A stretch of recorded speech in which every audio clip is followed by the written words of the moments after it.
Good morning and welcome to Summergeddon 2026. That's still the year, correct? I can't hear anything. Mi-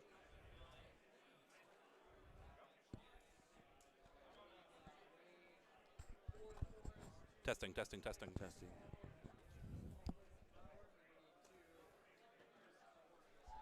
We don't have audio currently. Should. Testing, testing.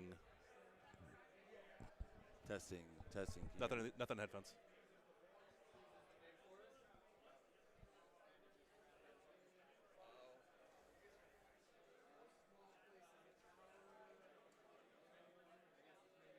Try again? Testing, testing. There we go. I can hear you now. Perfect. I think when I was moving stuff around, it hit itself and unplugged.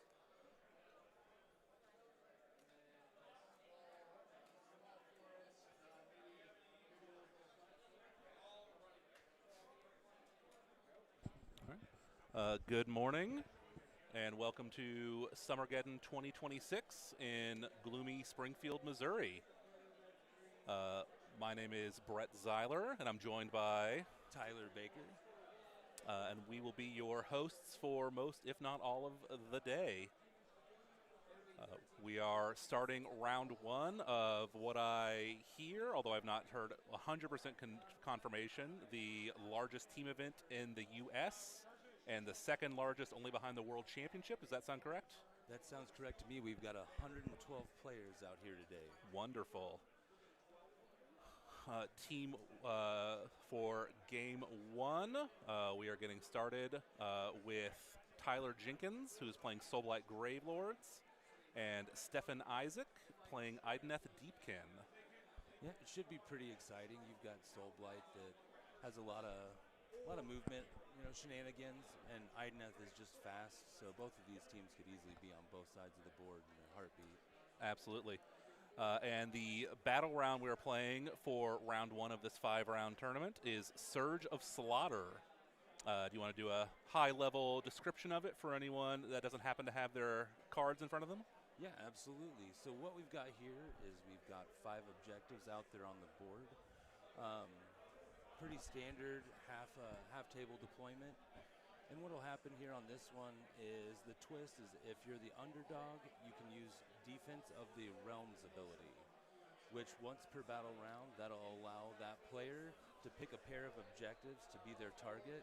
And for the rest of the battle round, they'll add 1 to the Ren characteristic of friendly units, melee weapons, while they're contesting either of those target objectives. With on top of it, you've got the standard scoring of just score 5 victory points if you control 1 objective, 3 if you control any pairs of objectives, and 2 victory points if you control more objectives than your opponent. Excellent.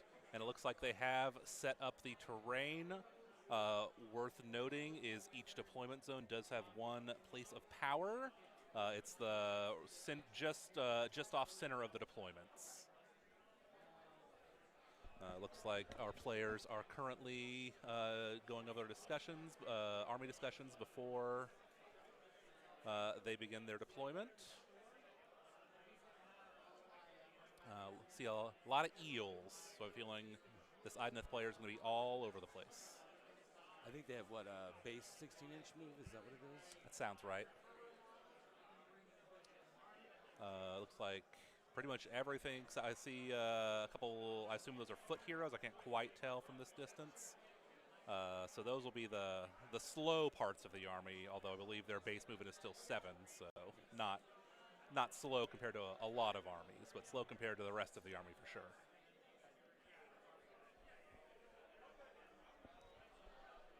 While we wait for them to begin their deployment in earnest, I just want to shout out a couple of our sponsors.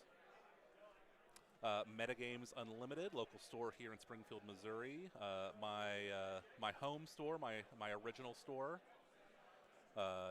Great stuff. If anyone's ever down in the Southwest Missouri area and you are a gamer, I would certainly recommend checking them out. We also have Battle Foam, makers of some of the probably more famous carry cases.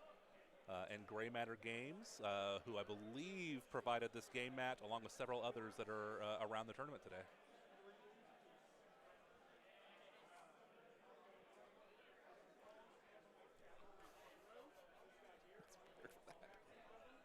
I wasn't prepared for that.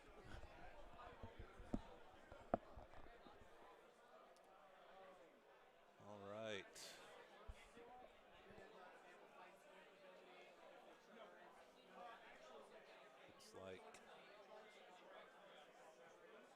Looks like the Soulblight player is going pretty vampire heavy.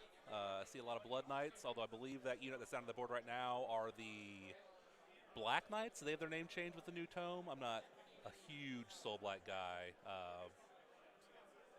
Barrow Knights, maybe? Something like that. I think that's right. They used to be Black Knights for sure. Yeah. Let's see. But I A couple do see monsters in the mix there as well.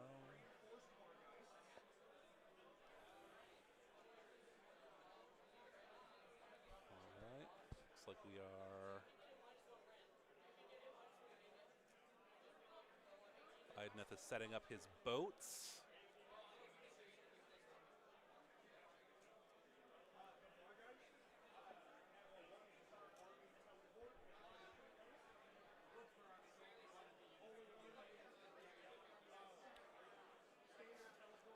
Probably trying to control some charge lanes would be my guess.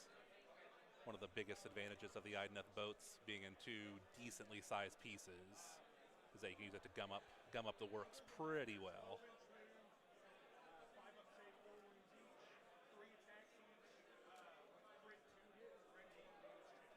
Now, I can't remember, but correct me if I'm wrong. Is it the Blood Knight specifically that have the ability to retreat as if they have flying?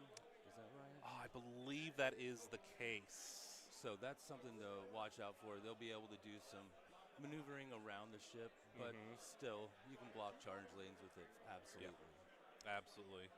And also worth noting on that mark is that all those eels will also be flying just all the time, so most of the terrain will not be bothering them. I'd say, depending upon how aggressive they want to be, we could see a whole lot of action at the very top around. Oh, yeah. Especially if Idneth wants it, there's not much can be done to stop it. That's true. Very true. All right. While we keep waiting for the setup and game to begin, worth noting the battle tactics for both players. Both players are using Master the Paths. Those battle tactic options being, for one of them, you complete this battle tactic at the end of your turn. If an enemy hero has been destroyed this battle, you complete this battle tactic at the end of your turn if there are more friendly units in neutral territory than enemy units. And then you complete this battle tactic at the end of your turn if at least 3 different friendly units are each wholly within 9 inches of a different corner of the battlefield, and only one of those corners is wholly within friendly territory. So that should probably be pretty easy for both as fast as they're going to be. Absolutely.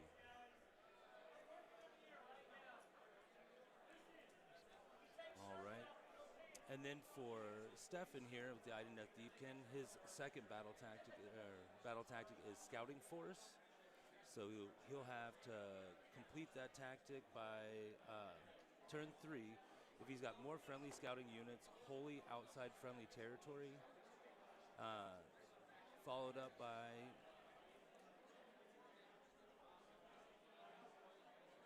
I lost it, sorry. He's got to control 3 or more objectives or terrain features in any combination. They're being contested by friendly scouting units at the start of the turn. And then the last final one for him is going to be at the end of his turn, if a friendly scouting unit that was not set up this turn contests a terrain feature that you control that is wholly within enemy territory and that is more than 6 inches away from friendly territory. So just more board control.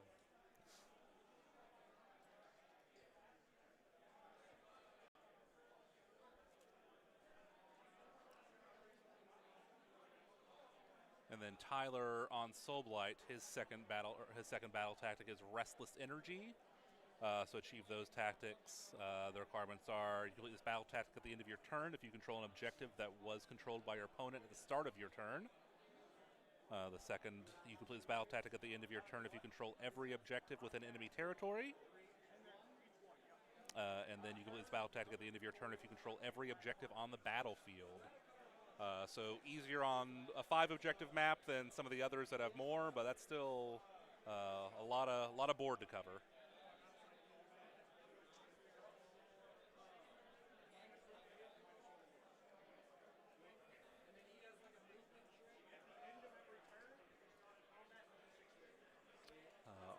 Also worth noting, it looks like we do have some sharks down on the board.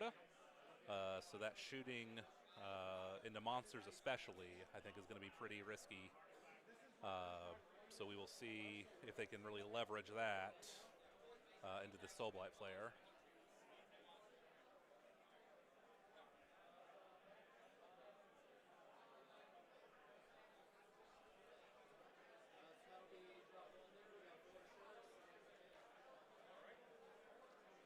So I believe that is the first official drop for Ideneth is the 4 sharks, and then the foot hero down clipping that bottom objective in the Ideneth home territory.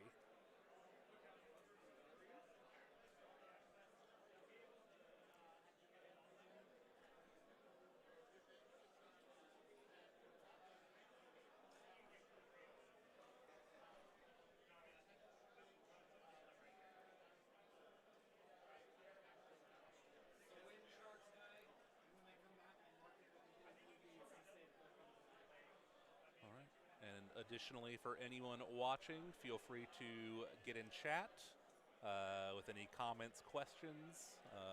We will do our darndest to answer them to the best of our abilities.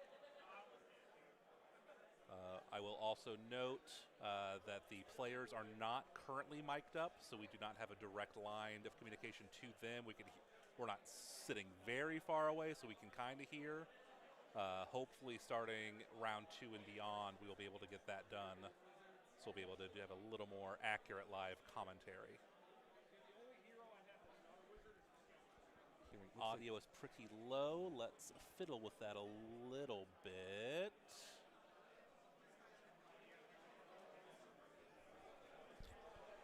Can you hear us a little bit better now?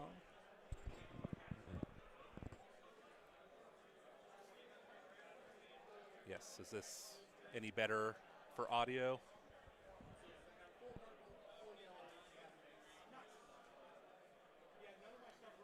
No change. Well, standard practice for first day of a tournament. Yes, we are currently self-producing. The person that would have been producing got sucked into covering for a player that was out. So we are kind of learning as we go. We will do our best.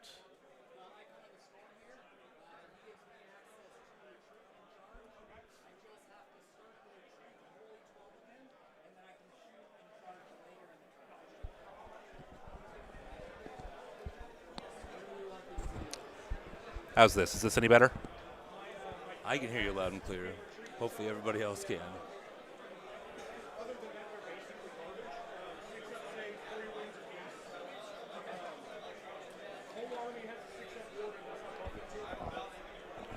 Perfect.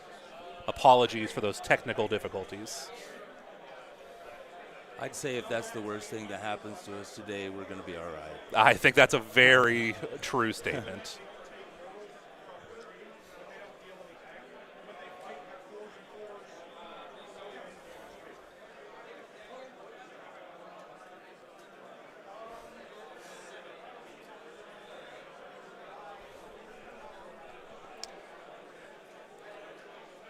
All right, yeah, looks like we have a drop. So we're going into, I believe, the second drop for Ideneth. We have some Vargeist and 2 Vingorian Lords, it looks like, that are down for Soulblight. My guess is the Sharks are probably going to be trying to pick those 2 guys out of the lineup. I think that's probably pretty likely. And I believe that is Radikar the Beast that we see down now. Another pretty big beat stick. I feel like both these armies are going to be pretty fast and pretty hard hitting, so it wouldn't shock me if we see some, like you had said earlier, some early action and some early brutal action at that. I think not even just Ideneth being able to control it off the top of one, but for Soul Blight also trying to avoid the tide changes for Ideneth. Seeing how he tries to manage that, I could see him being super aggressive out the gate. Agreed.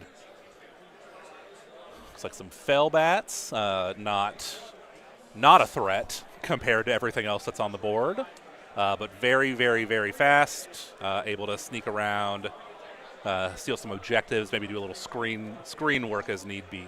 Oh, they're a perfect utility unit, and it's one of those where you have an extra, 80 to 100 points, you find a way to throw something in there like that. Yep. Always good when your army can have that, especially one that can fill roles as well as they can. Yep.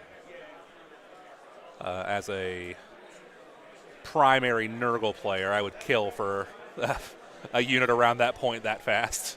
Last GHB, I had bare minimum 18 Furies in my list, Woo. and they were amazing. They're not killing anything, but they were everywhere you want them to be. They're American Express.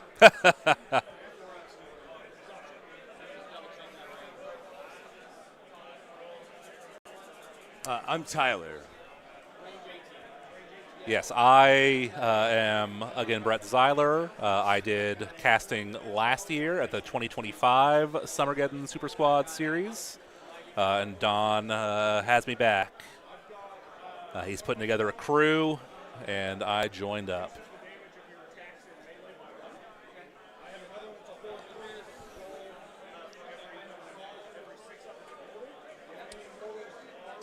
So I believe they're all down now. There's just a little bit of discussion about army lists between the players. Yes. Being very gentlemanly gamers, trying to make sure you're explaining all of your army's stuff. Nobody likes gotchas in the game. No. So always a healthy way to play. Although, unfortunately, my ADHD makes these conversations, while good, not something that sticks with me over the course of an entire game. No, I couldn't agree more, and I'm definitely one who, once you get into conversation, it gets derailed quickly, and you go on tangents on top. So, absolutely. But yes, it looks like we should be seeing some dice rolled soon. And I do see other tables have started as well around us, so this should be getting started, I assume, pretty quickly. Yeah, the rest of the hall looks like it's a lot of dice are already down on the table going. A lot of tape measures out. Yes. I would also like to point out that this event run by Don Trice, Springfield local, who I assume most AOS players in the country know by name, if not reputation, has organized this event. He is the head honcho and has put this together. We mentioned earlier we have 14 8-man teams for Age of Sigmar, which is what our focus is going to be on today. But I also want to bring up the fact that there are 2 other games that are currently being played in the hall, not with that number of players, but we have some Marvel Crisis Protocol, as well as some Blood Bowl. We were going to have Kill Team, but I hear they had some illnesses last minute and had to pull out.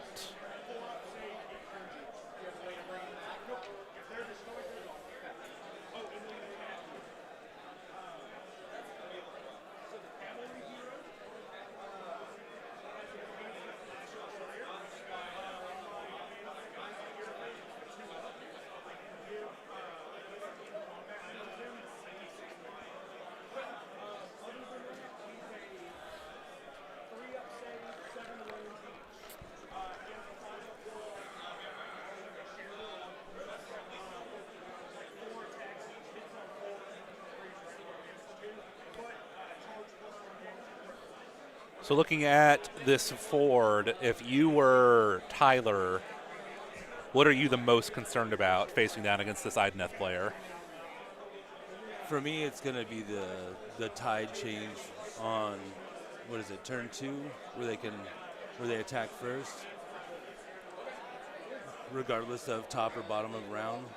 The eels going in with that initial shock damage that it has, and then being able to fight first. I think it's going to be tough, even with a solid defensive army like Soul Blight, which is why I think they're probably going to want to take the fight to him.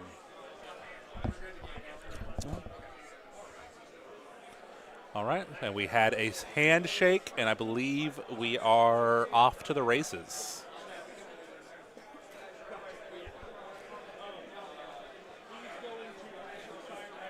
So we have Tyler with the initiative.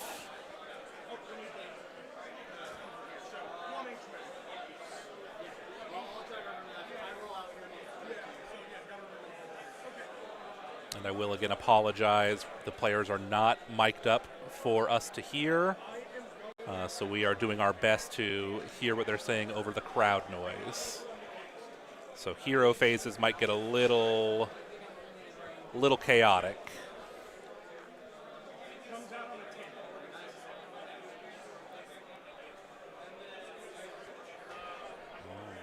First manifestation on stream. Here we go. Yes, and that is one of the Soul Blight manifestations, I believe. I believe so. Army specific. Trying to zone out where it's going to be going.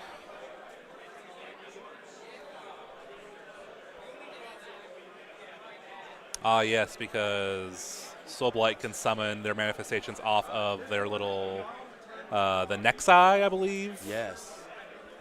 Makes them, for anyone at all familiar with War Machine, one of my earliest minis games that I played, similar to the Arc node mechanic off that, so that the caster can be not near the action and cast through something else. Yeah, I believe it's the grave sides, actually. Yes, sorry. Nope, Okay. nope, you're fine. Yeah, they have three grave Yes. sites, I think. Well, it's the little buildings. They Yeah. share it with Night Haunt. Use shares the same terrain piece. Obviously, they do different things, but the model itself is shared.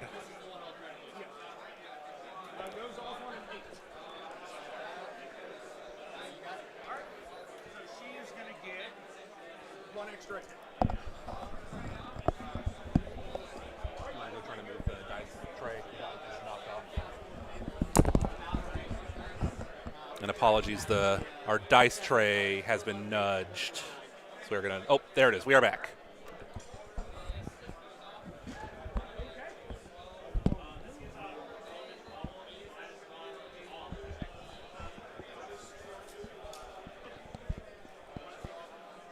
Having some more technical difficulties. Our dice cam seems to be jumping in and out of existence.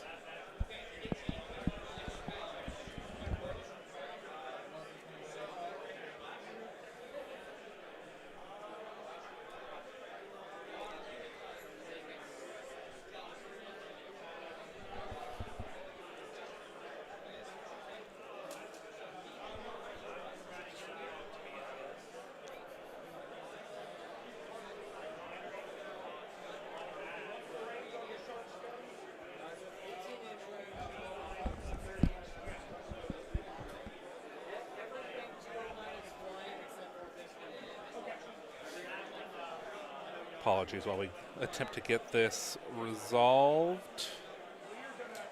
For anyone watching, can you confirm if the dice cam is kind of jumping in and out of existence? On our end, it appears to be.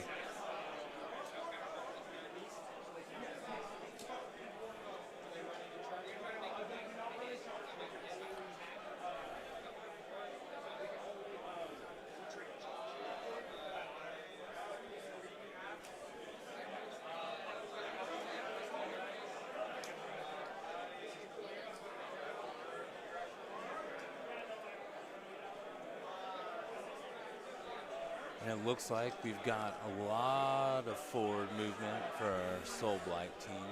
Yes, not shocking. No, and they're pretty tanky units. I don't know how much of, full frontal attack from Ideneth they could take, but they may be trying to get some long bomb charges in there, pin them back as much as they can. Yeah, the unit of Barrow Knights holding the middle is going to be fairly resilient. They are Yeah. It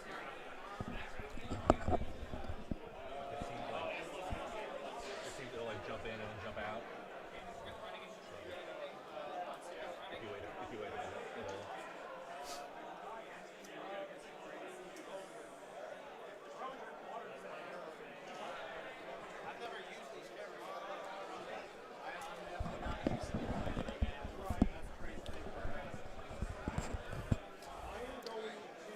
Our tech guy is on hand to fiddle with that dice cam. So hopefully we can get that resolved.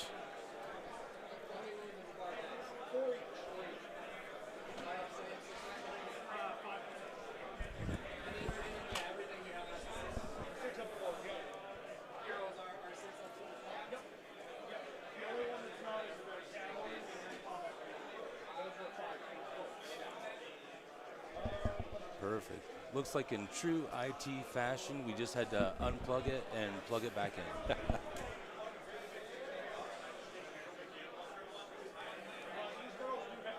I had this running all yesterday, and I never did that. Alright, well, if it still happens, then I'll probably just swap out the HDMI cable.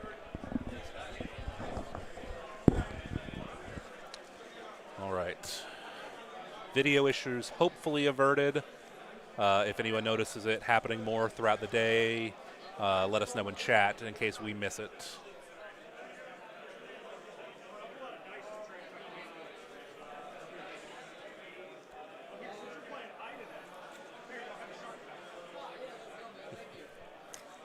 Looks like we have a gift dice.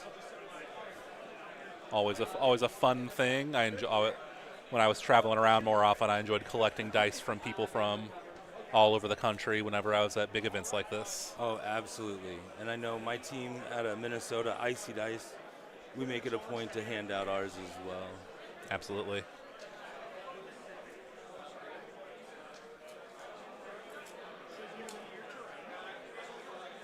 All right. Looks like that big spooky hand has charged that terrain piece.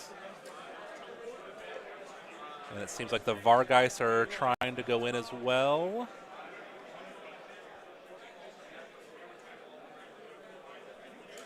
And they do make it. I do have a feeling those are going to be the only charges we see. Maybe those Blood Knights on the I can see the left-hand side might try to go in on that other boat. Yep, I can see him trying to hit the boat and end up tagging the shark in the process. Yeah. Just sneak in there with some cheeky piling moves. And worst case scenario, get some extra bodies on the objective.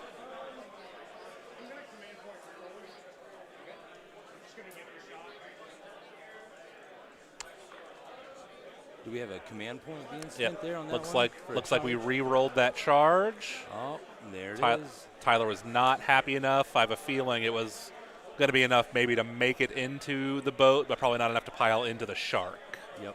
But with that 11, that's going to be plenty to go most anywhere he feels like. Now he doesn't even have to get creative when he piles in. He's Correct. where he's got to be.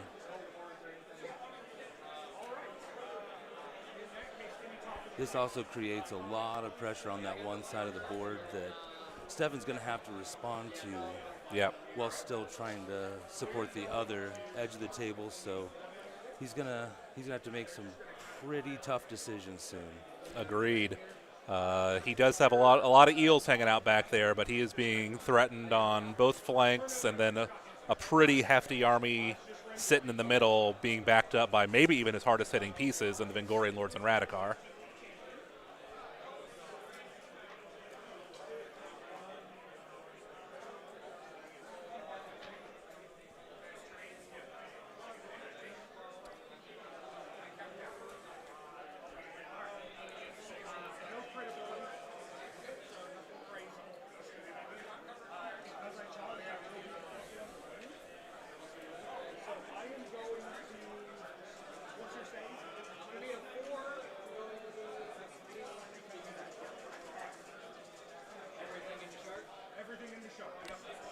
right, Tyler is making his attack with his Blood Knights, putting everything into that shark, wanting to remove that threat off the board as soon as possible. I think that's a wise decision. Yep, that's all threes. Wounding on twos.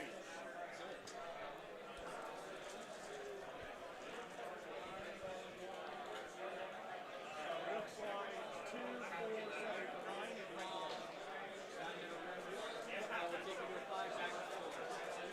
7, 9. All right. I believe the shark is going to be saving on 4s. And we have our first casualty as that shark is picked up. Tyler's got to be feeling pretty good about that now that he doesn't have to worry about that power projection with the shooting units into his heroes, monster heroes in the back. There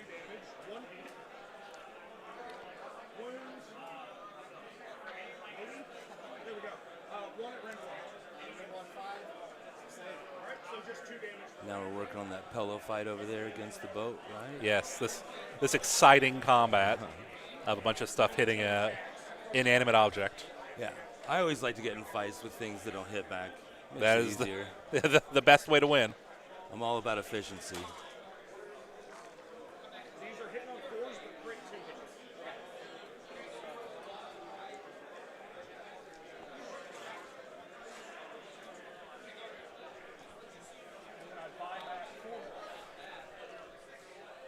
They'll be wounding on 2s because of the charge. Let's see if these Vargeists can finish off the boat.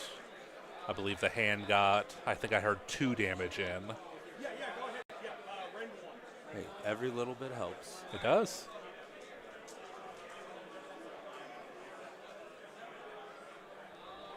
Okay, yeah, there's 2 damage each. Yeah. And that half of the boat is also picked up.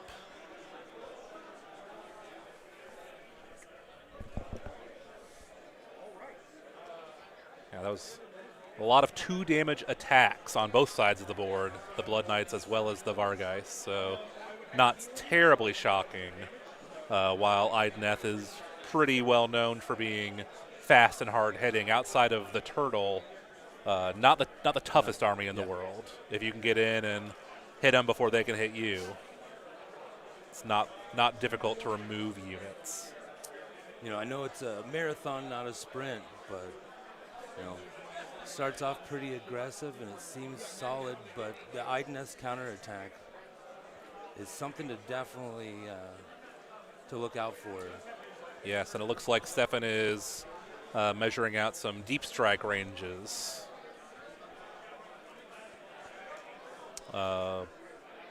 Is he playing? There's a sub-faction that can res sharks, I think, and that might be what he's playing. Because I see him with a shark in his hand. I believe you're correct.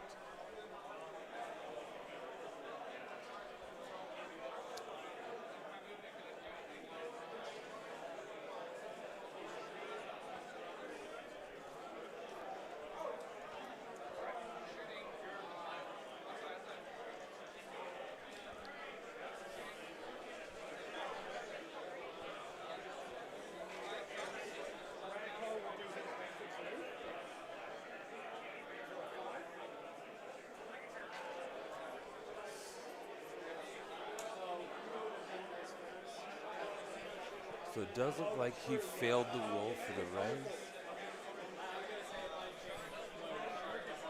No, there's a shark down there. Okay, he did put one down. Okay. And the very top corner from viewers' perspectives. Oh, hiding behind the graveside. All right.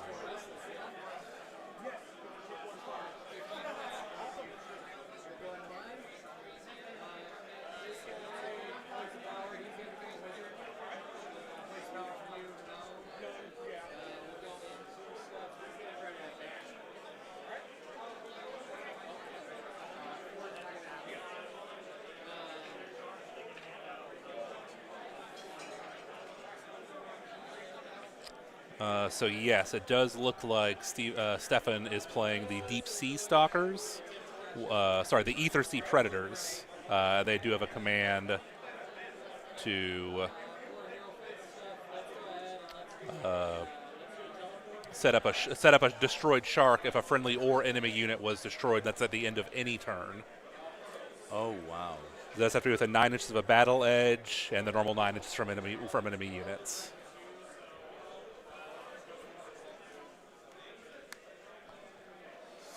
And he's teleporting a second shark.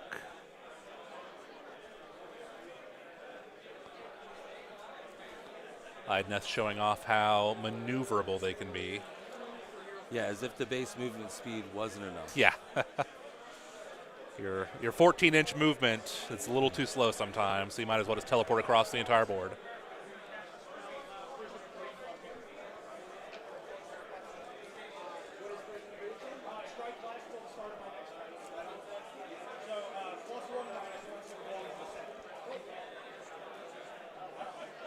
And she hurts herself.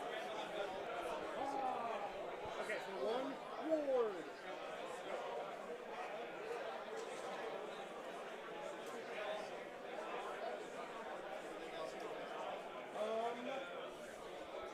Nope, that's it.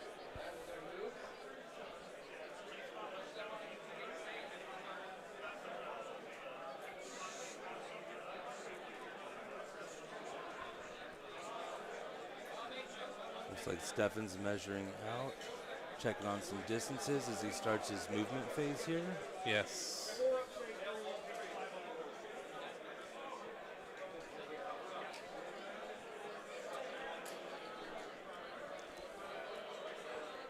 You think those eels are going to go under those Baronites?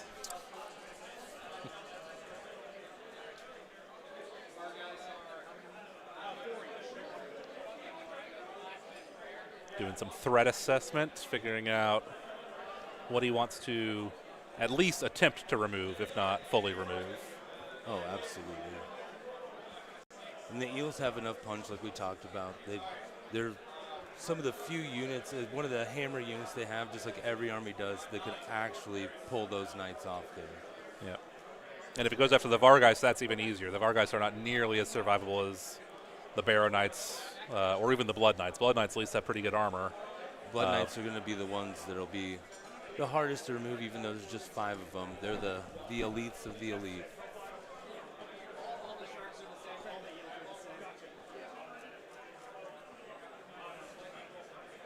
Do you know if the Vargeist are on a 5 or 6 up save? Off the top of my head, I do not. I want to say 5. But that might just be me remembering 3rd edition Vargeist, the last time I played them personally.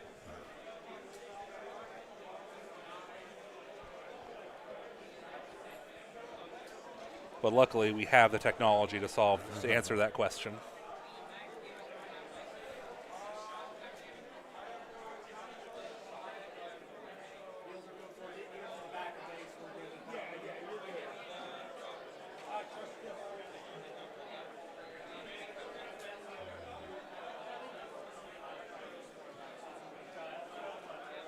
Stefan's moving on up with those eels, making sure he only needs a 3-inch charge here.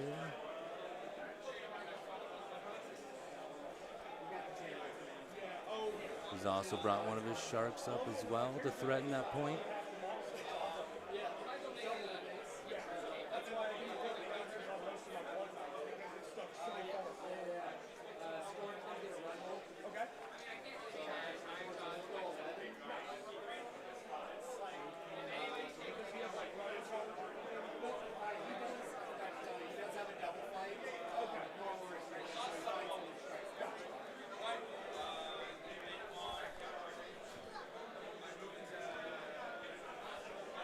Looks like Stefan has elected to try to remove that anvil in the middle.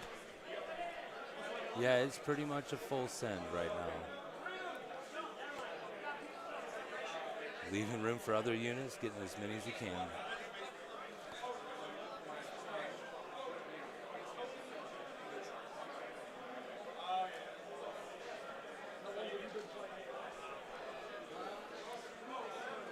He's full committing over there. It's kind of a tough situation because you don't want to overcommit, but at the same time, if he's not able to clear that unit fully, he's going to end up with a lot of issues. So I think a better safe than sorry situation.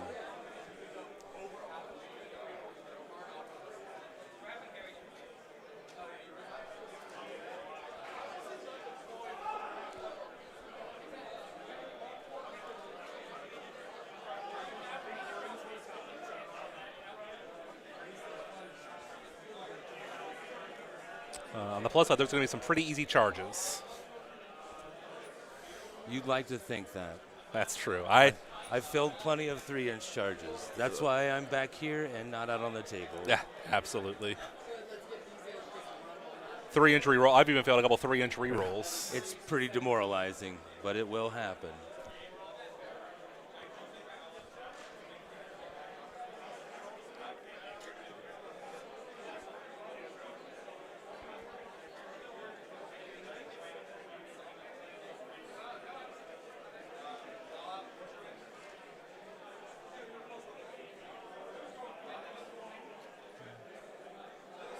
See Stefan daisy chaining his eels so that he's in combat but still protecting that point, his home objective there.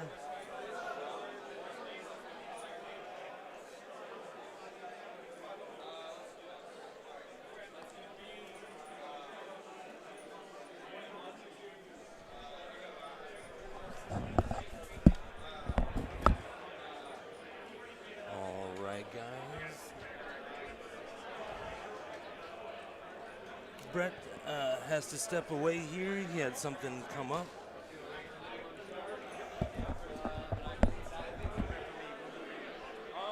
No redeploys.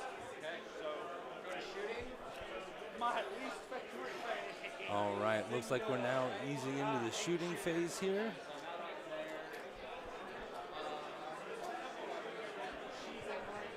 She equals all the red. Okay.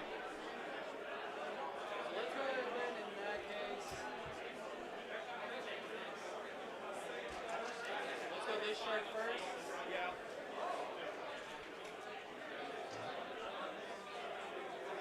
Confirming all those distances there for him. All right.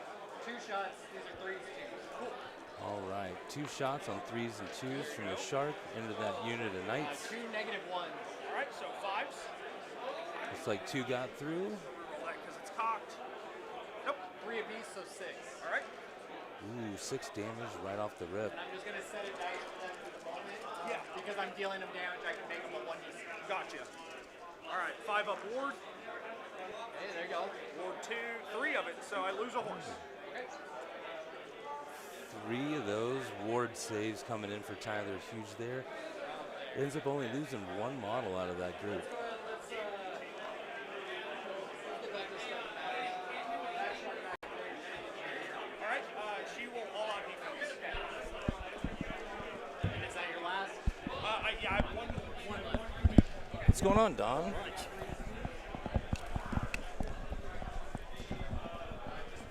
Is this thing on? It sounds like it is. Yeah. Tyler, so Brett had to leave, family emergency. Yep. What we're going to do is Sean, Mr. Kehoe over here.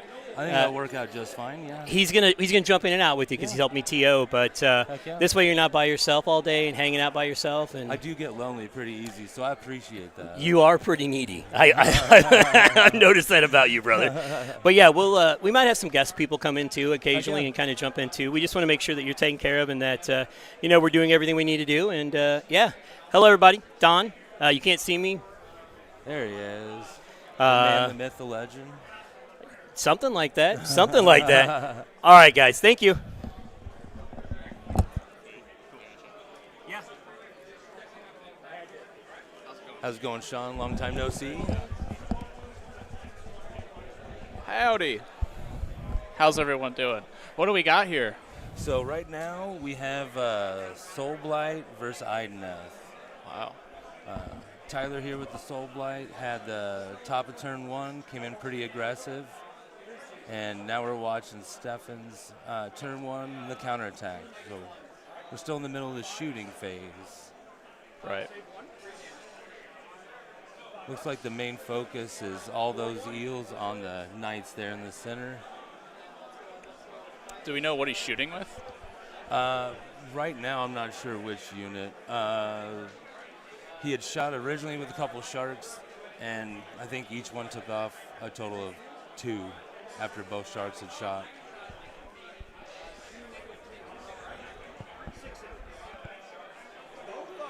Wow, a boxcar save.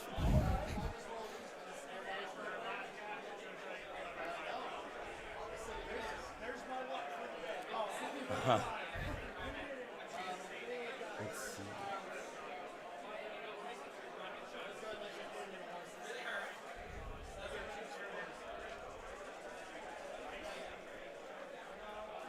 This is last group of eels shooting now, I think.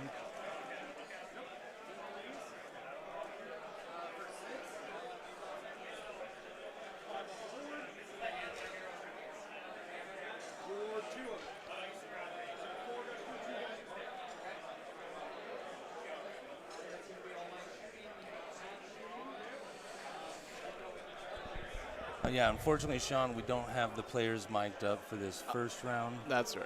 So, little difficult to get some of the information. Right, yeah. Kind of winging it the best we can. That's a good point. It looks like he's going really aggressive on the center objective with just about, I don't want to say every Ideneth unit, but it looks to be almost his full force going on the center unit, trying to clear out what appears to be a unit of barrow whites. That'd be it. I think you're up to speed now. Yeah. Stefan is running the sub-faction of Ideneth where he's able to bring back Shark and teleport. That's pretty good. That's a great one. Which we've seen immediately. Right. Basically, Blood Knights came in pretty heavy, took out one of the Sharks, and it was turned into just a free teleport for him. Right. Oh, yeah, I see it now, sitting on the home objective of that Soulblight player. There's actually 2 of them back there. So there's one by that graveyard, right under Stefan's score on the screen there, kind of hidden. Right. And then there's also one on that home one. Yeah, very sneaky. Looks like he's making all these charges no problem. They were all 3-inch charges, Yeah. and he's rolling quite well on top of it. So he can go wherever he wants to.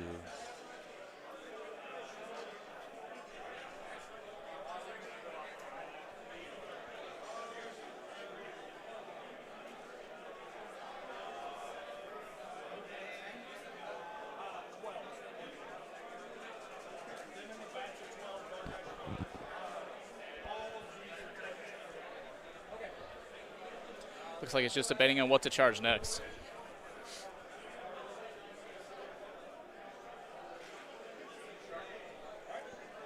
All right. Trying to get some blood in the water, get that shark in the mix. Looks like it was just shy. And he's a 7, rolled a 6. I think right now he's debating on re-rolling that, looks like.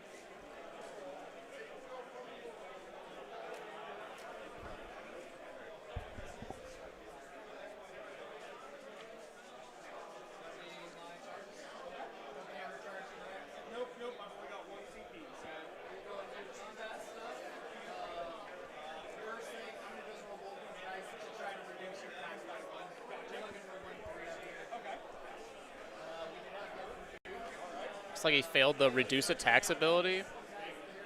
And he's looks like he's popping off a few other abilities from the Ideneth side.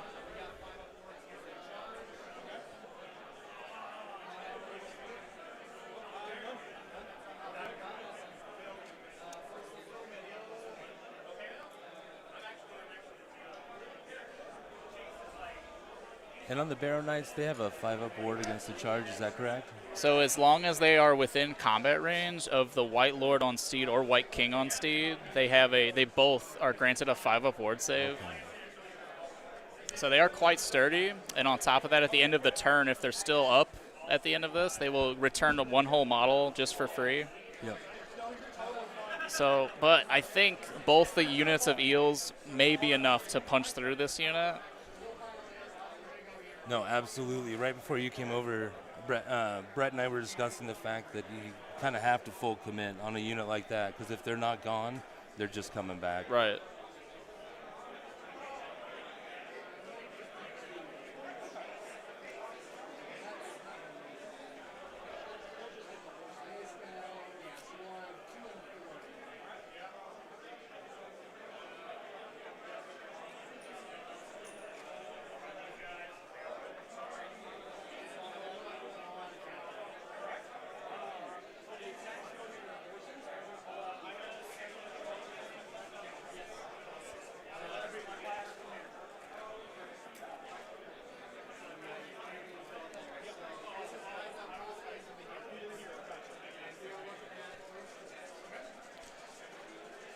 Looks like Steven's activating with one of the units of eels, or are these the shock? These are actually the shocks right? from the Yep. eels, actually. Yeah. He saves one. All right, 5 up board. Takes it.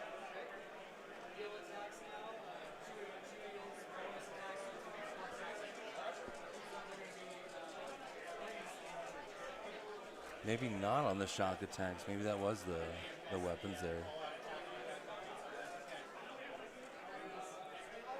Just 2 at a -1. 4 up save. Save 1.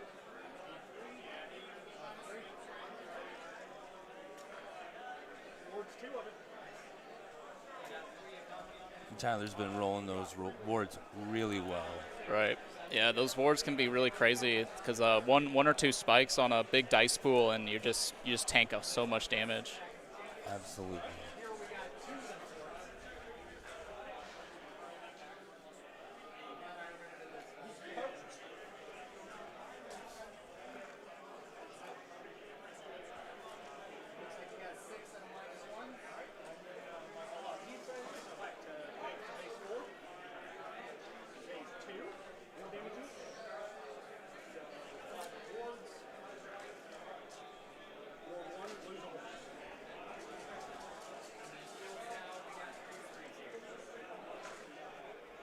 And the attacks just keep coming. Yeah.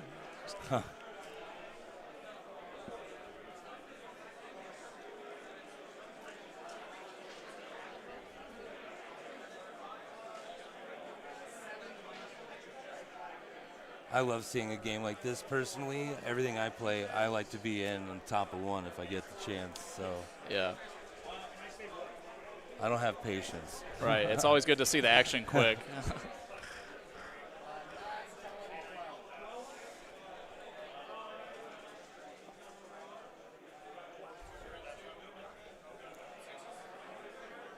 It looks like these wards, these armors and wards are pretty consistent for Tyler here. I mean, that's the name of the game, right? Just rolls Right. 5s and 6s. Yeah. What could go wrong?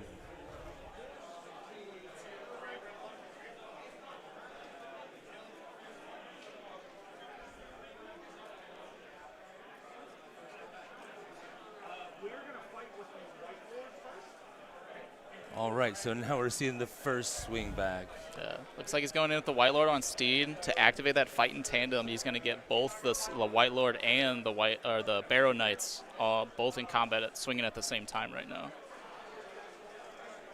Hits on 4.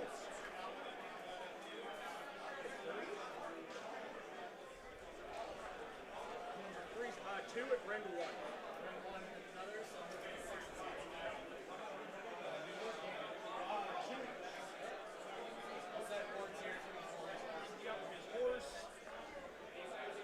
Hits 1 and wounds 1, no range.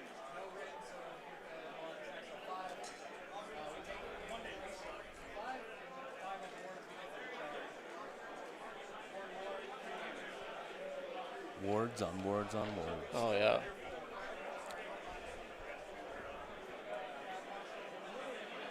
So after this combat, assuming the second unit of Eels is able to polish off the Knights, which it's looking a little grim now that there's the first unit has swung in and there's still 5 Knights remaining. I think they only lifted maybe 2 or 3 total out of the bunch, and they put a few wounds on the Lord, of course, but it's looking like those Barrow Knights might hold through this.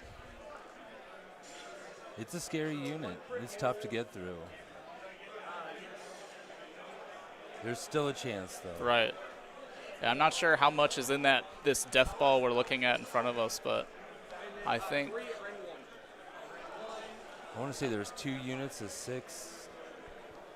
Not sure. And then another unit of 3. Ah, I see. I mean, he's committing Right. about 45% of his army to it.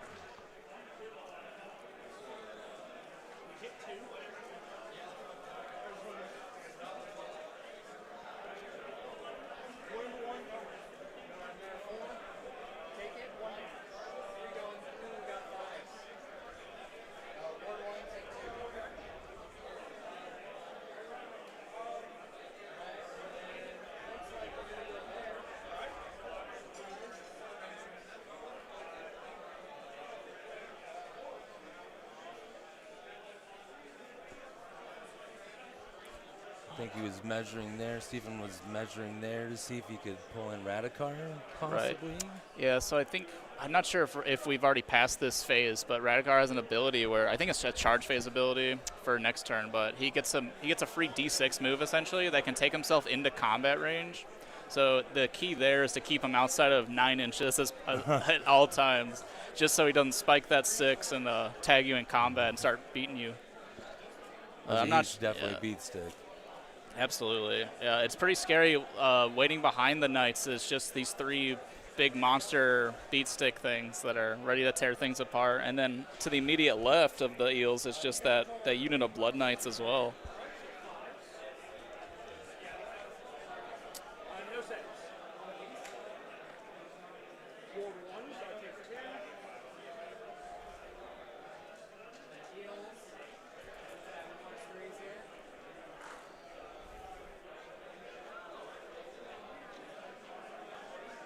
Looks like Stefan's rolling a little bit better this go round with this unit.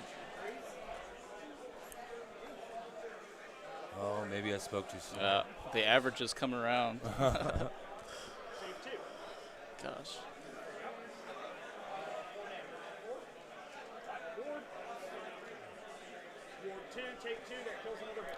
Wow. 5s and 6s. That's all you got to do. That unit also only killing 2 horses.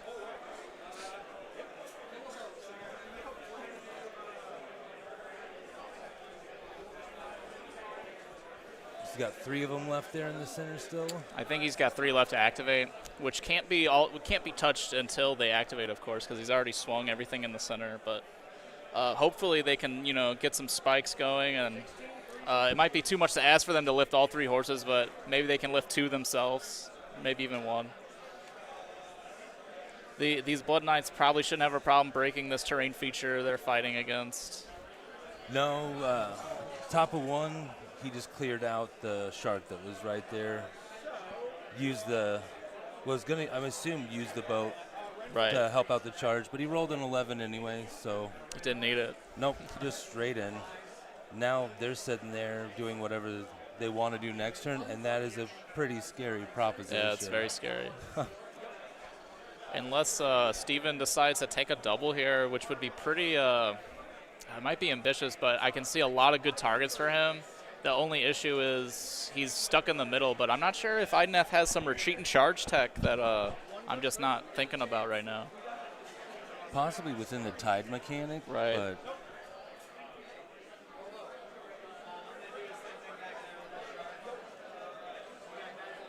Ideneth is one of those armies that see him around, but I've only ever played him once. Right. And even then, that was a long time ago.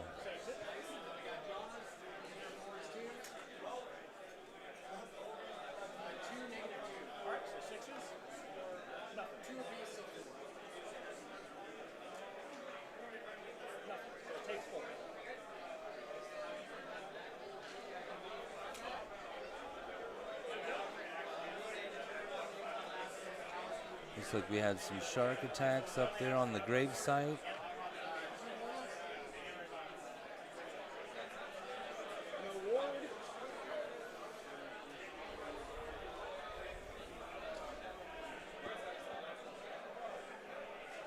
I think it looks like he's going for a power through.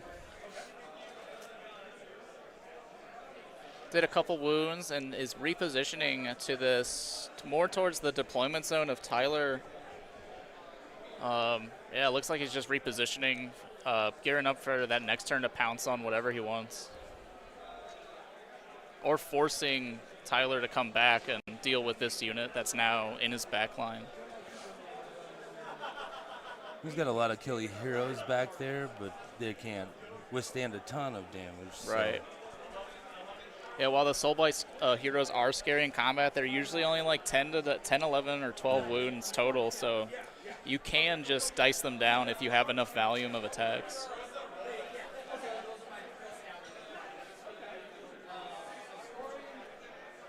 Looks like he's scoring at the end of turn here.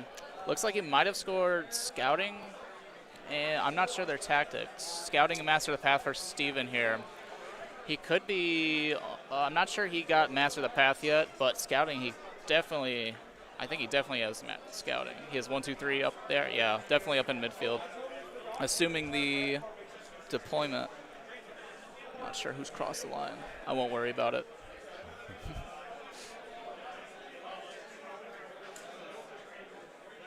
See, there's that Redukar rampage where he can just move.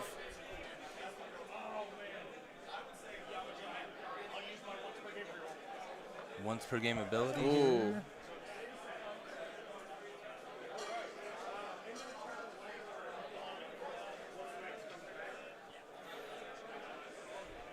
And there's that recursion we were talking about.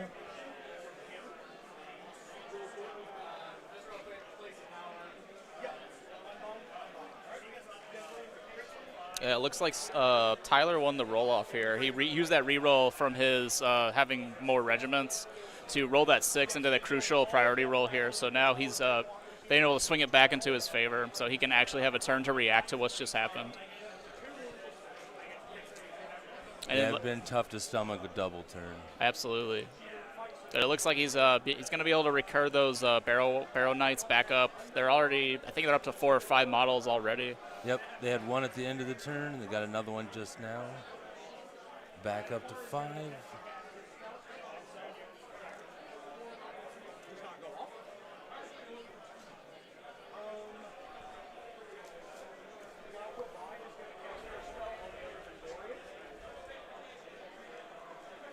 Does go off on a 11. This is coming from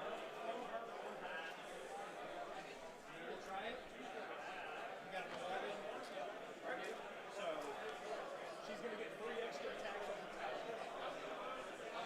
So it's 3 extra attacks. Which unit was he putting So on? Laukovai has a spell. She's targeted the other. So one of the Vengos is Laukovai, and the other one targets the opposite, right? Okay. And then the spell gives you plus D3 attacks onto your companion weapons, I believe, or one of your something like that. It gives a plus attacks to your profile. Yep. And he rolled that maximum plus 3 attacks. So the Gordran's Talons are pretty brutal.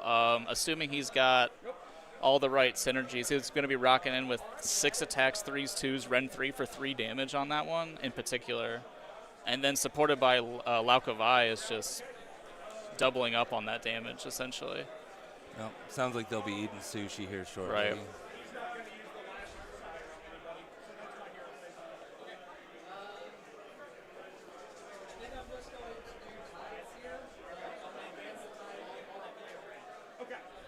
Looks like Steven is just advancing the tides, getting another point of Ren or something, or he's ignoring a point of Ren, I believe. Yeah.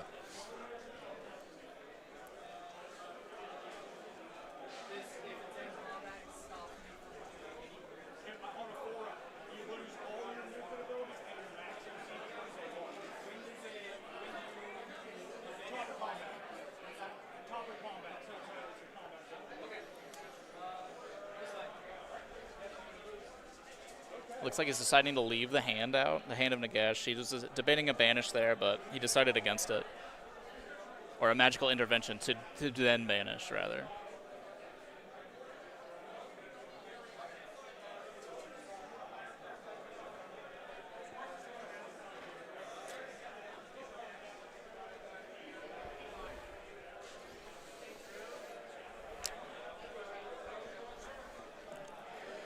And it looks like Tyler's going to come back with these Vargeist. So these are very quick, they're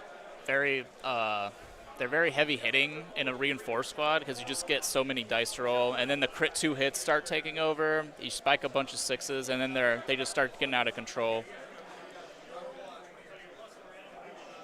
And they're such a good utility piece when there's not much to fight either.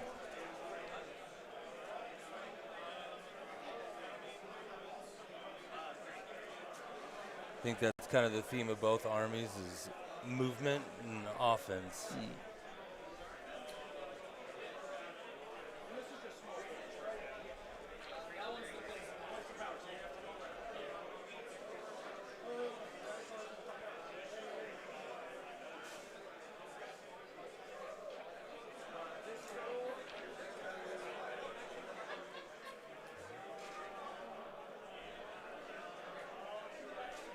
now with that beefed up hero heading back to deal with one of the sharks.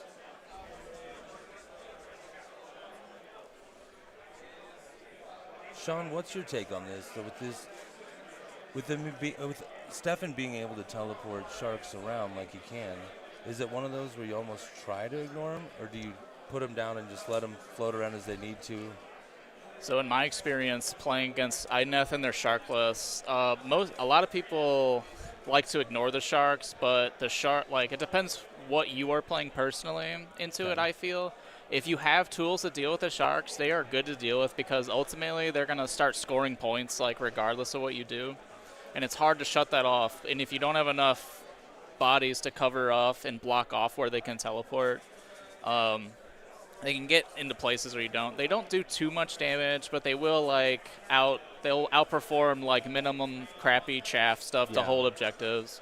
So there's some stuff to worry about. They usually you can like break them or destroy them and then zone out the places you don't want them to stand properly. And then it's just a matter of if they smack a 9-inch charge into you. But it is good. I feel Idoneth is kind of limited in their aspects of scoring, so they kind of require the shark mechanic to just get them a set amount of points every game.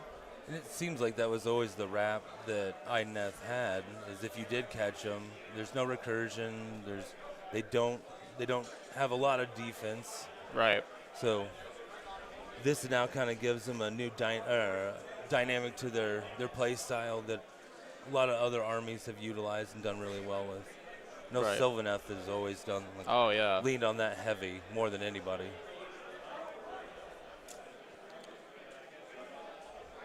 It looks like Tyler is just closing in the box here on Steven. We'll see if it works out as planned. I mean, it looks good from here, but he's got to make his charges and then he's got to hit those to hit rolls. Most of his Vargeist are hitting on 4s to hit, so kind of swingy here and there.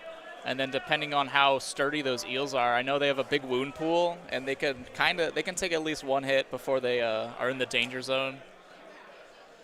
So if they're able to get out of this, then I think Steven will be in a good spot.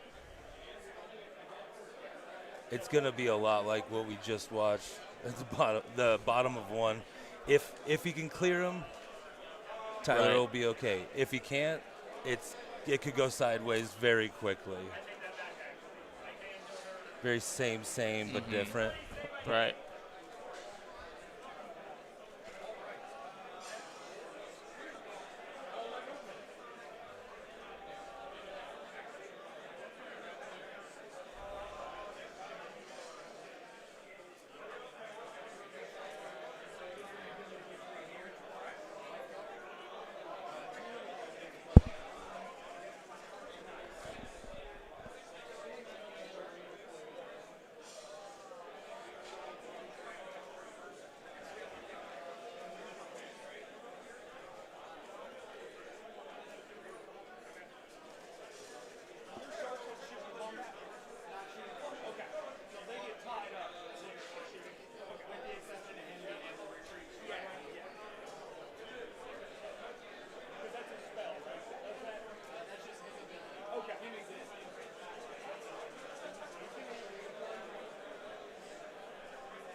Looks like a 1-inch redeploy, unfortunately.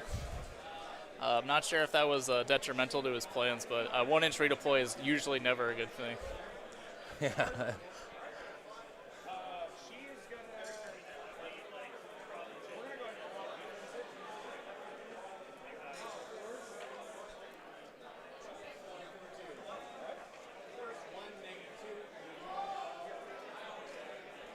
I'm very excited to see where Tyler decides goes with those Blood Knights. Right. Yeah, there's just so many options. He's got a couple heroes in that pocket there, and then just the minimum squads of eels everywhere. The shark's an option. But I suspect the bats might be tying up that shark, so it just can't shoot. Then it could, I guess it could retreat and shoot maybe. I'm not sure how they work. It's like he's rolling out the charges here. All right, so we got that buffed up hero into the shark up top there for Tyler.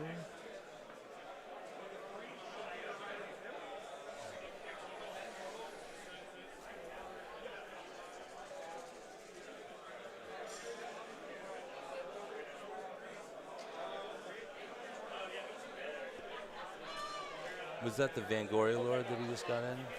Let's take a look. It looks like Or is that the name one? Lokovai is gone Lokovai. into that reinforced eel squad, and the regular Vengo, I believe, is into that single That shark in the back? Yeah.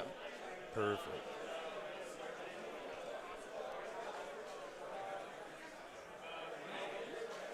Another big charge. Wow. Yeah, he's getting these huge charges off. Able to kind of control those opponent's units and where they can go and what they can do. So now he's got them tagged on both ends. Yeah. Now you have the potential of maybe one of them not being able to attack. We'll see how he piles in on everything. Yeah. At the very least, he split the attacks, and he's reducing rend because the Lokovai is in combat with them. So all of those eels are probably not doing too much damage this turn. Even though the Vargeist are squishy on that 5-up save, it's still just, they have so many wounds on them, it's just not going to matter too much.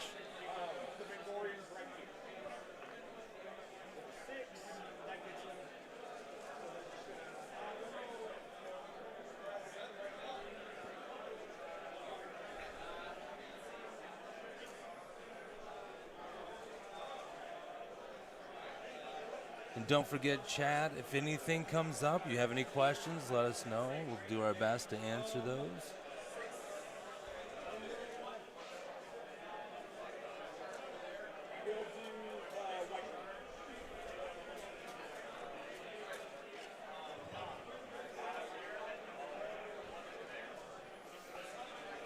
Oh, wow. And that White Lord gets to reposition with his big charge as well. Oh, wow. You can really fight in tandem, get off the exact positioning where his attacks are pretty valuable on charge. He has 3 damage. He has +1 damage on the charge, so he goes up to 4 attacks with crit mortals at 3 damage a pop. It's kind of scary.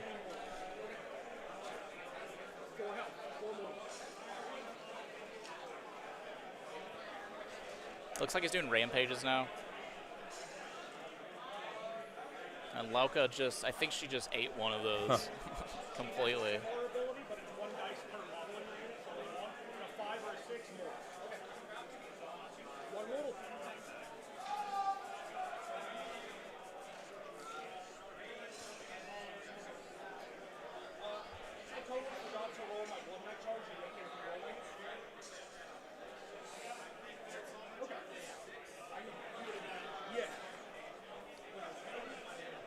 Just a tad out of sequence, but he forgot to roll his Blood Knight charge, and Steven was nice enough to let him roll it because we're still in the charge phase, or just barely out of the charge phase.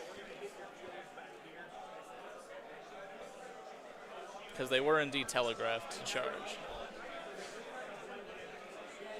All right. Looks like he's choosing to just lock in those 6 eels in the center. I think he's still tagged in that hero as well. Though, right.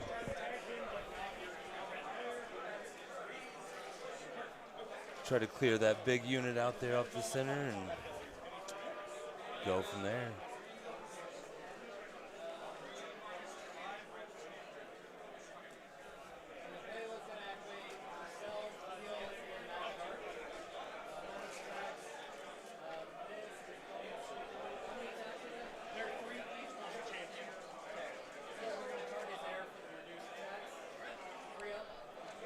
Going for that reduced attacks on the Vargeist, which is pretty huge here. It might actually mean he tanks whatever's coming his way. The Vargeist are just relying on volume, right? So you cut that down. Yeah, they're relying on the volume to roll those crits so they can pop off and double their output. But if you cut that initial roll down, it really hurts them.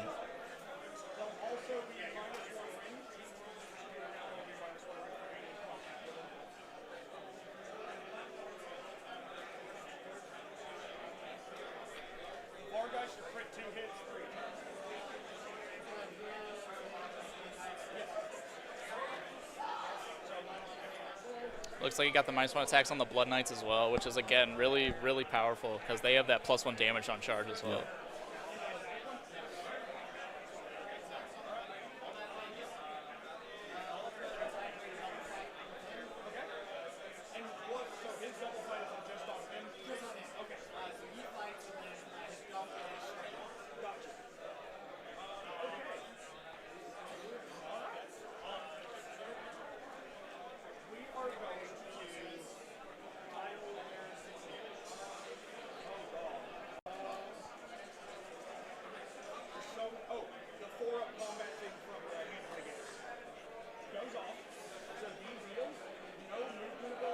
Looks like the Hand in the Gash got that chilly grasp. I forget what it's called exactly, but on a 4+, they cannot use any move abilities, period. They can't retreat. They can't walk away from the endless spell, essentially. That's tough. So does that include Pile-In as well? I'm not sure. Pile-In might be one of those abilities that's technically not a move ability, Counts as a combat. Yeah, move. I'm not sure exactly. Or Might be combat part of your action. it might be part of your fight activation.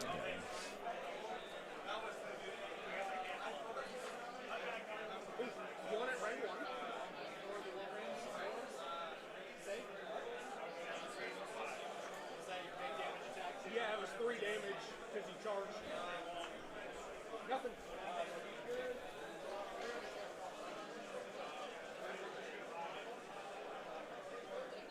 Yeah, it looks like the White Lord kind of whiffed there, which happens. But the Fight in Tandem will pop off, and then the Barrow Knights will get to swing probably into this reinforced unit. Try to get some Crypt Mortals onto them.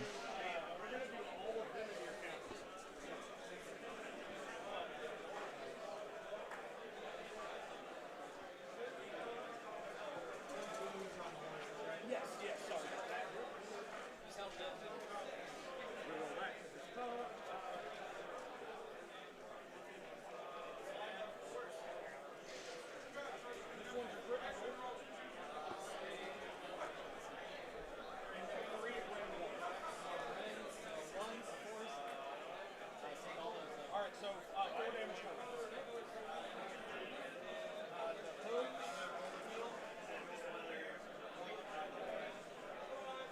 Just 3 hits on the hood for the wound.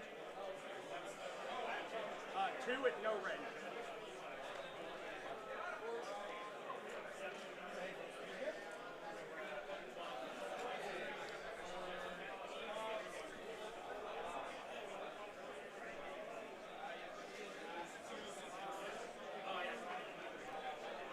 So Stefan now is deciding which unit to follow up with, it looks like, to start off his attacks. Yeah, there's so many activations available. I have no idea what the right choice is. No, I mean, this is what's going to cause analysis paralysis, if anything is. I'm a little surprised Tyler started with the Barrow Knights. I figured we'd start with the Blood Knights and just start unleashing. Yeah, me too. But I think it might be because the Blood Knights are on that reduced tax right now. Yep. So maybe he was just looking to get more dice out on the field quicker. Because I think the goal for Steven still is to lift those Barrow Knights. Because if he doesn't lift them, they're going to be here for the rest of the game. So. They're just going to keep the free one right off the rip at the end of every turn. It's insane. Is tough, real tough. I know I've struggled to deal with it on more than one occasion. Right. So. Looks like he's going with the center eels before they get annihilated because they got Blood Knights and Radicars right there right now. So it's probably wise to activate with them. Yeah, they were not much longer for this world.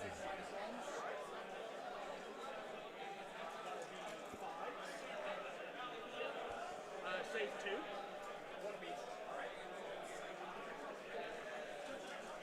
Ward 2, alright. Wow, these wards. His wards have been incredible.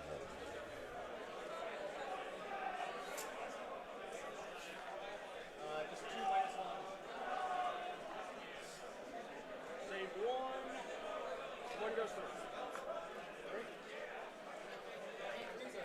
Yeah, they're doing great. He takes all 3. It looks like he takes those. Those are all going on to Radicar here. So So it looks like he's about half health, which is great. But unfortunately, vampires are going to be able to heal that up pretty reliably if he times it right. If he kills the whole unit, he'll get 2d3 health back total at the end of this turn, or at the end of combat phase rather. Yeah. But it's also so hard to choose where those attacks would go because they'd probably be wasted in the Barrow Knights, and then the same deal with the Blood Knights. They have that vampire healing, so if you can kill one, but if you leave any floaters, it's just irrelevant.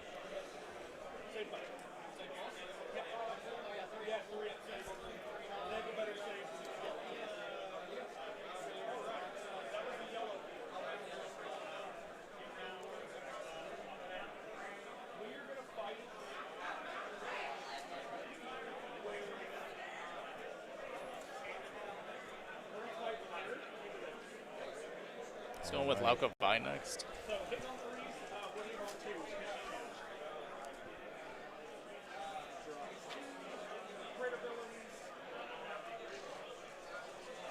Two at red 2.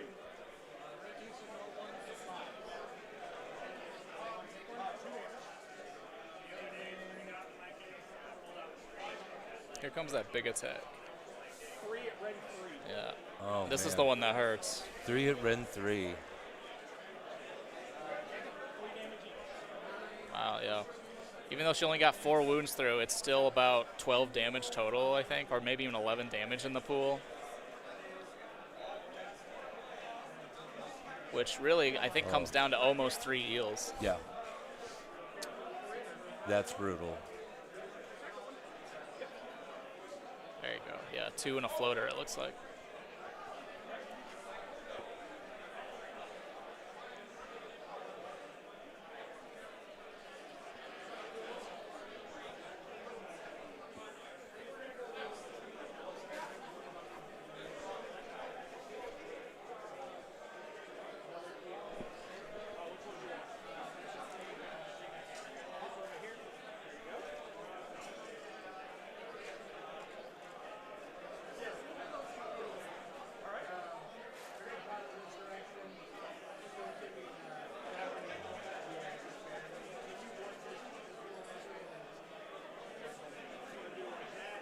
Because now with this GHB, are you able to pile in and remove yourself from combat? So if you are starting combat within combat range of any unit, depending on where you choose, you can choose to pile in, to either one, but you can't pull yourself out of combat range of something you've already started in combat range of, or something that has entered your combat range within the combat phase. So yeah, which is pretty handy because before you would have all this drifting stuff that would pull you in and out of combat at a moment's notice, and it was kind of rough to pin stuff down. I played Change Host back in the day. I know all about that. There's a reason why they got rid of it. Right.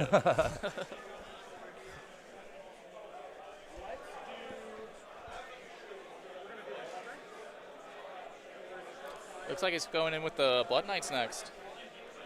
He might be going for that juicy hero kill, but again, they are reduced attacks.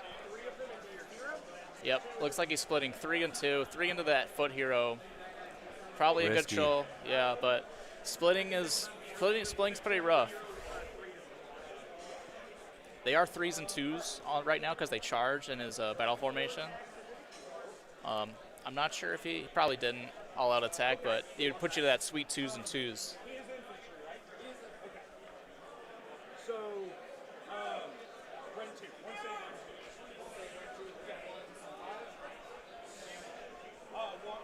2 because they charge. And then the hook. 2 damage through slow start.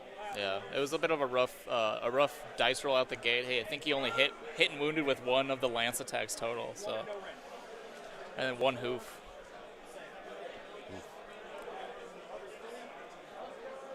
You hate to see it. Splitting attacks always seems like a great idea. And then you roll it. And it never works. No. It never works. So I do wound on 2s for the charge, so 4 at range 1.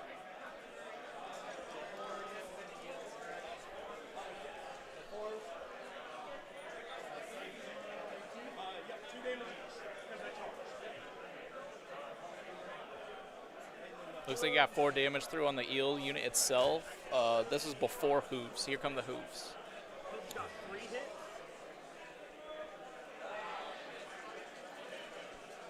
With 2 wounds, no range. 1 damage. One more sneaks through from the horses.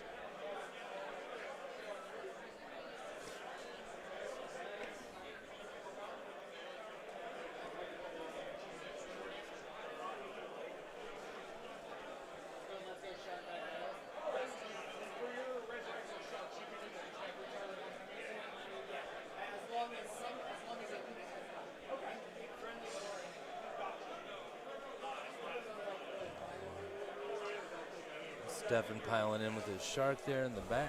Oh, yeah. It slipped my mind.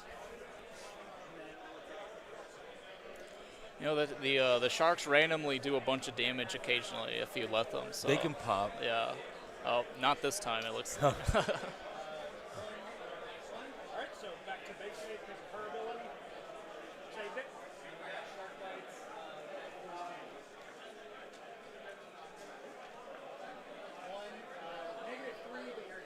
Yeah, only ignoring one of them. She only, in melee, she only ignores one. I got it. So it's -3, so these are 6s. Nope, goes 3. 2 damage. She takes 1. Yep. Looks like she got 1 wound on her, but it's going to be negligible because she's going to activate and then pop off that D3 heal for free.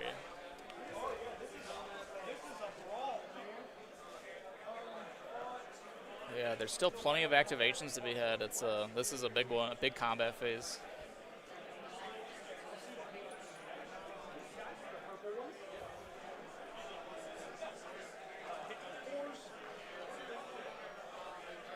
We'll see here at some point if we can get an update on the scores for both players. Right.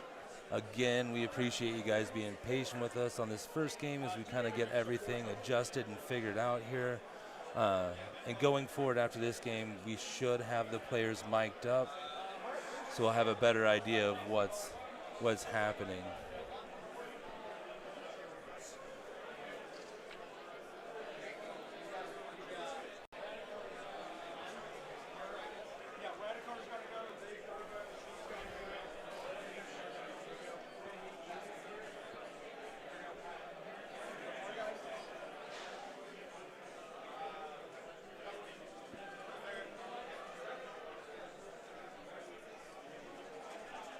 Coming in with one of these squads, one of the final squads of eels in the back here that got tagged are activating. Probably going into these VAR guys, if I were to guess. Try to clear out an exit path if they need to. Right. I think as confirmed, even though he rolled the 4 up, the pile-in is not a move ability. It's part of your fight activation. Yep. So. Perfect. Yeah, the last time I played was this event last year. Right. So I am very rusty on some of it. That's fair. Yeah, it's changed quite a bit since then. Even like Yeah. all the updates. The new battle tomes. Right. The combos that are out there now. I keep seeing the list for this event. None of them made any sense to me at all. Right. Like, I don't understand that. And apparently now they're all standard stuff. So. Right. Yeah. The year cycle can be pretty volatile in Right. Sigmar. In about 2 weeks here, it's all going to be shaken up again. We got the GHB. I think it's going on pre-order this weekend even. Luckily, with each GHB, there's hardly any changes, so it shouldn't be a big deal. Right, yeah. Outside of points and battle plans.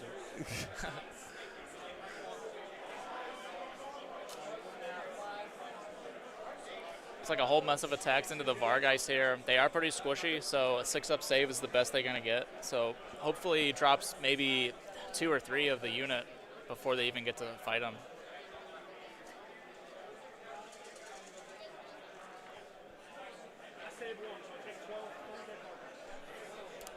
There you go, 3 exactly. 12 wounds through the ward. Ooh.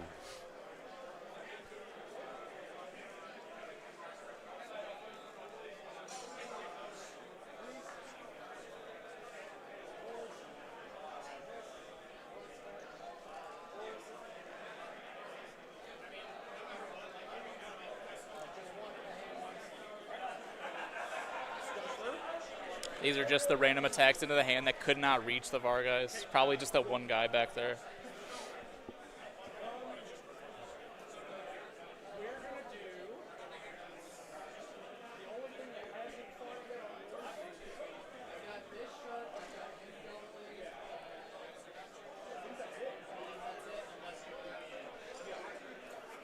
So Drew is willing to swap out with you guys.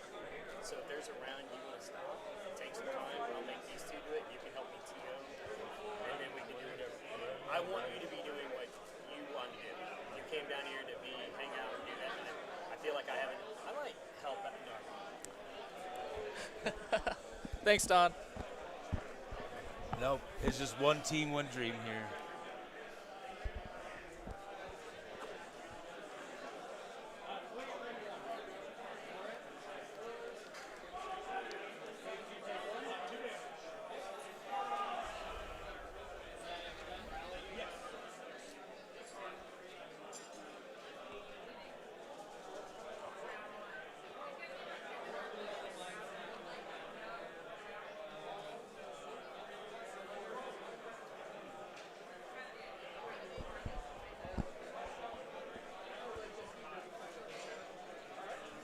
Looks like they're just debating activations here.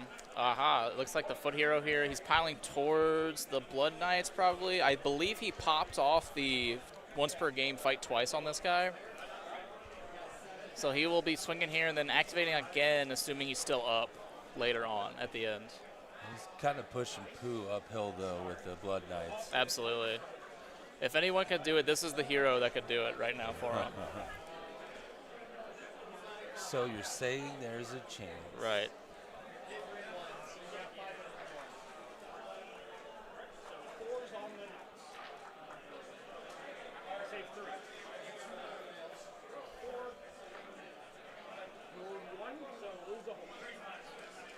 He manages to cut one whole Blood Knight out.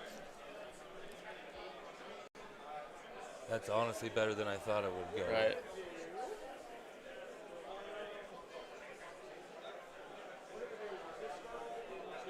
Now going into our 47th activation this round. Yeah, he's cleaning up that house. This is the Vengo Lord up top fighting the single shard. So 3 red fours. Save 1. 2 damage each. And then that'll take 5. Okay. This is the crazy attack that's been plus the extra attacks on this one. 3 at red 3. 3 get through. Yeah, it looks at like red another. 3. Wow, he blocks 2. It's still, I believe it's still enough to drop the sharp because he had quite a bit of damage in the pool. Had 5 Yeah, on him. yeah. So are they normally 8 health? They're 3 damage each. I think they're 8 or 9 health. I'm not too sure. It must be 8. Yeah.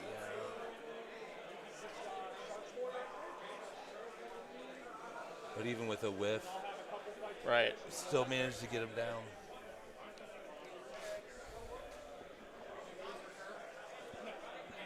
Just rally.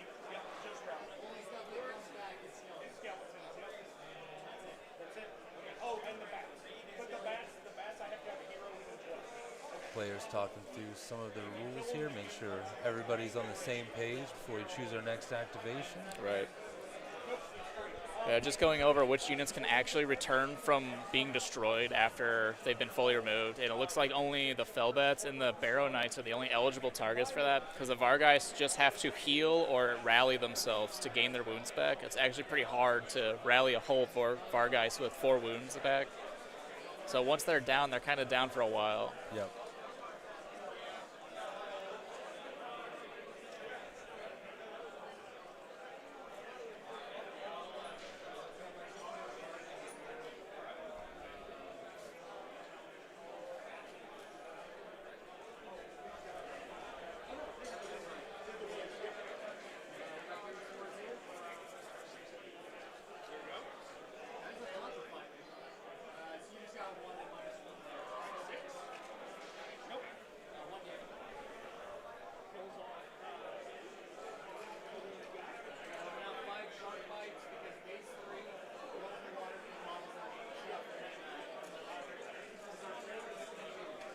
So we got the shark into the Vargeist right now, it looks Right. like.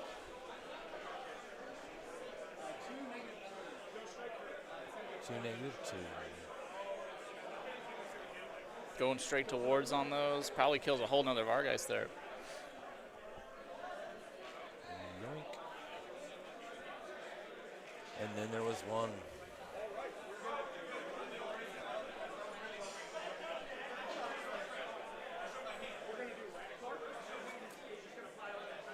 Oh boy, yeah, Radikar is a heavy hitter for sure.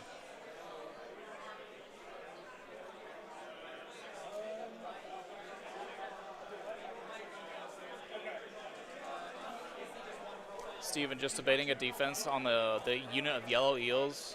Radikar is such a scary activation because all of his attacks are like 3 damage or 2 damage, and he's got a lot of them. He's a lot like Wu-Tang Clan. Yeah, absolutely. If you know, you know.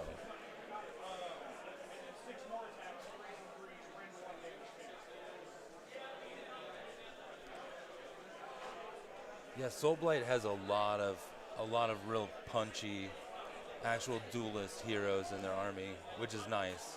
Seemed like for a while Sigmar was getting away from that, like Right. smaller wound foot heroes Yeah, that can actually do something of note. It's like, what was it? Sigvald, and that was Oh yeah, about it. that was for about a while. it. Yeah, it was Sigvald, Gotrek, and some other named guy, probably Bastion Yeah. and such, like the big guys. But now foot heroes are in a really good spot, I feel, because you have guarded and lookouts there, plus the use of obscuring in this GHB in particular. It really protects them from stuff that used to just annihilate them in previous editions.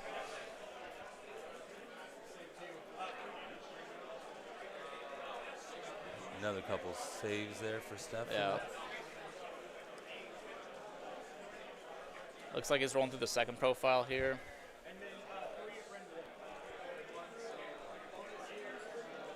I believe there's 3 of those eels still sticking around right Yeah, now. he decided to use the defense, which is pretty wise. He only lost 1 eel off of Radikar there, which is Yeah. pretty substantial.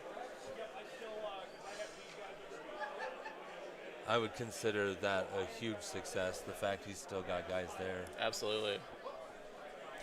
The only big scary unit left for Tyler to activate is that 6 block of Vargeist. They are swinging. It looks like there's only 2 eels left, so it might be lights out for them. But again, the Vargeist hit on 4, so they have the potential to whiff just as much as they do to spike. And he's trying to put pressure on that other he's- shark as well, so wow. he's going to split them up. He's splitting, yeah. It's very interesting. I don't necessarily blame him. Right. I can see the reasoning. Yeah.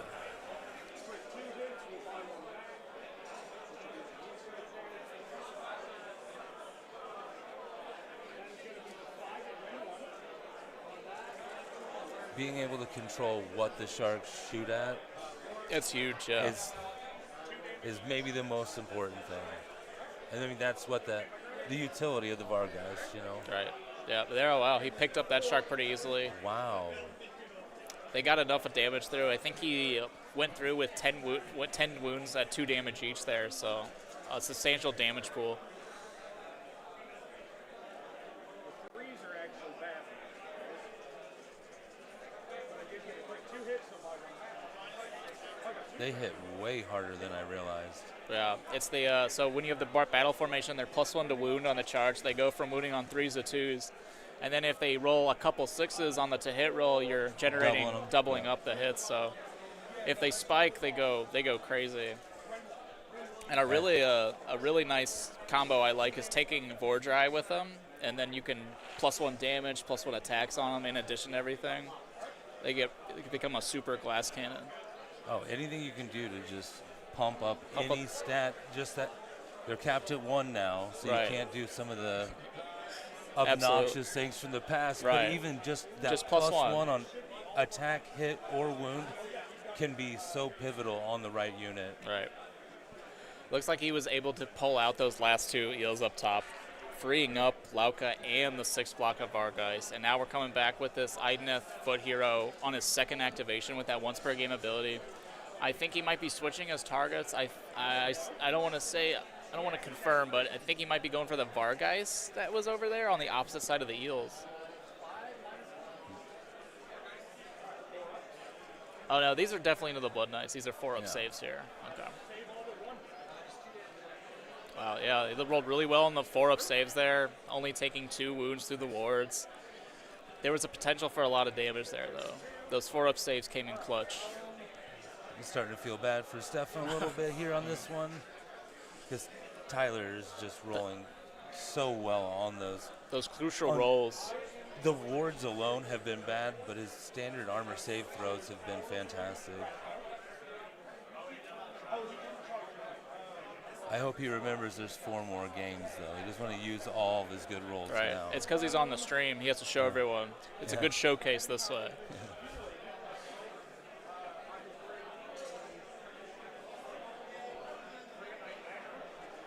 And we appreciate the extra effort. It looks like he's doing recursion, that end of turn recursion for the Barrow Knights again. Just piling on the bodies.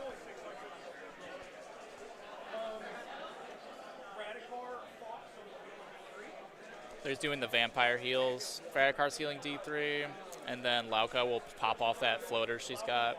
Or not Lauka, the other generic Vengo. Yep. Lauka herself did heal for 3.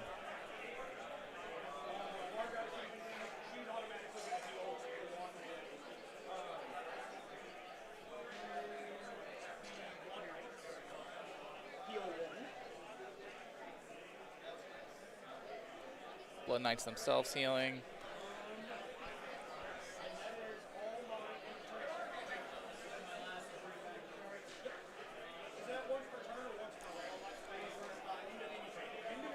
So Steven's coming here, spending his CP, getting that shark out again, having to recycle it, of course. Definitely the wise move. He's going to reclaim this objective. I believe the Blood Knights capped it last turn, and he's going to come back and cap it before the end of this turn. So that'll at least get him something. I say curb the bleeding just a little bit. Right.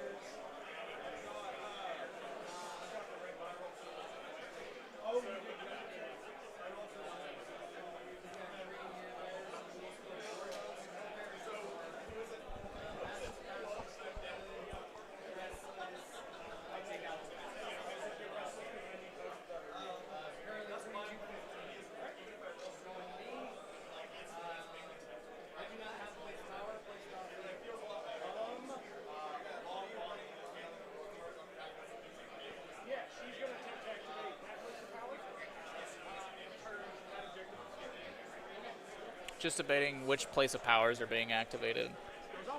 Looks like it's a success.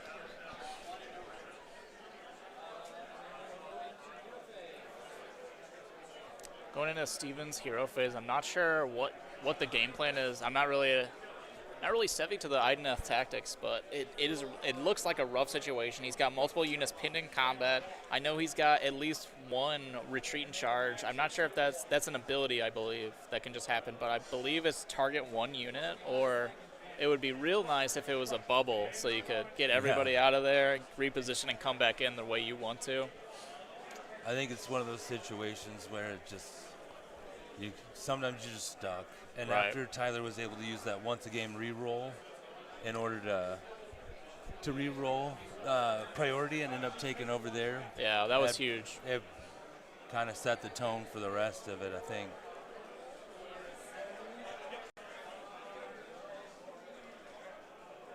As we look around the hall, looks like quite a few games are actually wrapped up. A lot of players wandering around, watching the other half still finishing. Oh, yeah. I think we're, just under 2 hours so far in? Yeah, we're 2 hours in. I think we're exactly about hour 15 from the round ending, if I'm not mistaken. So we should have plenty of time to wrap up this game. Well, I prepared for today just like I do as a player and did not read the packet. Of course, as is tradition. Yeah.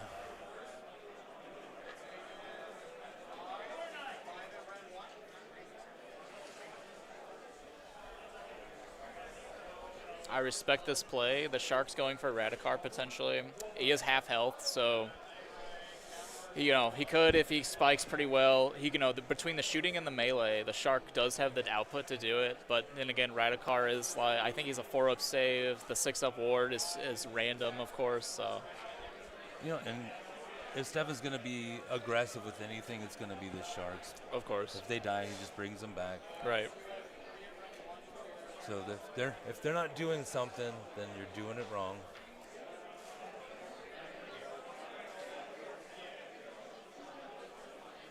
Looks like he's just deciding to hang back, as it'd probably be a suicide run for that shark after all. But he does have one more shark on the table in his zone still. He could do a couple tricks. I think he's got 3 sharks left. Oh, is there 3 sharks? Like, Oh, yeah, there is. so. There's one in the middle in combat. I didn't realize. Well, there's a lot of bodies. Yeah. Yeah. It took me a second.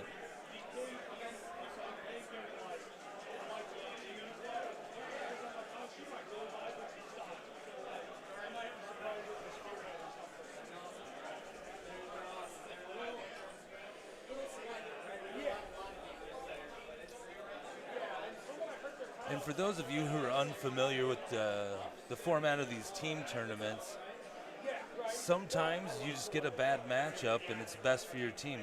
You take the loss so that you get 7 other good matchups, and that's the way it goes sometimes. Right, so the job of your team captain is to try to net the most points between all the matchups for your team to pull ahead of the other team and take the win for the round. So while we'll see some games are like no contest, the other games will be much more closer and tightly scored.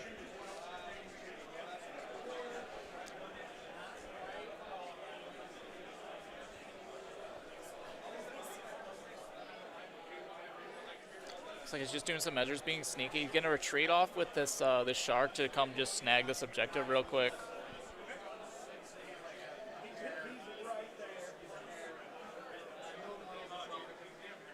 Let's see if he actually is on it. I think he's actually just outside. Is he off of it? Just off. Oh, yeah. It does look barely. like yeah. I mean, you can't tell from the camera, but I mean, it's just the smallest sliver. 1 millimeter. Here he's coming out with a big retreat. The eels are coming out too, tagging that objective. I'm not sure if Tyler has 2 CP available for a counter charge, but that would be the play here, I would imagine. Oh, absolutely.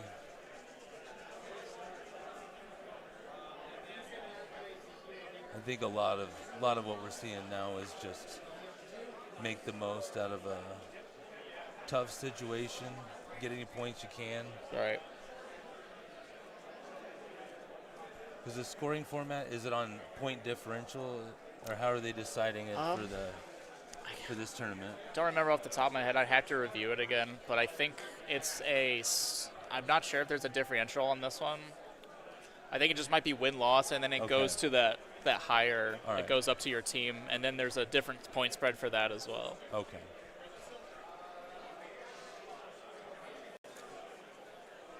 Because I can think of plenty of times being in tournaments where you know you're going to lose, but you just try to score as many as you can, try to keep as many points off the table for your opponent to grab. Right. Try to put yourself on the best foot forward for the next round. Yeah, because ultimately getting those points early on, even though if you're going to lose a game, you can score maximum battle points you can, and then once you get to that final round or after the event even, you can see how many battle points you've racked up, and then it kind of puts you above the pack when you have a little bit more. Oh, absolutely.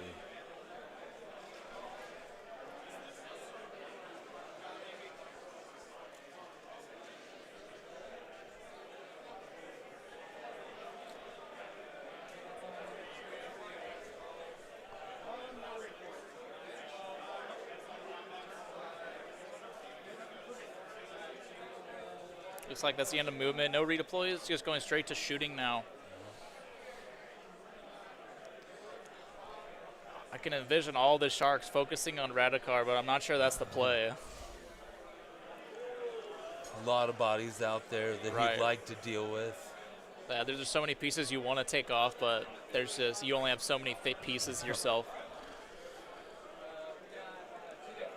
Say bodies for Stefan is a finite resource at this Right. point.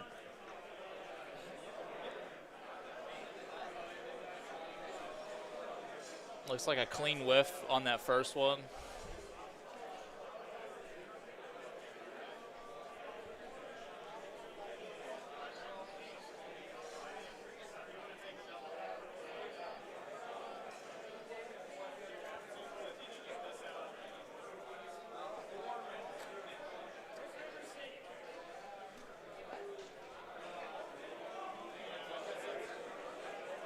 Steven just debating where to put the shots. Looks like you're going in the Radicar with this one. Especially with the damage that's already there, I think that's just a go-to. Yeah. Low-hanging fruit.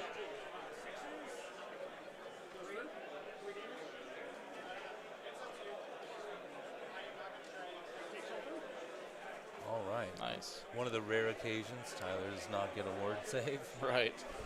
I think that might be the first time, actually.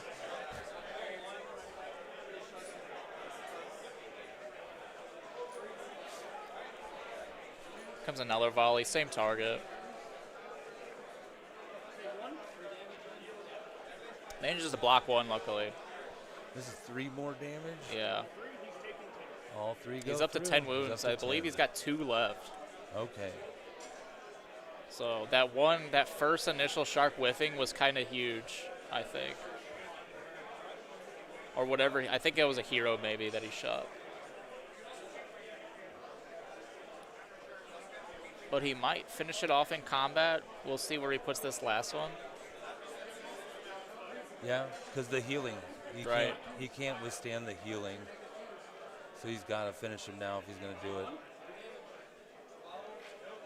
All right, let's see about the wards. I think this is into the... This is in the Loco white Vi, it one. looks like. Oh, Yeah, he Loco decided Vi? to put this one. Which, if he's got a game plan to drop both in the same turn, that would be pretty substantial.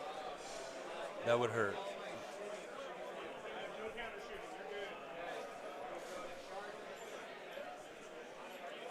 But the Tyler's still got so much, though. With the Vanguard Yeah. Lord up there, he's got those 2 units of Vargeist running around doing whatever they want. The Barrow Knights. Right. Still, The Barrow Knights are still just going hanging strong. out. Yeah. I mean, they're at what? They're back up to They're like 7? 5. Yeah, they'll be up to 7 at the end of this, I think. Yeah. 5. Yeah. Yeah, they're at 6 or 6 now. Yeah.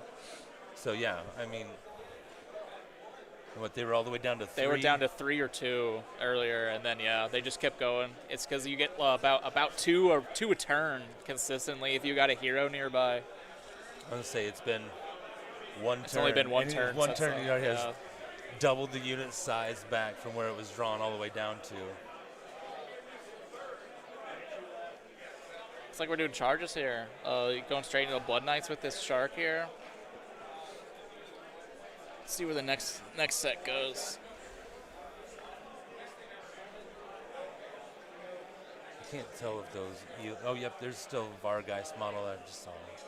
The bottom unit of eels is what I was Right. looking at to see if they were able to charge or do anything. They've got that Vargeist. Look like the he top might be unit pinned in it. might be debating a CP reroll on this shark in the left corner here. Yeah.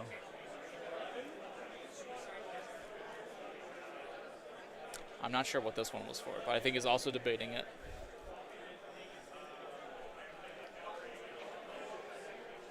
Wonder if it's those eels up top. Right. Maybe.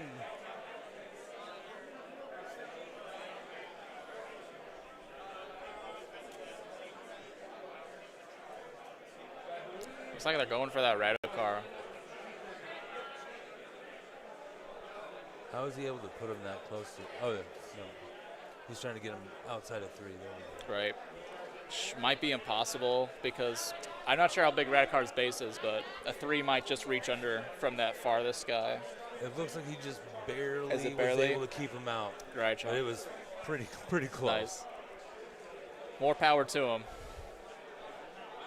Eyeballing it, I never would have thought he'd been able to get away with it. Right. Oh, that was his counter. Pretty wise counter because they'll get the +1 damage charge bonus and everything. And then if he's really lucky, that White Lord on Steed will activate, and then get a tandem fight. But that's might be far-fetched for this combat phase. He is in combat, though, I think. Yeah, in order to get that combo, is it wholly within 12? It's not a wholly within. It's a combat range for both. So as long as you're within 3 of the Barrow Whites, you can do it. And it's not even a wholly within 3, luckily, for this. And I think he just measured it out. I didn't see if he was or not, but it was pretty close. Right. Just eyeballing it, roughly, it looks like he's got it. I think he's reducing attacks here. Pretty wise. Definitely put that on the Barrow Knights. Really reduce their output.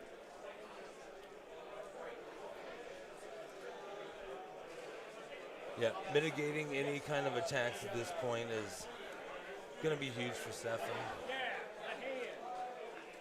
More so than usual. Looks like he kept up with that 4-up roll on the chill grasp for the hand and a gash. No move abilities. Which was pretty huge this turn because this was that big retreat and charge, break out and charge in turn. So keeping that 6-pack of eels just sitting there fighting one Vargeist and the Endless Spell is pretty huge.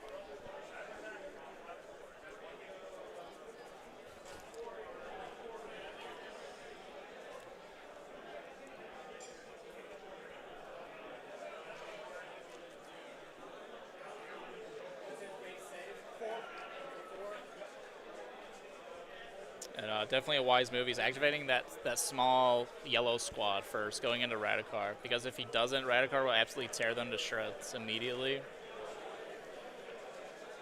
I think he might be debating the all-out attack here.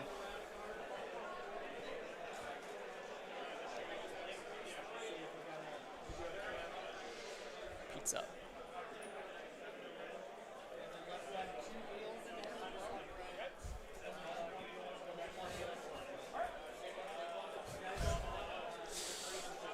Let's go for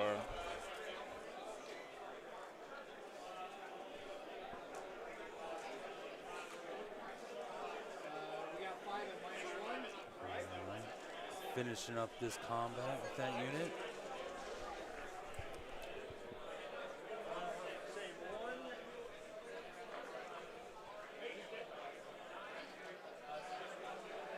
Looks like he was successfully able to pull out Radikar there. He didn't go crazy with those wards.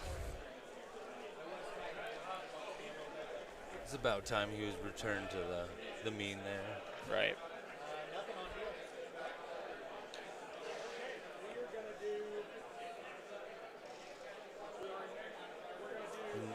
Did he reduce the attacks on the Barrow Knights? Yes, the Barrow Knights, which was, very good choice because they have that +1 damage right now. So, and they only have 2 attacks normally, so dropping them down to 1 attack per model is really good choice. Huge. Looks like he's going at that White Lord on Steed to get that tandem off, so he's fighting the eels, I imagine.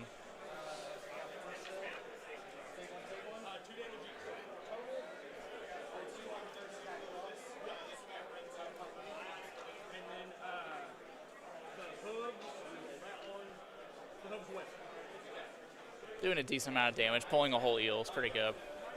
Then he's going to go in with the Barrow Knights for the tandem fight.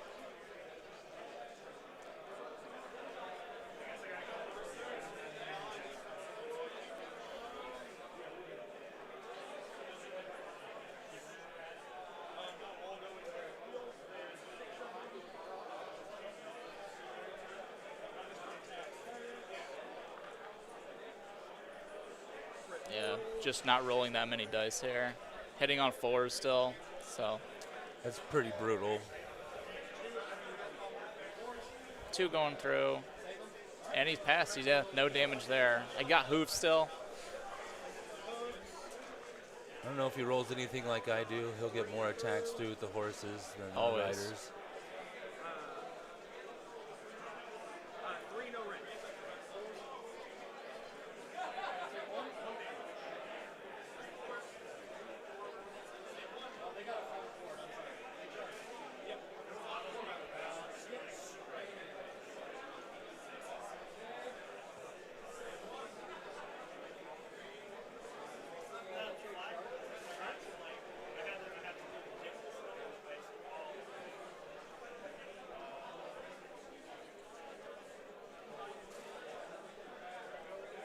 Going with the shark next. He's trying to, I think he's measuring for that. He's probably out of combat range of the White Lord. Probably putting everything into the Blood Knights here.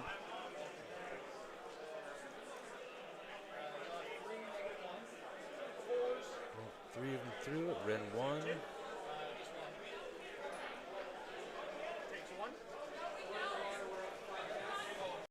A whopping 1 damage through. Second profile here. Is this the shark bites right now? Yeah, the bite. This is the good profile, the bites. The 3 damage one, I believe. 4 damage. 4 damage. There you go.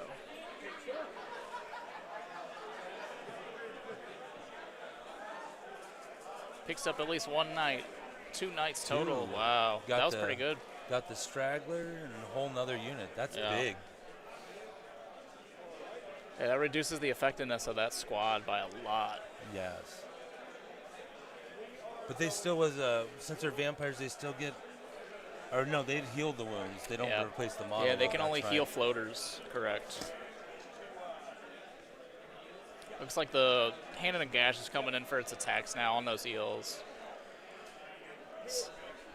Looks like it did pretty well. Oh, spoke too soon. Fluff that wound roll.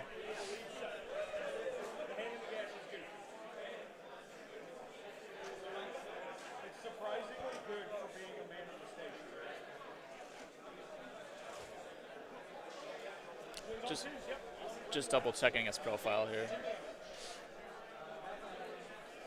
Looks like it punches through 2 damage through on the eels. Not nothing.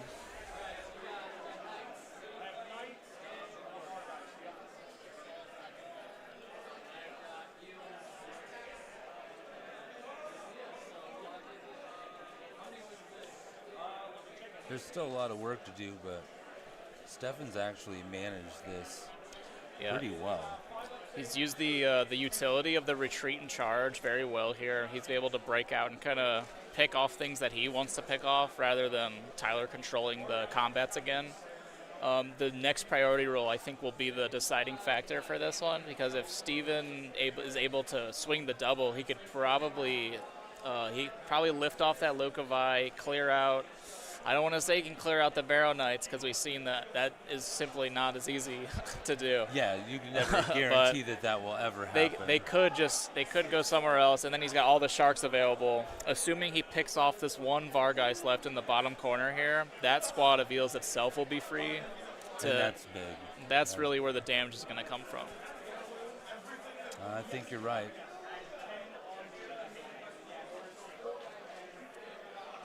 Which is a little surprising, because I don't think Age of Sigmar almost ever comes down to the priority roll on any round. It's Right. rarely ever important. So. Some would say. It's only been a point of contention since its existence. Right, so not a big deal. I don't mind it. I think you can plan around it, but I think it's fun because if you are not planning for it, you're going to have one game plan, and you're probably going to stick to that game plan more times than not. But the fact that there's this potential that your opponent can hit you twice, you kind of readjust your plans and try to be a little more careful, I guess. you always try to plan for it, but Right. There's so I'd many still things. rather be lucky than good, though. Right. I'll plan for it, but There's only so much you can do as the player when the dice take over. That's how it is. it's a dice game. If there wasn't the randomness, I'd be playing something completely different. Right.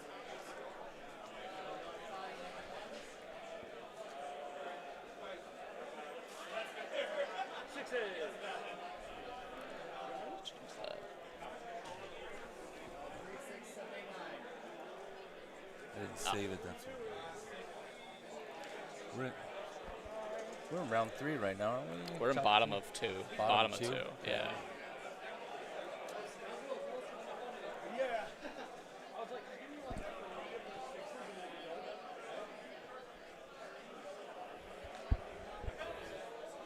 And as a reminder to everybody out there, since we can't hear the players right now for this first game, we're missing a lot of information because we're certainly not going to interrupt their game to ask them questions. Right.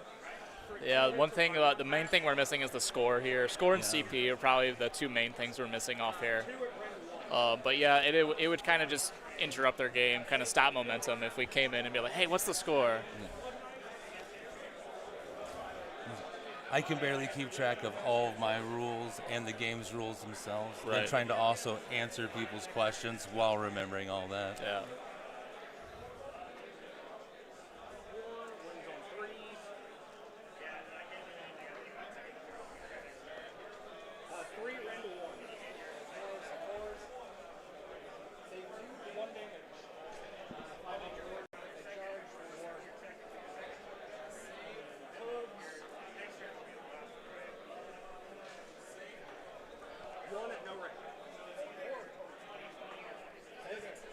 I believe these are the Blood Knights swinging into the center squad of Eels here.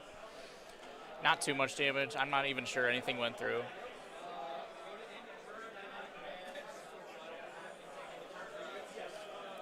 When there's 4 or 5, they're intimidating. Even 3, little swingy, but Right. after it drops below that, just Yeah, the loses damage really falls. effectiveness.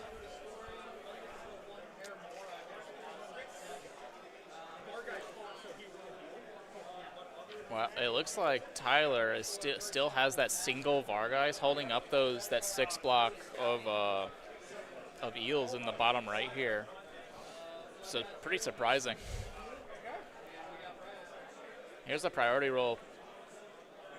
Wow, looks like Tyler keeps it with that 6.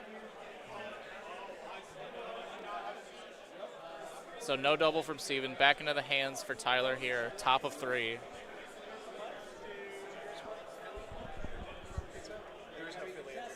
Oh, I see. There's anything with meat on it and cheese is good for me.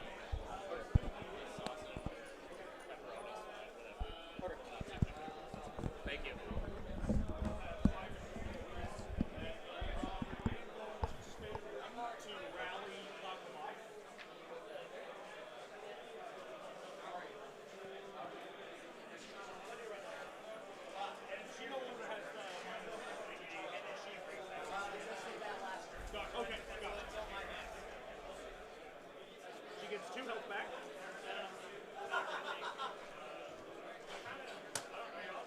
Any other hiccups?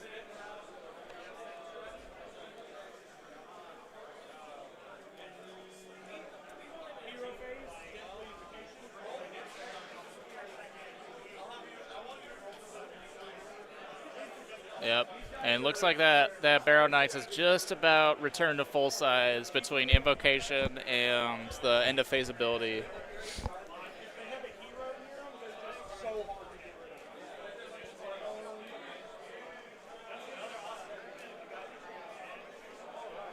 Honestly, if Tyler's able to clear out the center Eels and potentially crack into that bottom unit of Eels, he might have a way to lock in the score here. But that being said, Steven does have the two side objectives here. He does have the reinforced Vargeist still that could just move 12 inches, get that one shark. But I don't know if he has many tools to deal with the other one, and let alone if something threatens his home objective. I don't think he has much to park or zone out that backside there.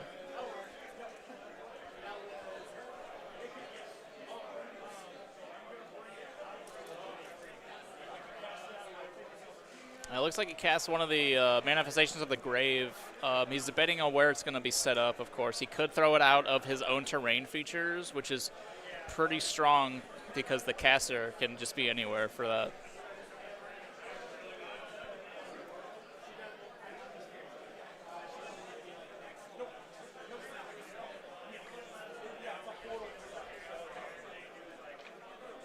I'm really looking forward to Tyler moving that Vangoria Lord because I keep forgetting it's up there. Right, yeah.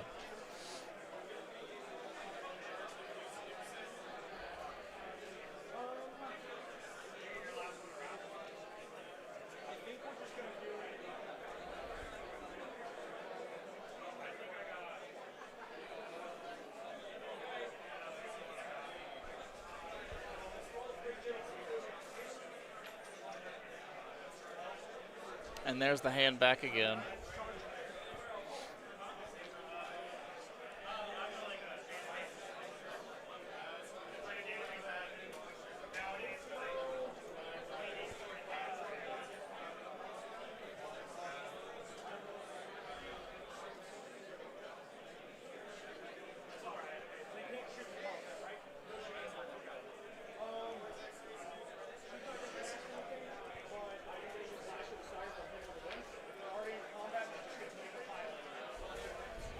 Looks like he's just popping the lash here. Just going to give a pile in for whatever's in combat already since he doesn't have any other targets. Free movement is great, especially when you're trying to fight for that center objective.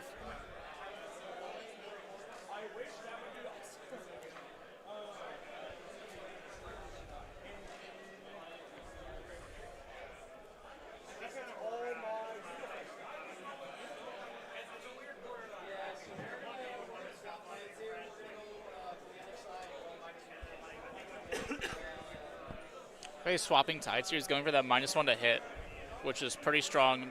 It might save him here, honestly. A lot of the stuff on Tyler's side is hitting on 4s already, so bringing it up to 5s might just give you the edge you need. At this point, anything to mitigate that damage. No recursion, bodies disappearing.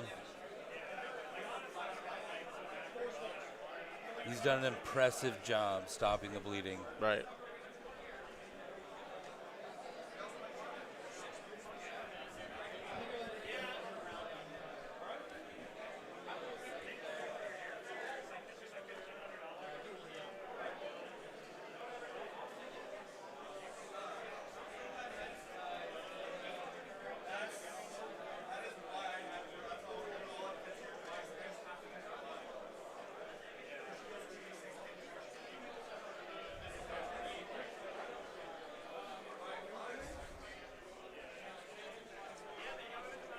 Looks like we're going to movement now.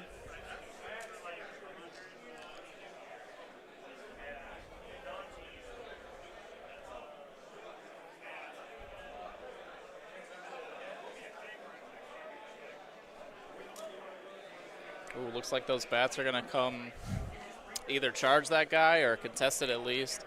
They're only control score 1, of course, being beasts, but they do have like a surprisingly swingy combat profile. They're force forwards, but they're flat 2 damage each, so it's like they can secretly pop off, but I suspect he's looking for support from something else here.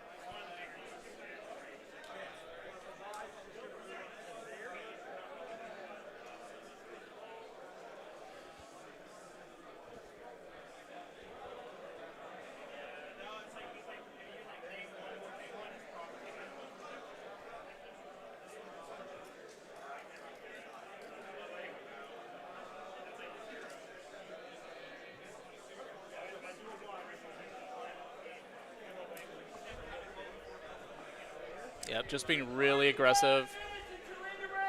Thanks, Tom.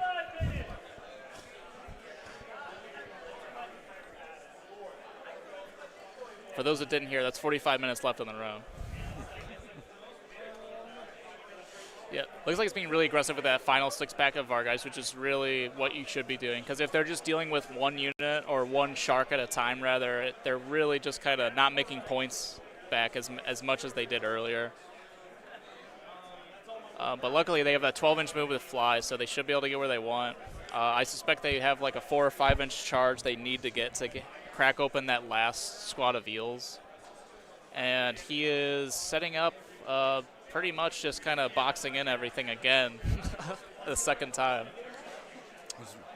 Rinse and repeat. Right. If it worked the first time, might as well do it again. Well, he's coming in with a clutch redeploy, getting onto the objective for real this time. Nice.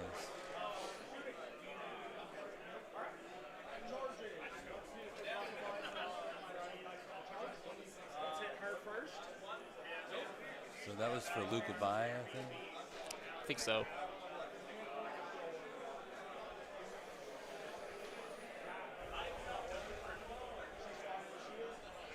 I'll be right back after this charge phase. I'm gonna go take a break. No problem.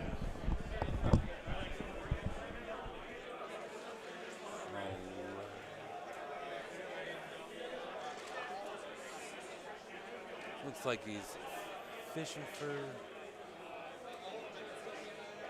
charge here with the Vangorian. Okay, with the endless spell. There we go.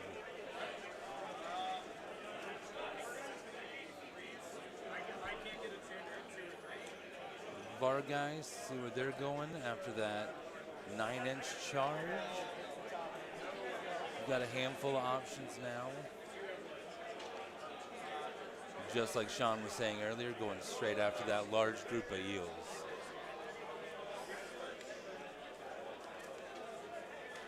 That's really the most offensive output that Stefan has right now, so trying to knock those down a peg or two would be a pretty good strategy.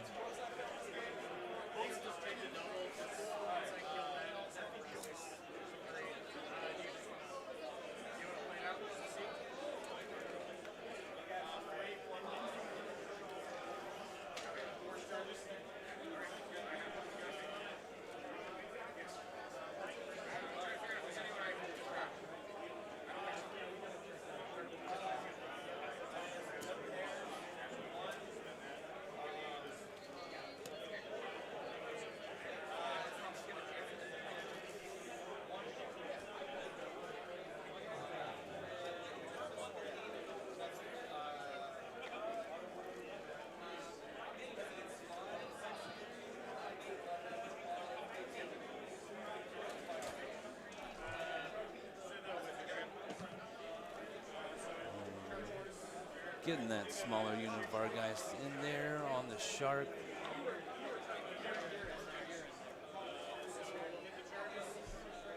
Might be able, if he spikes on those hit rolls,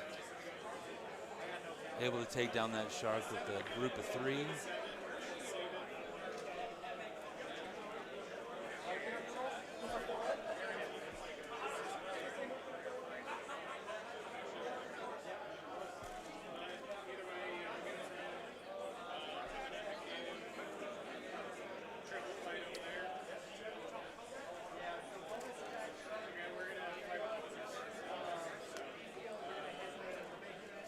Any huge surprises for you, Sean?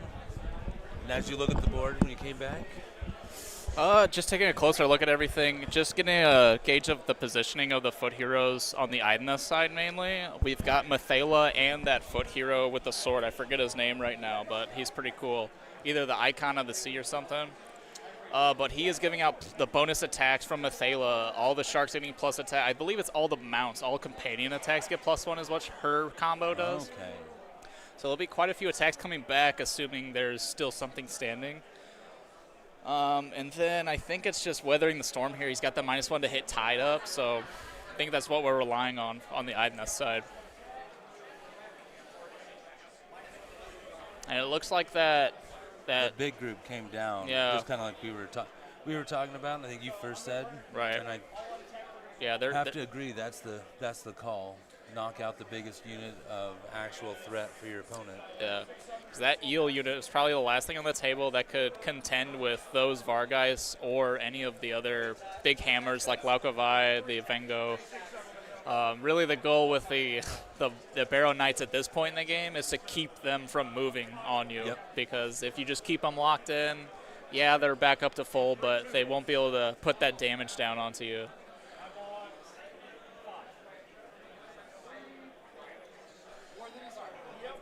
It looks like Lauka in the center here failed her 3-inch charge. Am I seeing that correctly? Or it looks like she's not in combat. She's not.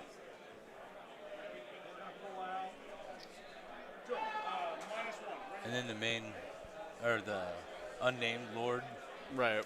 I think he's just outside of even charge range. I think it's a 13 inches. Oh, wow, yeah. It's hard to gauge the distance on the camera, but It yeah. is extremely difficult. Yeah. I already have a hard enough time on the table half the time. Right.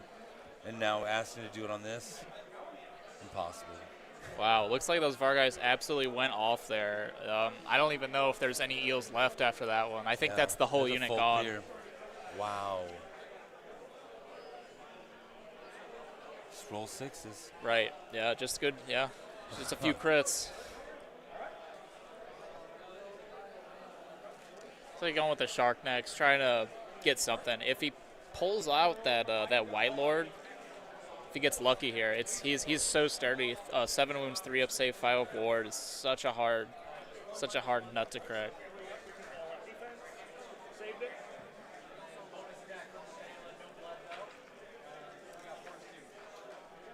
Comes that big attack.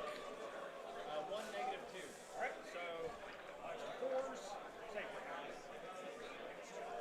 Like took no damage there. Unfortunate. Oh, looks like the Fellbats are going in on that shark. This is the one I'm here to see. This one is exciting. 4s and 4s, everyone. Or is it 5s and 4s now? Oh, -1. Yeah, absolutely correct. With the -1 to hit tide. 2 at Ren 1 because of the underdog. Looks like he's got 2, and they went up to Ren 1 because of the underdog effect from Surge of Slaughter. This is what is this? You pick a pair of objectives. Yep. So this pair in particular is the increased Ren. So it looks like he got 2 damage through at least. Maybe 4. Juiced up Fellbats. You love to see it.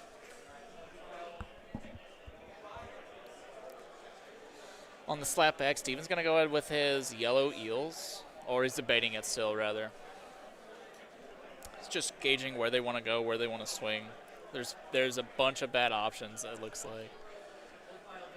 The Blood Knights would be good if you wanted to get rid of them, but there's only 2 of them. I think really putting your attacks into the Knights or the Barrow Knights is definitely wasted at this point. Yeah, now that they're back up to full strength, he's just lost his main or his last 6-man group of eels. He has no answer for it. You might as well work on anything else. Right.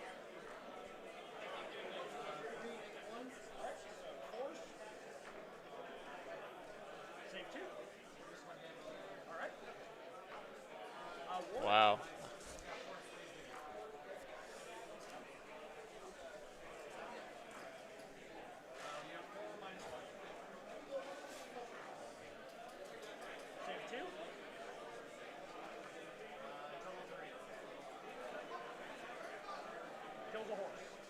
Looks like he managed to squeeze exactly 3 damage out of that. Pulls 1 more out.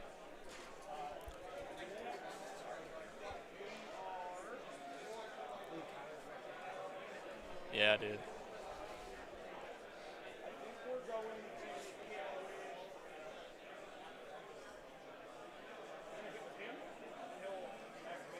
Yeah, it looks like he's going for the White Lord here, getting that tandem fight off. I assume these attacks are going into the Shark. So 1 hit. Ren 1. Yeah. 3 damage. And the hooves hit 1. And wound 1, no red.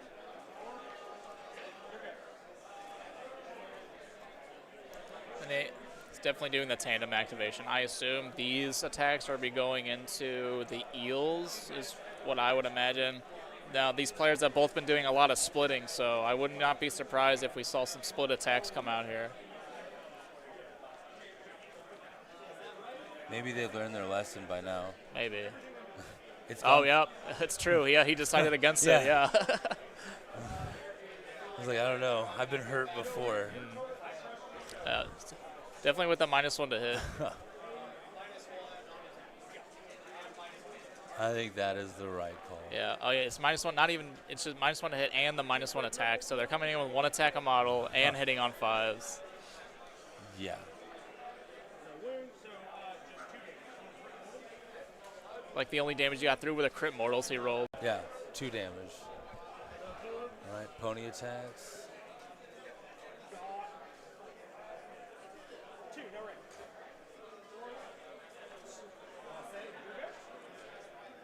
2 attacks. Or 2 damage. Yeah, 2 damage total. from that whole unit. Whoa. Yeah, Stevens are doing a great job at locking that down, making sure it doesn't do anything, because really they're only producing about 5 damage a turn between the Lord and the unit itself with all these debuffs laps on them.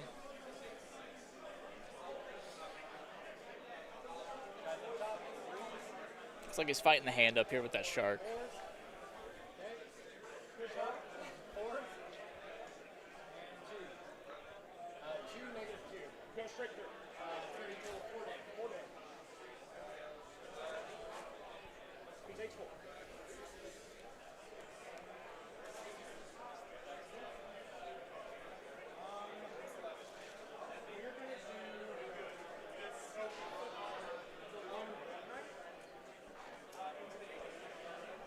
That lone Blood Knight champion coming in for those eels.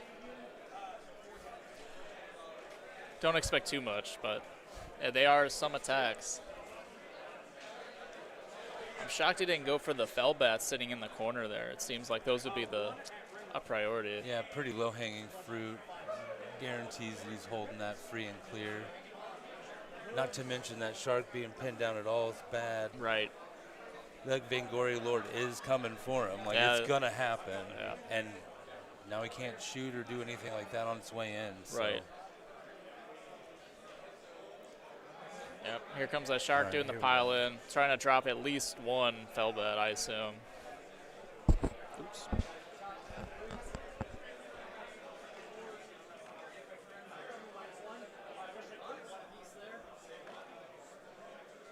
Goes through, so they've taken 2.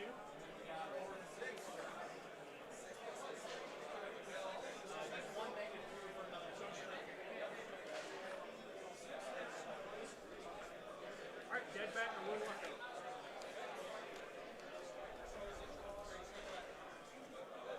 Looks like he drops 2 bats pretty easily there.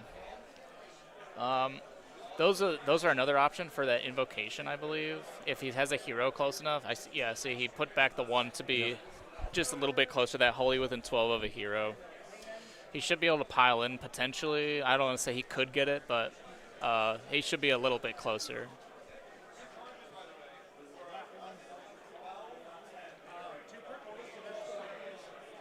Looks like this is the hand of Nagash coming in on that shark on the right side of the screen.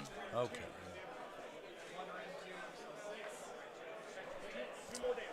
Two more damage to the shark.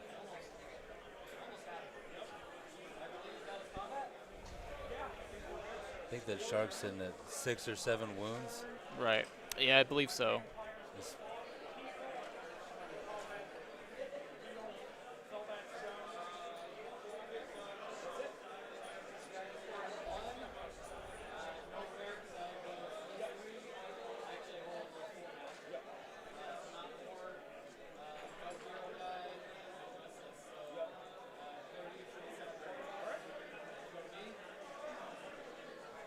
Did you catch that score? 30 to 27. I believe Tyler's on 30. Steven might be on 27.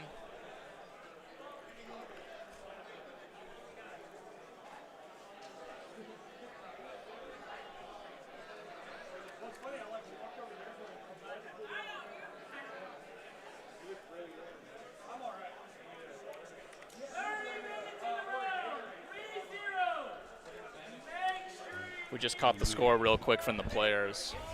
Moving into round 4 here, is that right? Or are we at bottom of 3? Bottom of 3. Bottom of 3 here, yeah. All right. Bottom of 3 for Steven for his reaction to this, what just happened. So all of his big hammer pieces have kind of been removed from the table. He does have sharks. He's got 3 sharks on the table. 2 of them are in combat right now. I think he was able to banish the hand just now. I wasn't really paying attention, but I That'll assume certainly that's what help. happened. Yeah. Gives him a little bit of mobility. Right. A couple options. Good went for a rally on that shark on the right side objective. Just trying to keep it healthy. The healthier it is, the better chances he has. He's getting that knight officially back to 10-man squad here.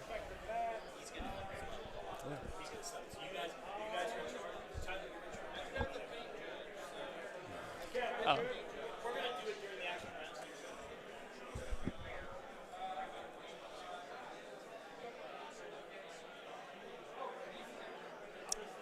Steven's doing a smart move here. He's pre-measuring where the fell bats can go, I believe, or where his shark can go either.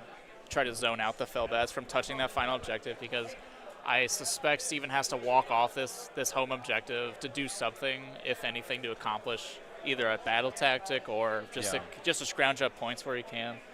Because the score is pretty tight here, I'll be honest.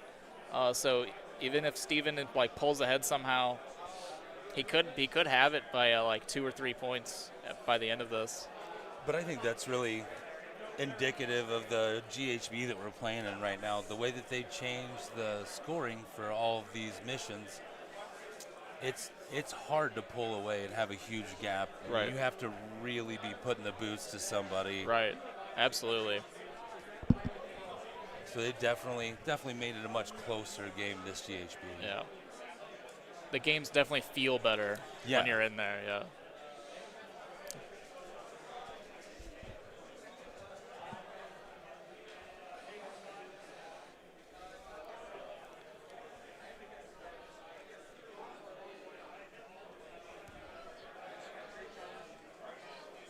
because he's going to do a retreat and charge on this shark in particular.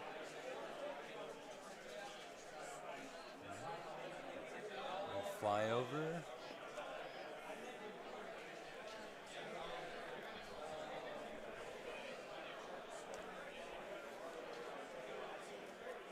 You know what the movement is on the Vangoria Lord off the top of your head? I believe it's 10 with fly. I think they've taken away most of the 12-inch movers from them. They kind of dropped it all. They really reserve the 12-inch move for the Felbets, the Vargeis, and then the big Mortarks on those big flying things.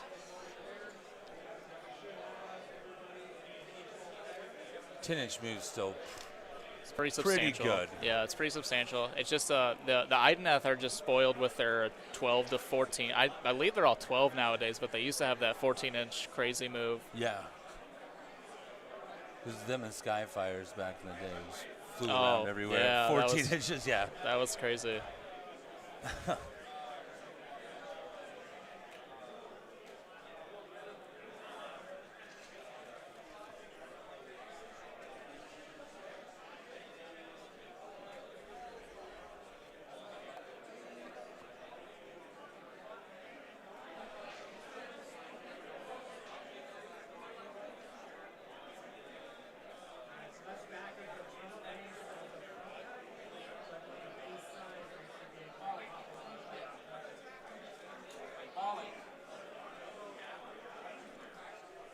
Yep, he's doing some great retreating plays here, making sure he's got just exactly the movement to get one model onto that objective up there after the retreat. And I'm not sure how many command points Tyler's got here. Right, yeah, so a countercharge would be an easy way to kind of reel this in, but obviously you can only countercharge one unit, so if Steven is able to spread out in a wise way, he can mitigate that countercharge a lot. Yep. The main unit that really loves the countercharge is those knights in the center here, because they get, when they're wholly within 12 of the Lord, they get the +1 to charge rolls at all times. So that countercharge with +1 to charge is pretty scary, because you can just hit it when you're not supposed to.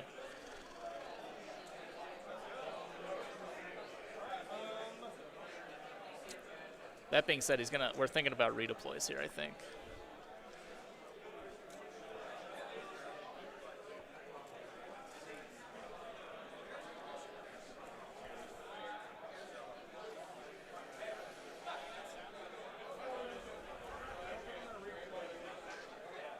Passing on the redeploys, it looks like.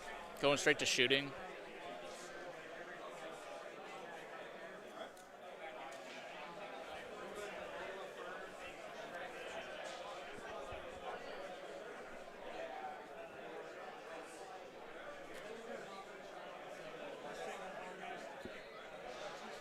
Look like he's going to try to pick off that single Vargeist that is a thorn in the side, basically.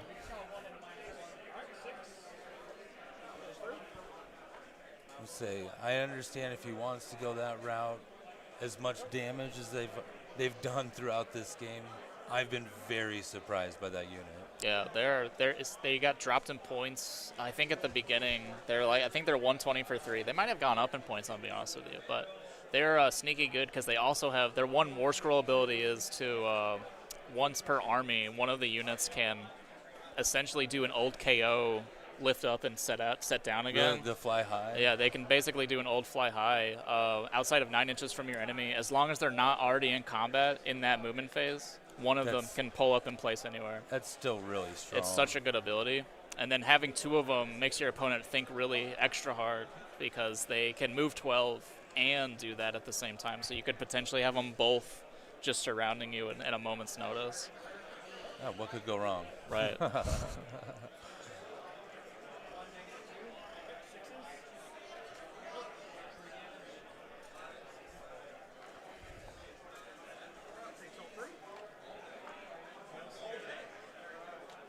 It's like we're doing some shooting into the Laukovai in the center here.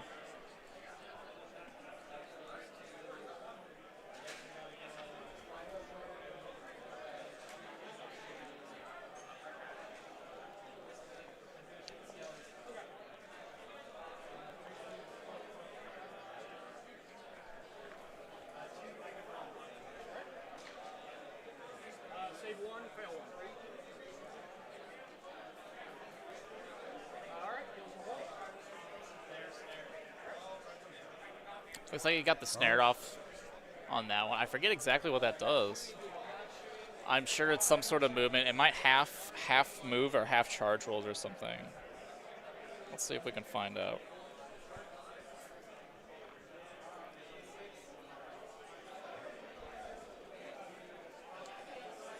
I think he did take off of Barrow Knight, I think, on that, if I saw correctly. Right. Which I'd normally say every little bit helps, but not with those guys. Not with them, of course. I think the main thing was to get that snare onto them. It's some sort of movement manipulation, I'm sure.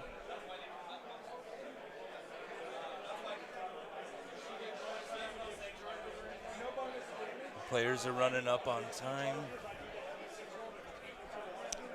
Right, yeah, it's really strong. So it's going to reel in their counter charge on a 3-up until the start of the next turn. They're -1. You subtract the number of dice rolled when rolling charge rolls to a minimum of 1.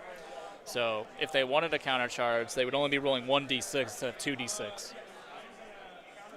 That's brutal. Yeah, so he is deciding to counter charge with Laukovai instead, which is probably the next best choice. Rolls of 5 is probably enough to get to those eels and land on the objective. Don't even have to worry about the piling.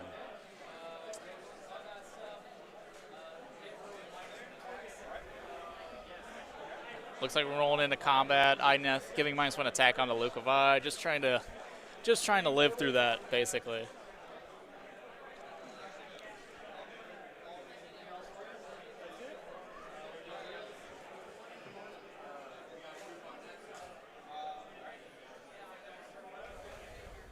Definitely activating with those eels first before they get torn apart. I should say if they get torn apart, rather.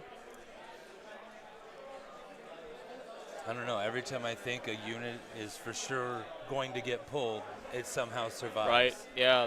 The real shock was that single Vargeist, because he is just he's still sitting here hanging out with his friends. But that 6-pack of eels swung at him. I don't know what happened. He just lived straight through it. And I'm still impressed with the Vargeist, that unit of 6 coming down and clearing out 6 eels. Yeah, just in one combat, that's crazy. Doesn't matter if they're the defensive or offensive ones. That's a big ask. It's like 30 wounds at least. Maybe even 20-something. Yeah, not bad for a utility unit. Right. It looks like the eels got maybe 1 or 2 wounds on a Lauka. Not too crazy. No. If she rolls decent enough, she'll get the good heal off, the 2d3 heals if she pulls that unit. I think Tyler's still feeling pretty comfortable, pretty confident.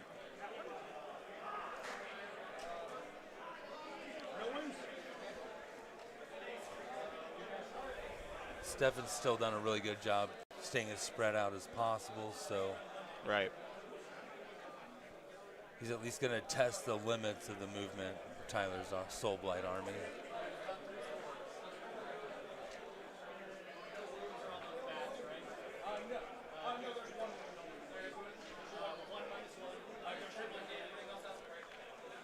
This is the Sharks into those fell bats down on the bottom left here. Oh, that was a good one.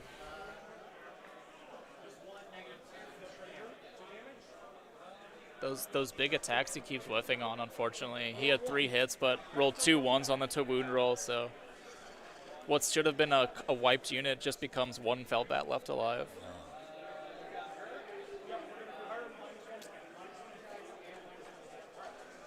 Well, that's what you get when you play Idneth. When it rains, it pours. Right.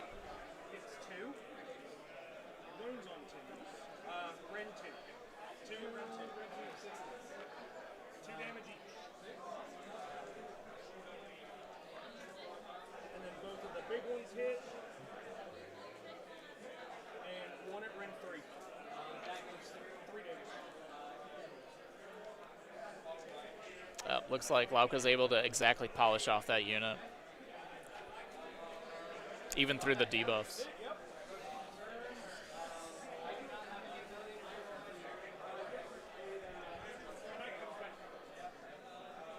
Yep, and there's that knight that we saw earlier, gets shot down.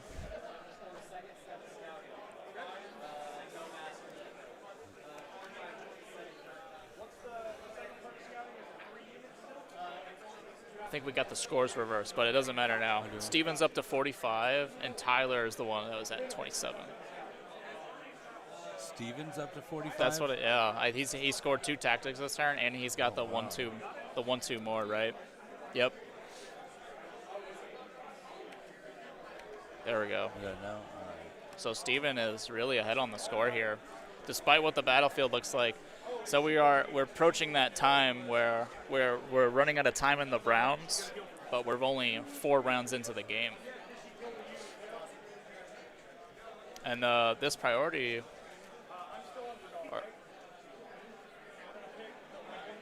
Oh, that's right. Tyler is the underdog too right now. Right. I hope I heard him right. I think that's the right score, though.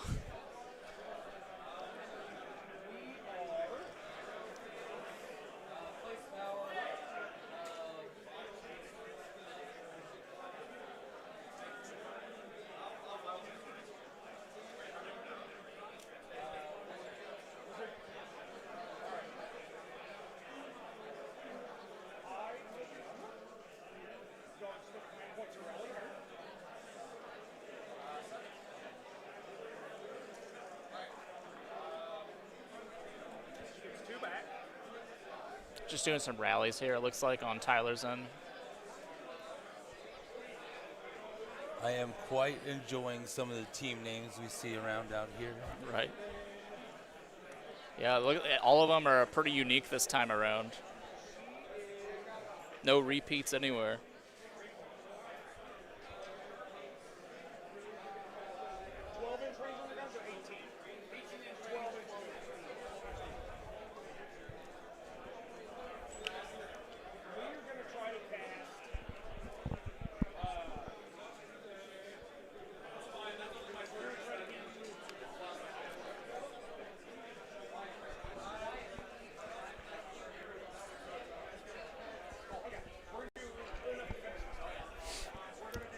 Looks like we got 20 minutes left in the round, so they're probably only going to get through the 4th round of this turn.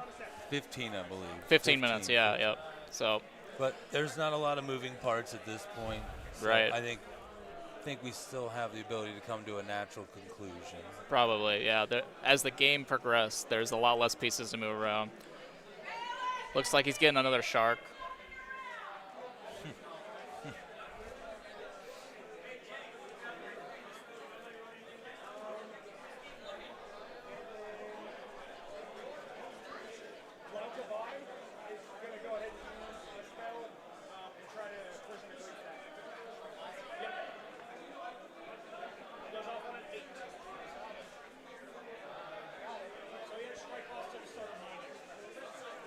Looks like Tyler went ahead and threw a strike last spell onto the center shark in the middle, closest to the center objective.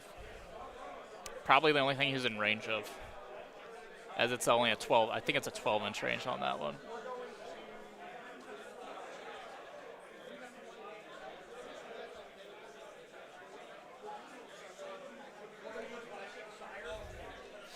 Tyler's using the lash here, get a free D6 movement. Nope, he fails the 2-up roll, unfortunately.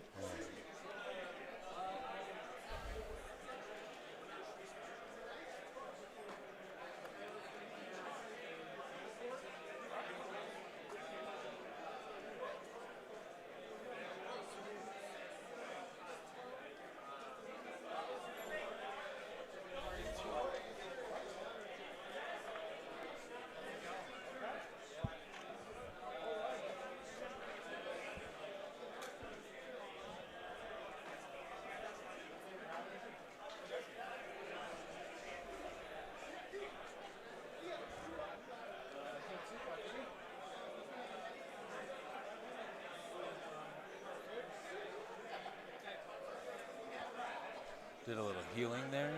I just rallied on him. Right.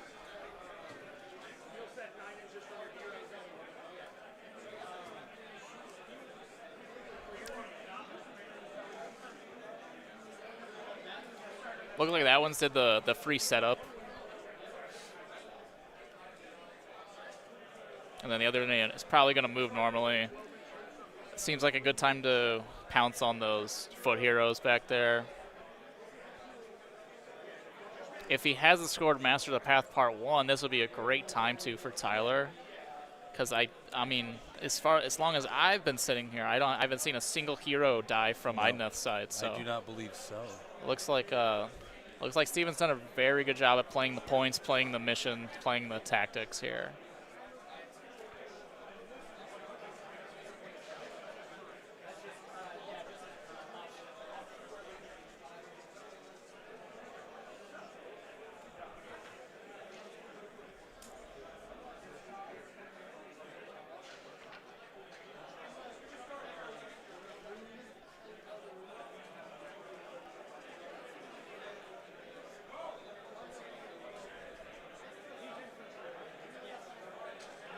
So it looks like Tyler's trying to create a situation where he can charge all of the units in front of him and then still get the fight in tandems, get all of his synergies going, try to clear out absolutely everything.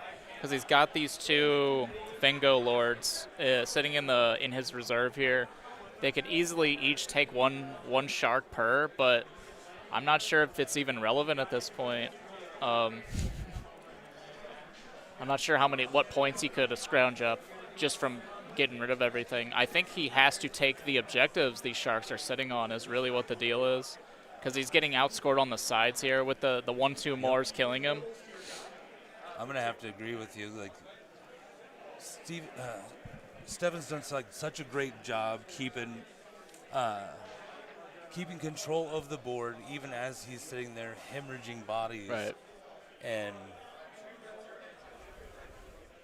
at this point, Tyler's gotta get the two monsters in and moving. Yeah. They've done some work. Don't get me wrong. I don't want to completely discredit them, but yeah, Stefan's done a great job of making them avoid the actual contacts and kind of have them doing nothing. It's a lot of points just sitting around. Yeah.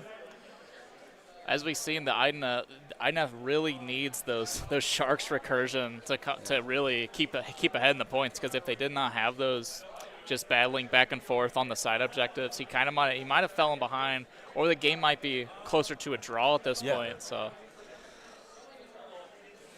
it looks like Tyler's playing more reserve with that final. I think that's Lauka up in the center in his home objective, that green one.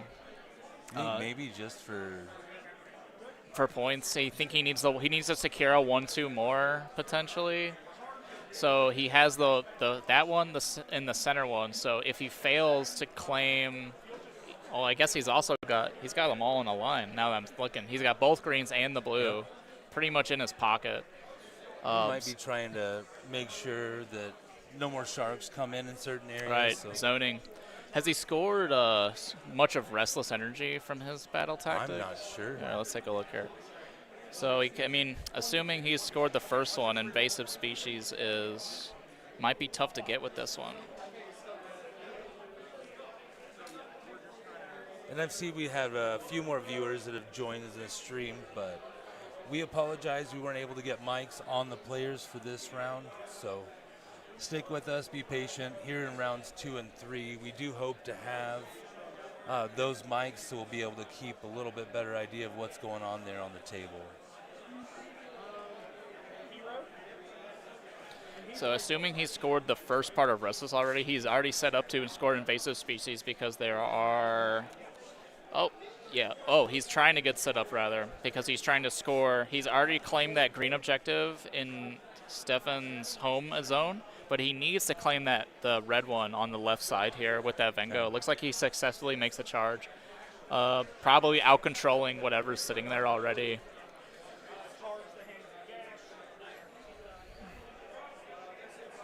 As well as the hand, it really comes in, yep. So he's getting all of his charges off.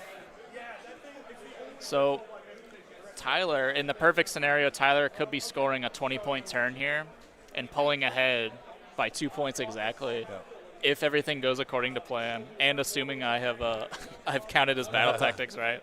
Hey, math's hard. Right.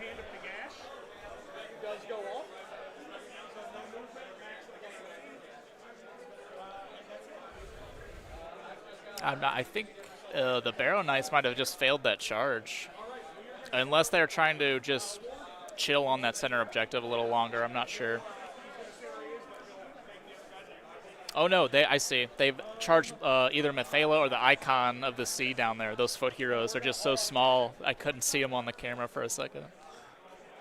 So it looks like they're just trying to isolate everything that does a bit of damage to you, because the sharks will just chip you down. They won't really remove anything.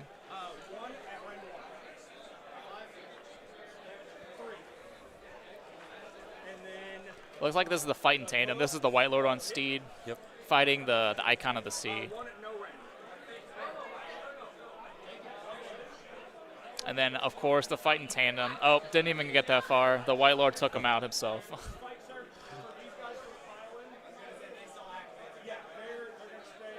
Which he's a little bit more punchy, I think. At Right. least than I realized. Absolutely.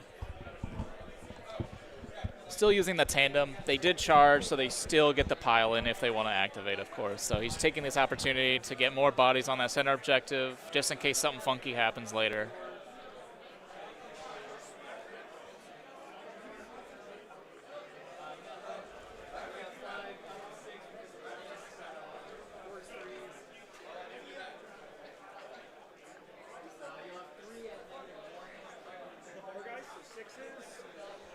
Look like this is Mathala's attacks into the Vargeist in the bottom here.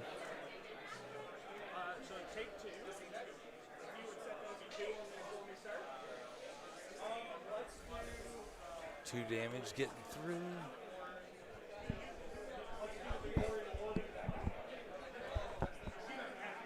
Here comes the Vengo into the, what is that, a shark left on that?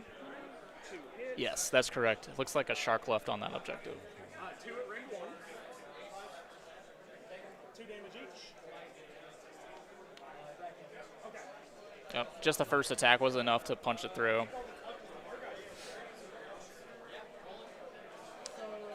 Then the only activation left is that 6-pack of Vargeist into Methala. I'm sure that hero has nothing to worry about. Right. Very danger.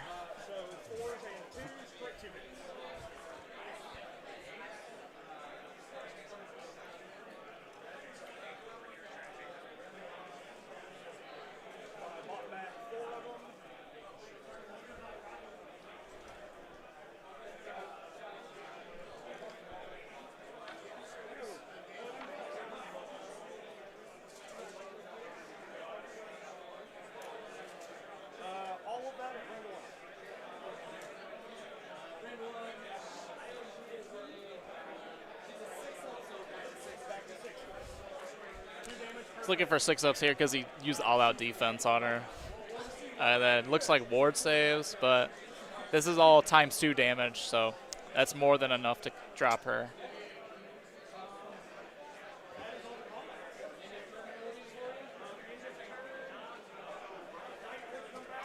Maybe it's just me as a pessimist, but I wouldn't have even had him roll. Right, yeah. I'd picked it up. Yeah, it's fair. I definitely we're try to. We're out of time. Right. Let's go ahead and call a spade a spade. I'll just take it.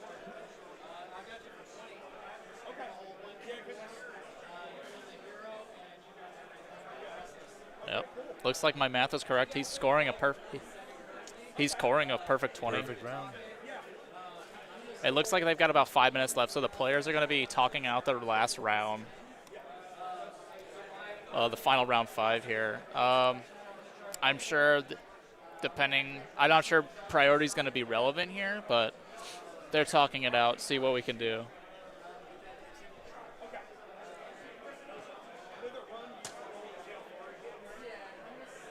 I just want to let you guys know that I've played around and gone to lunch, and we started an hour after you guys.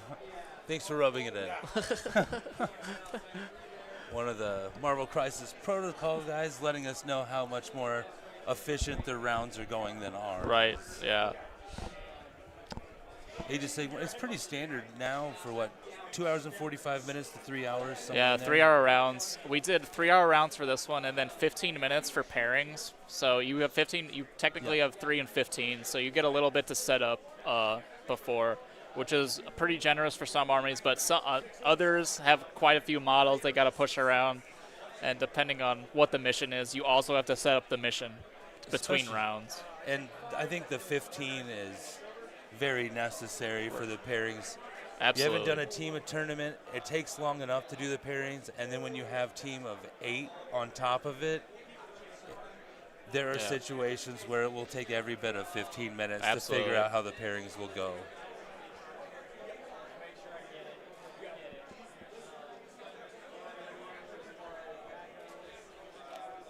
Look like he's just doing some charges, making sure he actually makes these makes these rolls.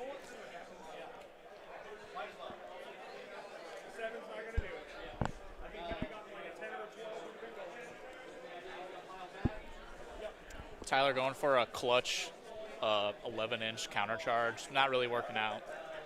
Pretty far, but if it worked, it would have been crazy. Going the attacks. This is a shark on the single Vargeist in the bottom here.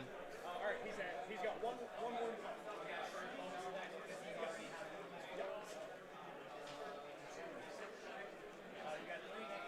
They're going to go through. I'm good if you want to just lift him. Picks off that Vargeist pretty easily.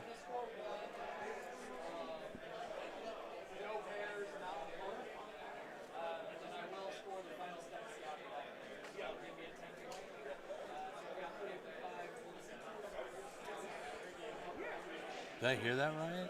55-47. Yeah. Yep.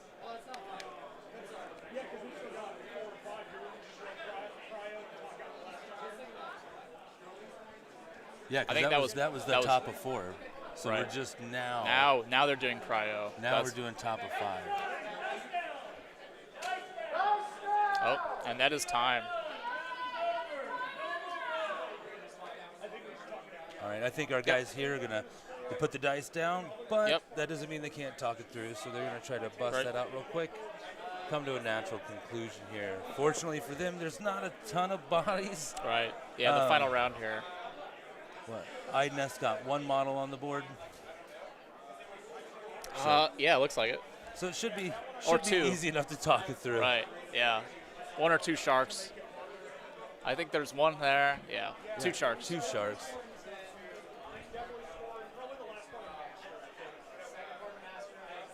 You know, I've watched enough YouTube. I didn't think it was that hard to see what's on the table, but when you're looking at the monitor, It's rough. it's pretty difficult. A lot more difficult The than silhouettes are harder to recognize from the top down.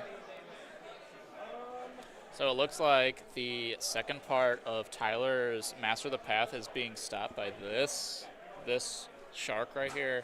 Now, from what I can see, the only option would be you could do a lash on the center. He could do a lash on the center, or he could do the pull up from the Vargeist to get a 9-inch charge on that single shark. But at the same time, he's got a second shark that also is same story. He's got to deal with it, and he needs that objective, I believe, because his last part of Restless Energy is control every objective on the battlefield, and he really needs that extra 5 points to swing the game for him. Yep. And it looks like, Steven did the wise move. He redeployed that 1 shark away from that 9 inches. So it looks like they'll be outside of charge range for Tyler on that single shark up there. Calculating final points here. Right. What did we say, the 10-point round maybe? 10-point round, not after that though. No. Probably 8 points. Wait, I guess he could do 1-2 more for sure. To easily do the 1-2 more, was that 8-point spread or 10 points? He's got the control at least 1 for 5. That was touch and go, so he had that one. He doesn't have to stay on it, right? Right. So I think he just got 5 points. Because it's what is for it? Stefan or For Stefan, yeah, because Right. it's 5 victory points for 1. Yeah, just for 3 one. victory points control any pair. right, then which 2 for probably isn't more. going to happen. Yeah. Yeah. So that puts him up to 60. I don't think there's any way I score the last part of Master or Restless. Right. Depending on what you do over here, I guess I could always. Looks like Tyler is conceding on the fact that he can't get the last final master or restless, but they're still trying to figure out how many points here. Yeah, Tyler could probably score at least 10 points here with a 1-2 and more. Yep. It's He's that looking at one. 10. It looks like he would just be 1 tactic shy of Of being able pulling to pull ahead off. here. Yeah.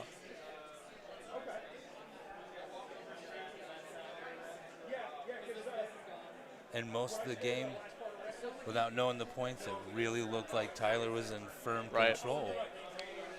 Yeah, for a long time, Tyler had the overwhelming presence on the whole table. He was just everywhere. He was boxing stuff in. He was zoning stuff out all over the place. After a while, Stefan was able to do that crazy retreat moves that we like to see with Ideneth, and he was able to maneuver in such a way. And his positioning with the Sharks was basically perfect, from what I understand. I'm going to grab another chair, and we can actually interview these guys Oh, here yeah. now that we're all done.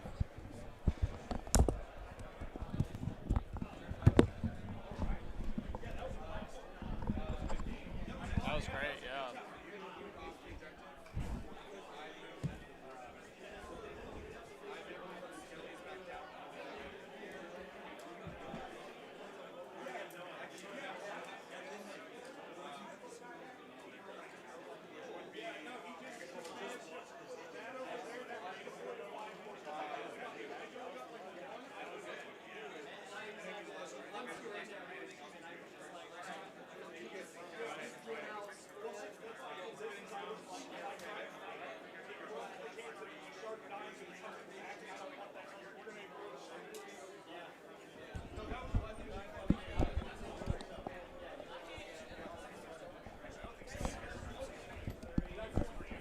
All right, guys, we're going to see if we can get our winner, Stefan, over here, ask him a few questions, and we'll follow up with Tyler after that. Assuming I can figure out how to get the microphone to work. I could give him this. Yeah, I We can. just swap, yeah. That works. Hey, Stefan.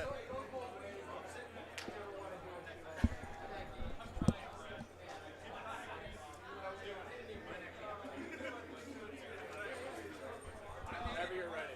Take your time.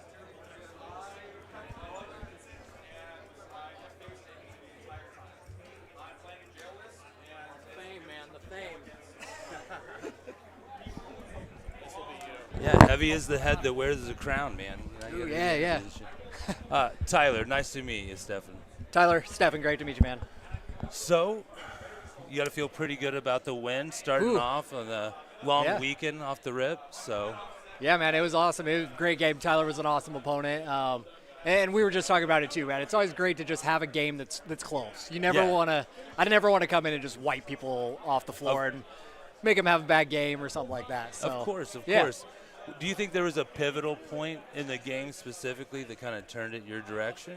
He got that extra. I had the double turn opportunity, and then he rolled his dice. He still got it. I could never get the double, which was definitely something I was hoping for. But like we were talking, man, it was like that final turn redeploy 5 inches just to keep my shark all the way up there in the corner, so he's not going to stop me from scoring master or scouting, and it stops him from scoring the next step of scouting too.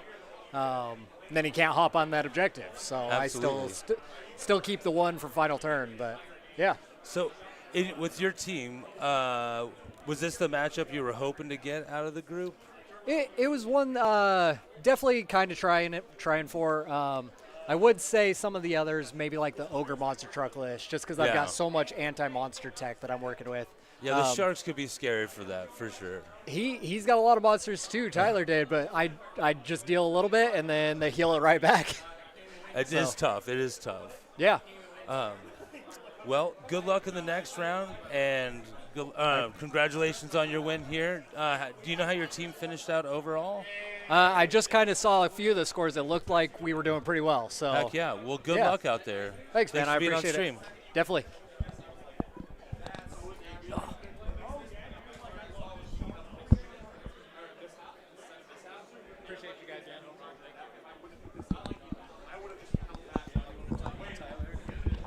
See if he wants to Oh, yeah, I got you. chat with you. You can talk to him. Yeah, you have a chat with him. All right. We're going to try to get Tyler Jenkins in on this, too.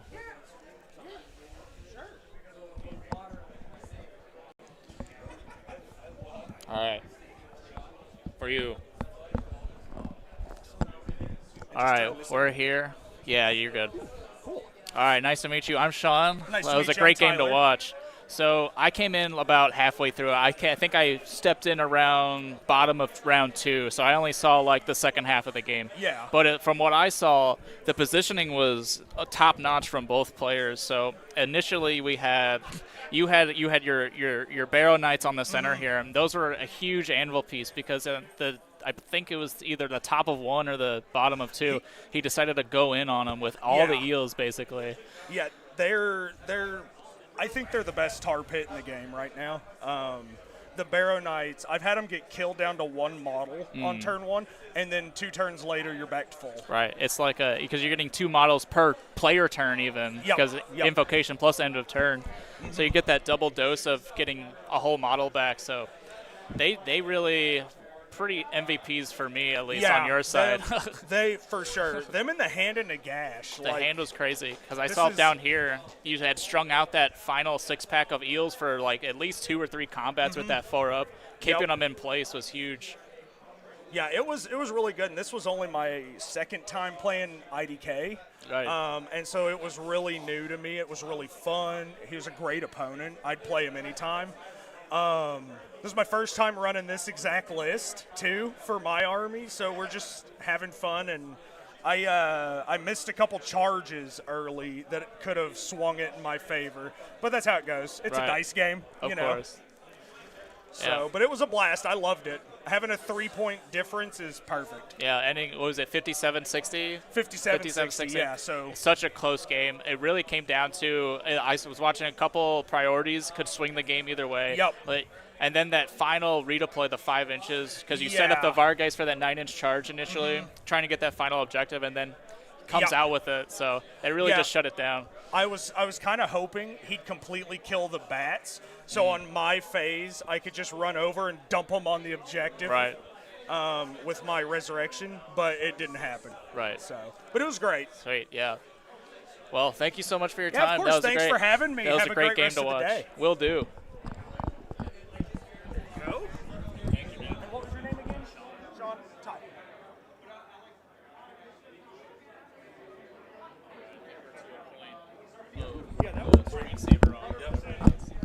All right, everybody. Thanks for joining us. Sean, do you know when the round 2 starts? I think I do. I think it starts around 1:15 or 1:30 is when I would tune back in for the second round. Well, thank you guys, and we'll see you around that time.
All right, everybody.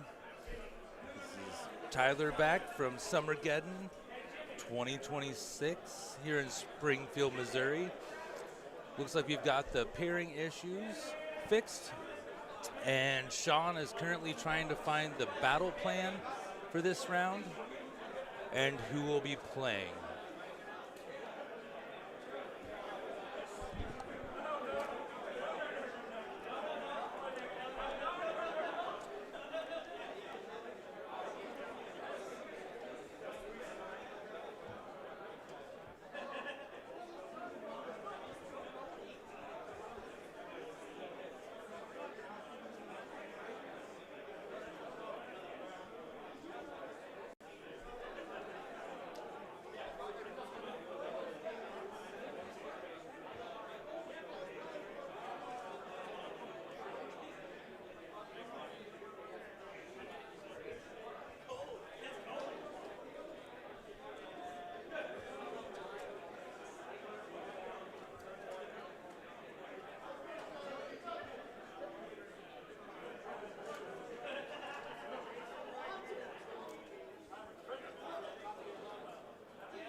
Mine is Radbull Wrestler.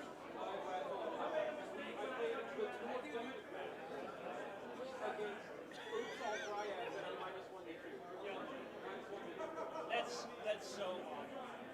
That's so awful. I'm sorry. This is just 3 up, 5 up. And then if you want to come touch me with a war machine, feel free. Well, I mean, by definition, you mean nope. It is all the army renown does not let you take anything but inventory. All foot heroes, which the same team. I have 2 drops. Okay. Reading casually. It's 11 and then 30.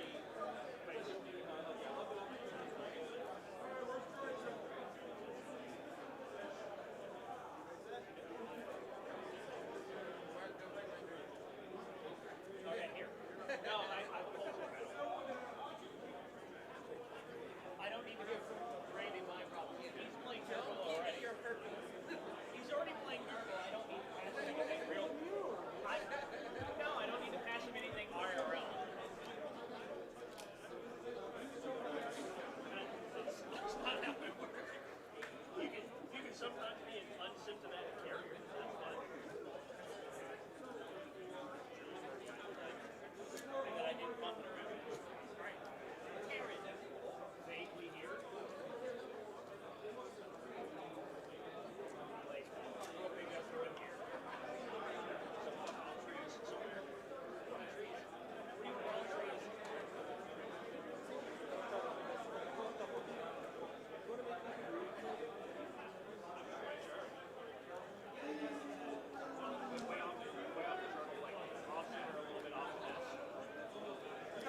test the tables. Honestly, it only gives me an extra red. It doesn't do anything else.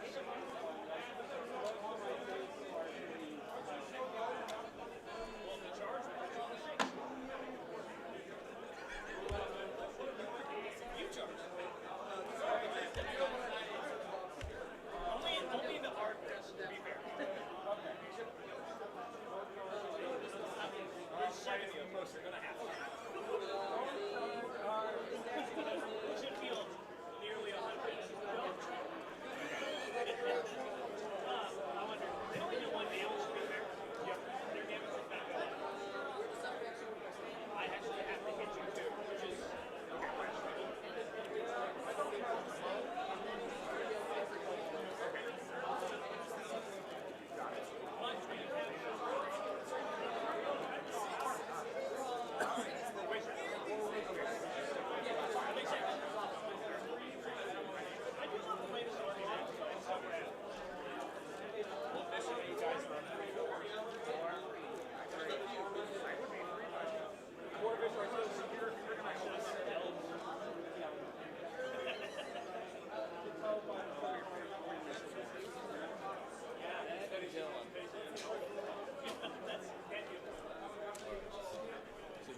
We've got Ben from the Al Pacinos.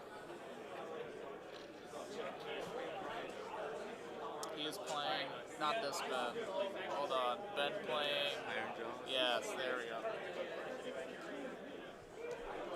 also this die tray. I'm trying to remember to use it. I should have used both of them.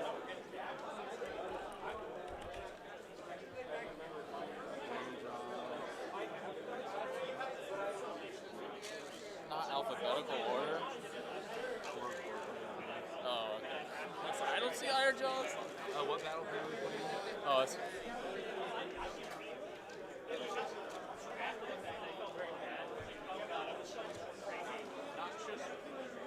Noxious Nexus. The one we were discussing. This one. Require my assistance. Do you want to stream with Tyler, or does Tyler? Do you want to break, or do you want to? I'm okay. Are we both using this next, right? Yeah, that's the one that's on camera. This one right here. I don't need mine. Yeah. I'm sorry, what? Do you want to stream with Tyler? I've never done it before. Okay. So basically, I'm trying to think of a way to introduce it to you because I've only it's been in it for an hour. Let's see here. Basically, all we're doing is we don't have microphones on the players still, so we're trying to basically relay the information that we're getting that we can overhear just to whoever's on the stream, talking through it. You can hear them? Not well. Yeah, you're supposed to perceive based on what you see on the monitor what's happening, but we have all the reference and we have their list now, which is great. We're waiting for Kai to finish his round for MCP to come mic up for the players. Oh, okay. That would be nice. I've never done this, so We can tap you in on the next round if you want to watch and see. I'll watch and see if that's cool. That sounds good. Yeah, Mind if I just kind of sit over here and watch? That's fine. If you want to steal a chair from somewhere, you're more than welcome to. I think everyone's got a chair. There's one over there too. Okay. I'm assuming don't take this one. I don't know if that's important. I don't know. We just have them there so nobody tries to walk near the cables or anything. All right. Let's see. Does everything look right on this? Daughters. Yeah, he's playing daughters. Oh, yeah. Fill out the battle tactics.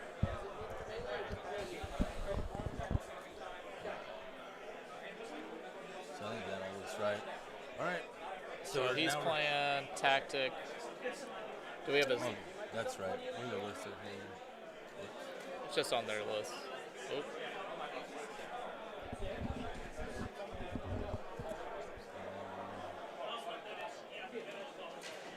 There we go.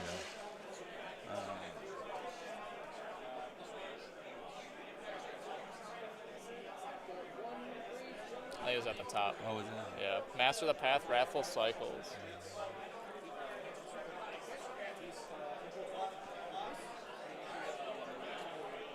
Oh, there it is Oh, twice. it's leading both up. Yeah. Doctor's bins. Oh. Shit. There we go.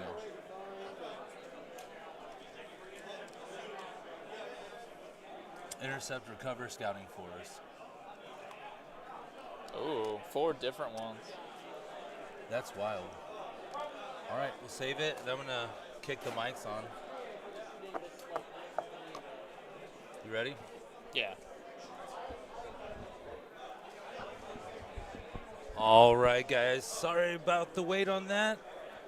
We're getting ready to start round 2, Summergeddon 2026 here in Springfield. So this round, we've got Ben Bauman with Orc War Clans and Dylan Cochran with Daughters of Cain. Looks like Ben will be running Master the Path and Wrathful Cycles for his battle tactics, and Dylan will be running Interceptor, Cover, and Scouting Force. And the battle plan for today is Noxious Nexus. So right now the players are just going over the list, setting up objectives. Looks like they got objectives set up. Terrain, they're still messing about, going over a few things. So Wrathful Cycles is kind of a unique one. As you can see from the card there on the table, both players' deployment zones are going to be smashed over into one corner of the board.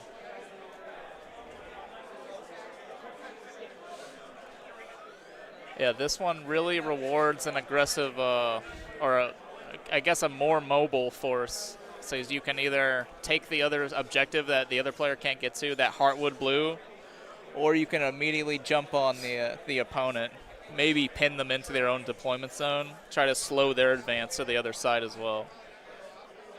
And isn't the final round you get a bonus 10 points? For That's holding right. That far Yeah, one? if you hold it just at the end of the battle, you score 10 points, which is a huge point swing. You could be losing the whole game and win that, give you the win easily. Absolutely.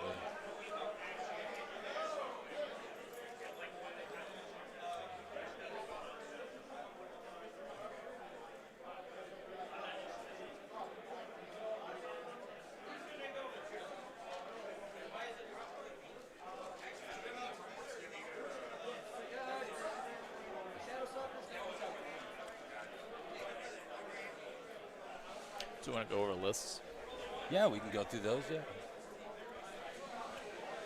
So starting with Dylan Cochran's list, he's got the new hot Daughters of Cain. They're coming in. He took the manifestations of Cain, of course, because they're pretty strong. Definitely the blades are what outshine in that one.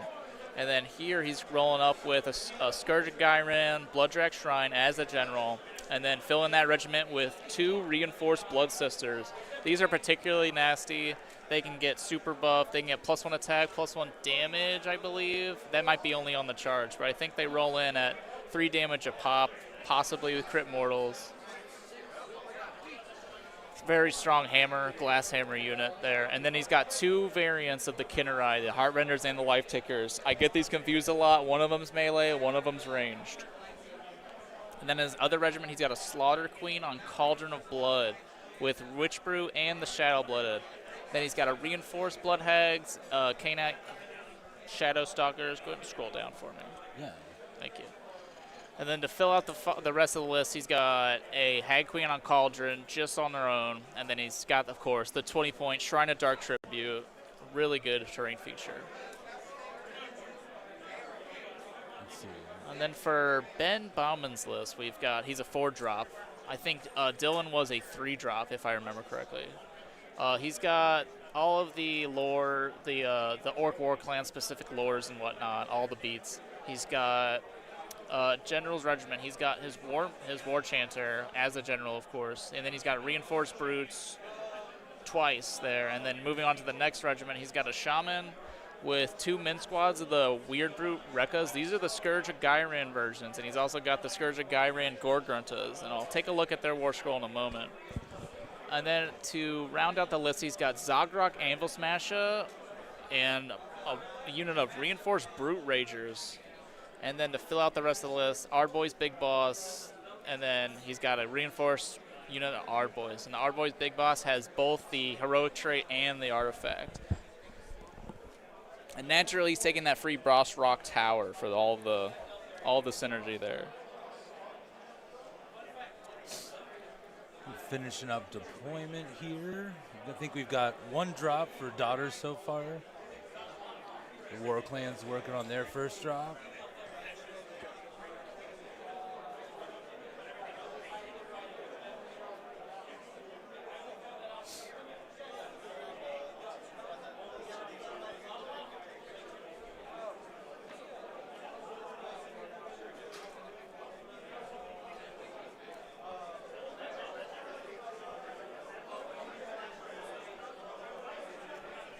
Just going over the Scourge of Gyran stuff. The Scourge of Gyran, Gore-Gruntas, their special thing is barge through. When it moves, it can pass through enemy infantry units, and it can pass through combat ranges of enemy infantry units, but it cannot end the move in combat unless specified by an ability. So this is handy. You can get past like flanks. You can get into a favorable charge position with a long move. You can Mighty Destroyers and then move them as well with this, just as it's a passive. And then the Scourge of Gyran, I think it was the Rekkas or something. Rekka crew? Yep. Yeah, Weird Boy. The Weird Brute Rekkas. All right. So these ones are pretty nice. They're a nice force multiplier. It's a once per turn per army in every combat phase. You get to pick a friendly Iron Jaws wholly within 12, and then they get +1 to hit rolls flat just for that combat, or for the rest of the turn even, but pretty strong. Especially with most of the Iron Jaw stuff hitting on 4s naturally, just snagging in that +1 to hit really easily is really good. And they're nice, cheap, 90 points. They hit pretty hard too for a 90-point unit.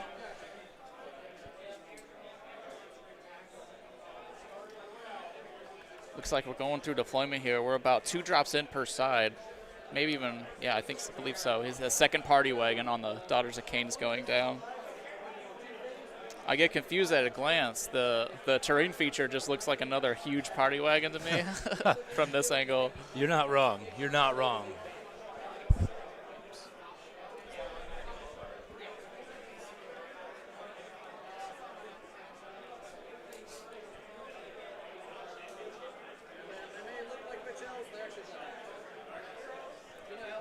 We'll take this time to thank our sponsors while we're waiting. We've got Metagames that for providing all of the, I don't want to say all, most of the terrain in part with other stores. And then we've got numerous prize support from Turbo Dork, which provides multiple paints, palettes, brushes, all that accoutrement. Wargame Trader. And we've also got Mindtaker Miniatures for used miniature sales. It looks like Dylan is deploying either Blood Hag. I think he had Blood Hags is what the infantry unit was here. Yeah, that reinforced Blood Hag units, which is pretty nasty in combat. They start out with 3 attacks base. When they're fully buffed, they get up to 4 attacks each. 2's to hit, 3's to wound when all their blood rights are popping off, which is an insane amount of attacks.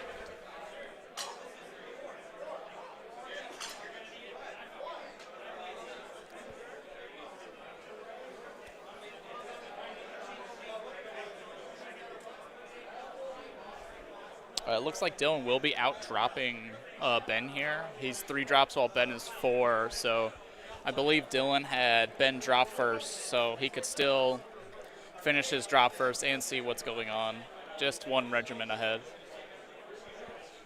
Looks like Ben's got a nice, good deployment. He took the Boss Rock and put it into the corner of his deployment, which is pretty wise. It's a nice big base, good for screening. You can use it to close off, and I like that he closed the back door, per se, with these Gore-Gruntas here, because they've got these nice big footprint, and they can move fast, go up the side, potentially threaten that blue objective early.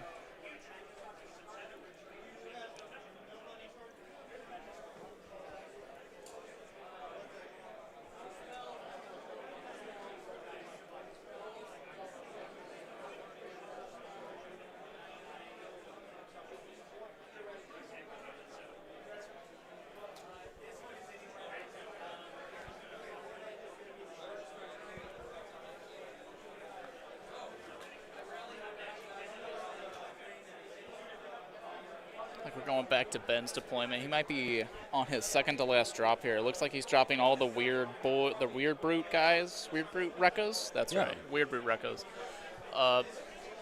Smartly behind everything because their buff is a wholly within 12, so they can kind of walk up behind everybody, kind of just zone out the backfield if needed. I think those Kennerai are going to be looking to dart around their backfield, so it's definitely a wise move to bulk up what's behind you.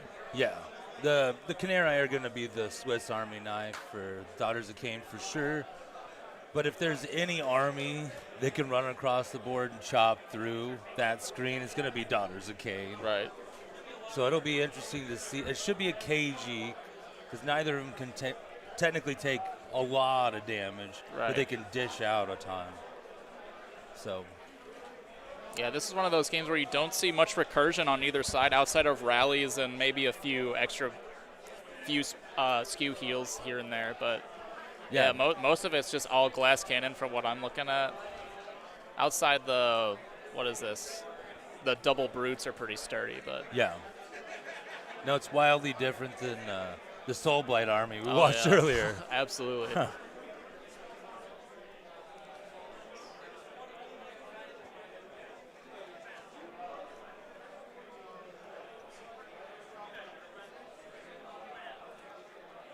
While they're setting up here, I'm going to go inquire about if we can get the mics on these players real quick.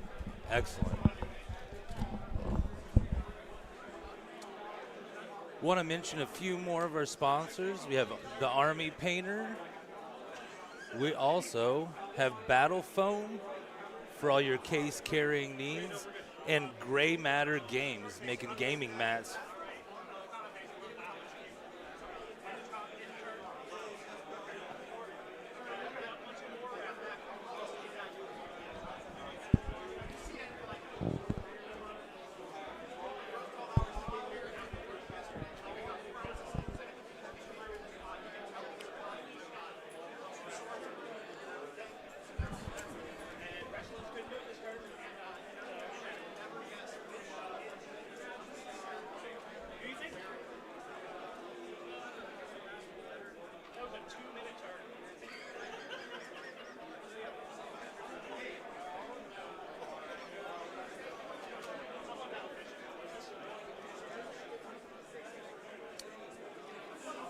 There's the Canary coming down. I think it's finishing out deployment here. Oh, one more cauldron.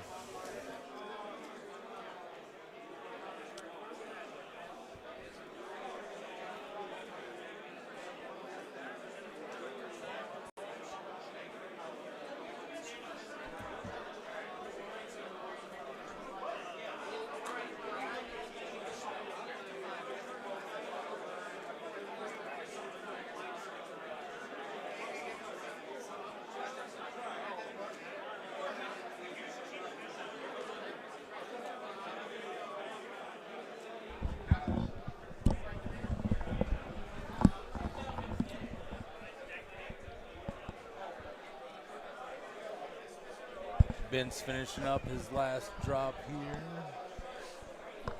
Am I muted? No. Oh, perfect.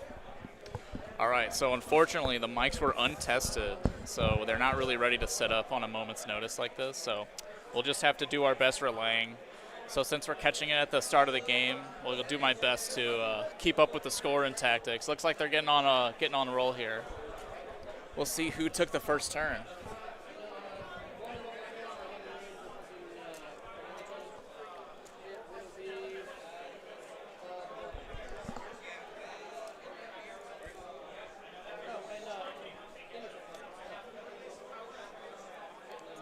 If there's a way that you want this laid out so that you can see whatever, just let me know and we'll get it squared away. So if we can just get this, I guess if we can put it right here, just that. Like right here. Oh no, not this one. The scorecard. Yeah, sorry. Just throw it down here, and then the lists are cool to reference. And then checking to see if we're muted is like only relevant twice total, so I don't really need to see that too often. And it's pretty easy to tell when you can't hear anything and there's no reverberation right. coming through. Yeah. All right.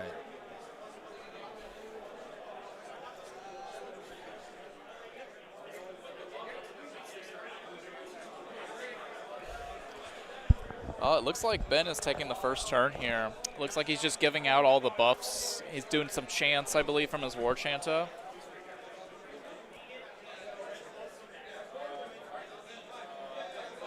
Or he was giving out intercept and recover tokens, possibly, from Dylan's side. Yeah. Checks out. Math is mathing on that one.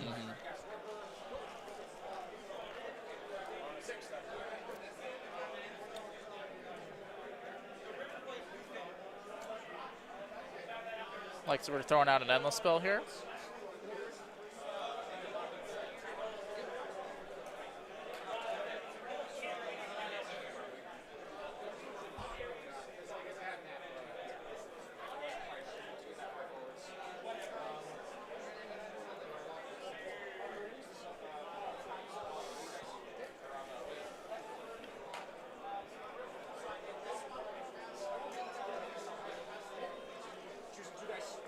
Looks like that's the Gork Rora. I think that, not sure exactly what that does. Let's see if we can pull up the War Scroll. Looks like we have a shaman that's now hopping into the terrain feature. Oh, yeah. A signature move.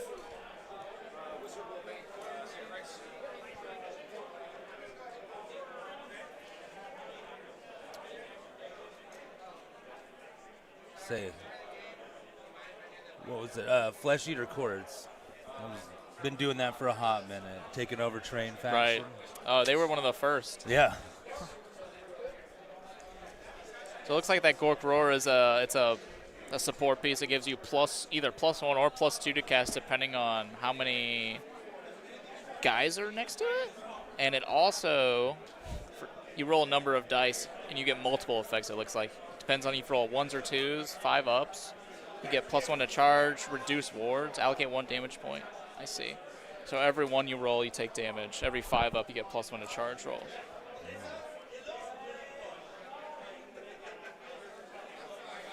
Let's see. Versatility is the name of the game.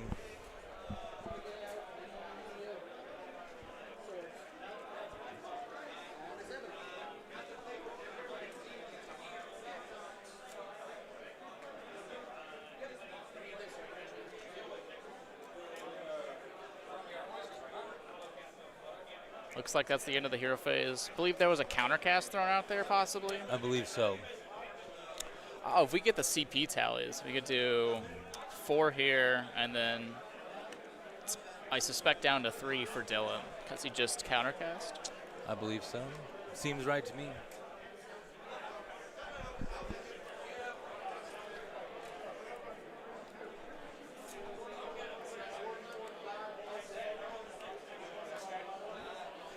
Almost.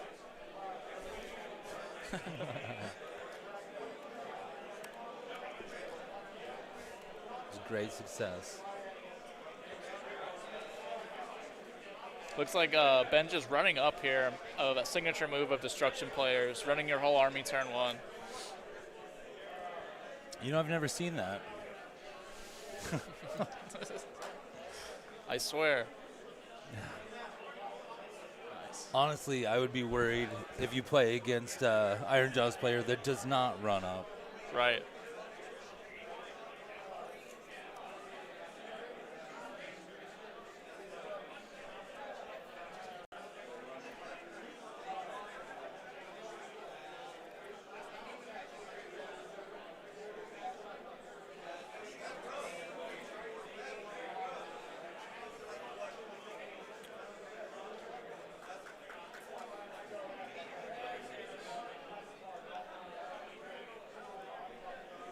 See, I like Ben's deployment here because he put the Ardboy block up front along with that 6, what's that, a 6 squad of the either the Rekkas or the other variant. The Ragers, that's what they are. Ragers, yeah. Yes. So he put those 2 up front for frontlining purposes, and then he's got the 2 reinforced blocks of Brutes because those are the ones when it's rounds 3, 4, 5 that are actually going to be cleaning up stuff after the heavy lifting has been done. And they wallop so much damage. A full squad. Dylan's going to have to be very careful how he approaches that block. Right. I mean, like we discussed earlier, this Daughters of Cain is definitely an army that can chew through wounds, but if he doesn't get his target priorities right and doesn't do all of his pile-in and everything correctly, this Iron Jaws army could definitely swing back and make him regret any wrong decision very quickly. Yeah. Especially since he's adopting the triple party wagon list over. A lot of people go for the Shadow Queen just for the ease of being able to bounce in and out and the mobility, as well as being such a powerful hammer. But having the 3 party wagons means you have your force multiplier plus the benefit of being separated, so they can all just act in their own right if they want to, or pile up and group up if they need to. And I think most maps, that'd be really handy, having multiple pods able to move around. But the nature of this one, you don't really, on this particular battle plan, you don't need that until the very late rounds, and by then you're probably not going to have that much left that you would need to be able to split up. So absolutely. He might be at a little disadvantage just out of the battle plan alone with what he's running.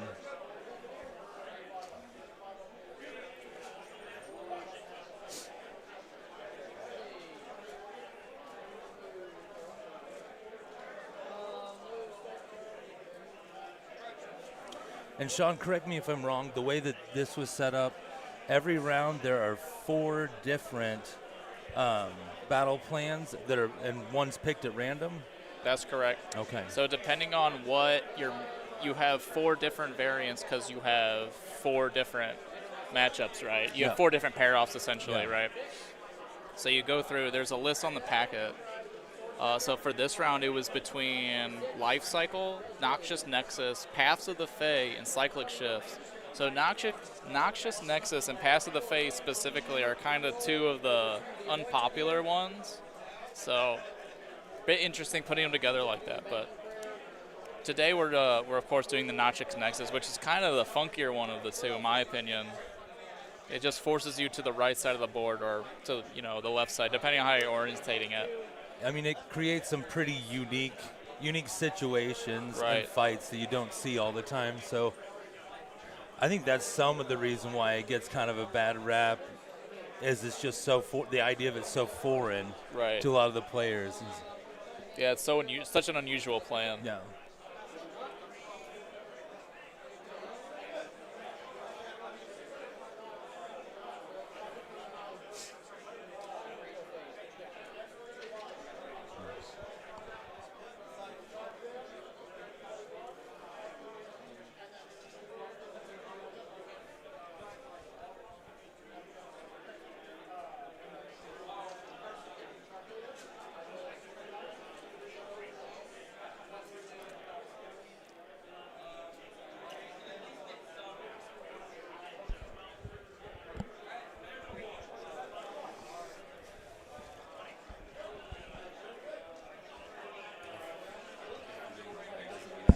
What's up?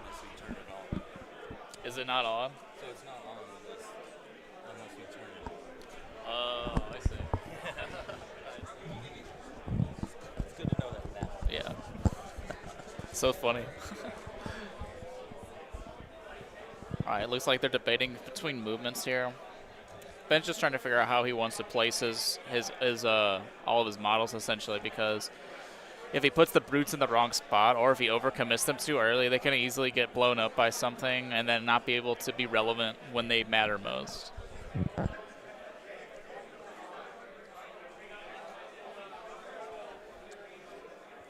Yeah, for any of you guys that tuned in with us for the first round, I don't think this will be as fast moving, as aggressive. The fighting in that one started at the top of round 1. Right. So just pretty rare for most games.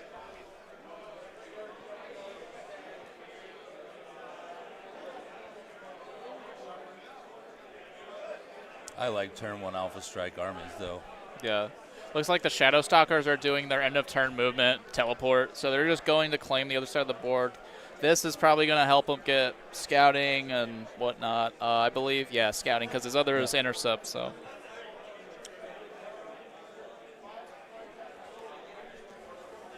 Yeah, as well as keep them far away from harm's way. And the scoring with this GHB, especially if you can score something early and get the opportunity for your next tier on your battle tactics is really paramount, because things can change so fast. Right. And nothing you'd be able to do or recover from. Looks like the Kennerai doing their end of turn movement abilities as well.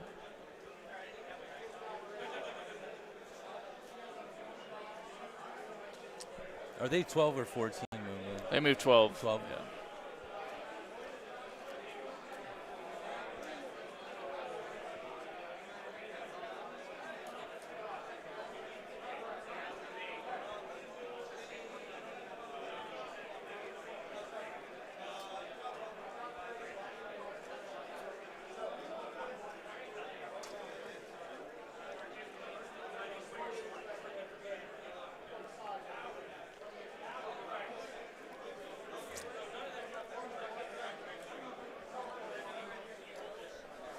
So we've got 112 players with us today.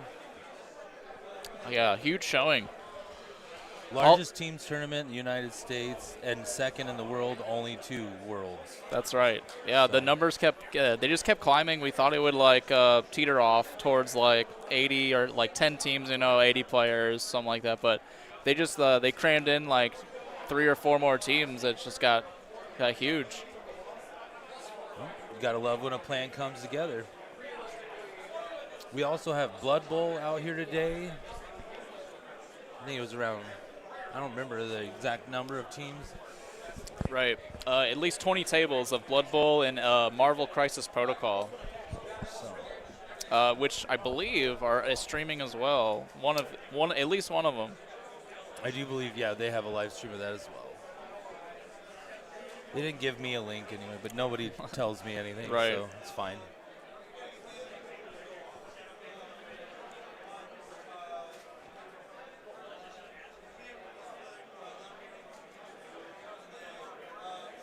So we're already in the bottom of the round, aren't we? That's right. Yeah, Dylan's doing his. It appears that Dylan is doing movements. So, and I think he might have mixed up his snake units here a second. I'm not sure what exactly. I think he's either repositioning or reorganizing. I see. He's properly. He's yeah.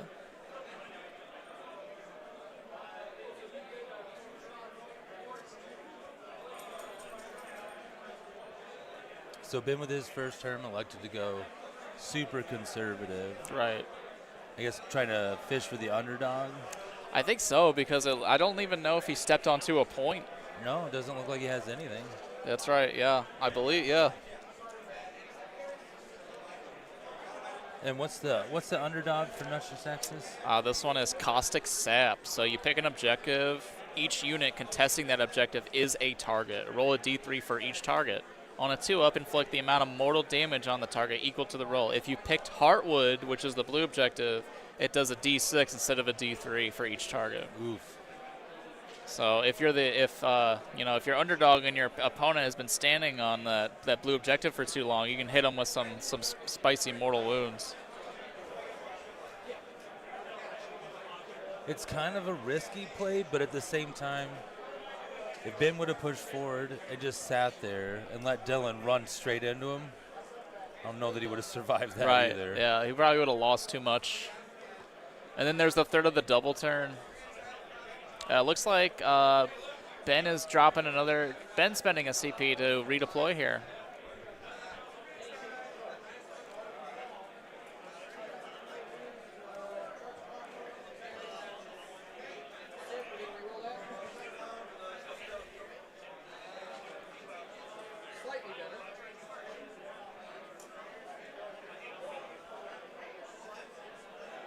That is He's looking to charge right now? This might be an end of phase ability. I'm not sure exactly.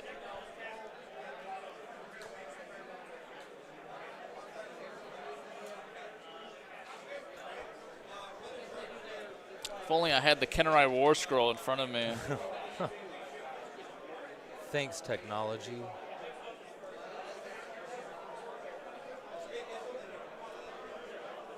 And I gotta figure out which one those are.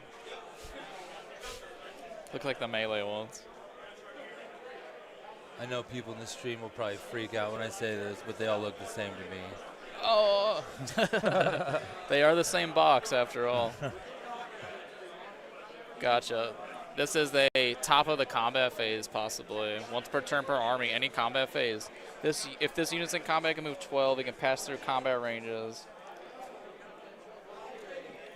Now let's look at the other one. Because he rolled 2 dice. Ah, here we are. Okay.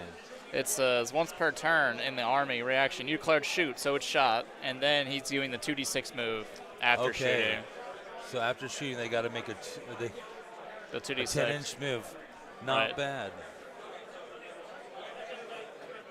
So they're just looks tagging like that unit? Yeah, so this one charged in, and then the one up there is the one that popped that I think did the dash. These players are moving quicker than light, everyone. They're on top of it.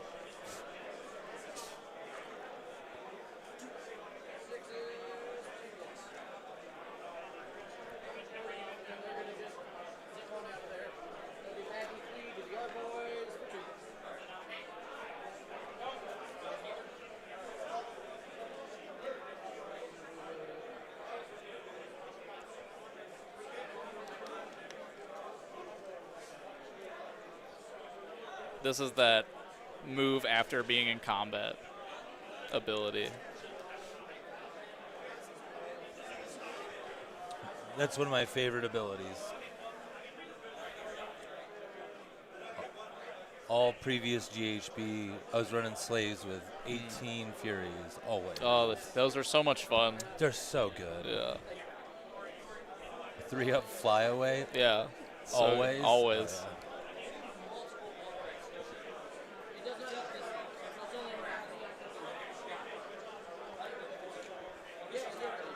Especially if you're running around with a bunch of chosen, because I ran two tenors, Two chosens. That's so good. So no one's gonna waste any effort on the Furies as they just fly around and grab objectives. Right. It's great. Looks like we're coming to a priority here. Ben takes the prio. Dylan ended up scoring, I think he scored Scouting Force. There's 1, 2, 3 out of his deployment. And then he also scored, what's he on? Is he on the red one? Yes. He's on the red. So he scored 5 for controlling red and 5 for controlling for completing Scouting Party, the first part. So he's up to 10. All right. So that would solidify Ben as the underdog for sure. So it looks like Dylan's taking the approach as just scoring points over trying to game the mission, rather get benefit of that noxious nexus. You know, the unit he used also, it's just a speed bump. Right. Now Ben's gonna have to try to go through that. Absolutely. So Dylan's not losing a lot by this. Yeah. So that unit dies next to a place of power. It's going to trigger a blood right, but it looks like the places of power. Yeah, it looks like the places of power are on that side, because that's the red objective. So yeah, those two are the places of power right in there. So he's going to probably trigger a blood right if ideally the screen gets smacked off, they get removed from play, that pops the blood right, and then he can choose a permanent buff on one of his units. Ideally the blood hags or the snake people, snake ladies.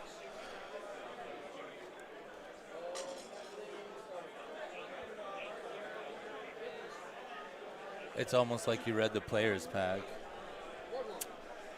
How uncouth.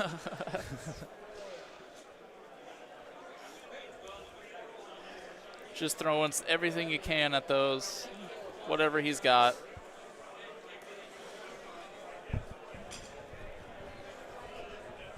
You almost kind of want to ignore them, but the problem is there's such a good mobility piece that they're going to complete Scouting Party if you let them go. And if you do run up there, you then expose half of your army Right. to a blender. So Yeah. it's just.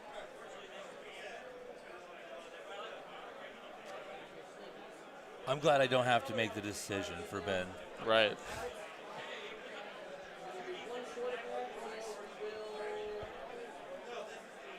Oh, that's right, Sean. Thank you.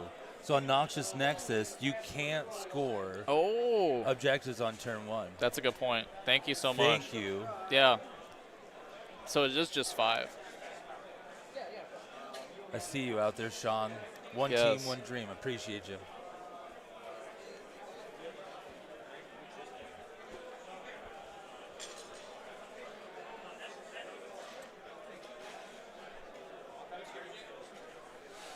It's now coming to light why this mission is not popular with players. Not being able to score turn 1 is means It's it's all up to frustrating, battle too. tactics. You can it immediately sets the tone for the game. Is you got to play a little slower than you usually want to. One like we talked about earlier, on turn 5, when most people have nothing left in the game, you got a 10-point objective out Right. there by itself. Yeah, you need to have something with either a huge control or a huge amount of power to slap whatever's on Yeah. it off of it. You've got to have something in the tank at the end.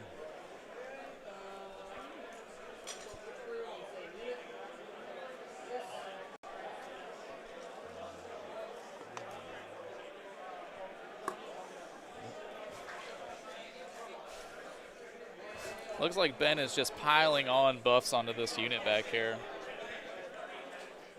Or sorry, Dylan.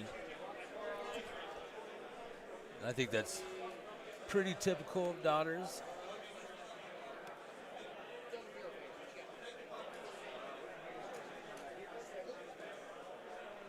All right, so that's the end of our hero phase for the top of round 2. Ben is wasting no time. Yeah, those Ard boys have you just got to push them into your opponent's face, basically. Yeah. Try to help.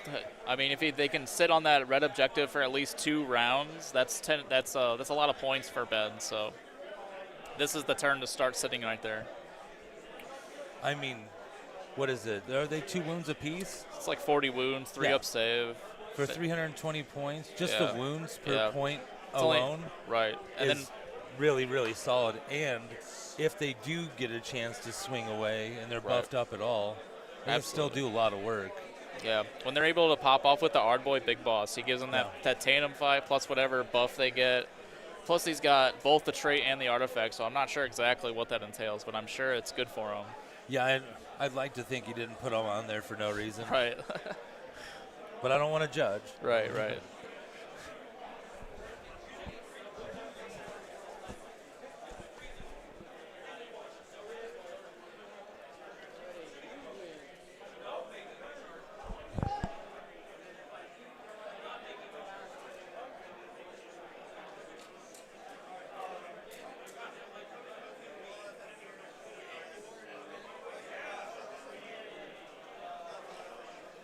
Oh yeah, here come the Shadow Stalkers.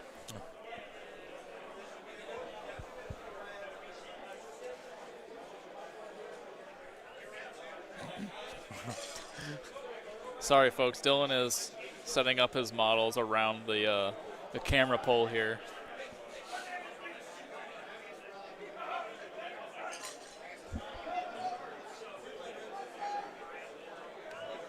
Guess each player's back up to 4 CPs. I would imagine so. I think actually Ben might have 5 because he's the underdog. Oh, that's right. See, this is what happens when you don't play for your kids. You forget the rules. And I do It's mean easy. all of them. Happens to all of us. Yeah, so now that it's round 2, both the players are going to be going for the objectives, and it looks like Dylan has set up very well for his range Kinder ride to do that sweet dash.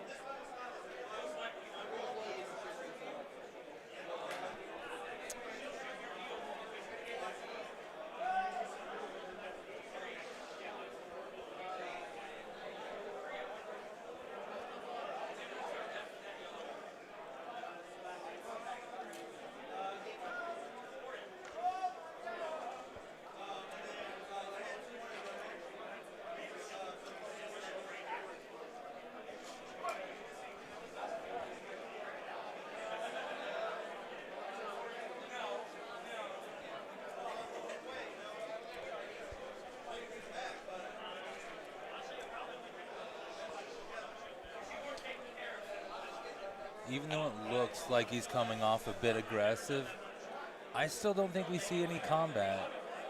At least not by the big block. Probably not. We're definitely going to see the Kinnerai. I feel like we'll see the Kinnerai go down because the Ard boys want to step on to that objective. And now that Dylan's forcing the issue, he's got his Blood Hags that have dashed onto the point here, and along with what I suspect is the Blood Sisters.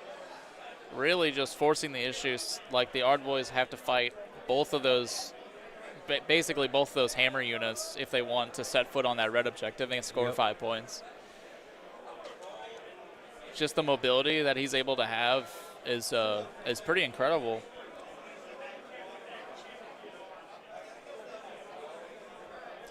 Can really threaten a lose-lose situation, especially in this mission, because he's got no other choice but to go for the one that costs or is worth the most points, right?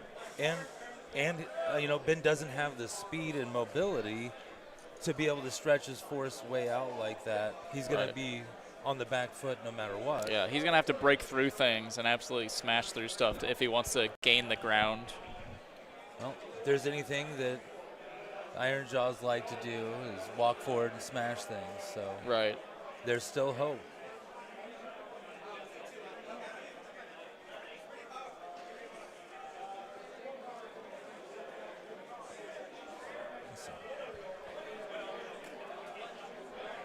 Yes, Sean, thank you there in the chat for reminding me that I will be even more lost in a month.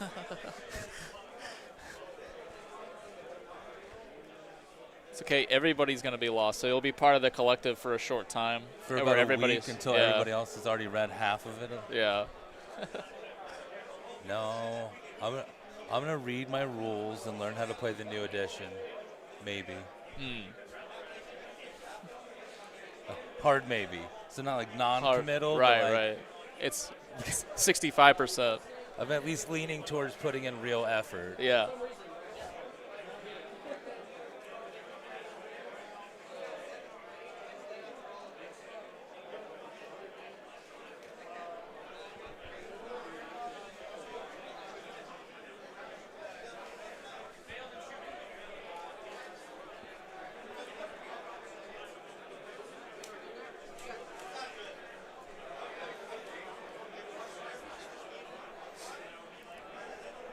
So I think we already flipped into Dylan's turn here. They're moving pretty fast. I don't know. I don't think. I'm not sure if Ben has even. Because Ben's not on the objective yet. Right. And it looks like Dylan's going through all these movements.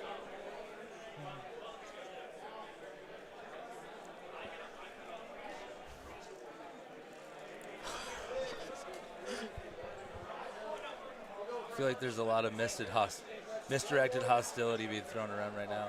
Right. Tensions are high. If everyone could see what we saw. It's a lawless place here. Right. For those who don't know, we're just talking about Don, our beautiful event organizer here. He's just coming to check on us.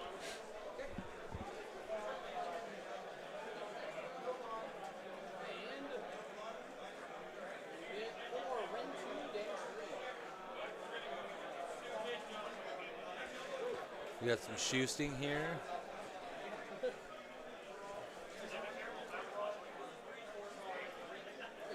That looks like the snake ladies by the amount of dice being rolled for saves. I think it was either the snakes or the party wagons that did that, I believe. These are some. I'm not too familiar with the profiles on these. I've never faced the party wagons, I admit.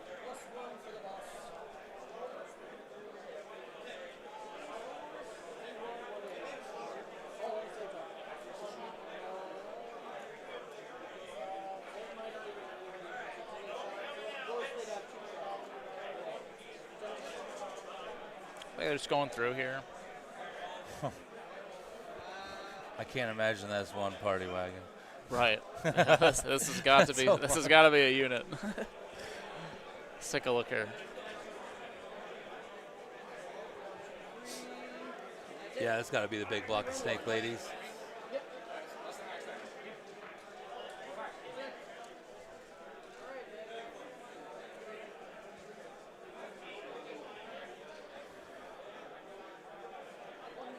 Did he take 1 damage out of that?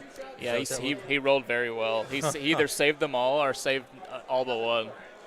Quite impressive. It was crazy. Yeah, that was all shooting. So all those shots were either from the Shadow Stalkers, the Kinnerai, the Party Wagons, or yeah, I think that's all the shooting. You got the big block snake. Oh, these are snake Those are bows, those right? are both. No, they're both spears. They are okay. Yeah. But I think those the Avatar has a big damage shooting attack, like the Torrent of Blood or something like that.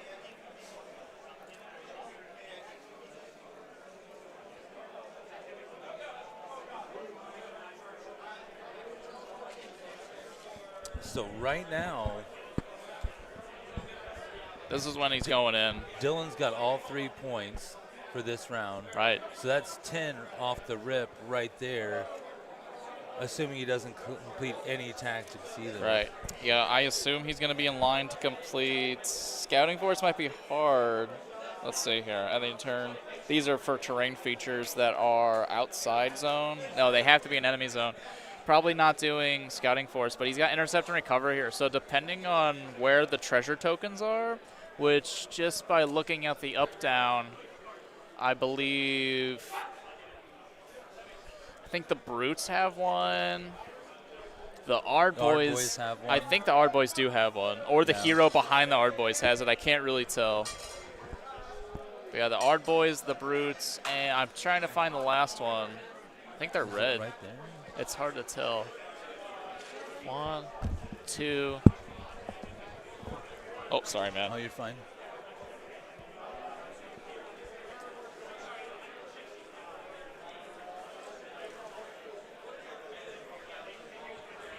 I'll go scout it closer. All right.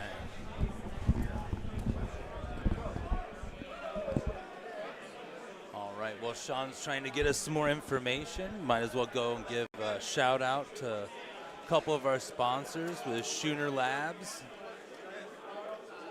for all your laboratory needs.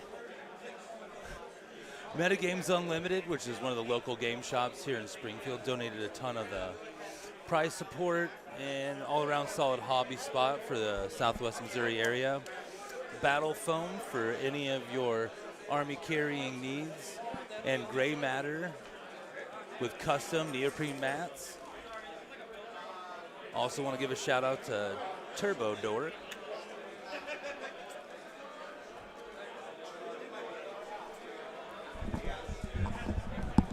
All right, we're back, and What's I have confirmed that the 3 units that are holding the treasure are the 3 heroes on the Orc War Clan side.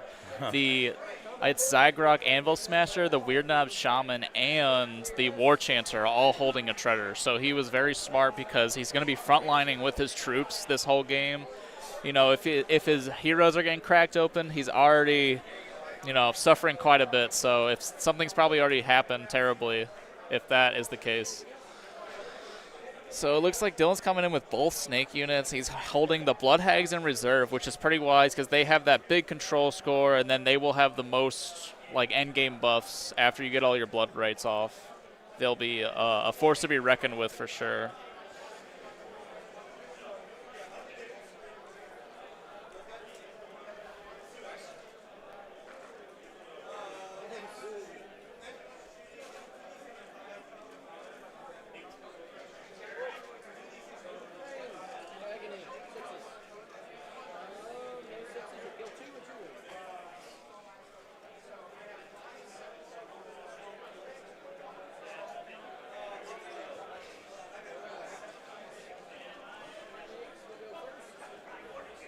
Looks like he's going first with the snakes on our left side.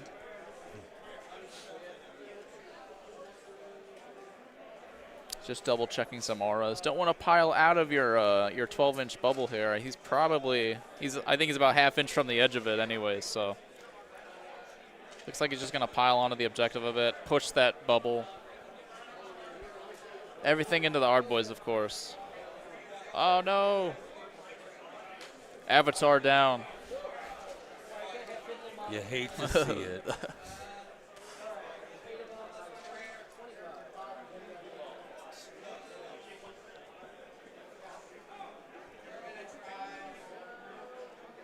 That's why everybody has super glue in their army bags somewhere. Absolutely. Everyone has a medic kit for their models.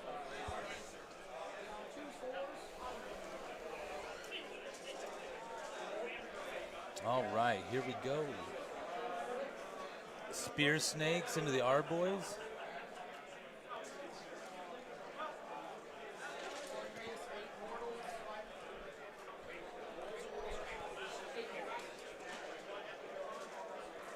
Looks like the snakes are coming in here. 8 mortal wounds coming out from those crits. Brutal. We were almost 45 minutes in before the first combat. Wow. Some games are really like that. I've Yeah. gone probably till like, I dare say I've gone one game until top of 3 with Yeah. no combats even. Just positioning and posing. It does happen. It definitely happens.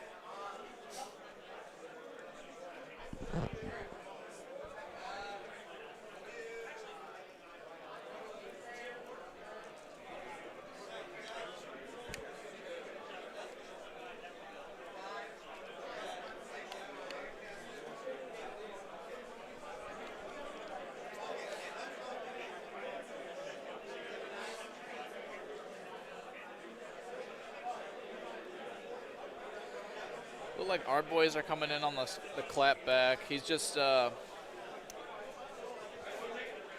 pulling casualties, counting up, and then he's doing his pilot, I believe. Oh, he might be going with the wrecker crew or the Ragers or something like that on the right side, the Brute Ragers.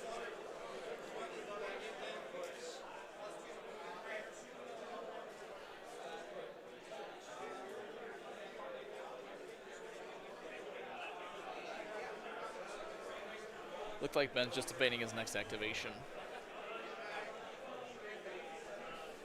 A lot of options, a lot of bad choices, unfortunately.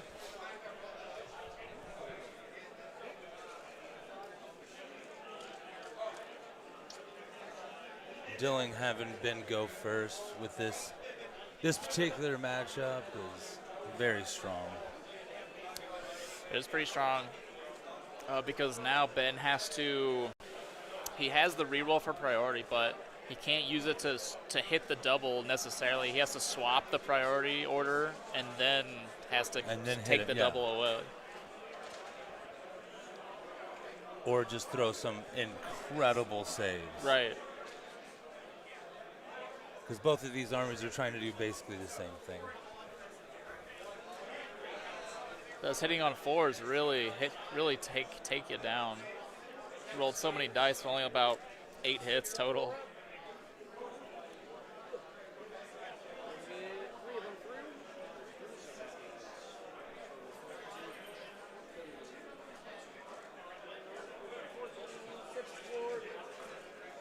Quite a bit of damage though.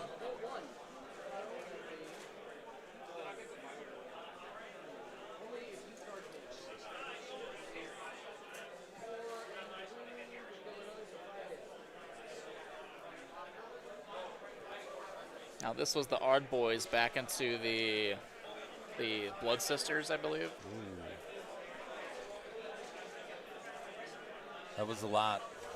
Right, so I believe he didn't activate the Brute Ragers because they're all strung out, and if you activate the Brute Ragers, probably only getting 4 in combat, which really diminishes their combat effectiveness, so making the other unit of Blood Sisters pile in towards you just to ensure you get everything, and then on your turn in the counter, you can just charge them or however you want to deal with them then. Now they still have to be in combat here. I think that's what we're measuring for. He wants to be as far away as possible while still within 3. Right. Because he only has to leave 1 model from that unit, right? Yes. Really smart pile in on that.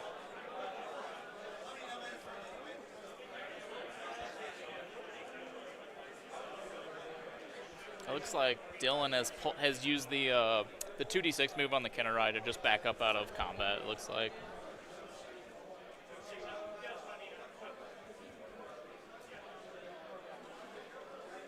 And now the other unit of Blood Sisters is activating, it seems.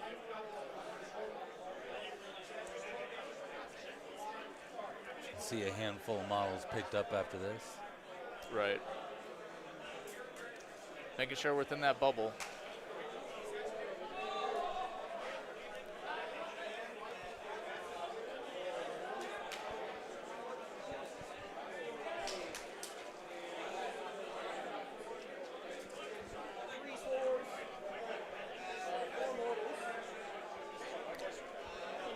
Only 4 mortals coming out of this one.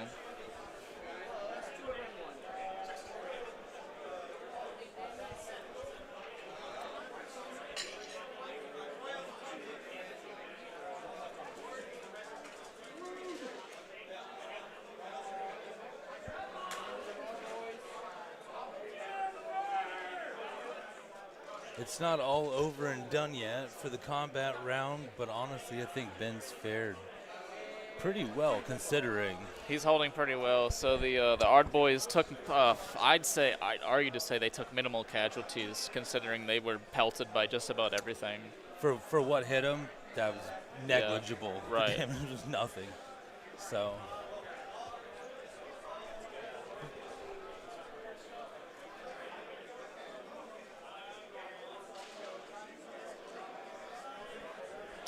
Yeah, even his minimum squads of the weird brute Rekkas only dropped 2 off the 1 minimum squad, so he successfully left the 1 in combat, tying up that big squad of blood sisters. And those guys slap, so Yeah. even just one guy, if it pops, Right. he'll move some guys. Absolutely. Yeah, there he goes.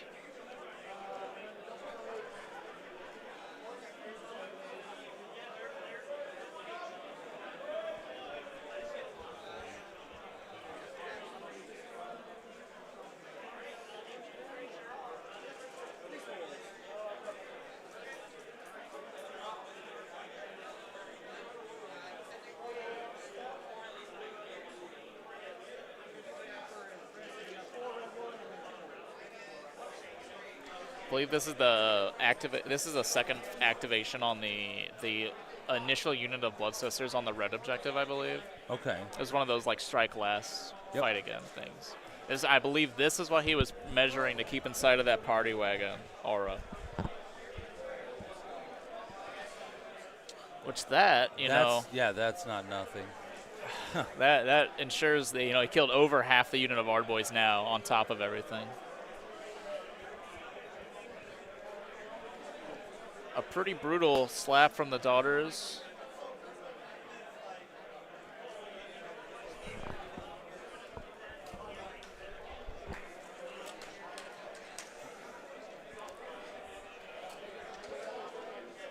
They're moving so fast, so they might have even gone into the next turn without us looking.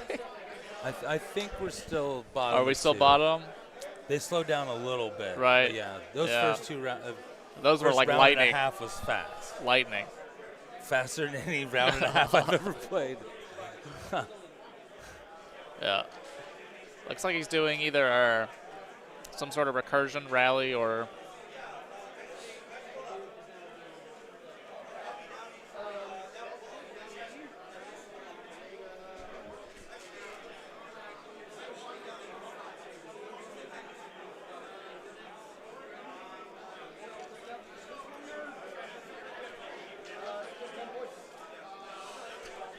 Yeah, it looks like that's the end of Dylan wrapping up his turn. He scores another 10 points there. Just taking the objective points. He was double checking to make sure he didn't miss any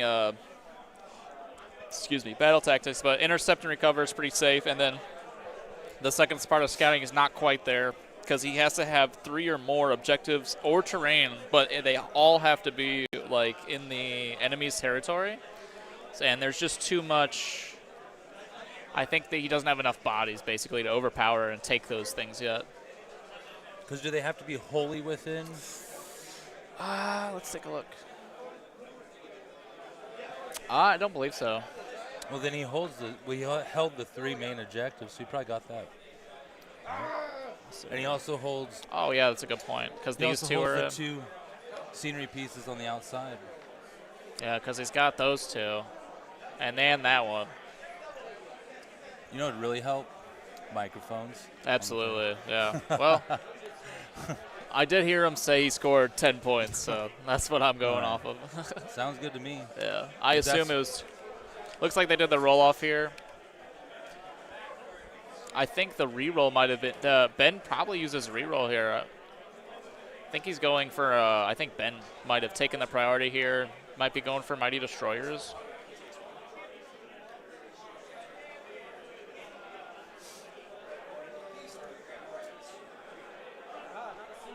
Popping off Noxious Nexus here. I think Ben has chosen. Yeah, this is why. This is another reason why this mission is kind of brutal, because sometimes you have to stop and then take a bunch of damage, then you can continue the game from the Noxious Nexus. Because that's on the blue. Is that on the blue Heartwood one specifically? Oh, no. Well, that one is D6, but Okay. if you just pick any objective, I believe. Oh, it's D3. And then That's if right, you're D3 contesting it, you're taking D3, right? Doesn't seem like a lot, but When you got... when it happens, it's always the worst time Right. for it to happen.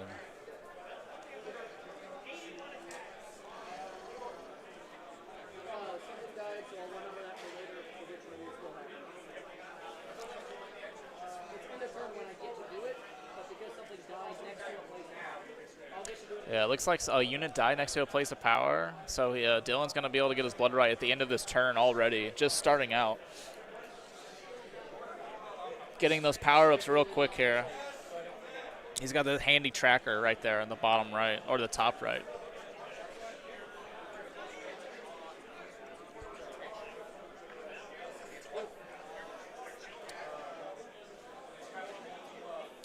I just realized we have... Uh-oh. Well, I didn't save you. Right. Undo.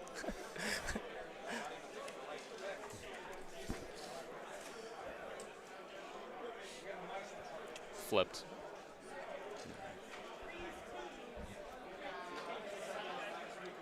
That's what I was trying to do.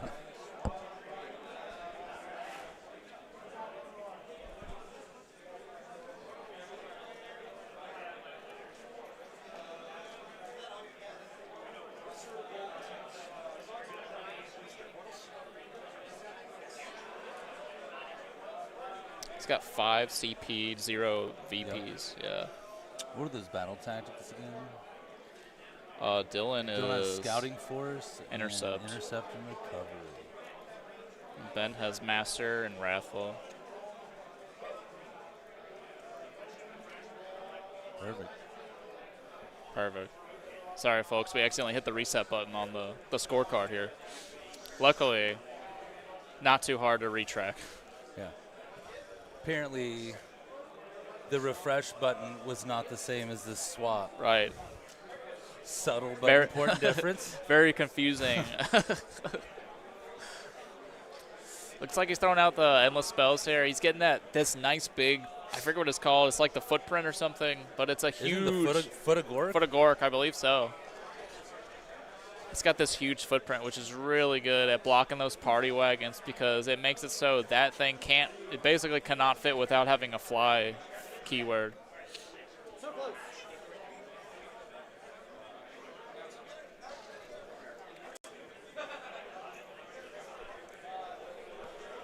I think we just had something dispelled. I think it was rolling to unbind that Or unbind, that foot sorry. right there, right?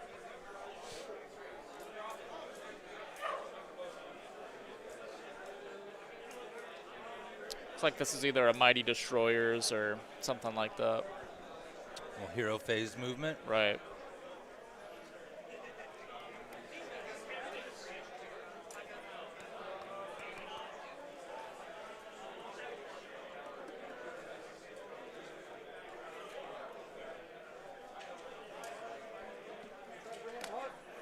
I wonder what tactics Ben is going to make a play for first. Master of the Path's obviously a hard one, especially against Otters Again, because they like to bubble wrap everything, especially their heroes with everything. But Wrathful Cycle is if he just takes either that green objective or the red objective, I believe he has it, that first Defiant Surge. The question is, if they do that, if Ben were to do that, does that overextend him and leave himself exposed? All right. Oh, I'm sorry, I misread. He has to control more than his opponent. Yeah. So he'd have to take both of those. Both of them. If Or it were one, I could see that. Right, But yeah. taking both, especially with the way that Dylan is sitting right there in the center.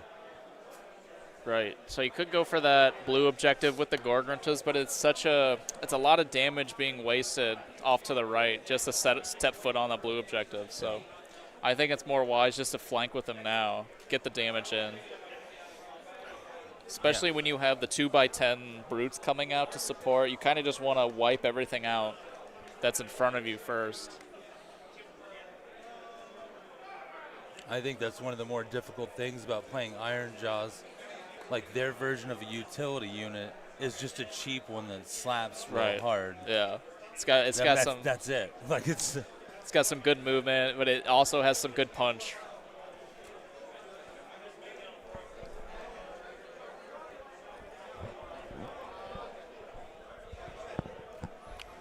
Linus, thank you for that, but it's all good, man. We're just fine.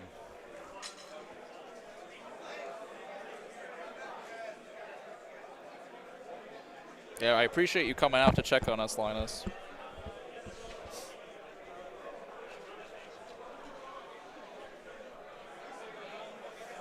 Been an eventful day.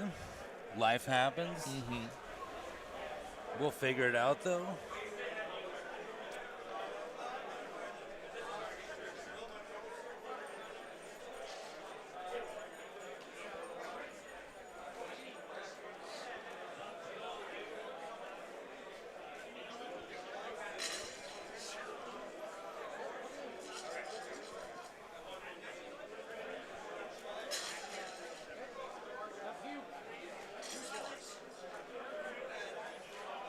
And then Ben is part of the Al Pacino tactics. Is that what it is? I think so, yeah. The Al Pacino tactics. And then Dylan's part of the Texas group. What's their name?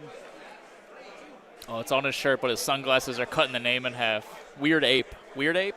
Yeah.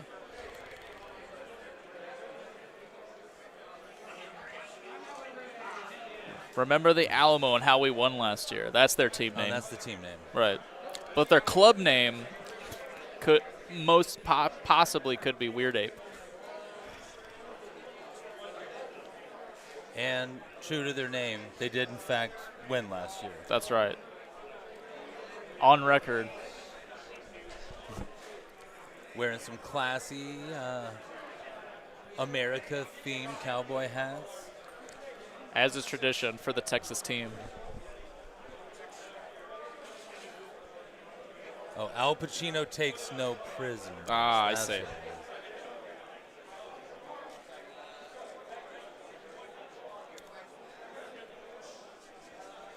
Yeah, it looks like we're going straight to charges here. The Gold Cruncher's going in on the side.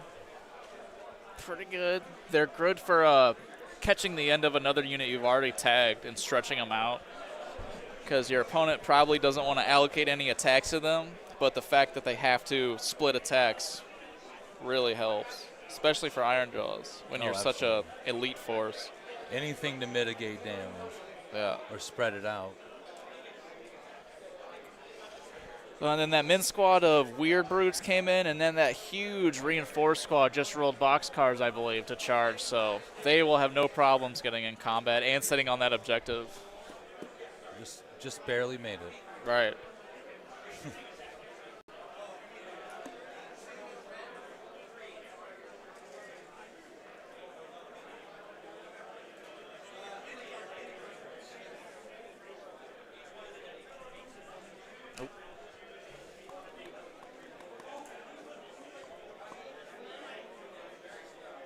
Then the other reinforced brutes definitely charging in there as well. Just got to mop up everything in front of you.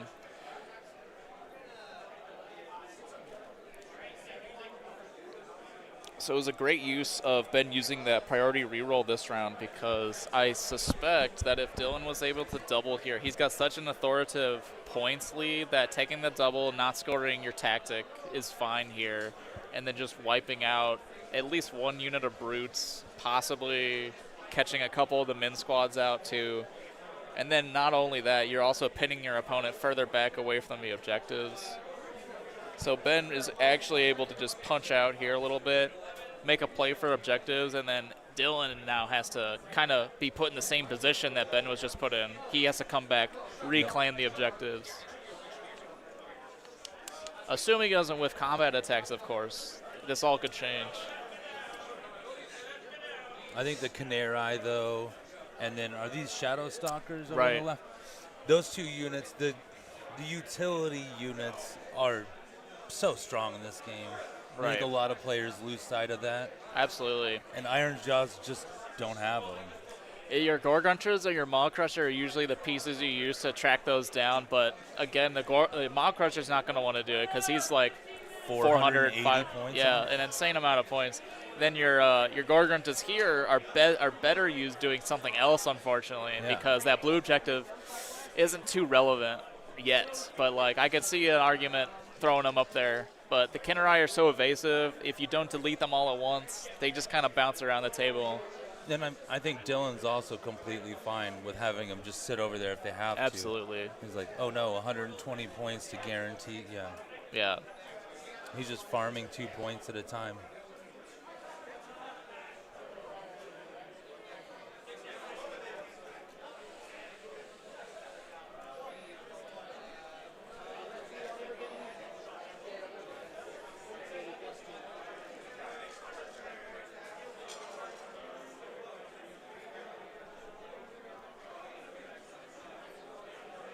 Might be starting activations now. Looks like I would assume a unit of brutes, the reinforced brutes, are going to swing on the unit of blood sisters. I think that's going to give him a chance with the Gore Gruntas to go ahead and pile in and get back into the Canary back there. Start chewing through those screens. Absolutely. That way he has nowhere to hide once he gets a chance to get into the girls.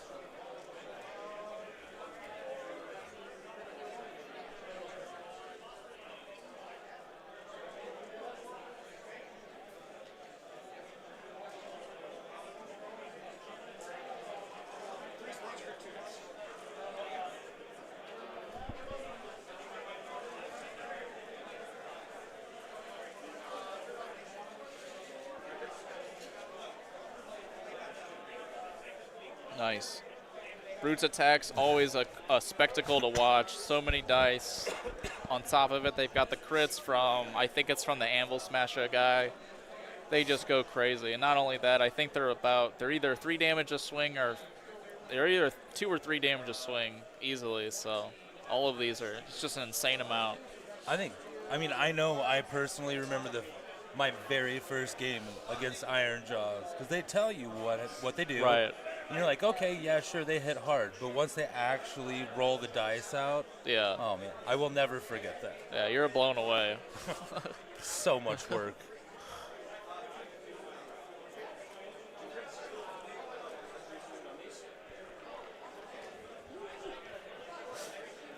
Especially the old Gore Grunta spam.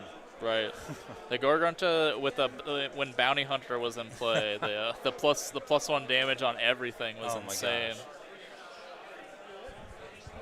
It was pretty unforgiving. Yeah.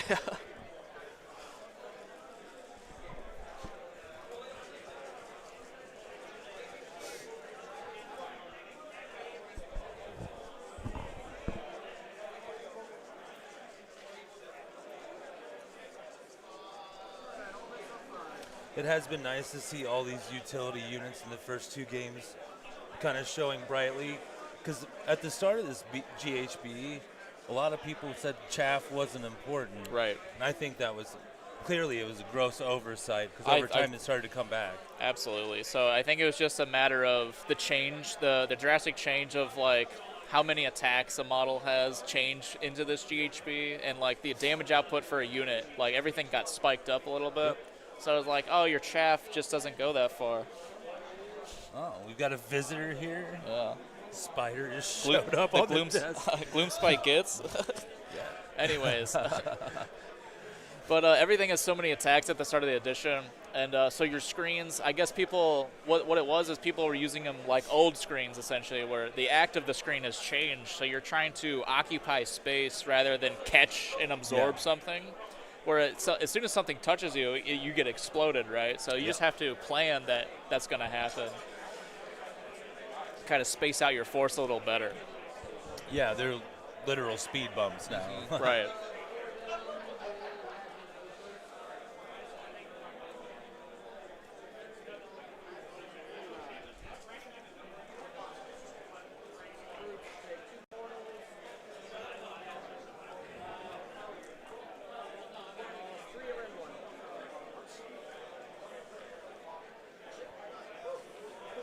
Looks like those brutes had a non-issue clearing out that first unit of Blood Sisters.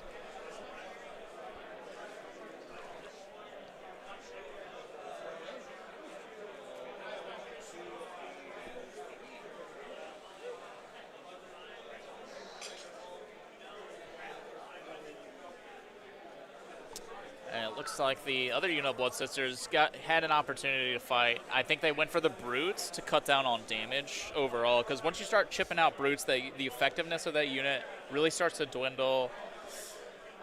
But, you can just pile on a bunch of buffs, and then, 5 brutes will still slap the crap out of something if you have the right plus the damage, crit hits on them.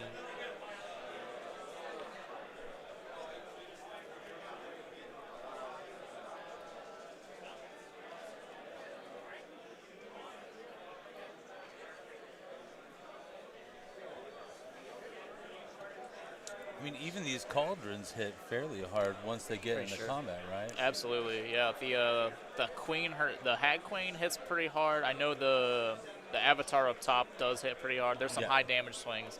The blood rack, I forget exactly what she does. She might be more of a tar pit piece instead, but.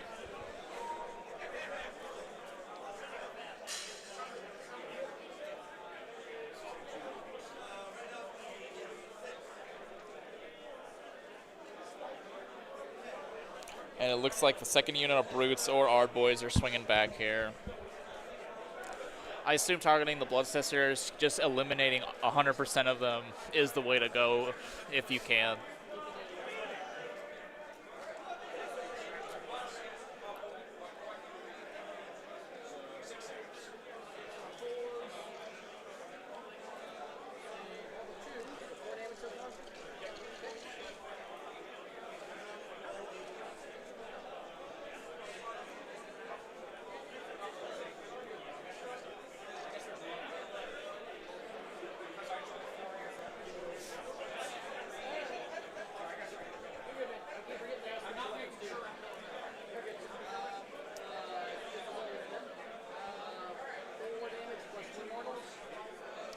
Players are just discussing how much damage is in the pool and whatnot. Where's being thrown where.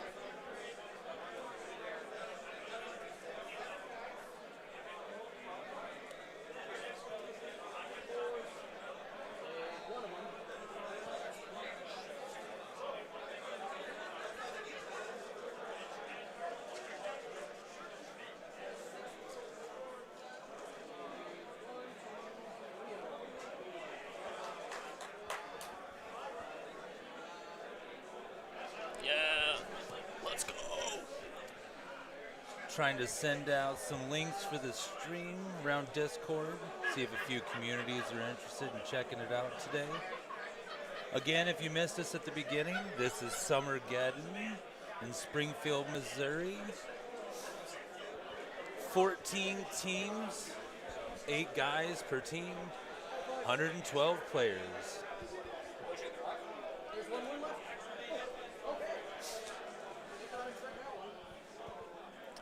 Wow. Looks like the brute slapped back onto that remaining Blood Sisters and left one alive with 1 wound. Pretty shocking. So those 3 brutes he picked off early really did matter. That was the difference between living and dying for that one model there.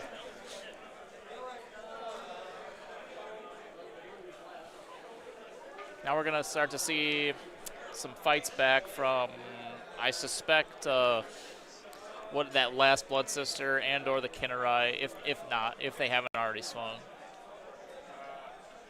But other than that, there's not too much left to fight on. The brutes kind of came in and picked up everything.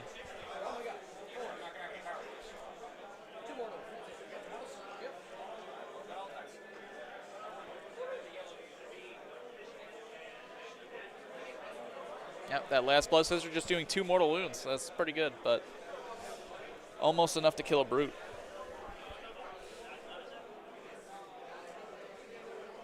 Here come the Ard boys doing their pile in.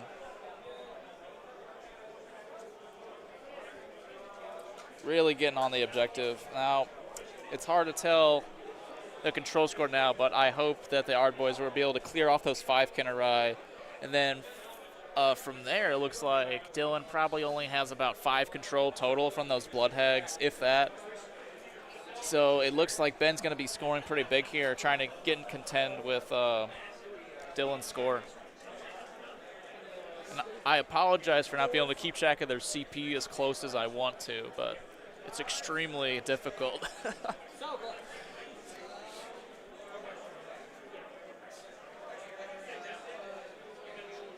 While they're pulling models away, the winning team of this event gets a golden ticket for every member. So all 8 of them will get golden tickets. Yeah, 8 golden tickets is a substantial. That's the most golden tickets I've seen in one place, so I'll be honest with you.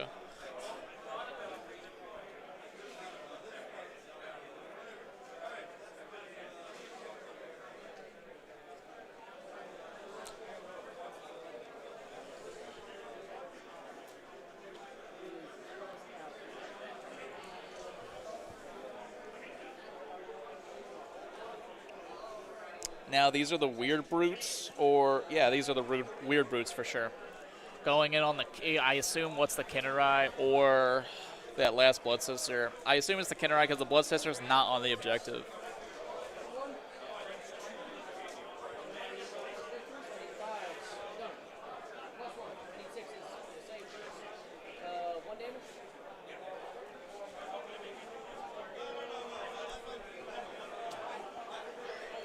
Yep, picking out that last Blood Sister.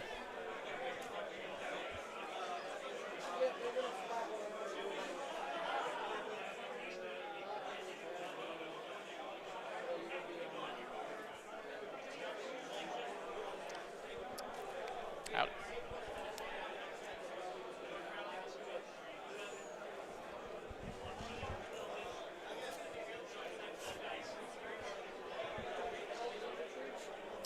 Looks like Dylan's just debating what to activate next.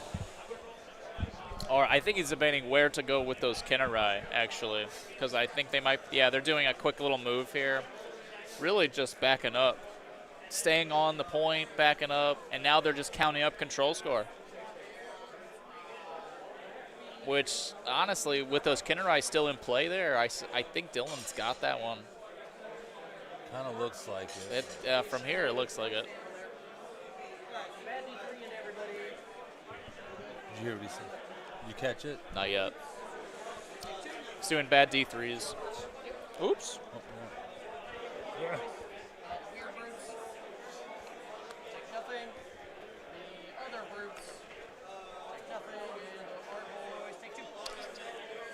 Some splash damage.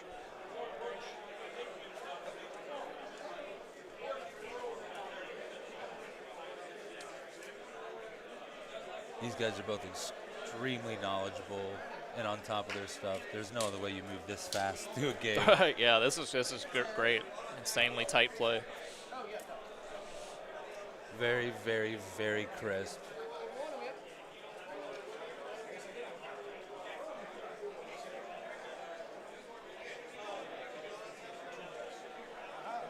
It's a hero phase move. I think this might be their final pile-in because the Gorgrunchers had yet to activate after they charged. So I think this is his final activation, and he's just trying to see and measure and see what he can grab with them. All right. I think the game plan is to try to get those Kinnerai out because they are what is hinging the control score right now, I believe.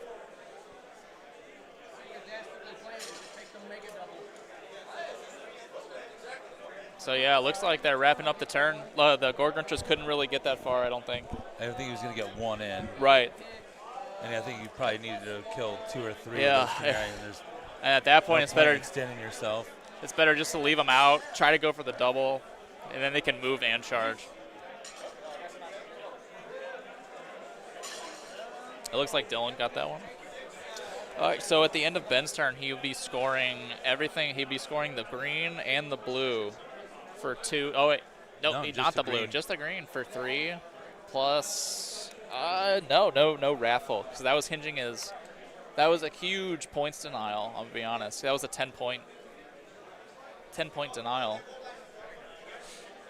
Yeah, because you needed to take 2 points, 2 right? points, yeah. So if he took one more point, which was the red, he would have got 5 for that, plus 5 for the first part of raffle. That is the name of this GHB. Yeah. Finding a way to deny your opponent's battle tactics. Right. Which is easier said than done. Of course, yeah.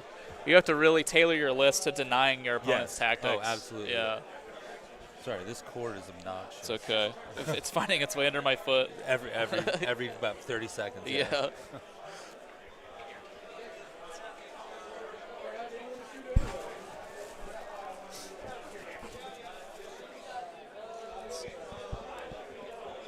There you go.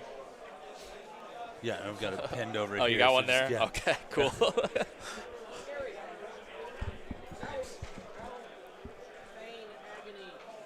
Looks like you did the Noxious Nexus because it's his top of the round again. He picked the blue, did a big D6 mortals. I think he hit the 6 mortals as well, based on the save roll. You love to see it. Probably a wise move because if he picked red, he would just hit his own guys again. So. And realistically, we've already discussed, he doesn't want to devote any of his force to trying to go take care of those guys. Absolutely. Any free damage is more than welcome for him. And spiking on a 6 is big. You got to take the wins when you can get them.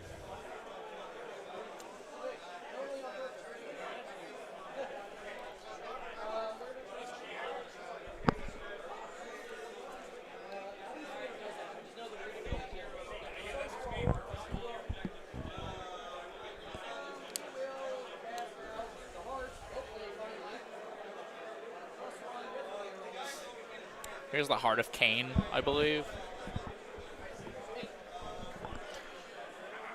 Looks like it goes off. This is a big debuff phase. I believe it gives -1 to wound rolls while the Daughters of Cain are wholly within 12 of it. Something to that nature. Huge buff. Sounds like the no fun zone. Right. Especially for this mission because you can really just park on those 2 objectives with that in your middle and kind of tank all the hits. So it'll be interesting to see how he gets around that Foot of Gork manifestation with those party wagons because they can't physically fit, I believe, because all the terrain, I believe those terrain features in particular, they're unstable because those are places of power, so you can't land on them. Yep. And then the one over here, just going all the way around is kind of what the idea is. So you're losing so much movement going that way on an oval base. It's not really worth it anymore. No. It's quite the detour to try to get around. Right. I'm surprised he hasn't tried to... Yeah, he could be limited on casting, so if he's only got the 1 cast or the 1 prayer, or they're just crucial to his plan and he needs them elsewhere.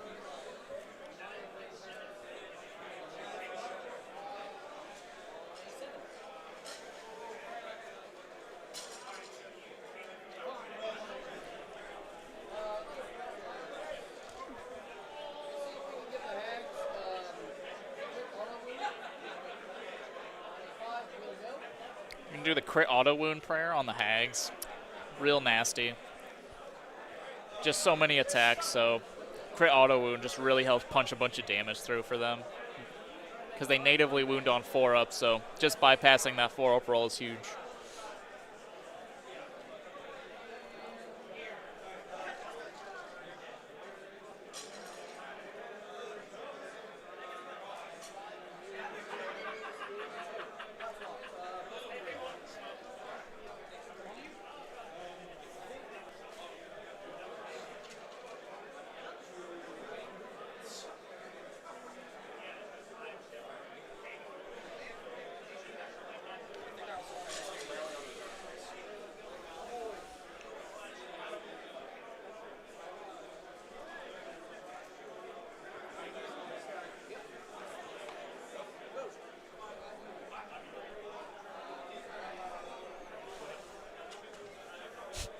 Dice down. Yeah, Dice down. I went down under the no-go zone. Dangerous. Dangerous.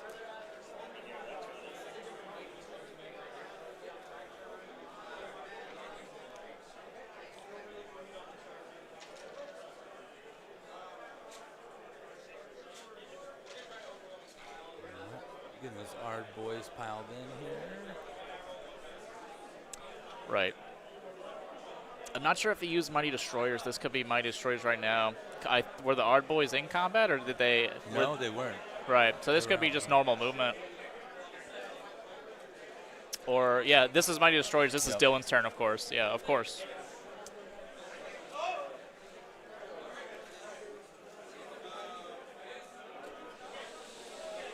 So really the name of the game for Ben is to guarantee at least getting tactics and those two objectives this turn, or else he's going to be really far behind. But it all depends on how Dylan approaches this turn and if he's able to pin in, or if he could potentially take the green objective, but though that foot plus the Gorgrunch is screening for what's really behind them. The brutes and the weird brutes plus the Rekka brutes. All three variants of brutes just standing there.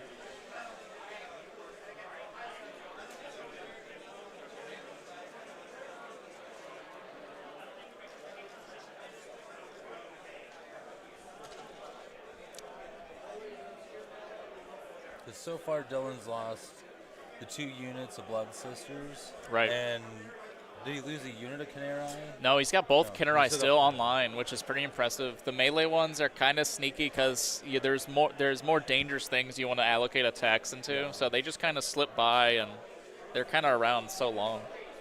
Unless you have some trash attacks to throw into them, they really just stick.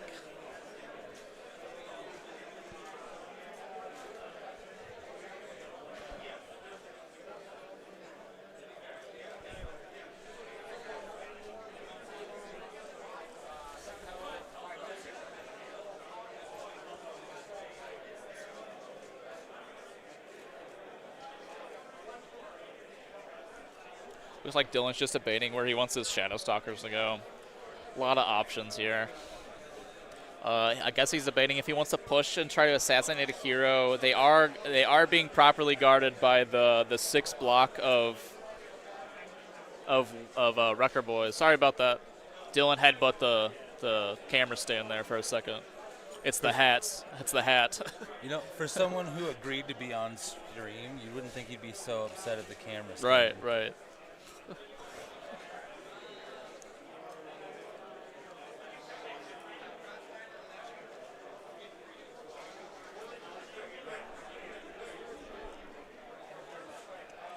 Oh yeah, here comes the party wagon action. Highly maneuverable. Whew.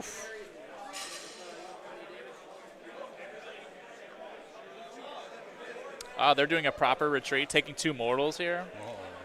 I think that's a wise move because you really want all 20 blood hags in, if possible. You need all those attacks. Plus, that might open the gate for a second party wagon to fit down the middle. I love seeing retreats. They're rarely ever used. Right. They should be used way more often. Such a good mechanic. I think it's super powerful to set up a retreat for yourself because your opponent can't really do much about it. Like, there's very few abilities that interact with the retreat. Like, yeah, you're taking D3 mortals, but, like, if you can plan on taking D3 mortals, you're going to be A-okay.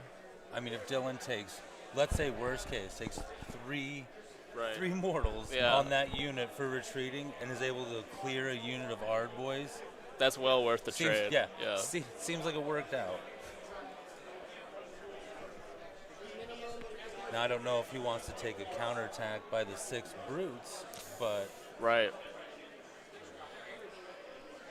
The Ard boy is holding up through that first wave is pretty substantial because they're still 3 up save, 2 wounds. Plus, if they got a conditional wards from somewhere, they're just super sturdy.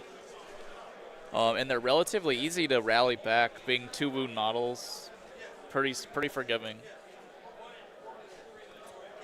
Looks like Dylan's just figuring out a way to get the party wagons through.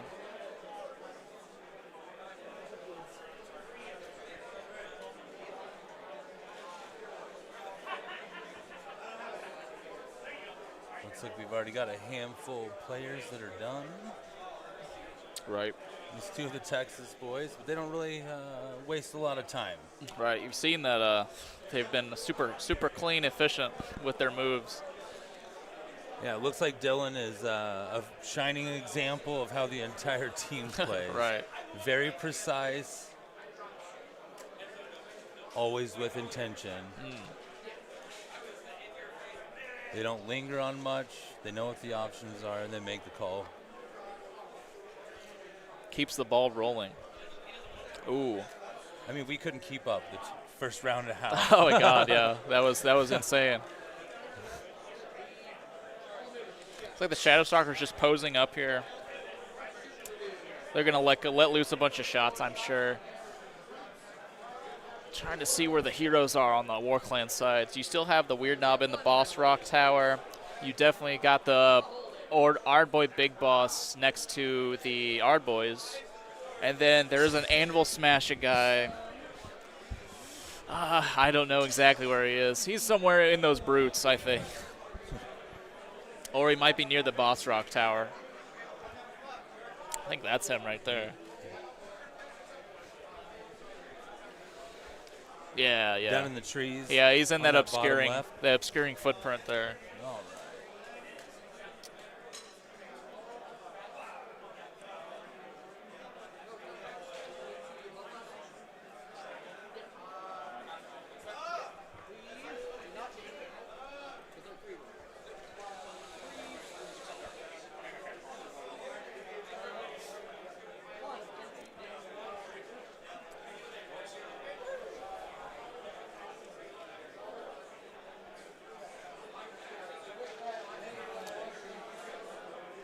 Shout out to War Game Trader, one of our sponsors today.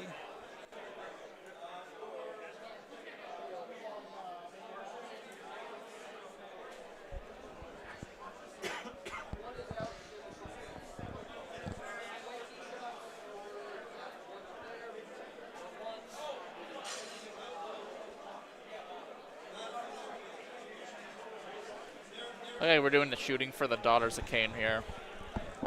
A whole mess of shots.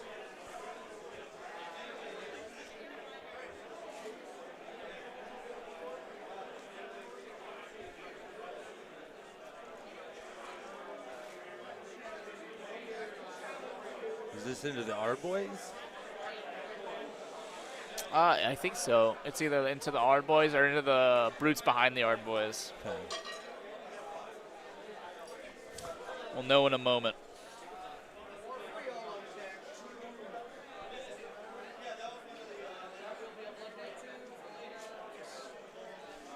Yeah, that was picking up the whatever that center unit was. I kind of missed that. That was the min squad of weird brutes, right? Yep. Just picking up another blood right, basically. How many is that? Is it two? That's two. I think that's two now for this turn. It's pretty substantial. Yeah. It's not bad if you're into that sort of thing. Right. Yeah, the Daughters of Cain blood rights they get out of hand quick if you let them. So if you're running MSU, you've got to really be careful about how many units are dying and how much you're killing of theirs before they get that super Death Star rolling at you.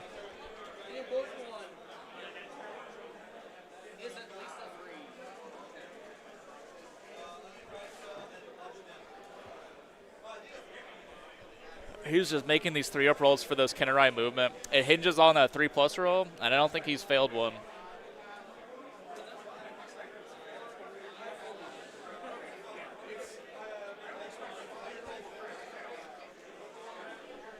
Here's the blood. The blood hags are charging in.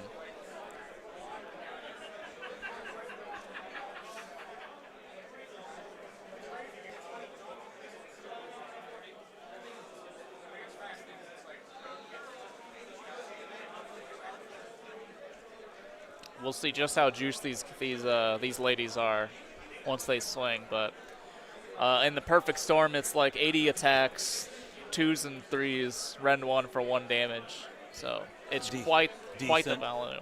Yeah, yeah, it's pretty good.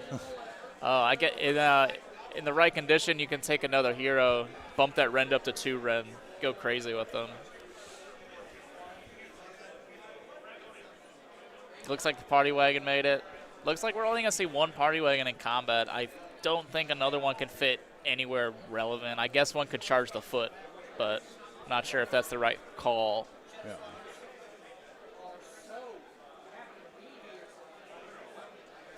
Looks like the Shadow Stalkers are charging him.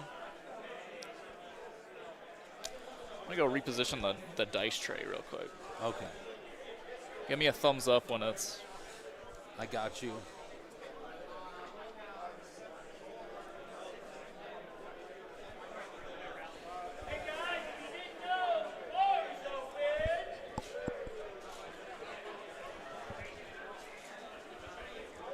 I think we just had our time announcement. How much do we have left? That was Don announcing the open bar. Oh. Another Well, good thing. Yeah. I was like, that's great news. But speaking of time, I think we're close to hour and a half or hour 45.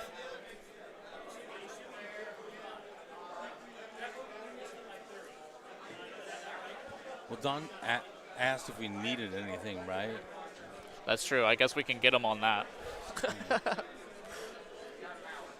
It's a need. Now that you mentioned it, I do need a beverage. I'm parched right now. I'm parched.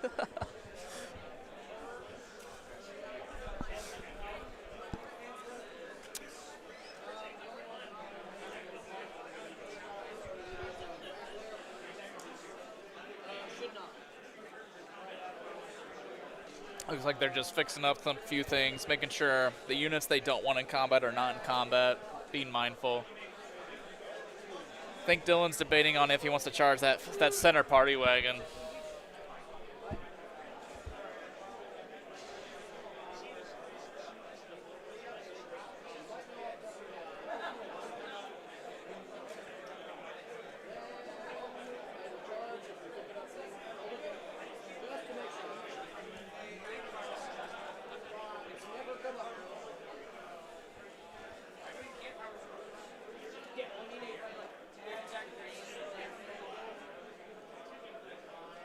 So again, for those viewers that just joined us, this is Summergeddon in Springfield, Missouri. Team tournament with 8-man teams, 14 total teams, 112 players.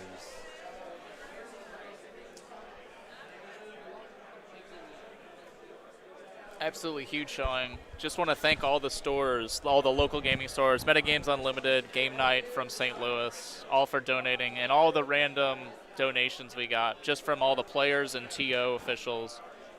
Bringing all the terrain and tables, it really helps.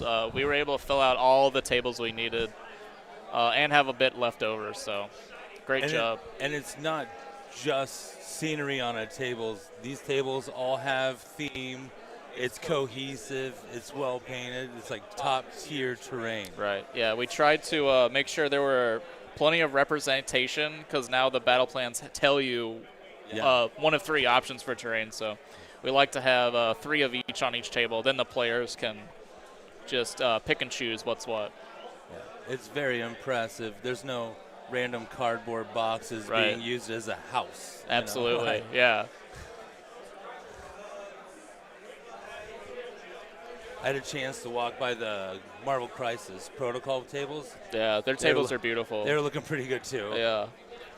A lot of urban scenes. I liked them.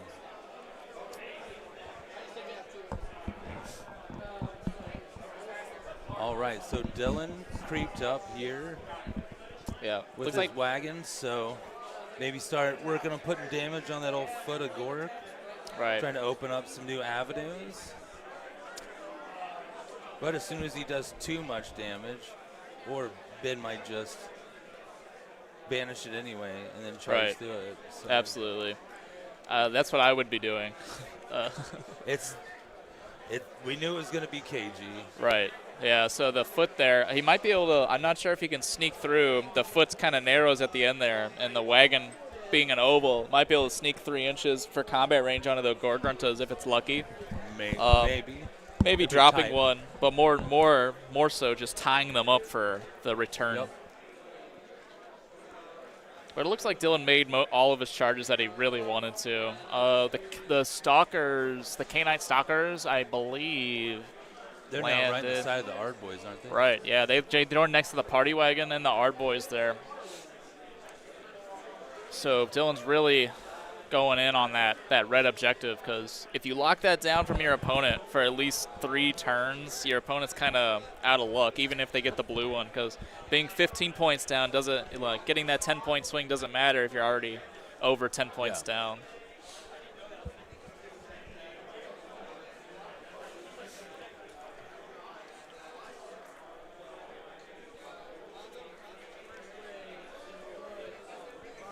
Yeah, this particular way of scoring on battle plans as well keeps it so close. Yeah. So coming out really strong at the beginning, you can easily get a big enough lead over 3 rounds that you just can't do anything. Can't catch up, yeah. You just full send it for 3 and then pray after that. Right.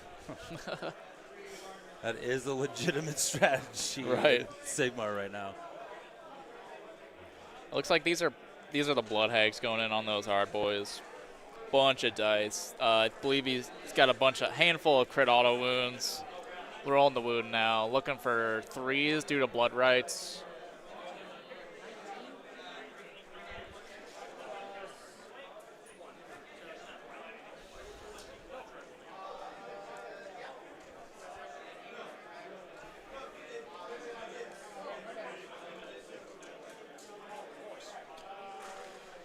Our boys having a 3-up save do just get pushed back to a 4-up save, which is not too bad, but the volume of attacks is so vast that a poor roll could really, like something like that. I think those are all fails right there. That's rough. Luckily, they do get some sort of ward. Probably a 6-up.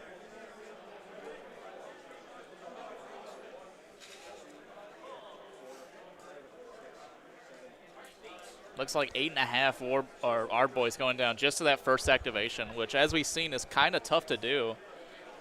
So that's just an insane amount of attacks.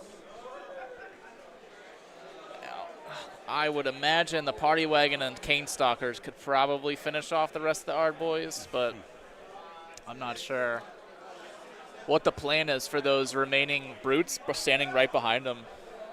I guess the plan is just to score the objective, right? It don't really need to touch the brutes yet. Yeah, I wouldn't draw anything that wasn't absolutely necessary, especially now. As slow as the game started, Ben's way on the back foot. Right. So he's going to have to push stuff in, just ease him into it. No point rushing it.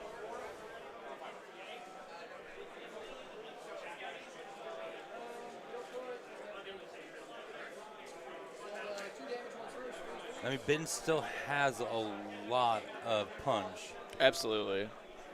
He definitely has enough stuff to wipe out Dylan, given the correct situation. Yes. But it's just a matter of getting into that position is really what's messing him up. It's Dylan's done really well to control the board right now. Right.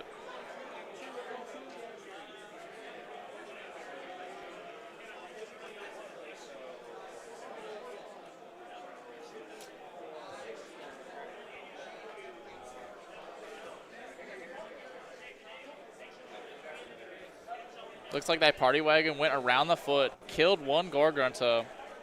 Not sure if it's still in combat range, of course. Ben, of course, pulling the front one.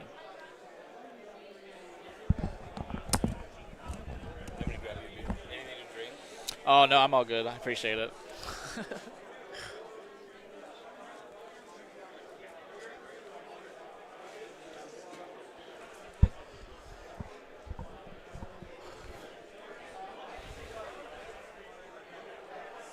Right. Looks like Dylan is just making sure everything's within the same 12-inch aura. He's debating a few choices.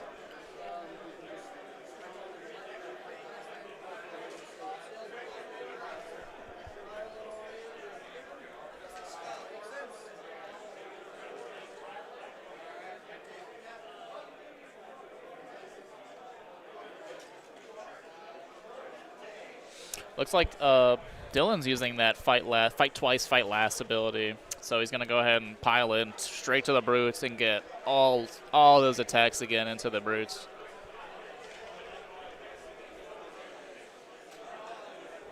And at the same time, blocking off that red objective from anything else. They have to go through the blood hags just to set foot on that red objective.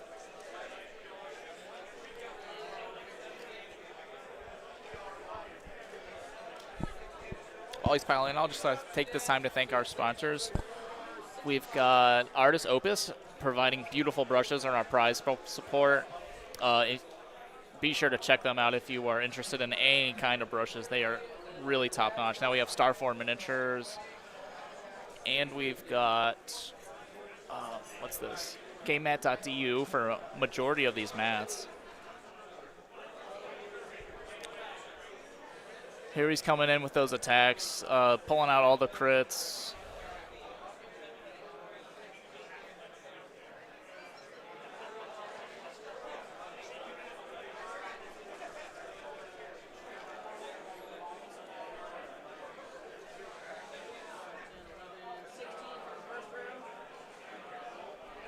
Looked like that was just the first dose of hitting wounds.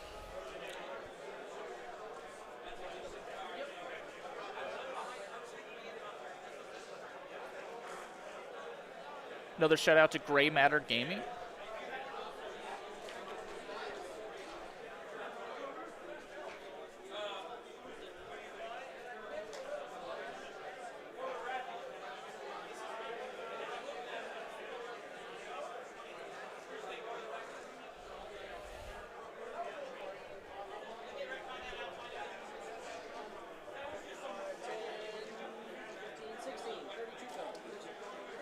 Wow, looks like 32 wounds going into the pool here against the brutes.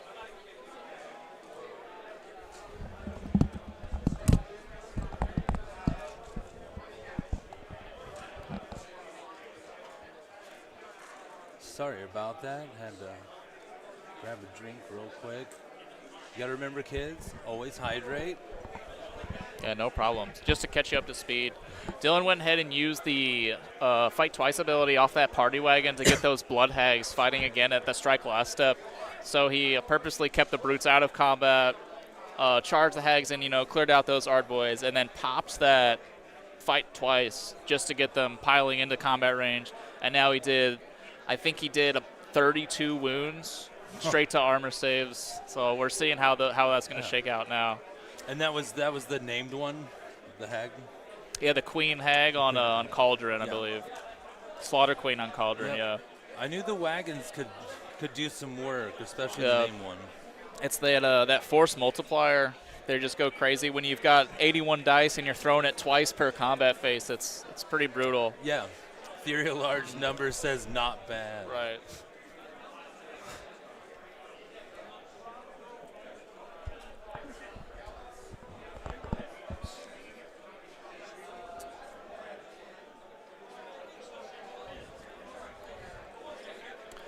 Looks like the players are looking for some models. Looks like he misplaced one of his brutes. Happened to me once. I can think of plenty of times I look down and right off from deployment, I'm missing a model. Right. Especially when you could double reinforced units. Oh, so you'd have yeah. blocks Huge. of 60 or pending more. Oh my god, yeah. The blocks of 60 Moon Clan Grotz was my favorite. Hey, I played Flesh Eater Courts. I've loved a good ghoul spam The ghoul for a spam, while. right. A lot of fun. At least for For me the it ghoul was. player, yeah. For me it was. Anybody else, not so much.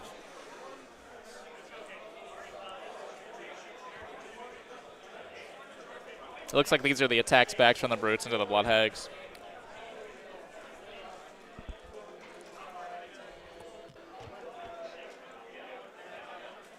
Because even though they were brought in at the strike last step, they are still eligible to attack because I think that's one of the things they've changed going into this GHB. It's a little more forgiving on those strike last. Yeah.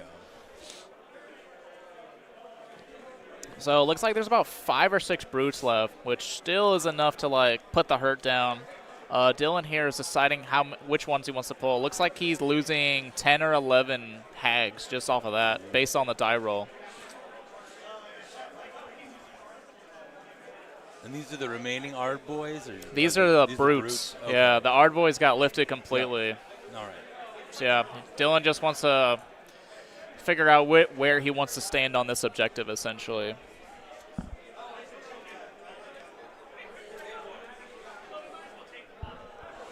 Yeah, starting with pulling for the ones that are off the objective, going inward.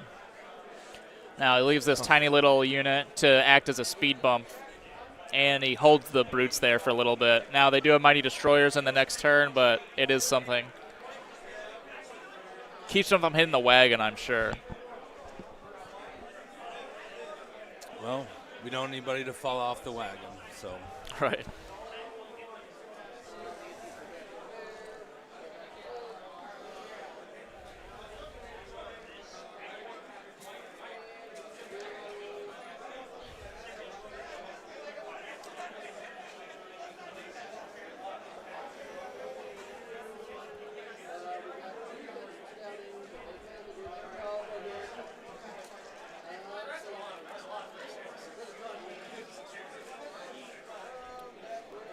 Looks like they're adding up the score here.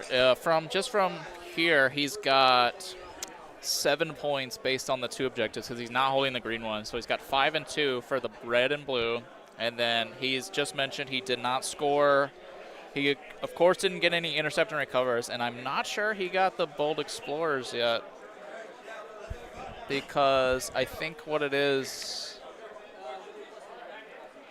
Yeah, I don't think so, because I think what was going on before was I think you can't control the zone with the same unit, or you can't control the terrain and the objective with the same unit. Yeah, you can only control one. One of them, right? So I think he's going for this. I don't know how to describe this piece. What is that? Is the cactus on this table? Yeah, this cactus swarm here, right behind the brutes, is really the one he wants to be going for. If those blood hags bodied the brutes, he probably would have had it that turn. But it looks like he just scored. Yeah, you got it. You got the 7 points. Yep, yeah, looks like absolutely. 7 there. So yeah. we got 22 to 3. 5. To sorry, 3. 3. Yeah. Yeah. Oh, Ben's really behind on this one, so I think in this situation he is down enough to become the permanent underdog. I think it's if you're 12 behind, you're just permanently it. Yeah, it's now for him to true Iron Jaw style, be aggressive, right. And get in there. Yeah, and Dylan's smart. He moved his Kinnerai off the blue objective because that will obviously be the Noxus Nexus choice for the D6 mortal wounds every time. Now we've got the hero phase of Ben. He's going to go ahead and do a bunch of buffs, bunch of chants, bunch of spells. Maybe not a bunch, but at least one of each. And then he's going to head in Mighty Destroyers, of course.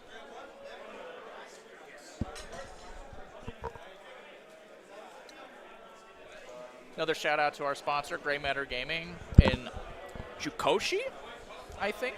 Yes, that's the protective case, display cases with the plastic plexiglass fronts right. you can see in. We love that. So I think they even donated 3 of the large army boxes for raffle and stuff. Yeah, be sure to check out Jukoshi. That starts with a J, folks. Yeah.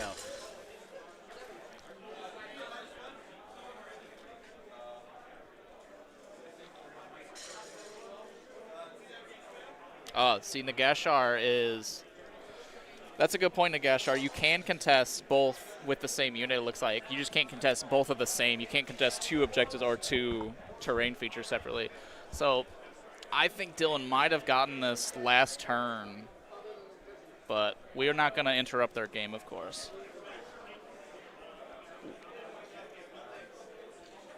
But yeah, that is an excellent catch there, Nagashazar.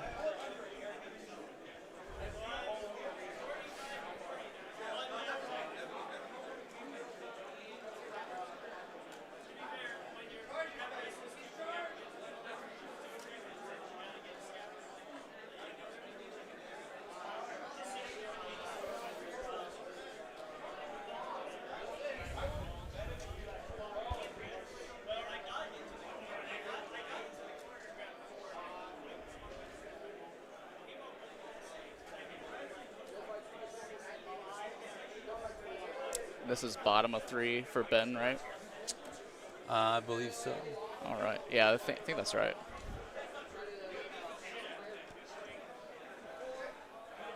Let's see what's going on. Like it's doing some counter prayer.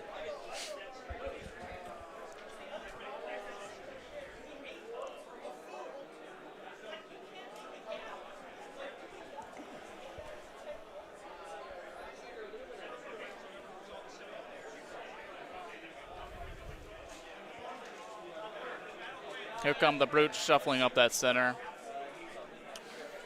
Now they got a lot of options now. They could punch through the center, but I think the goal is to take that red objective back because then they'll have the red and greens locked down if everything goes as planned, of course.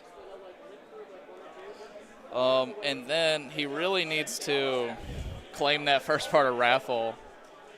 He could be tempted to go for that first part of master as well. That party wagon sitting back there with the brutes hanging out. If he smashed up the party wagon, there could be a huge point swing. And remind us what that first step of Wrathful is? Oh, that is if you control more objectives than your opponent. So he just has to flip one more objective into his favor. And his other one you said was Master? Master. The first part of Master is if you just slay an enemy hero. Okay. No, he's definitely got a couple options for both of those. Right. I mean, he could. It would take a lot for him to get a perfect round, but I mean, he definitely looking at a 20 or a 15-point round here pretty easily. Well, this would be 15. This would be the that would be a big 18 point. 18 point. Yeah. Still, Dylan's doing a good job of keeping Ben on that first part of Raffle because as soon as the Daring Resurgence is he's permanent or he has shifted to that underdog for pretty much the rest of the game now, from what I understand. And that Daring Resurgence is pretty easy once you get up there because you just need one unit. You end your turn if you are the underdog. Oh yeah, you just need to fight with at least one unit. So, and they need to be on the battlefield still. So that makes sense why he's played so conservatively at the beginning. Wanted to make sure not to get anything. Dylan's kind of controlling the score here based on where he's standing, where he's positioning. He's practiced this mission, I feel. And probably not his first go. Of course. Being as this is the last tournament on the GHB.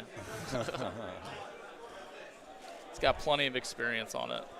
Well, last year's Summergeddon was also under this GHB because of the way that the timing came out on the calendar, Right. These players have had a whole year with this one. Show us what they can do.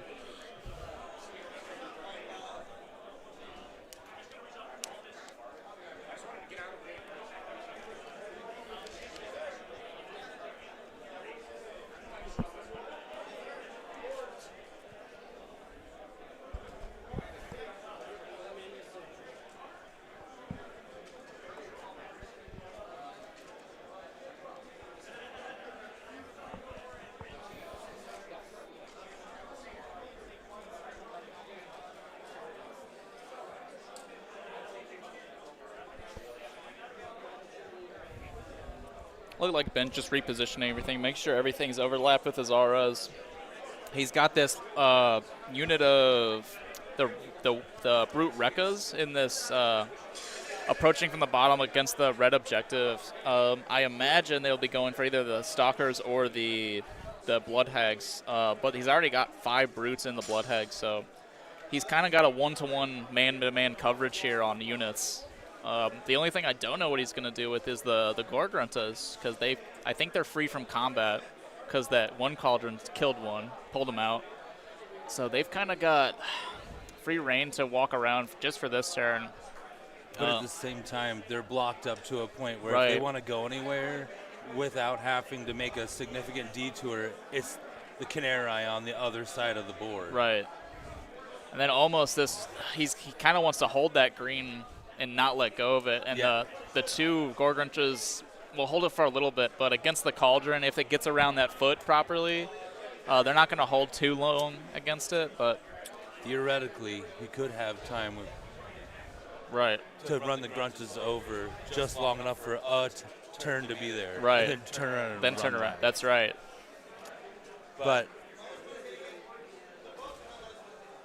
that does require several moving parts. Of So course. that get derailed pretty easy. Yeah, now he's coming in. Dylan's coming in with the sneaky dashes on the Daughters of Cain.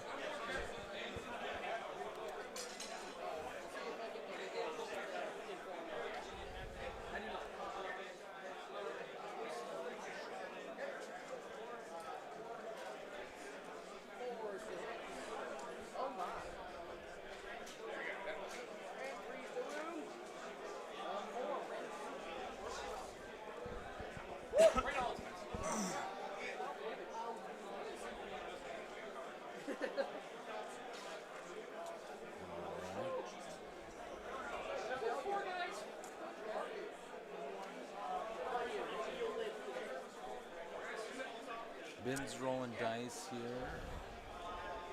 Yeah, I think he's doing a bunch of run rolls. Yep. Now that we're out of the hero phase. Oh, looks like those were Is that probably a looks like those were save rolls. Those are Yeah. I think that was covering fire from something. Looked like it.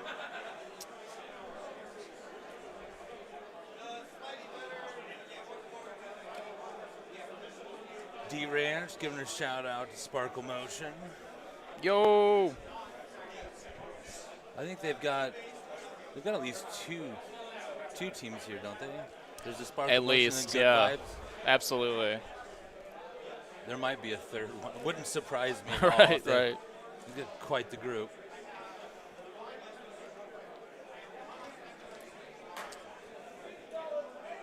Except that Chase guy, you got to watch out for him.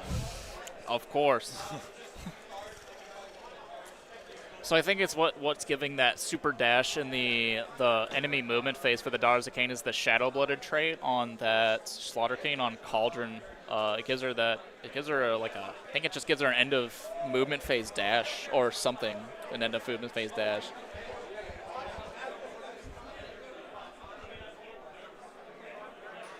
Oh yeah, that really just throws a wrench in the plans because you can't really take advantage of the position of the brutes anymore because they got such a long charge and there's nothing to kind of ping off of, get the pile in, no drifting. Almost like Dylan did this on purpose.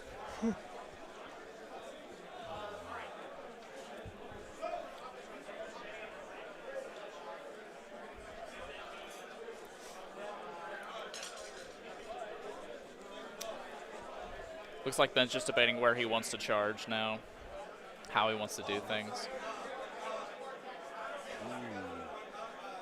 Tagging the Cauldron. Right, yeah. Maybe that is so he can free up the Gorgons. Yep. Looks like he's seeing how many he could fit there before he commits to it. Probably about 3 or 4 brutes total.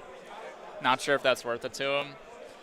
Now, I do like what you said about dispelling the own manifestation, because if he did, at the top of the turn, just choose to pull it down, he could be able to fit all 6 brutes right there. Yeah. That would I don't want to say it will, but more than likely could do enough damage. It's an option.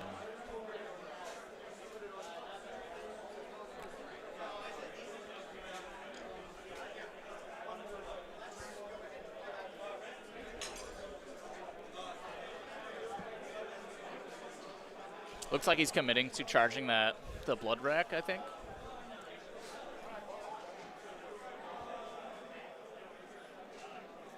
Just getting as many as possible in that tiny little triangle space there.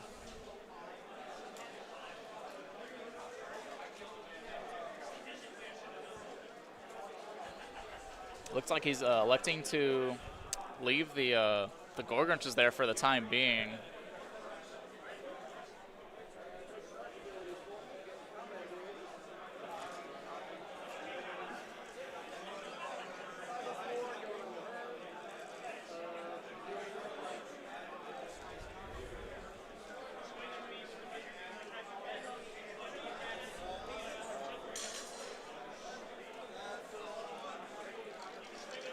Looks like Dylan's debating some moves here.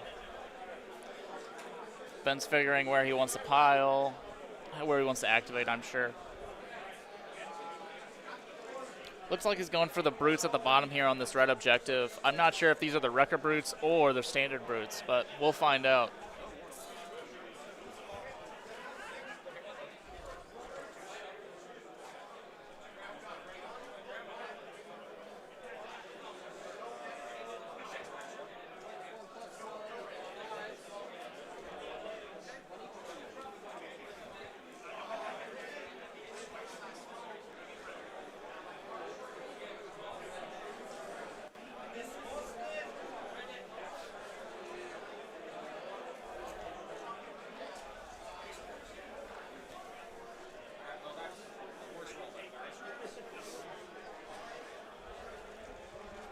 Since Dylan won't use the dice tray, should we start making passive-aggressive comments? Maybe. We'll see how many dice he throws out of the tray. There he goes.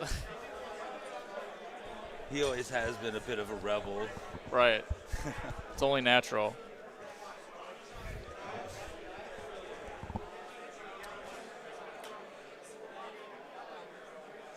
I guess whenever you're part of the defending champion team, you Right. can do whatever you want. That's right. He's taking authority.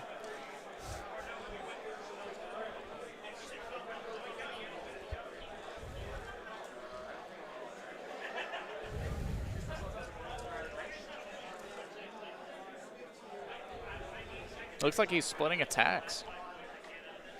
Gutsy. Right. You know, we saw how that went game one. Right, right. And it did not. It did not go. Yeah, that was rough.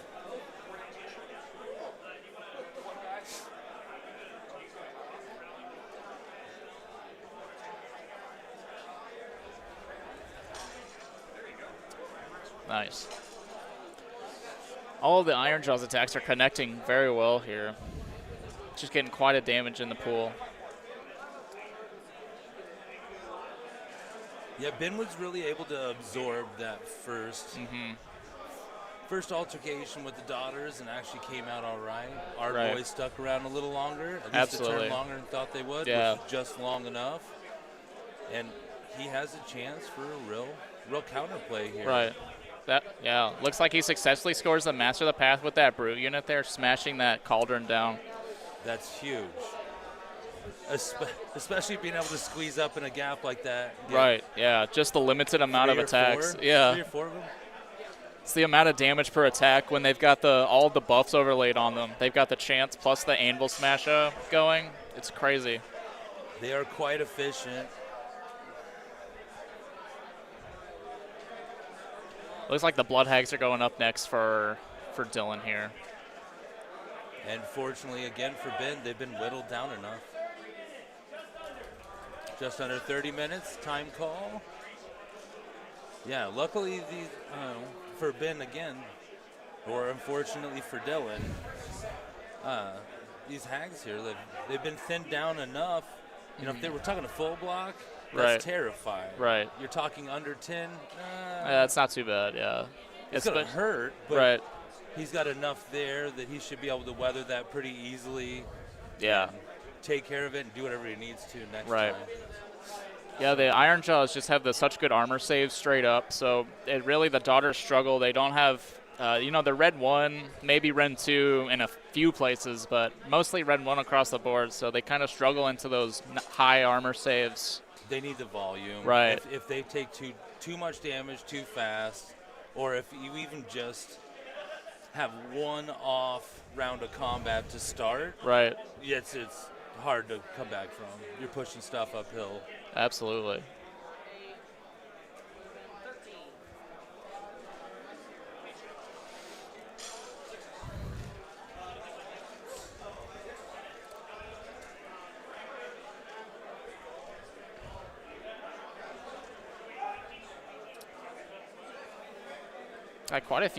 Quite a few, but didn't lift the unit yet. So I think it lost 3 brutes there. Yeah, about 10 damage.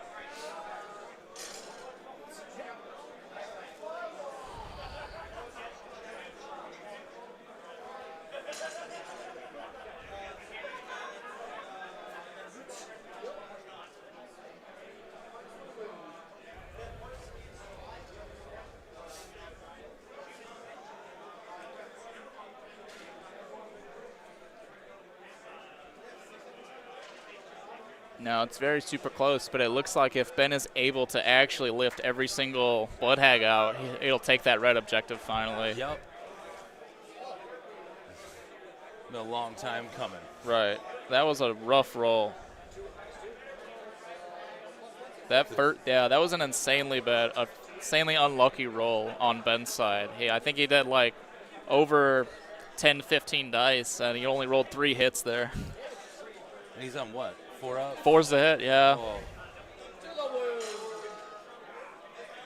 Now, granted, they were all enough damage. Right, thank goodness, yeah. The 4 that got, was it 3 or 4 that got 3 through? wounds got through, yeah. It did exactly enough. Yeah. I think there were, it was perfect. And now, Ben's right back in it. Wow, yeah. Because he's got 1 battle tactic. He's got 2 tactics now, yeah. plus the points he's scoring. 18-point turn, yeah. Only putting him 1 point behind if math is correct. If your math is in fact math. Right. Yeah, I mean, that's a hell of a That's swing. a good turn, yeah. It makes up for the turn he had last where he couldn't get this. He couldn't start the Wrathful. He's starting a little bit slow. I mean, right. round 3's late for that, but it's not too late. It's not too late. He's in a position where he still has, especially how with this being the bottom of the round. Right. Seeing how priority goes as well. Yeah. There are a lot of different outcomes here still. It's anybody's game. Right.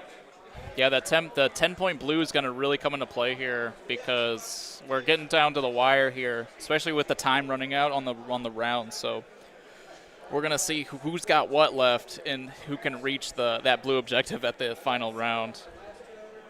Oh, it looks like they're tallying up the scores here. I believe he's got the green, he's got the red. That is 3-8 total plus the 10 points for the 2 tactics.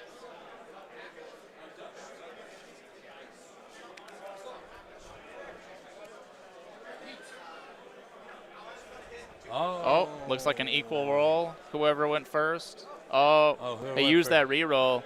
Went for a 1 instead. Well, unfortunate. But if Ben were able to flip that, he could probably clear out what's left because he's completely out of combat. There's nothing really to stop him. And everything hits like a truck still. So, Dylan.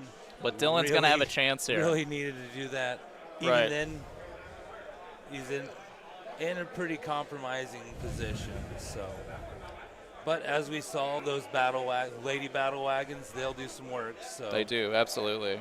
They're much like the rest of the army. They're just a glass cannon on wheels. But they will slap the hell out of somebody.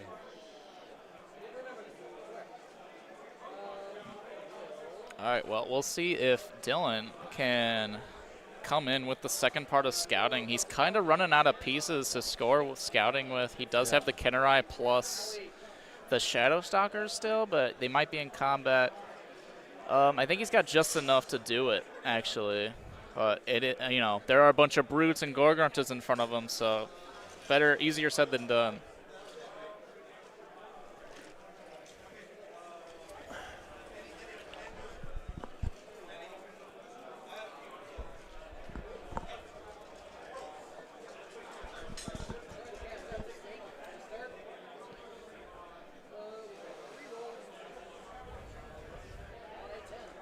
Ooh, wow. Going for the snake manifestation.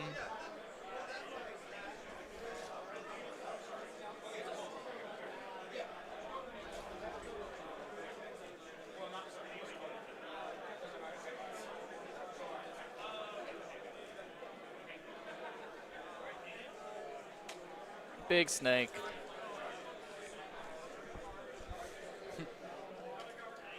Like the great outdoors. Big snake. Big snake's coming.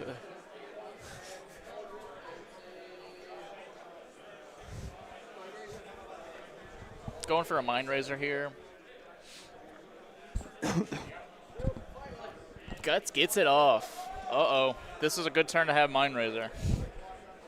Going on the Slaughter Queen, I imagine. Prayer points, rolling a 4, it looks like.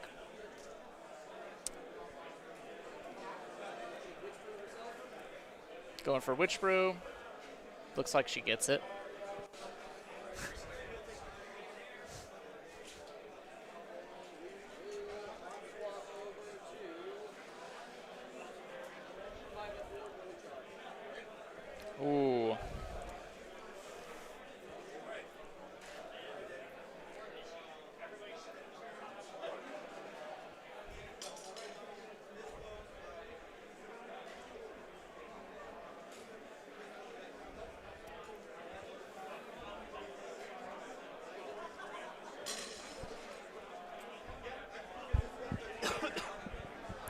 Probably a Mighty Destroyer's move on Yep. Ben's side.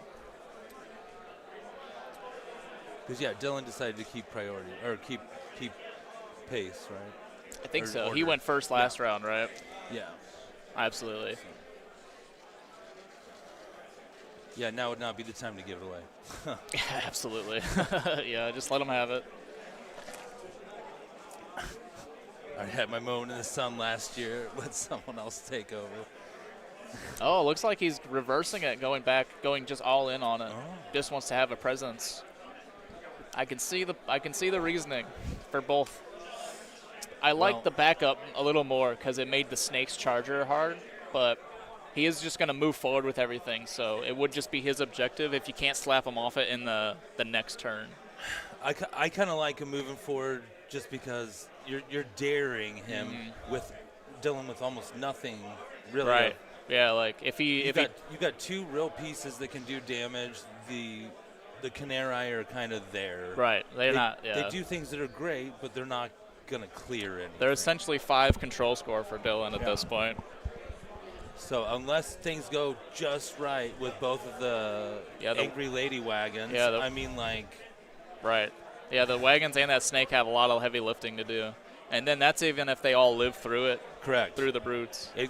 If they don't clear the unit, right. As we already saw, it only takes 3 to 4 brutes to remove one. Right. So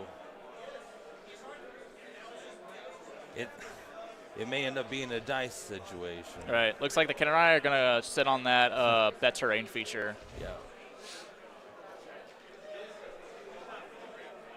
Oh, because he's got scouting. He's right? trying to do scouting still, from what I understand. I thought he scored it 2 rounds ago, but I'll talk to him about it later. Yeah. But yeah, I believe that's what he's trying to do still.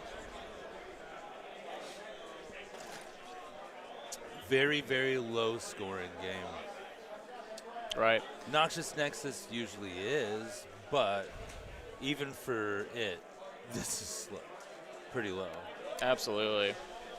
Yeah, usually at least at this point, round 4, you usually can see like who's got the upper hand. Yeah.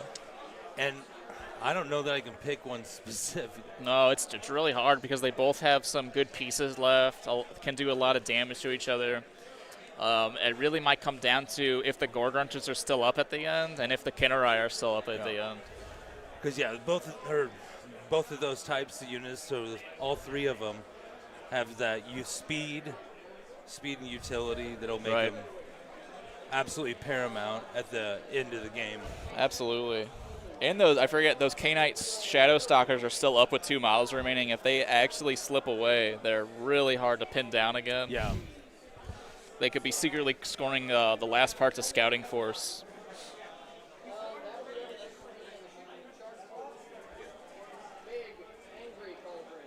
Charges?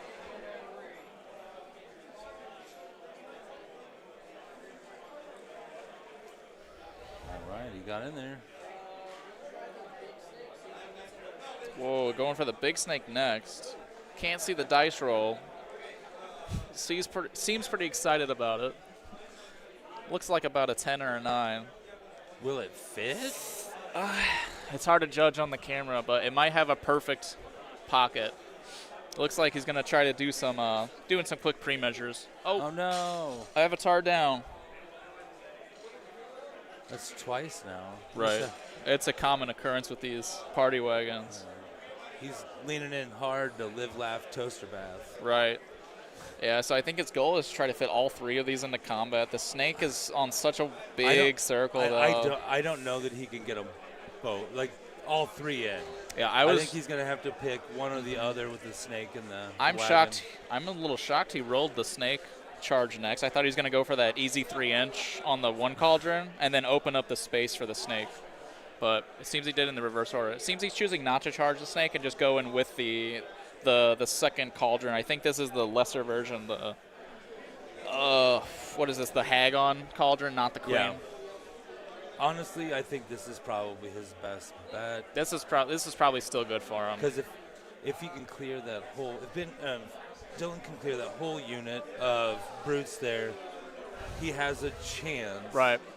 Now, if any of them are left, I don't know if he'll be able to withstand the next charge phase. Of course, yeah, because he's got the gruntas and the remaining Yeah. 5 brutes on the other side. It looks like he's got not only the 5 brutes on the red objective, but he's got 2 of the wrecker crews still alive, plus the anvil smasher right behind him, which he's no chump in melee. He's pretty solid. So he could probably go toe-to-toe for at least one round of combat against the party wagon.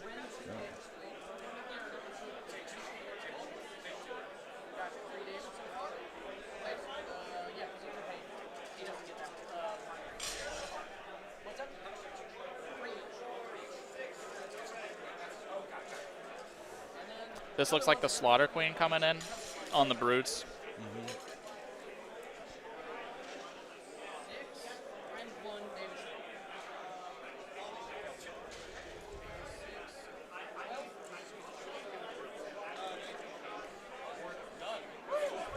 No wards there. Quite a bit of damage coming from that party wagon. As a reminder, she got 2 buffs off on herself. She got Mind Razor plus something else. I can't remember right now. Possibly a Witch Brew. No big deal, just half of what was left. Right. I believe 4 out of the 8. Yeah, that's pretty substantial. Doesn't leave a lot of hope by the time the second one goes that there'll be many left. Absolutely. You see where he puts or allocates these attacks with the brutes. We can still do a lot of damage. He probably got the champion and then 1 guy left.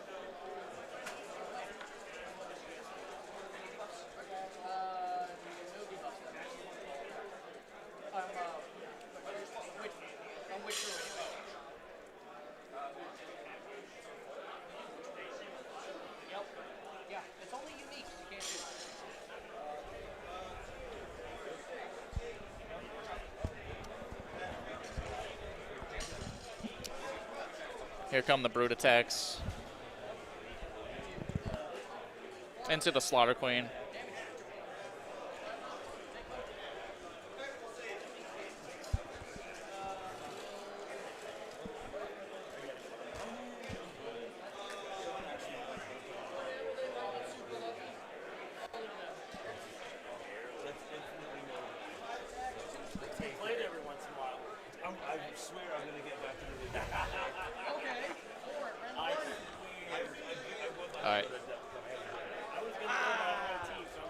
Looks like the attack's back from the other party wagon coming in.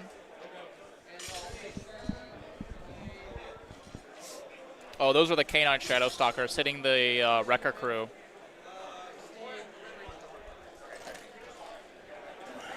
That was pretty cool, actually. The 2 Shadow Stalkers left killed a whole brute, or one of the Wrecker crew brutes, rather. Just nickel and diming. Yep, there's the rest of the Shadow Stalkers gone. So they won't be in play for Scouting Force later on. And then the second party wagon is attacking the brutes now. I think he's debating if he wants to split, because he's got 2 different units here. 1 unit with about 4 wounds or 5 wounds in the pool. The second brute unit, or the Wrecker crew, has probably 3 wounds still in the pool. Looks like he's got 1. The dice is at 1. I don't know if is it at 1? or down. Yeah, that's So it's hard to say. 1 or 3. 1 or 3, yeah. You pick, chat. You pick, viewers at home. Either way, I don't think it would take a lot for him to do it, as previously witnessed. Right.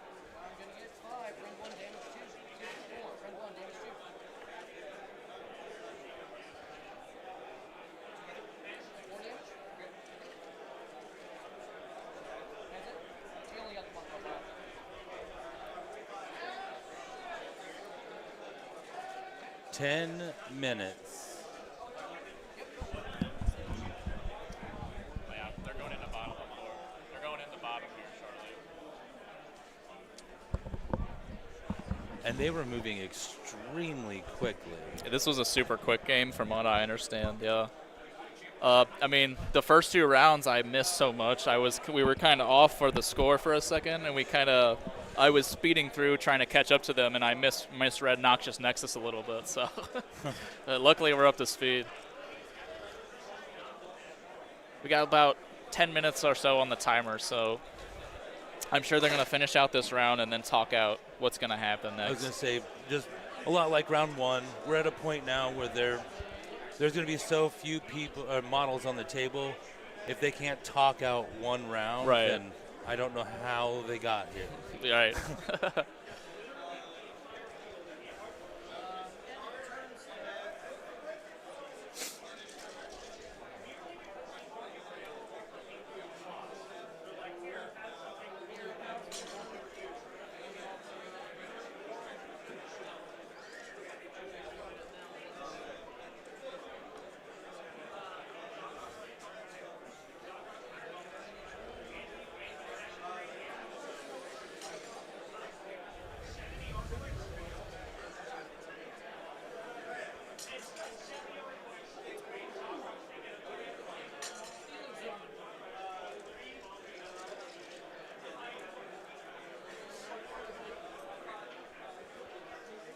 Take that back off you.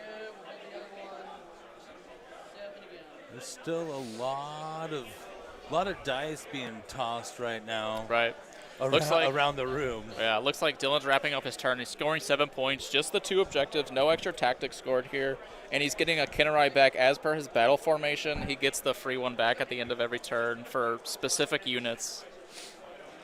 Snake's gone. Oh, is that a clean banish on the snake? I believe so. Wow. Now we're Bottom- moving into the bottom of 4. So Dylan would have scored. Dylan goes 5. up to scores 7 here because he scores the 7. All right, hold on. Let's see. Oh yeah, because does he hold that one? He would Yeah, score. yeah. I remember 7. him. He said 7, Yeah, 5, 'cause and 5 and 2. Yeah, that's right. 7. Not 8. Yep. My bad. 29. Really coming down to the wire here. 2 really close games off the rip. Super Right. competitive. Ben just going through the motions, getting his War Clans buffs out. They have quite the hero phase.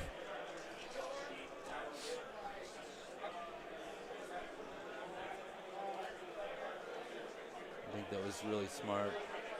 On Dylan's part, running away the witch wagon back there. Oh yeah, he used the trait, the shadow Yeah. something, the shadow dash. Yeah. Getting out Huge. of there. That is such a good trait. Because those grunters would Oh have my god, yeah. absolutely just destroyed one of those Yeah. bad boys. It goes from losing both wagons at once to maybe only losing Maybe one only wagon. losing one, yeah. Right. I mean, the grunters can still get up there, but it takes significantly more effort, and Right. it drags slow units away from Right. points that he can try to sneak away. Of course, yeah, he really wants to be sitting on that center, and they need to be in position to pounce on that blue objective, like Yeah. he's doing so right now, of course. Yeah. Because once he starts to move, gets those grunters away from the middle, Dylan's still got several ways to get over there and snatch it. from him. Absolutely, yeah. I'm thinking the best thing for Ben to do is to park 1 or 2 of his heroes and or manifestations, just blocking off that green objective, just trying to stop any way for Kinnerai or something to land on that center one and snag it from him. Looks like I do it's. not think you're wrong at all. But I think with these Kinnerai, these range Kinnerai are about to sneak away from us. I'm not sure exactly how their ranged attack move away ability works, but I'm not sure if he declares the covering fire, they get to do a dash immediately afterwards. So that could be pretty huge. Oh, just going for a straight redeploy, it looks like. Big 6 inches. Also a really good play. Now that charge for the Gorgonjas is huge. Yeah. Possibly, not even eligible. 'Cause Right. It's outside of 12. Could be even, yeah, absolutely. And in that case, not only is Ben not going to be able to take away another unit that could be moving around trying to do something, but now he isn't close enough to even charge onto that point and get the extra 2 points. Right. He would have been better off running just to touch the blue even. Yep. Huge redeploy. That's what I love to see with these utility pieces. You can really just pull your opponent if they're falling. If they don't know the trick, I guess, it really gets them. But there's so many different instances where you can just pull things, and it really hinged on that 6-inch redeploy ultimately. Well, I mean, if you can take and make the most, like Dylan has, out of your movement and spacing, and You make the most out of things that don't require dice. You give yourself a Right. pretty good opportunity to at least be in the right position if Right. you do get the dice. So, really, really smart play by him whole game. Nice. Look at all these chargers coming in. Brutes going as far as they want, rolling that 11.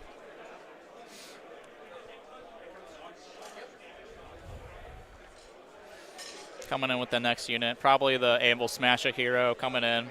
It's time to come in. He's held that treasure long enough.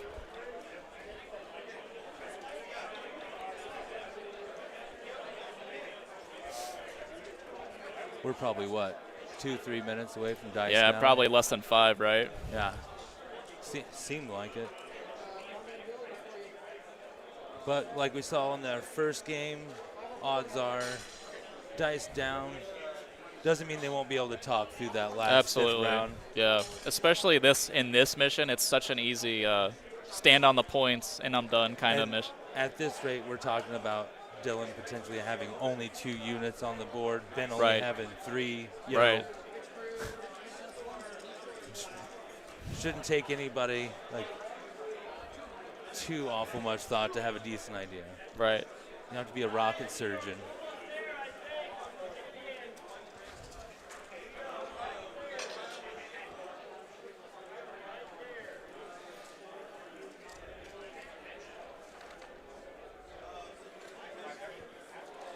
Here come these are the brutes into the party wagon.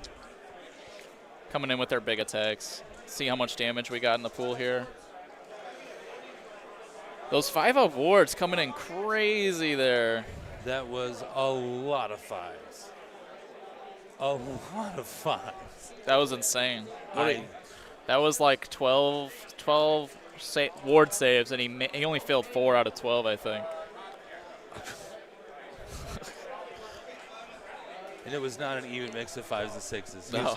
He's cutting it close. Yeah. Tons of 5s.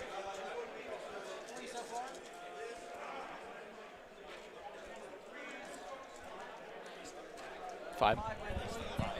Do you start at 5? Oh, what you mean? 5 minutes left. No, he's asking if they start. No. I think they're about to finish 4, but if they have 2 minutes. If you call dice down, they'll probably just talk through the last round. There's almost nothing on the board really. Best to not let them talk it up because that causes some really hurt feelings normally. But this is a little bit different. They're Okay. right there.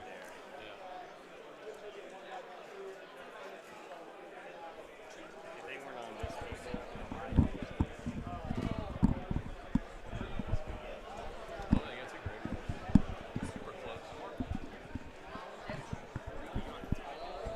You're good.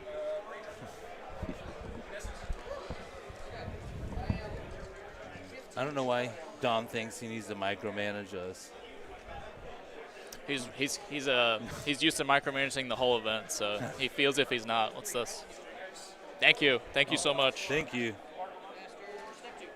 Beautiful. Heck yeah. That's sweet. We were just gifted stickers, and they're actually pretty impressive. I will find a place for that. Yeah, we'll try to showcase this in the future. I'll put it in the dice tray for you. They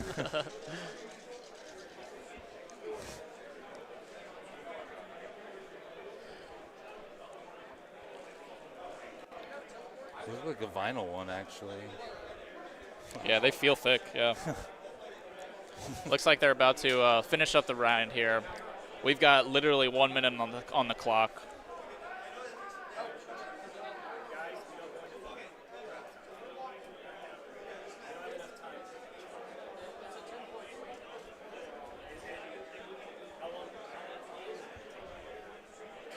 "30 seconds to talk out round 5, I'd guess. I would imagine so. Because this is really all that needs to be rolled for. If there even needs to be rolls made, Well, yeah. Right? I mean, you finish 4.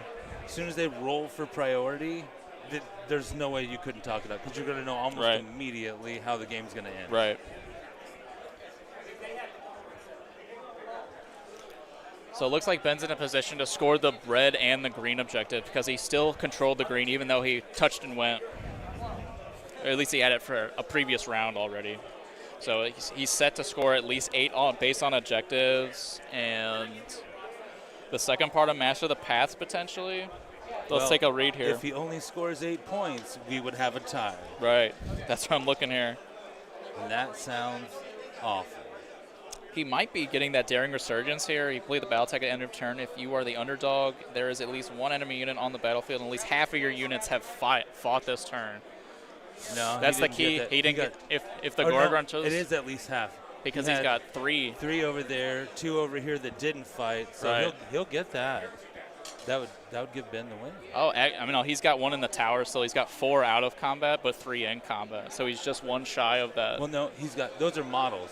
The Gorgoners are. Oh no, the War Chant. Yeah, right. yeah. Okay. The Chancer. Yeah. So yeah, he wouldn't get it then. Right. It's close. It's that Gorgontas didn't get to fight is what was hinging on that. Yep, that would have got it. But sees the paths is kind of, if he is more friendly and neutral than enemy, but it's 1-to-1 in neutral zones. So yeah, because it's Gorgunters in neutral. Oh, that boss might be in neutral zone. That foot hero boss. He is in a neutral zone. Right. He's got 2-to-1 on that neutral zone then for Master of the Path. So by my account, Ben would have scored 8 points, 13 points last turn. Ben putting him up to in the bottom of 4, he would score 13 points, putting him up to 33 points. I believe that's right. You said 13? 13, yeah, 34, so 34 points. Yeah, sorry. No, you're right. That's what it looks like. So. And now they're moving at the speed of lightning, finishing this final round, trying to resolve that 10-point swing here. Dylan's doing all kinds of shenanigans, getting his snake out.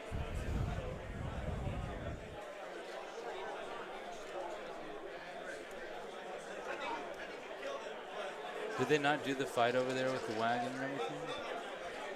I didn't see the bottom of the round fight on that. Are they just make an assumption and just move on? I think they might have made assumptions because I'm not sure it's relevant to roll.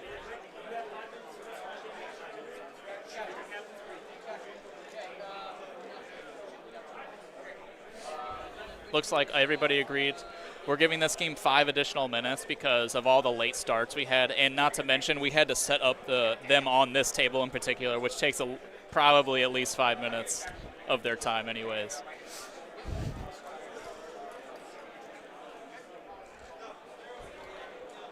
I think an extra 5 minutes for whoever's on the streaming table is it's probably okay. Yeah. Probably a fair request. All right, absolutely. It is a lot different. Dylan almost tackled the camera stand about 5-6 times. That was crazy. I thought he was going to take it down that second time. He's not used to it because of course all the camera stands in Texas are bigger. They're huge, like everything else, right? They're like pillars. Of course. They don't shake. They don't move. Yeah.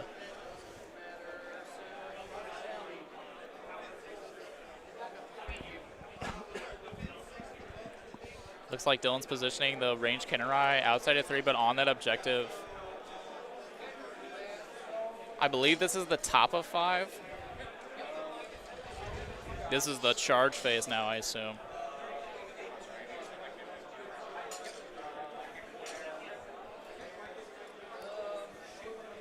Oh, I see. This was hero phase, now into shooting phase. Movement, then shooting.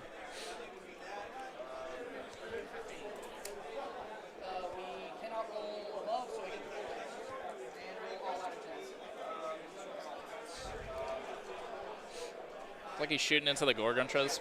Probably just trying to dwindle them out. Oh, man. That will not do it. It got better. Yeah, those rerolls helped.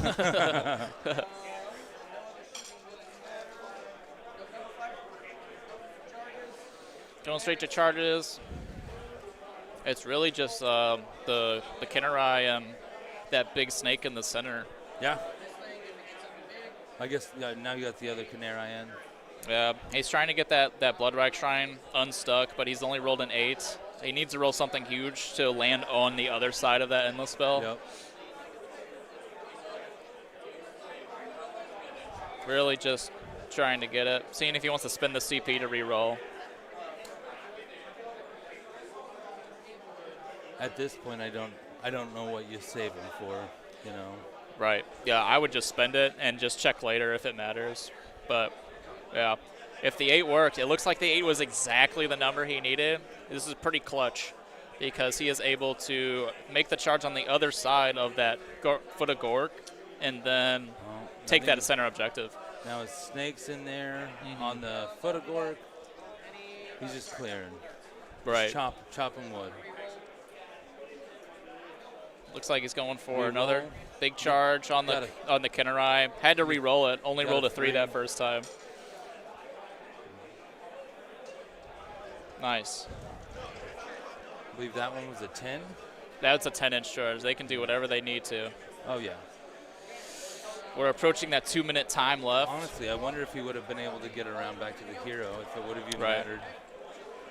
All right, sorry to reiterate, 2 minutes left for Dylan's turn, and then we're going to have 5 minutes left on Ben's turn. Each player is granted 5 minutes for their own turn here. And they've got a player or they got a teammate for each one of the players here that is actually keeping track of the 5 minutes. Right, yeah, we've got official timer going here. Everything over here no longer super matters I can't take the point from you right now. So then this matters how many you killed. And I'm judging by body language alone of both teams that whichever team wins this round will be dictated by this particular game. Right. Because everybody looks a little stressed. That's about very it. stressful, yeah. It looks like, yeah. And these are two really good teams with a Absolutely. lot of really solid, clean players.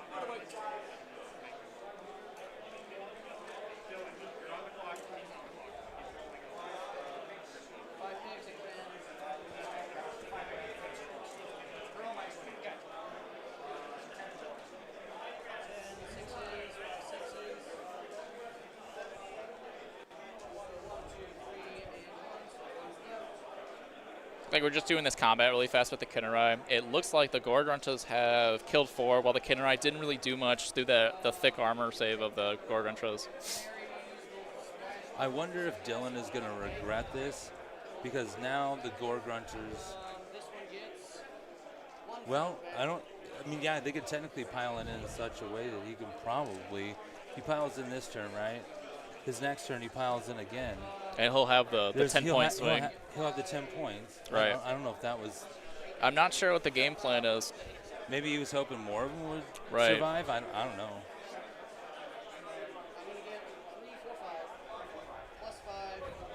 So he had 5. He's going 5 for objectives, and then he's getting this. He's getting another one. He's getting this one of the parts of scouting. He might be on that either the final part of he might be on the final part of scouting. If I missed one, but he's picking up 5 points from a tactic and 5 points from his objectives, is what I understand. That would put him up by 5. And You hit the reset. Oh, again. did I really? It doesn't matter. That's fine. We'll get a total at the end here. We didn't save it anyway, so it should be fine. I hate that there's a clear, but there's not a restore. Yeah, there's no undo. Yeah, that's crazy. It seems like low-hanging fruit. That's fine. All right. So since I messed up the screen, Dylan is sitting at 39. Ben's at 34. Needs 5 points on this. Ben's about to take his turn. He's already got 5. Right. Guaranteed just from that first one. So it's going to come down to whoever's holding the blue, and right. I don't see a world. I think Ben's got this one because he's got the boss on it already. Plus, he auto six the boss, and then he's just got the Gorgonchas just to exist. Yeah. And then he's already sitting on that red objective for 5 points. So I'm going to go confirm with the players which tactics they completed and how many points they scored total. Yeah.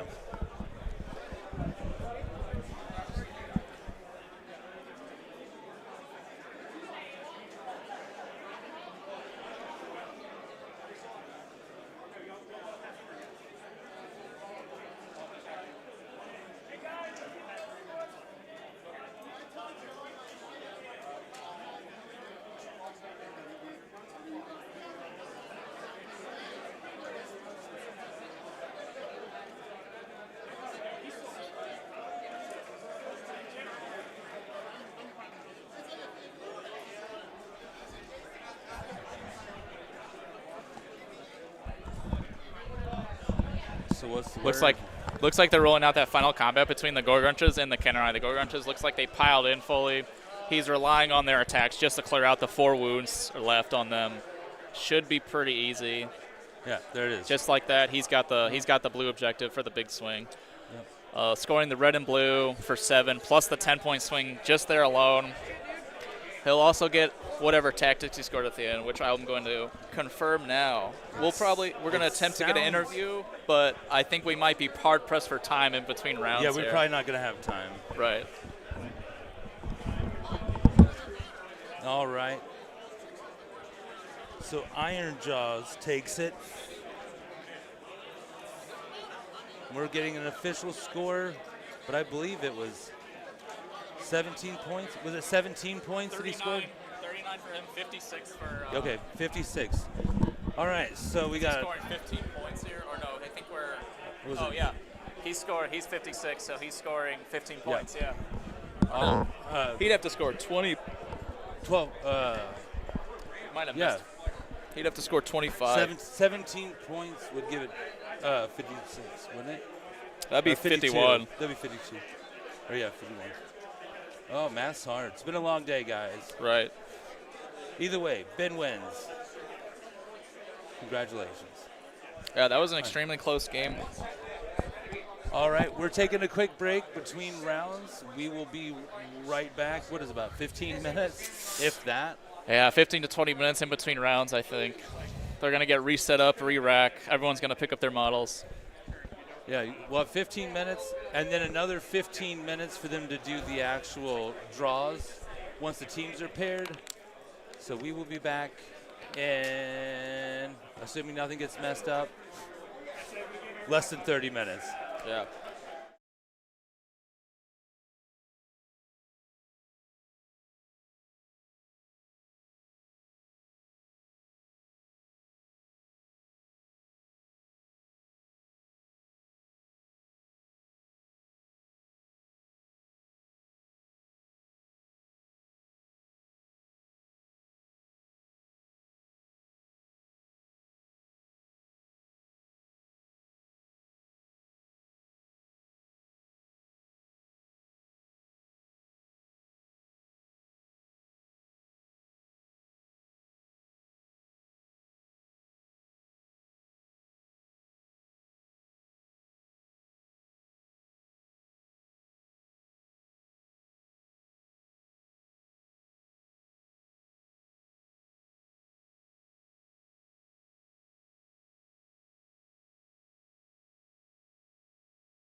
Looks like they got the terrain and the board set up perfectly.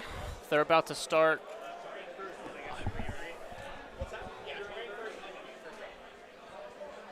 Just gonna do a few adjustments here. This chair is to block us from walking this way, but if you want this one right here, if that's cool with you. Don't stand enough. All right, so on BCP we tried to pull up your list, but through all the technical difficulties, your roster, both of the team's rosters are like this right now. You can send it to me. That would be excellent. Discord would be good. If you have the time, Jonathan, you can send me your list.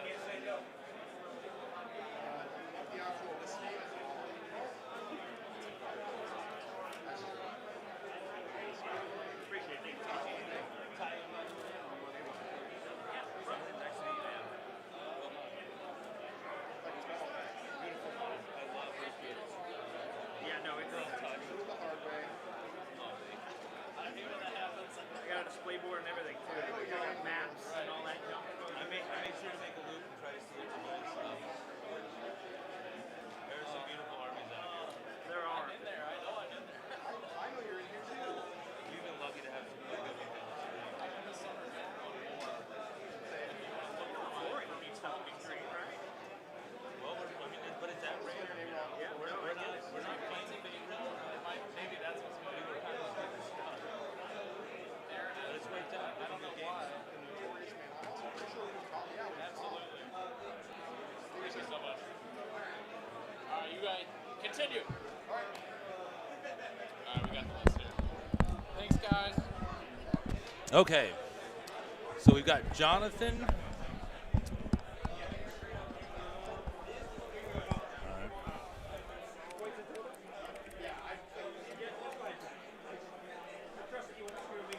All right, so we've got Jonathan versus Joseph here.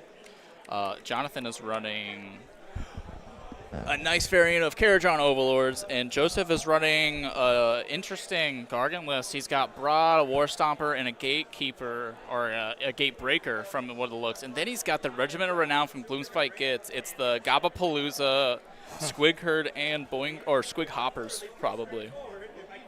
Absolutely beautiful. And then Battle tactics for so Jonathan. Jonathan. We've got Attune to Gyran and Intercept and Recover. Perfect. And for Joseph's battle tactics, he's got Restless Energy and Wrathful Cycles. Restless Energy and Wrathful Cycles. All right. I can go ahead and unclick those. And then we're at the top of the round one. Perfect. Yeah, I think. Save. Oh, what's in the battle plan? Oh, battle plan is Bountiful Equinox. I already announced that. I'll get there eventually, folks. That was pretty smooth. Don't you worry. Didn't even hit the reset button once that time. Not even once. Yeah, dude. You know, it's the little things. Right.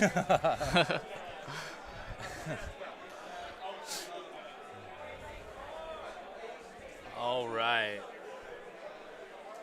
KO's already got the train down, and their first drop is underway. Let's go ahead and take a look at the list while they're doing deployment. We'll start off with Jonathan's list here. He's clocking in at 1950, so he's gaining that extra CP in the first battle round for sure. Pretty useful for Gargants because they love to just gobble up every CP they can get their hands on. For the first General's Regiment, we've got King Broad. Nothing to say. He's awesome. We've got the second regiment, Gatebreaker, nothing extra there. And then the third, we've got the War Stomper with the signature extra Callous Feet, and he's got the Furious Temper. This is a pretty powerful combo. The extra Callous Feet makes his stomp attacks absolutely brutal. And then to round out the list, we've got Regiment of Renown, the Braggott's Bottle Snatches. Now it's got the Rabble Rouser, the Gabapalooza, Squig Herd, and Squig Hoppers. The synergy here is with the Rabble Rouser. When you have a friendly unit, you can basically pick a target friendly monster rather. So all the Mega Gargants or a Beast unit. So the Squig Herd would also be eligible. And as long as you can run in charge, as long as you end your initial moves, I believe both your charge and your run move, closer to that Rabble Rouser. So pretty strong with the Mega Gargants, just running and charging across the table with a Mega Gargant. Seems pretty good. And how Just you launching those gets forward. So the Rabble Rouser himself has a special deployment ability. He deploys off the table, kind of sneaks up in a tunnel 9 inches away anywhere on the table. Then you pop off that antagonize monster ability. Get the run and charge. Slingshot him forward. Absolutely. Create your run and charge bubble and do what Gargants do. Right, yeah. Swing the club, baby. Swing the club.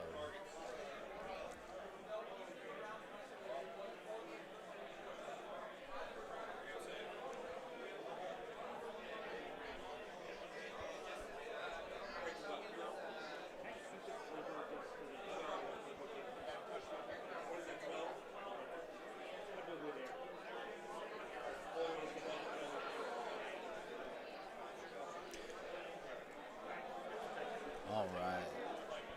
Okay, so now Jonathan is finishing up that first deployment. Yeah, it looks like he's dropping the Ironclad first with the signature 20 Man of Arcanauts. While we're waiting, I should go over Jonathan's list. I just realized I went through the one, not the other. Hey, you got excited about Gargant. Absolutely, That can happen to anybody. Sons of Behemoth. Lot of moving parts to that army. I know. A lot of combos to go over. Super big brain energy. Right. So the Caradron's coming in. He's running the Engineers Guild Expeditionary Force. That does cost him 20 points. I'm not sure exactly what that does, but must be good to cost 20 points. He's clocking in with only 2 drops, so he's going to be able to control that first turn priority. He's running a 2 Nagairan Intercept, of course, and we are running. He's got Brock Grunson coming in as the general, a fan favorite, and then he's got the Chemist, the Frigate, and then a reinforced Sky Wardens, and then reinforced Salvagers, rounding out that regiment. So the combo there is the Frigate and the Wardens kind of pal around, and every time you move with the Frigate, take the Wardens with you, charge in with the Frigate, get that strike first, fight in tandem with both of them going. Ideally do a lot of damage, so that's that. And then we coming in with the second regiment, or the second regiment. We've got the Engine Master leading it. He's got the engine harness, and he's running the Burst Grenade and the Combat Grafter. Now, I know that Burst Grenade just strips off wards once per game. Super strong ability. I'm not sure Joseph has any of those wards in this game, but if he does, once per game. And then he's got that Reinforced Unit Arcanaut Company. Super cheap, just there to score, basically. It's there to screen out, basically speed bump that Ironclad, and then they do a bit of damage for their points. Then also we've got that Ironclad rounding out the list. Nothing much to say about the Ironclad. A lot of guns, bit of shooting, high damage, little swingy sometimes, but that's how it goes. And then, of course, he's got that 20-point engine dock because that thing is awesome. The bomb's super good utility. All right. While we have a little bit of downtime, want to go through a handful of our sponsors here again that have helped make this 112-person event possible, making it the largest team event for Age of Sigmar in the U.S. and the second in the world, only behind the World Tournament. So first, we want to start by saying a huge thank you to Metagames Unlimited. It's one of your top gaming stores here in Southwest Missouri. I know they've donated a ton to the prize pool, but they're a huge staple of the community out here. Also want to say a big thank you to Battle Foam, taking care of any of your safety needs for your army. Also, Gray Matter Games, making custom gaming mats for everybody. We also want to say a quick thank you to the Army Painter, Artist Opus,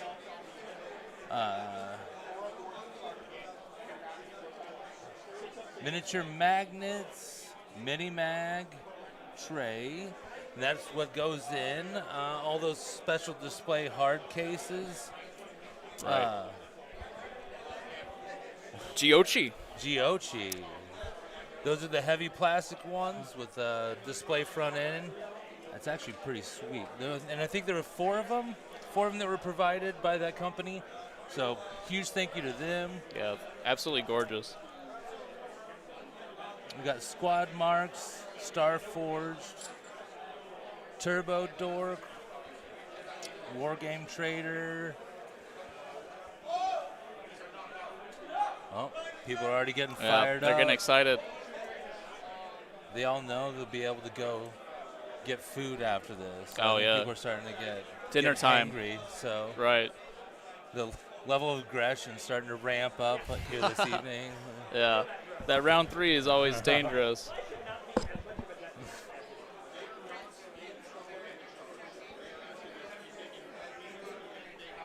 Also want to throw out a huge thank you to Transatlantis Games. All these sponsors help make this possible. That, the players, and I guess Don contributed a little bit. Yeah, our event organizer Don Trice has put a lot into this. This is the third year now in the making of this, and he's about doubled the event every time. So Yeah, hopefully, I would say the first year it was like 30. right. Then it was 60 something, and now we're at 112. Yeah, pretty insane. I would tell you there's no way it would double it again, but Don would find a way spitefully to make sure it happens. Right. So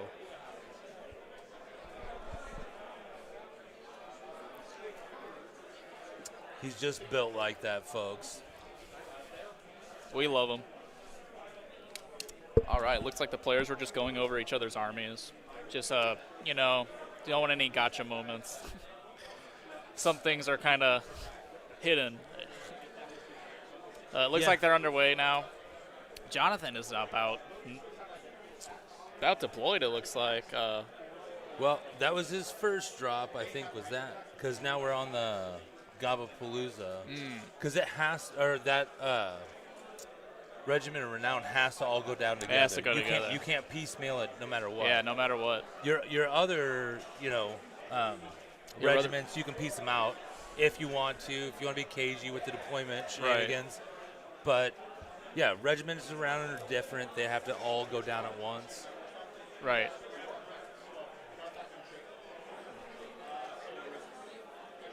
So is this our first drop here? Does he have the regiment around? I think he's just catching up, essentially. You think KO is 1? Are they a 1 drop? No, they're 2 drop on the list. I think what happened was Jonathan put something down, and then Joseph put down like the footprints of his Regiment of Renown first, and then he deployed against that, essentially. Oh, okay.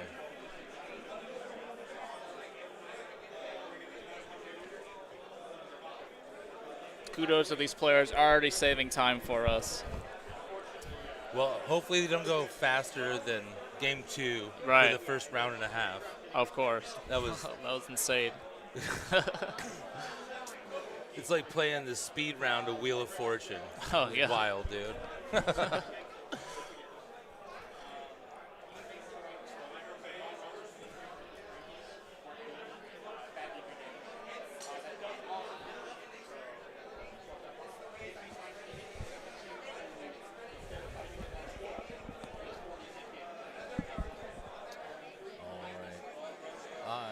Got to run to the little boys' room.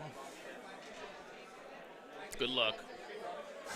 You know what? I needed that. I needed you to believe in me. I'll feel bad.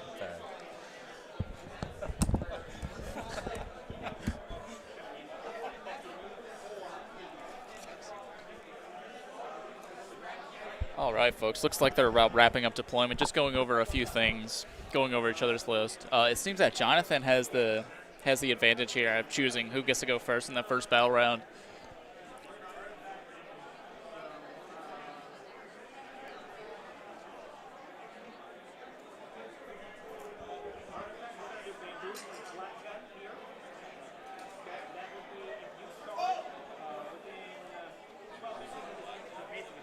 I think so.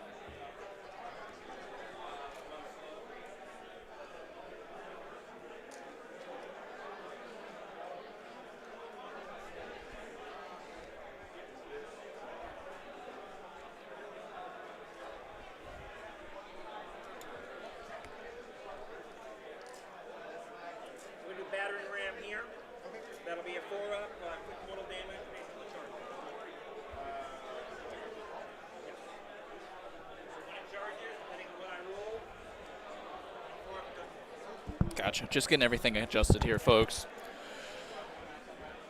Trying to get the dice tray fully in shot, but the table runner's kind of pulling it a certain way, so we're just going to have to abide by it.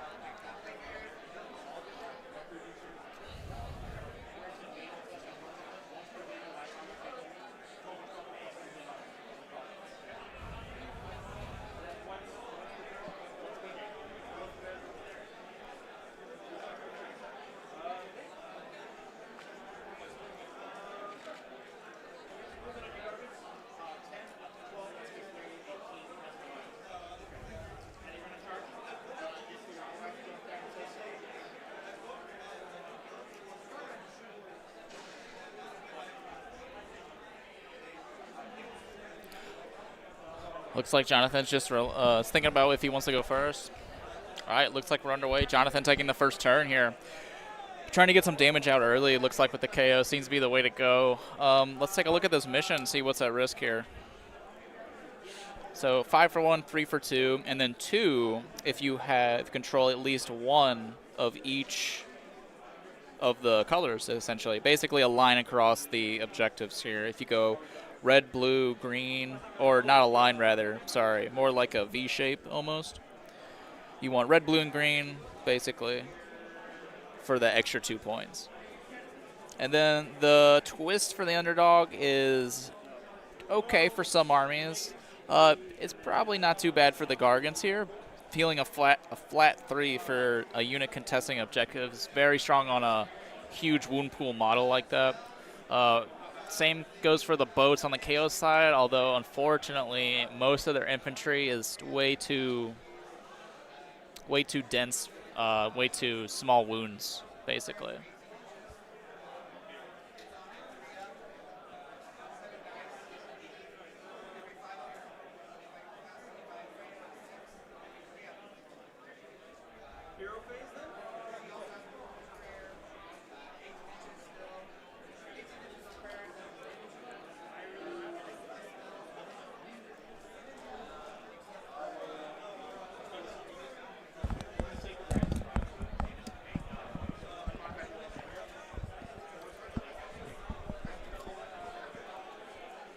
And we are moving now. I'm going to go ahead and tag in here. I'm going to go ahead and help our event, our TO Don real quick here. All right. I'll be right back. You can go ahead and mute me. Looks like both teams are set up and ready to rock.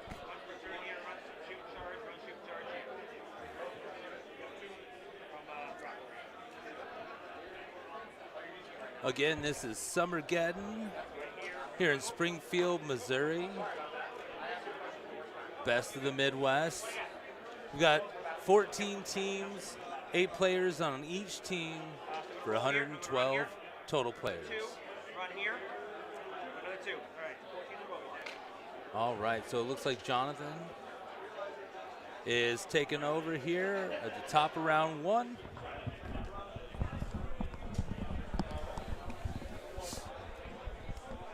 So, and Joseph was down 50 points, so he had an extra command point. Jonathan starting off first, so as far as I understand, he has 4 to start with. That's right. All right. That's absolutely correct. 4 to 5. Joseph getting that extra CP. We've got KO already on the move. Yep. So it looks like Jonathan's taking that first turn, trying to contend with get some points out here early probably. You can start scoring 5 to 15 points in that first round if you get a tactic out with all 3 objectives that you need. For this one, it is one of each color, so you're looking for a red, blue, green combo in any way. You could flip it in your zone or flip it into your opponent's zone, basically. And that's for the final 2 points. Otherwise, it's 5 for 1. 1, hold more, 3 for more. 3 for 2. Or 3 for 2. Right. And then 2 for the other one. Yeah, 2 for the one of each. Yep. What do we got for the twist on this one? This one is not too impactful. It's just the underdog gets to pick an objective, then all units, friendly and enemy, get to heal flat 3 on them. Now, that's not restore models. That's only heal flat 3. So it's going to be impactful for the Mega Gargants for sure, but the KO is going to be struggle to make use of it, unless it's on the boats, of course. This one I find the underdog twist is not terribly impactful. Yeah, some of the battle plans, being an underdog is a nothing burger when it comes to the benefit of the battle plan itself. There's still other benefits, but some of the battle plans, being an underdog, is you'd almost rather slow play it and come from that position because of the advantage it gives you is just so oppressive. Right.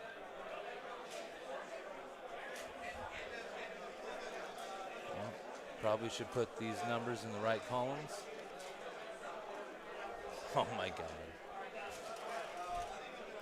Classic reset here, folks. I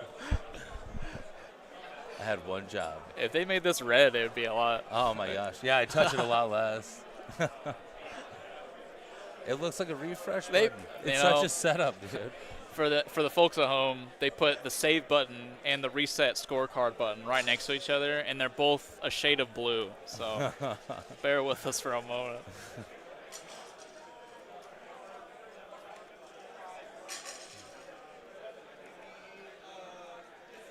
Do you remember the battle tactics? I will pull them up again.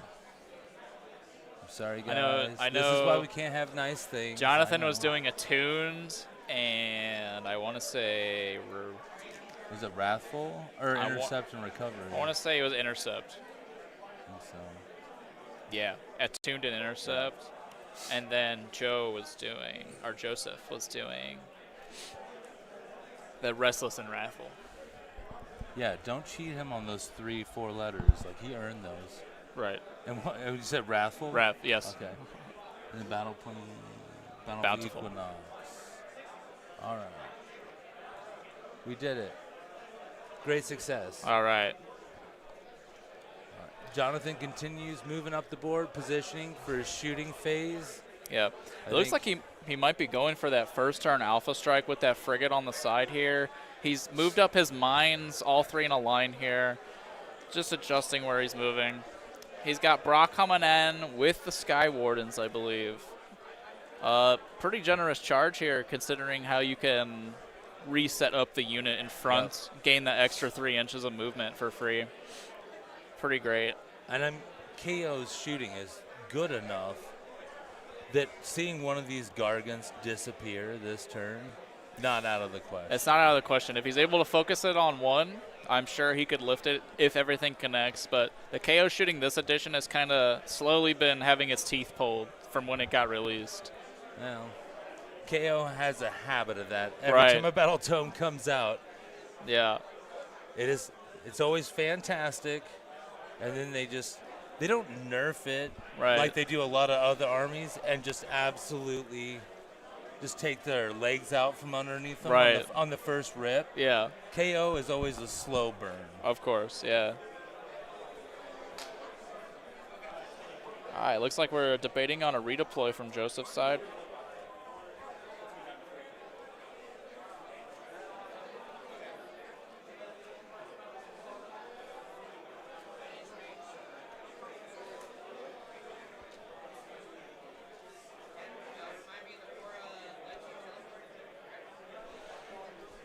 Looks like we got a 3-inch redeploy on King Broad there on the left side.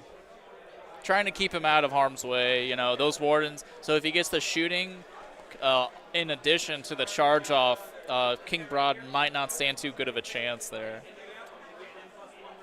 Well, and I think Jonathan is leaning pretty heavily into the idea of getting one solid round of shooting in, and then can pick and choose, who he wants to stand in fire. Right. So that way, in his turn, get another round with a solid unit, and they can do work. Nerfed or not, they've still got plenty of tricks up their sleeve. They've got the Valium. That they do. Got 10 shots coming in right now. Yeah, rolling in. It looks like he's running the Gatling variant on his Ironclad. So he's getting it's more of an anti-infantry piece, which is pretty good into those squig hoppers. Very squishy target. You know, I could see how taking out the screens in front of Gargants could potentially be beneficial. Be good for him, yeah.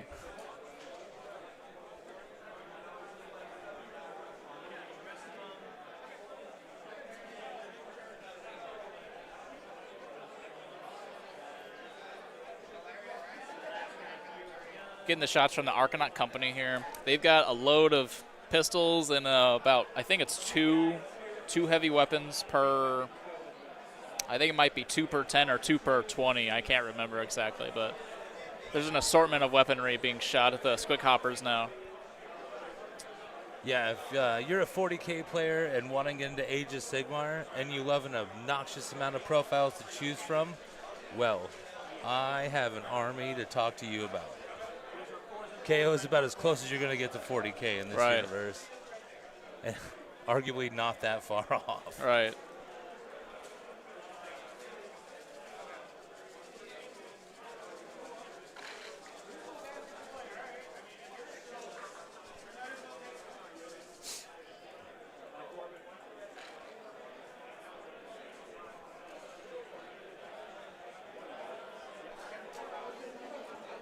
Just picking off a couple more squig hoppers there with that volley as well. I think that was just the pistols.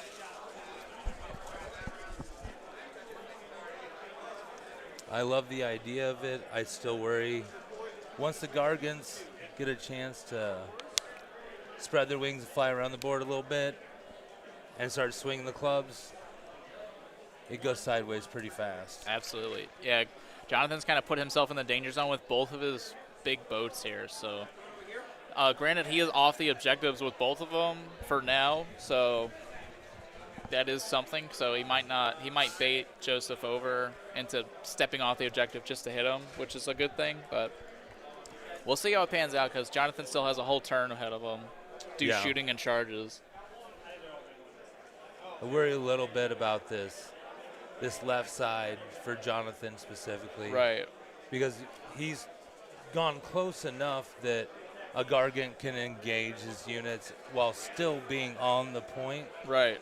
And that is not usually ideal. Right, yeah. You want to that's like the rule number 1 dealing with Gargants. Make him commit to killing or holding points. Right, Don't let not him do both. Of course. You let him do both, you're going to have a pretty rough day.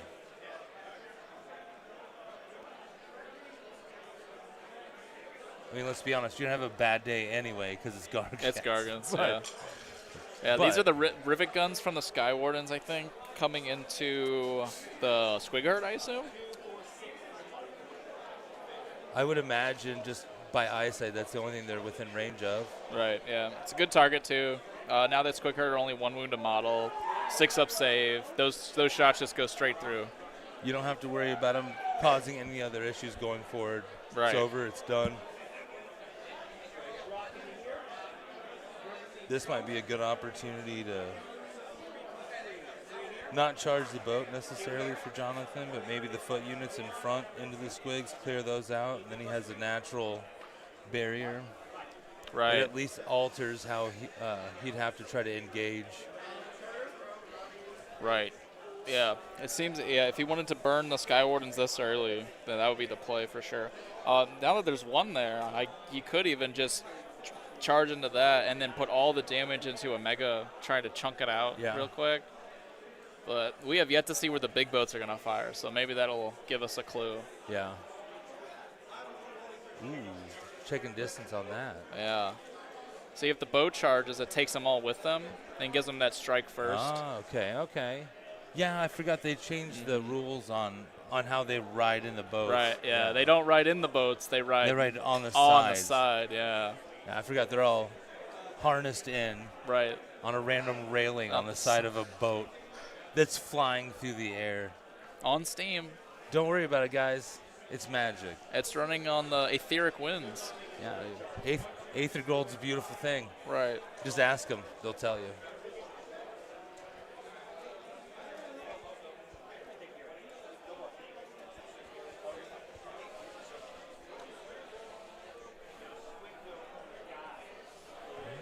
still getting some measurement done here. Yep. He just wants to be really sure about what he wants to do. Hey, most important thing you can do is control the areas of the game that are not dictated by dice. Right.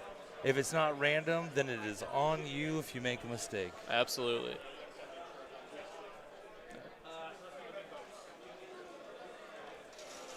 Looks like he's leaving the squig herd there.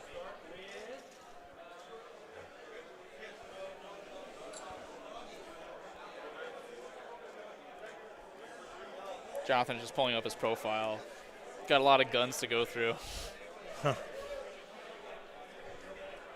All the pew-pews.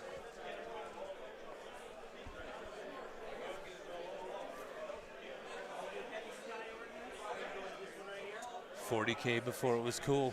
Right.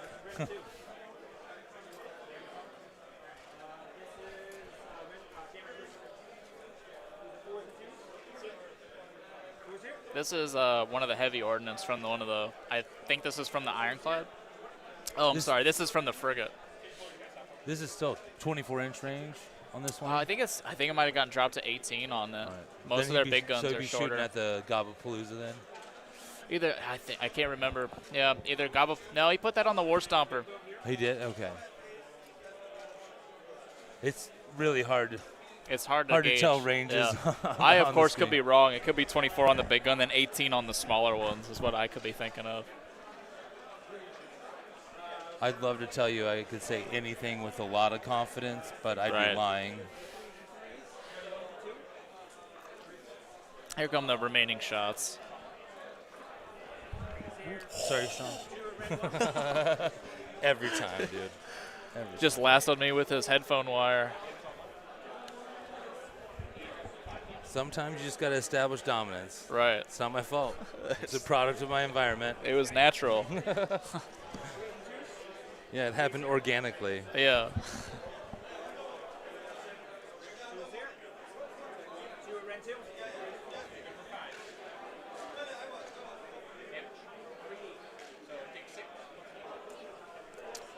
Taking 6 more damage on that War Stomper.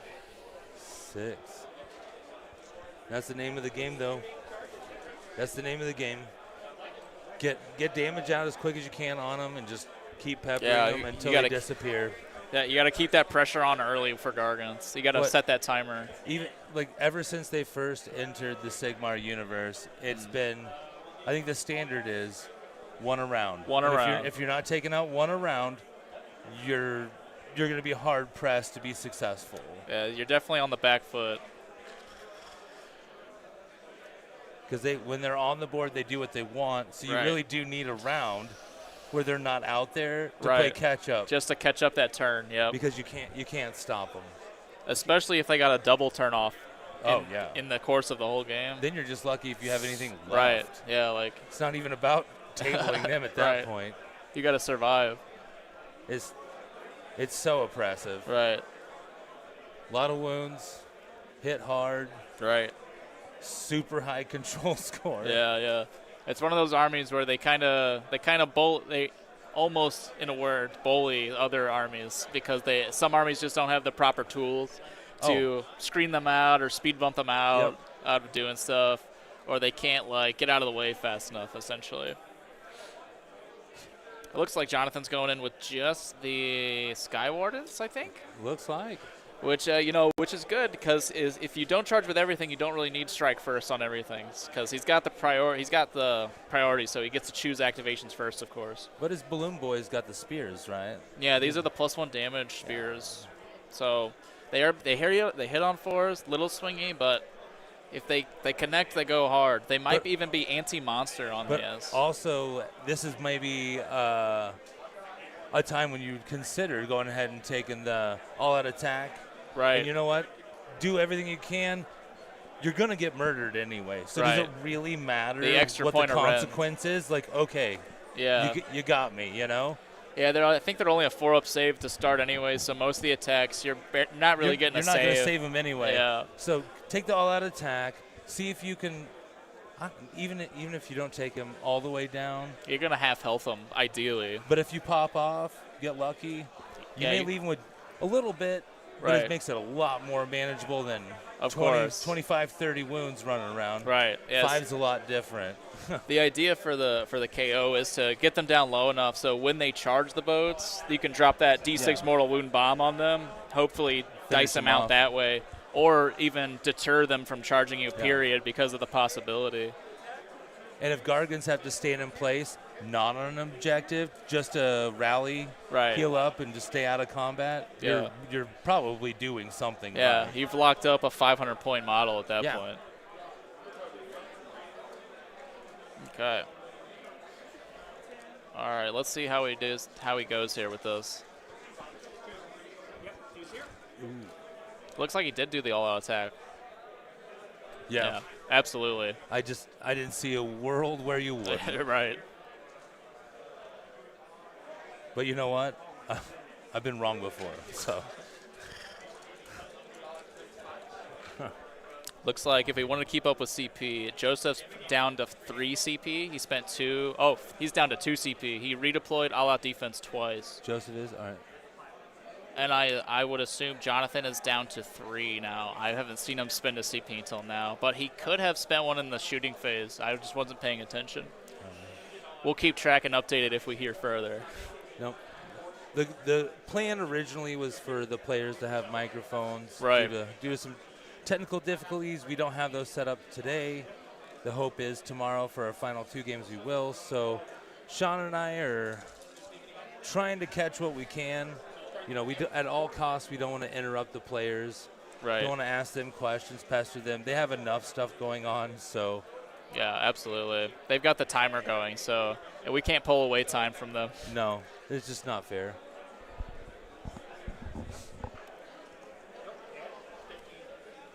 We're all just victims of circumstance.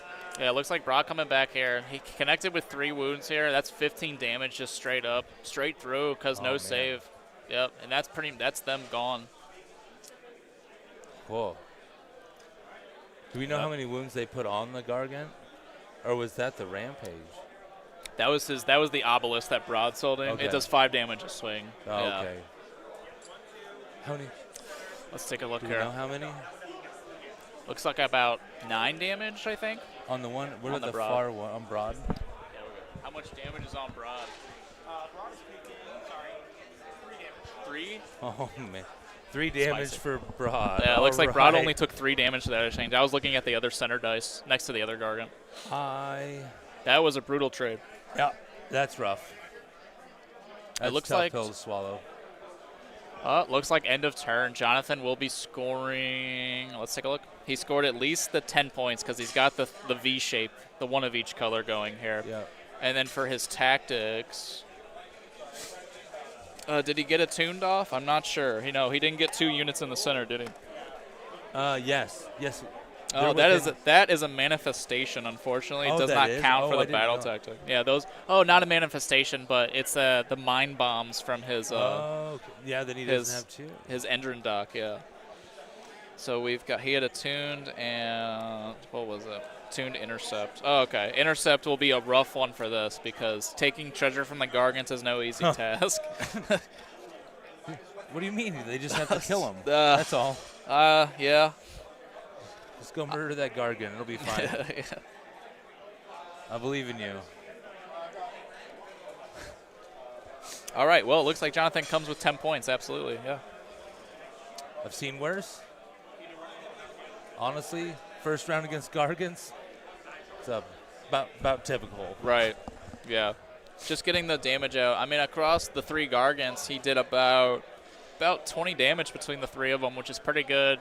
And he was able to thin out completely that Regiment of Renown. Or I don't know about completely. Well, The Swig the Herd. The Gabapalooza themselves, I believe, are on is it a 3-up ward at round 1? Yeah, I think and it's then it works backwards. It's a 4-up ward starting, and Okay. then goes to 5. Or it might be a 5 starting now. I'm not sure which one. But I'd you're say absolutely it used to right. Be pretty aggressive. It was so good, yeah. I would say early on, it was either 3 or 4, and went back. Right. And it was when like you almost had to wait till turn 3 to Just to even touch 'em. bother, because Right. it's like you're Yeah, I used to frontline with throwing them when bad they money came after out. Right.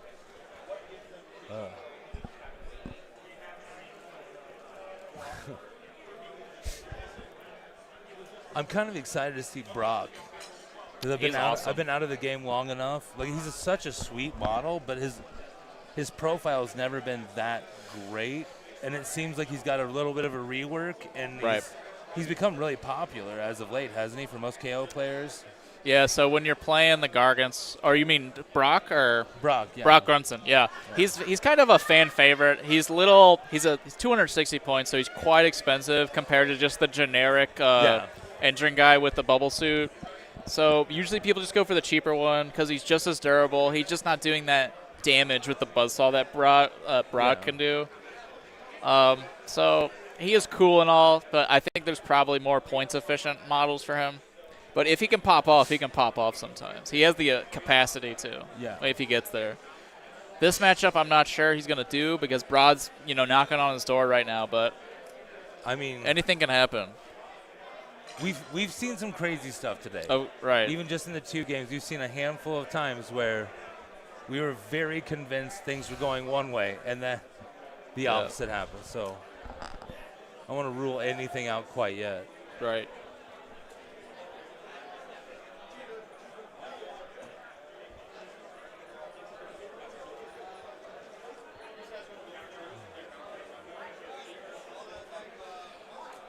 Like Joseph's just going through here. Just running some stuff. Running the squig hoppers now.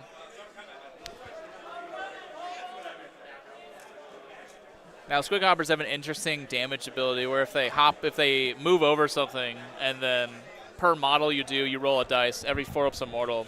It's kind of hard to pull off sometimes because you have to hop over and then hop out of combat range because obviously you can't land in combat range. But if you get the ability off, you can spike a few mortals here and there. It's pretty nice. I'm not sure if he rolled a run move hard enough.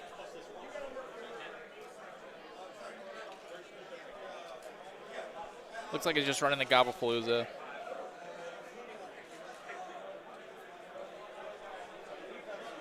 Nice and quick movement. Letting Jonathan debate a redeploy real fast.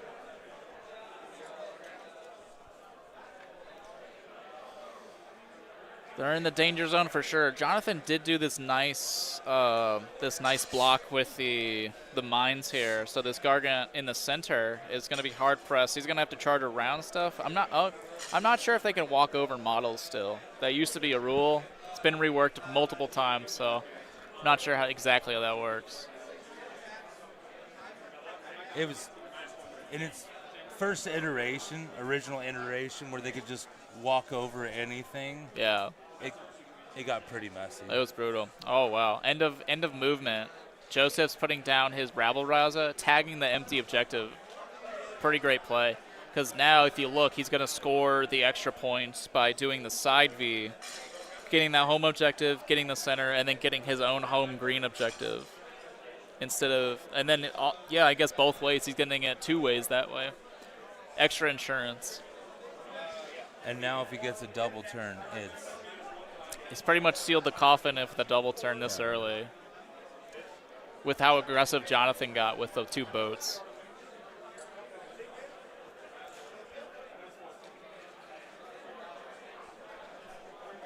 And I think Joseph even has a reroll on the priority roll, having more regiments than Jonathan, because Jonathan's a 2-drop.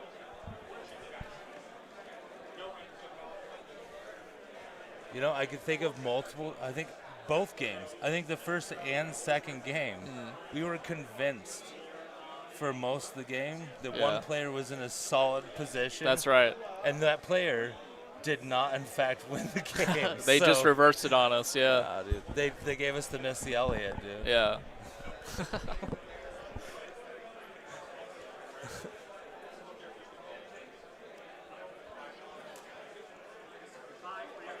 Looks like we're getting some prayers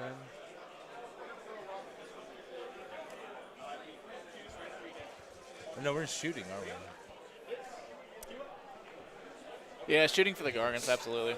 And then we'll probably see a covering fire from Jonathan. Oh, yeah. Without a doubt. You can't miss an opportunity. Dude, if you're KO and you're not doing it every That's round, wrong. Yeah. What are you doing? Right. He's just debating where he's going to spend it. Yeah. It's a who, not Who if. gets to, yeah. 9 times out of 10, I usually see the Ironclad using that because it's got the most guns, of course, but I'm not sure what else would get it this turn. Checks out. Yeah. Looks like, I don't know who's closest. If Joseph was extremely wise, he put the squig hoppers closer, so he'd have to shoot the squig hoppers over that War Stomper. I do worry that the Ironclad, because what is it? The guys on the boat, they have to be within 3, right? Within 3, yeah. So that means there's no way for him to actually, without disembarking from the boat, there's no way from him to zone out the Gargants from being able Not to from get touching the boat, yeah. no. So it is within the realm of possibility that we lose an Ironclad. Yeah, it's 20 wounds. It might be over 20 wounds these days, but 20 wounds, 2-up save is pretty good. But Gargants have those high-quality Ren, and this guy in particular has the Ren 3 attacks on those stomps, so extremely potent. It's almost like Joseph knew who to aim for with Right. that guy.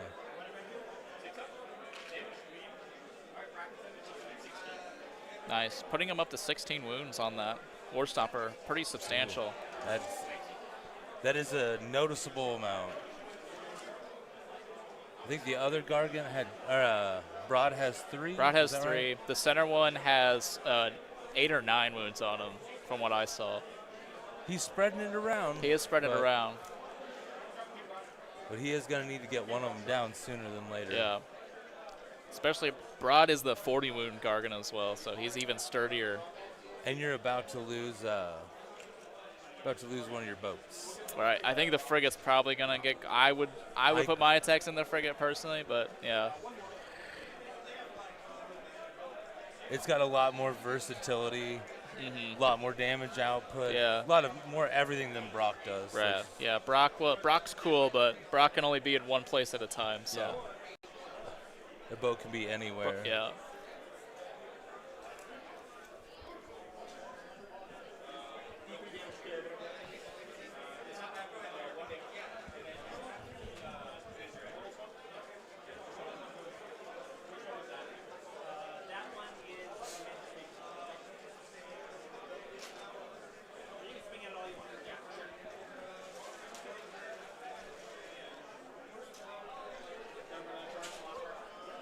I'm actually quite impressed by the 112 players out here, because we've been out here since 8 a.m. Right. Waiting for the building to open.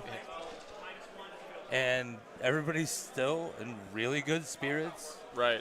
A lot of energy. Yeah.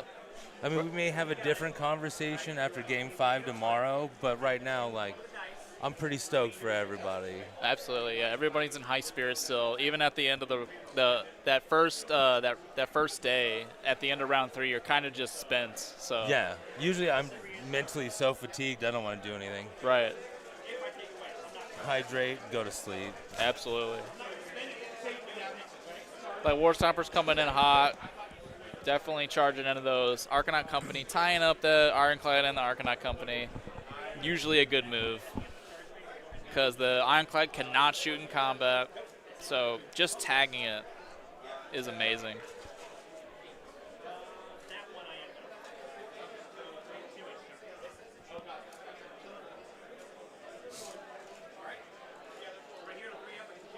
Dropping bombs on the charging unit. Oh yes, and then upon charging the Ironclad with the Arcanaut on a 3-up, you get to immediately shoot in the charge phase. So these Arcanauts get to unload all their guns, basically. I mean, they're not great attacks, but the sheer volume of It's them. a lot. Yeah, so this one has had 16 wounds put on him already. So we're going to see the shooting here, plus the bomb dropped on him, plus all the combat attacks that what's left into him. So he may not be much longer for this game. The sheer volume you're able to do with that, it's pretty good. Jonathan may have set that up on purpose, so kudos to him. You mean this was a trap? This was a trap. Admiral Akbar tried to warn you.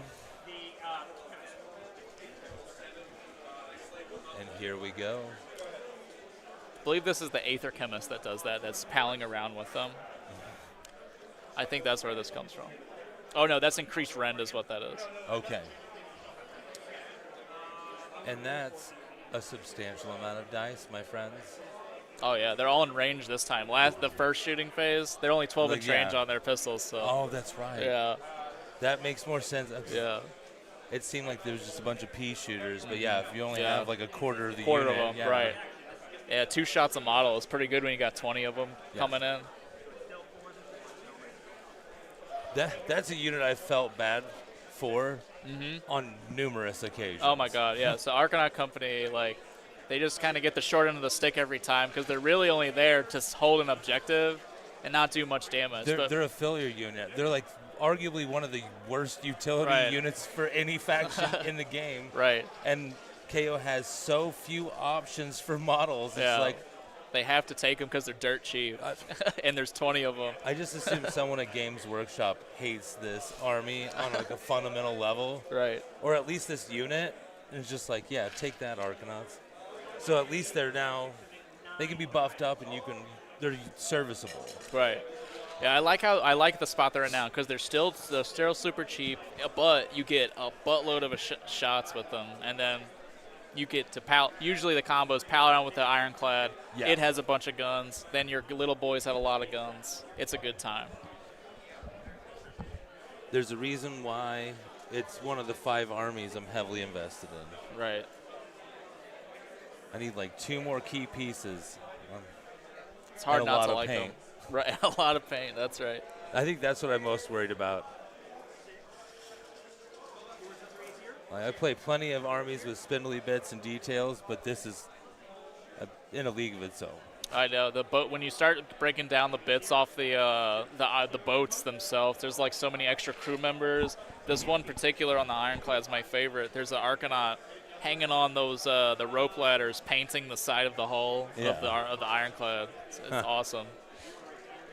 I mean, you look at the box and you're like, oh, that seems manageable. But as soon as I started putting the kits together, I was, there's a reason why they're still graying on my shelf. Right. And I didn't even finish putting them together. It was like so defeating to realize what I signed up for. I don't have time for that. Oh man. But they look beautiful. They're so cool. Like even people who aren't like expert painters or hobbyists, it's one of those with the right metallic paint, it just makes it work. You can get a lot done. Right. With little knowledge or effort, and be pretty pleased with the end result. Right. I've seen very few ugly KO armies, I guess, is what I'm trying to say. Right. I do wish more top hats were involved. Oh, if you're yeah. going to go steampunk, there's plenty of goggles, but Yeah, so many goggles. a lot more top hats. They drew the line with Brock. I think Brock's the only one that really has the I know. top hat. That's ridiculous. That's crazy.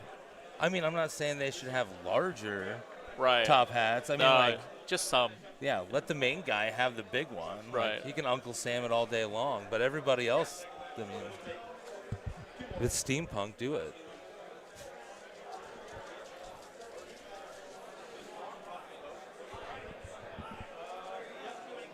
Just a reminder, if you're dropping in now, we're at the bottom of round 1 for this final round for today, round 3. We are in for Joseph Dale's He is just going through doing combats. I think he's actually doing charges still, if I'm not mistaken.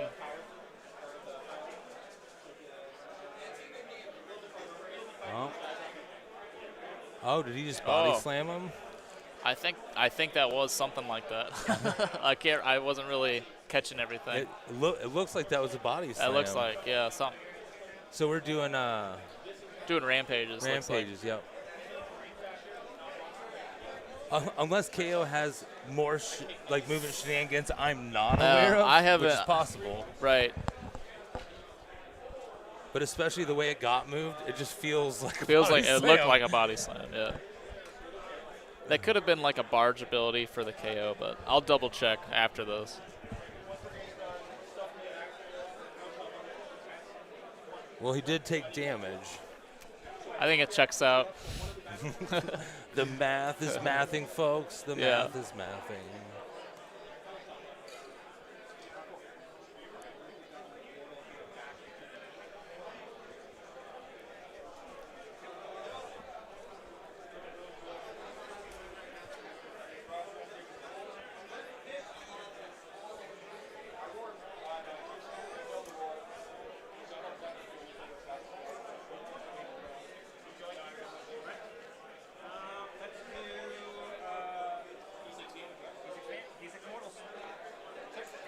Drops the bomb on that Warstomper, hitting that big 6 mortal wounds there. That Warstomper is definitely hurting.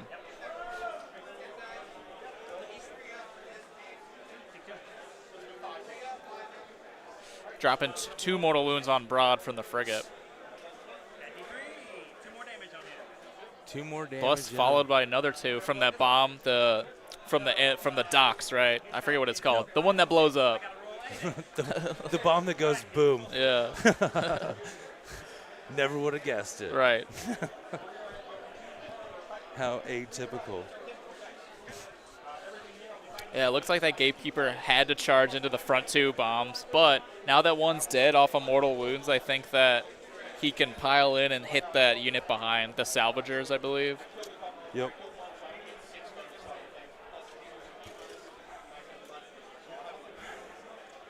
I mean, KO's putting in work.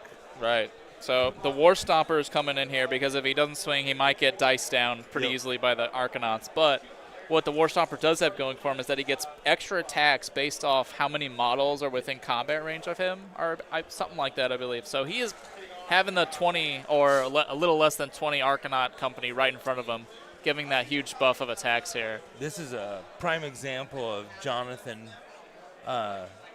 using his ability to be a higher drop to his advantage. Right. He was able, like, Jonathan puts everything down. Joseph was able to line up, pick his targets, and he's now executing on that strategy, and seems like it's going to work out. Right. He's at least putting his best foot forward. Absolutely. Giving himself a good chance, yeah. We got a lot of stompas out here. Mm-hmm.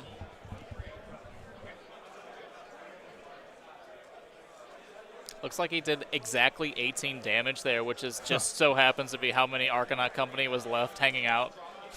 Well, would you look at that? Yeah, leaving just the Chemist and the Ironclad left. Would you just look at it? Yeah. So even a Gargant on death's door is able to just pump out 20 wounds into something. Yeah, that's another one of those things that's changed over the years. The deterioration of their profile used to be debilitating. At certain points in times, like it was pretty brutal. It was pretty rough. So Yeah. as long as you went hard and fast, you could handicap them so quickly.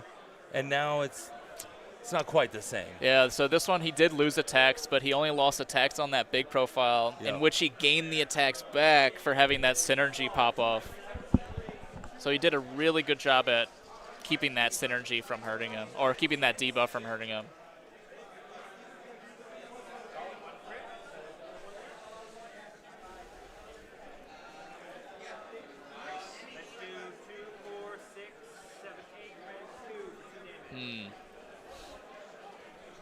Sounds good. Good. Not excellent, though.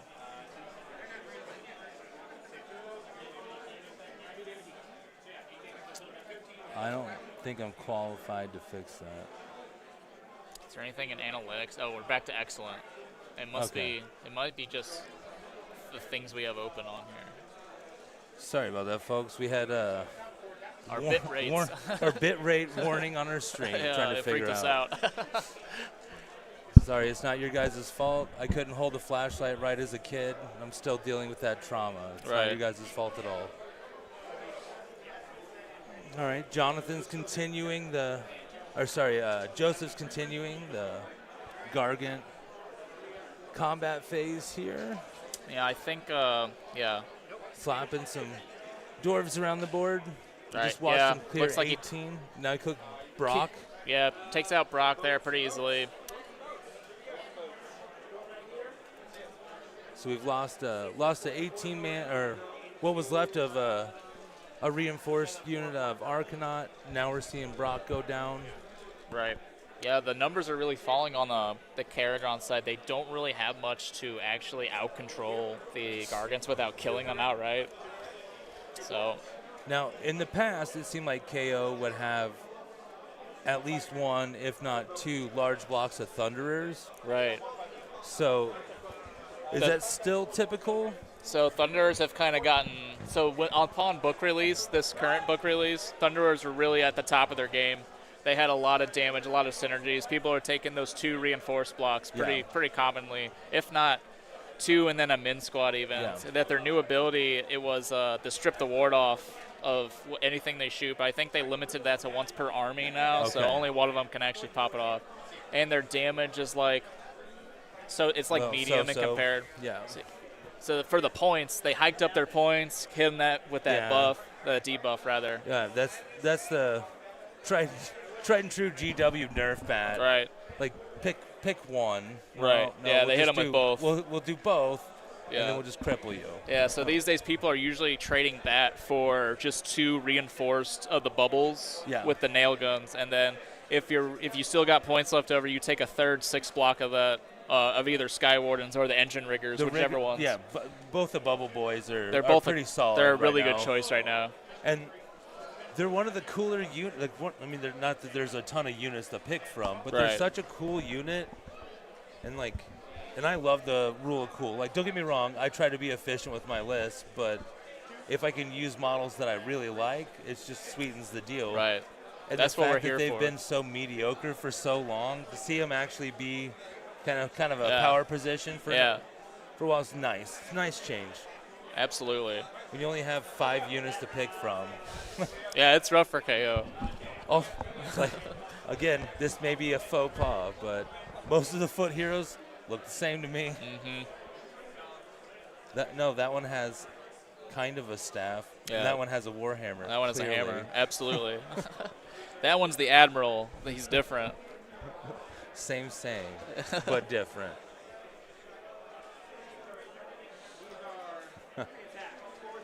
Jonathan's just wrapping up his remaining activations here. I think he's going with the Salvagers into that center Gatebreaker now. It looks like he lost half the unit from that Gatebreaker, so not too bad, but still rough because he can't outweigh the control score there, and he can't do too many things.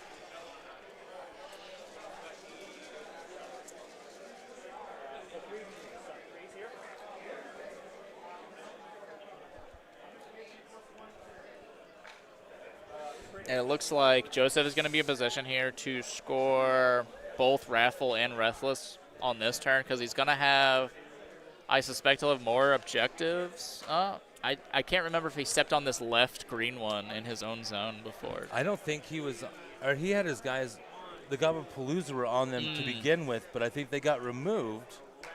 Back here, it was a Squig Herder, I believe. Something within that regiment, and it got removed. So I don't think he ever scored anything for our far left objective in his home. So he's looking at holding 2, and Jonathan's looking at holding 2. Right. Because I think Jonathan started on both of his. Right. And has maintained possession of them. Yeah, he's definitely completing the first part of Restless. The Raffle, we'll wait and see where he ends his turn because he could totally power through onto something and have it. Oh, very true. Yeah. Very true. I rarely ever played, this GHB anyway. Right. But even then, the army I was playing, it was not conducive to using power through very often. I love power through. It's one of my favorite abilities. It's a good one. It catches a lot of people up. Kind of yeah. like an appropriate retreat. Right. It gives you that retreat with that hammer that you want. You don't want to actually take a hit, but you really need to project some power with it.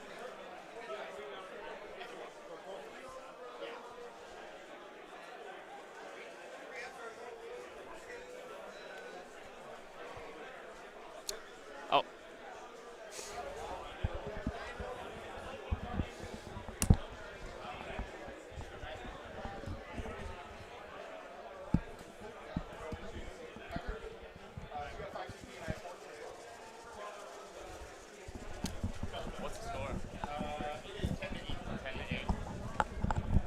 Looks like Joseph comes back with 8 points scored there, scoring the first part of Restless and getting, or no, I'm sorry. Let's see here. He scored the score 1 objective and score 3 objective. The score 1, score 2. I'm sorry, 3 points, 5 points. I'm not sure if he scored Restless. I don't think he did.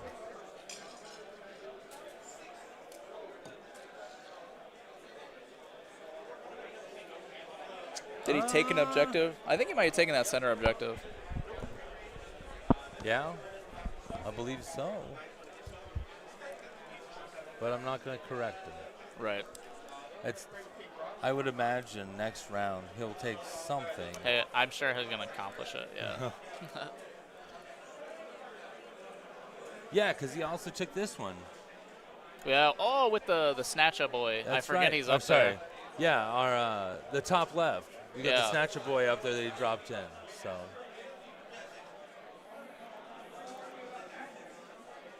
We'll mark him 13.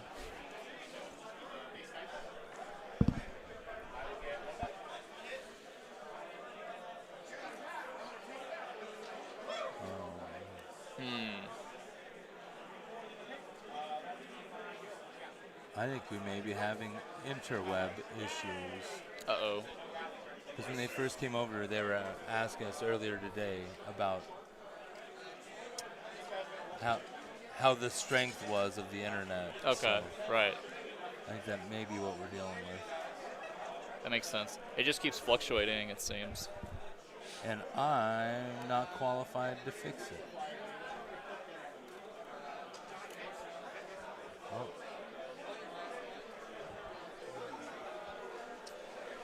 Ooh. Full send for Jonathan. Got the gobos coming Yeah, around. looks like Joseph got that double turn, that early double turn. So this might be the final notes. Might be about to put the boots to him medium style, you think? Right.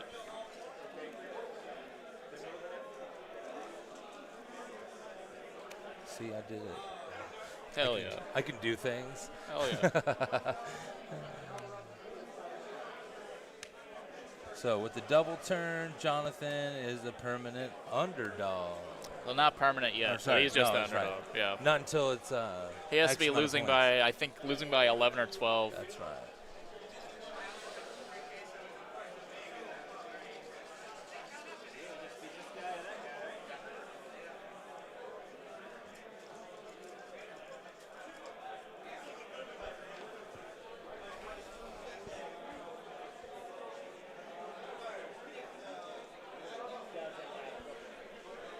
You know, Joseph might have said he's at 18 points, and I could have misheard him. Now I'm thinking about it.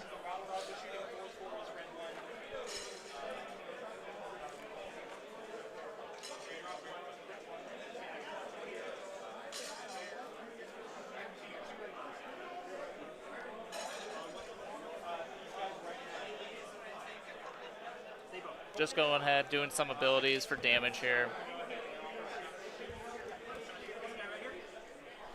I think we're in shooting. Shooting for the Gargants. Whatever it is, punching the terrain, blowing it up, throwing it all over the place. I think that's what is the nature of this.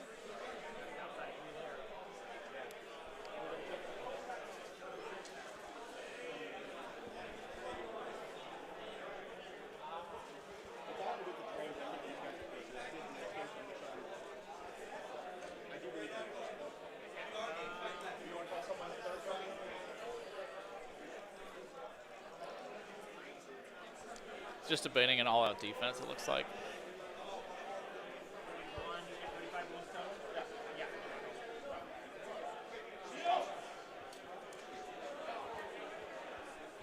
Looks like they just have a quick rules question. Thank God they didn't ask me. Yeah.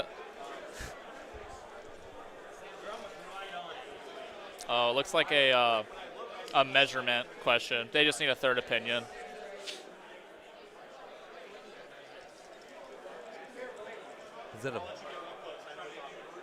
Is that the chemist there? Yeah, this is the chemist. No, it's a big thing. That's why I wanted to call a third party. That way neither of us can feel that bad, you know? Did you score any of your tactics last What's turn? that? Did you score either of these No. last turn? No? Okay.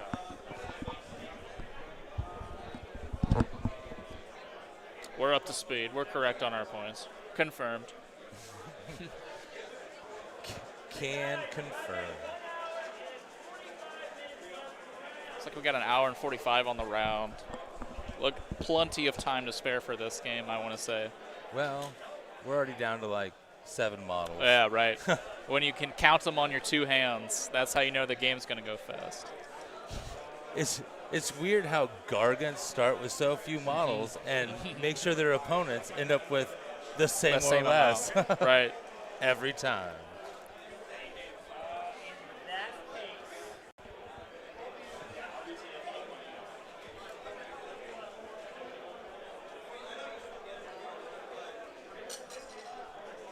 Looks like a wonderful TO Drew has deliberated on his judgment here. 3d6 attacks, 11 attacks. He was just debating where to throw the shooting attacks from the Ironclad, I believe. 4s and 3s. Rank 2 for 1.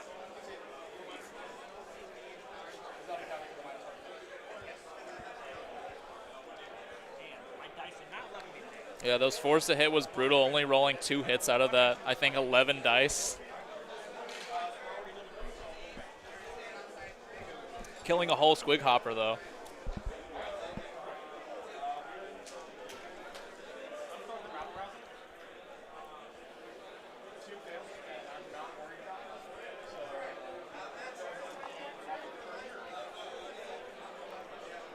So Joseph here is just really looking to score that 10 points for the battle plan, of course, since naturally you can't score any battle tactics when you take the double.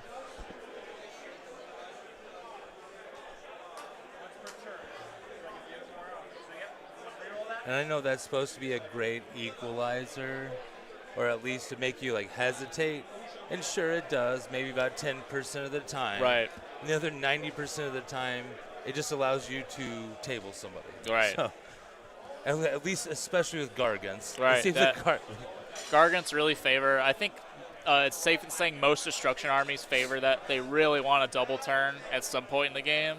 They kind of plan for it, so. KO usually does too. Right.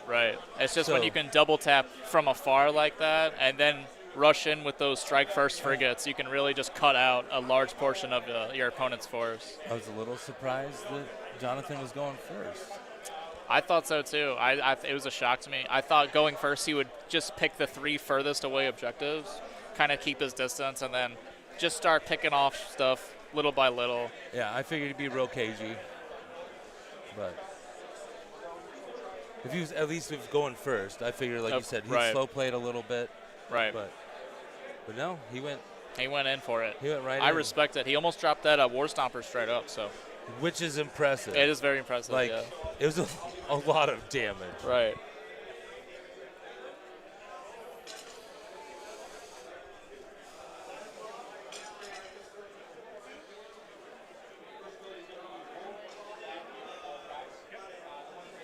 But like we talked about earlier, you got to take out a Gargan around. Right. That means he's on the back foot. So we're on the back foot. We're already at top of 2. Full Gargants.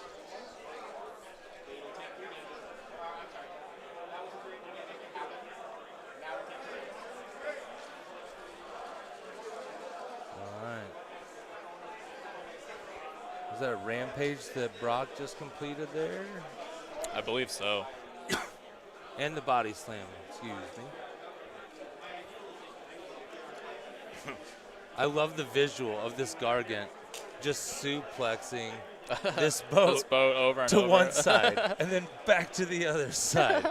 Like, the boat is literally where it started last round when they Right. first got in combat. Yeah.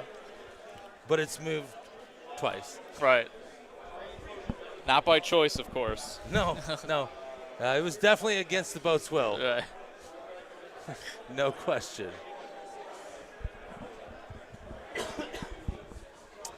At the very least, he was a conscientious objector. Right.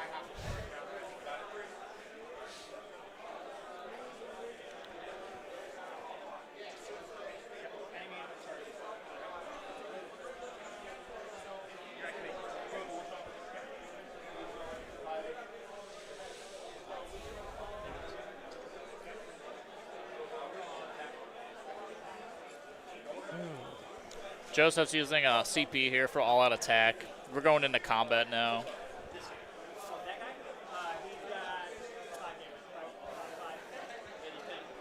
Looks like he's going with that War Stomper first before he potentially gets cut down.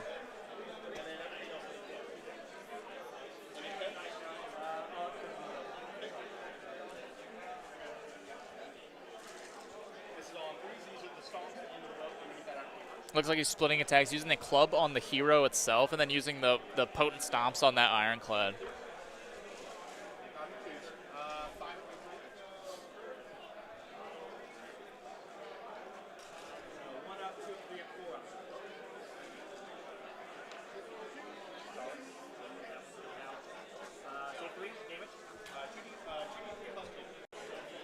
Oh. Yep, just popping that foot hero real easily. Oh no, that was damage into the boat? Yeah, damage in the boat. You were saying the ironclad's on a 2-up? It's a 2-up save base, yeah. So it's really, really prudent that he has those Ren 3 attacks on this particular model.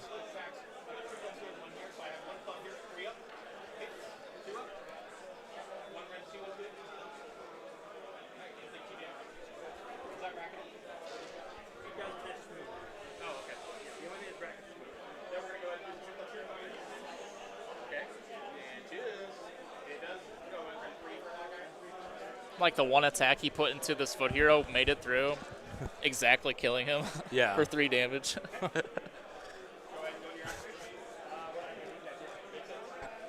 He's going with the Salvators next on that center Gargant.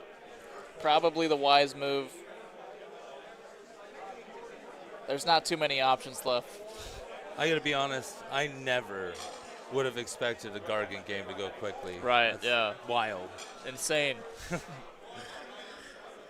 We'll have plenty of time for the interviews. I hope people have tuned in, because Right. this is a once-in-a-lifetime yeah. opportunity.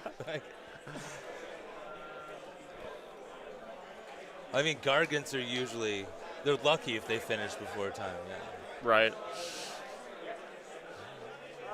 Like you said, this is Big Brain Army. You got That's 4 huge. units. Big thinking.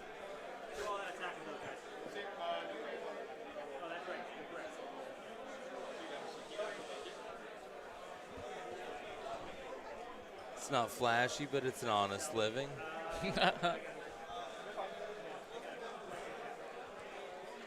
And Broad, how much damage is he taking? Do we know offhand? Less than 10. Less than 10. And then our Gargant over on the far right, he's at what, 5 left? Let's take a look here. You're fine. 4 left. 4 left. All right. I'm sorry. Yeah, I got that it was wrong, close. guys. Yeah, I had to look. I apologize. wasn't sure. He had taken damage since last I checked. Yeah. And the guy in the center's, he's down what? He's got about 10 or something. Like yeah, he's at half health, halfway. half Yeah. health if at. So The damage is there.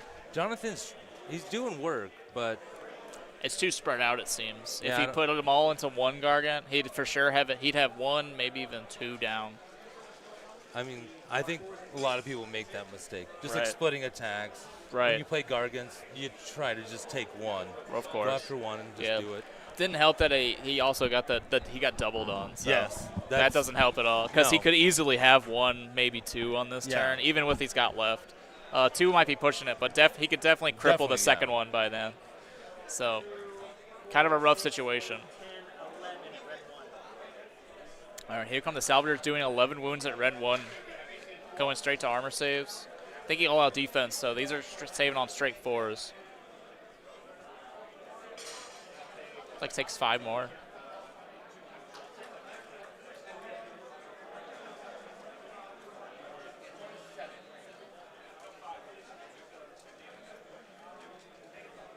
Oh, it looks like those are 2 damage a pop, so that was actually 10 damage going in on that guard.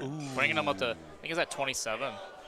So that second Gargant is actually hurting a lot more than we Yeah. thought. Yeah.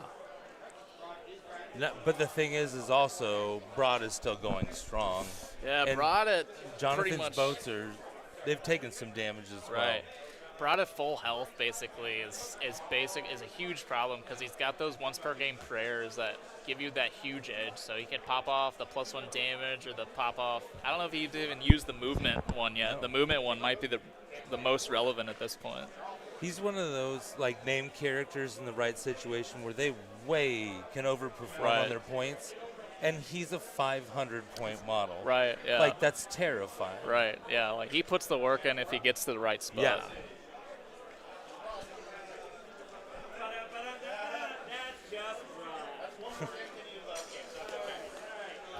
It looks like he whiffed there, unfortunately, as we were just hyping him up. You know what? Nobody bats 1,000. It's all right. Right, you got to It's miss all right. some, you know. Yeah. Honestly, it's about time Jonathan got a win. Right, yeah. Because those Gargants have been going hard in the paint this game. Joseph's maneuvered the board well and pretty standard on rolls. These are the boats attacking back now. The crew members. Poking them with sticks. Yeah, saved them both, unfortunately. That's what happens when you try to stab them with a stick, dude.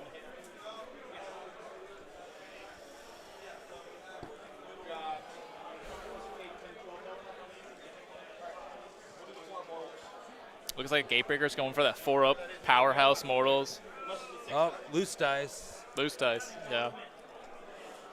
Where'd it go? Is it under here? It's fine. We'll find it later. It's right there.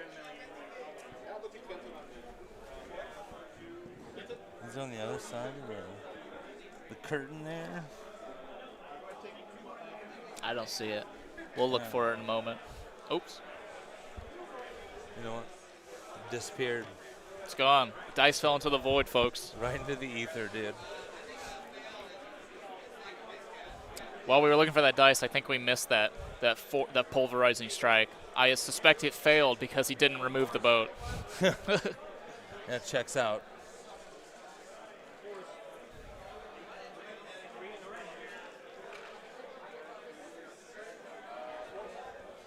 For those of you that joined us, again, this is Summergeddon in Springfield, Missouri.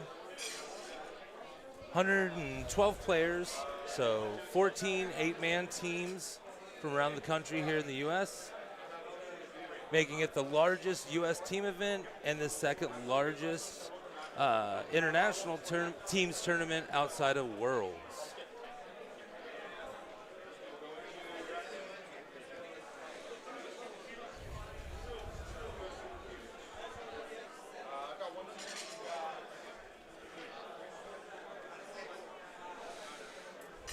Joseph coming in with 1 CP at the going into the bottom of 2 for Jonathan's turn. I think Jonathan's at 3 CP while Joseph's at what'd I say, 2 or 1?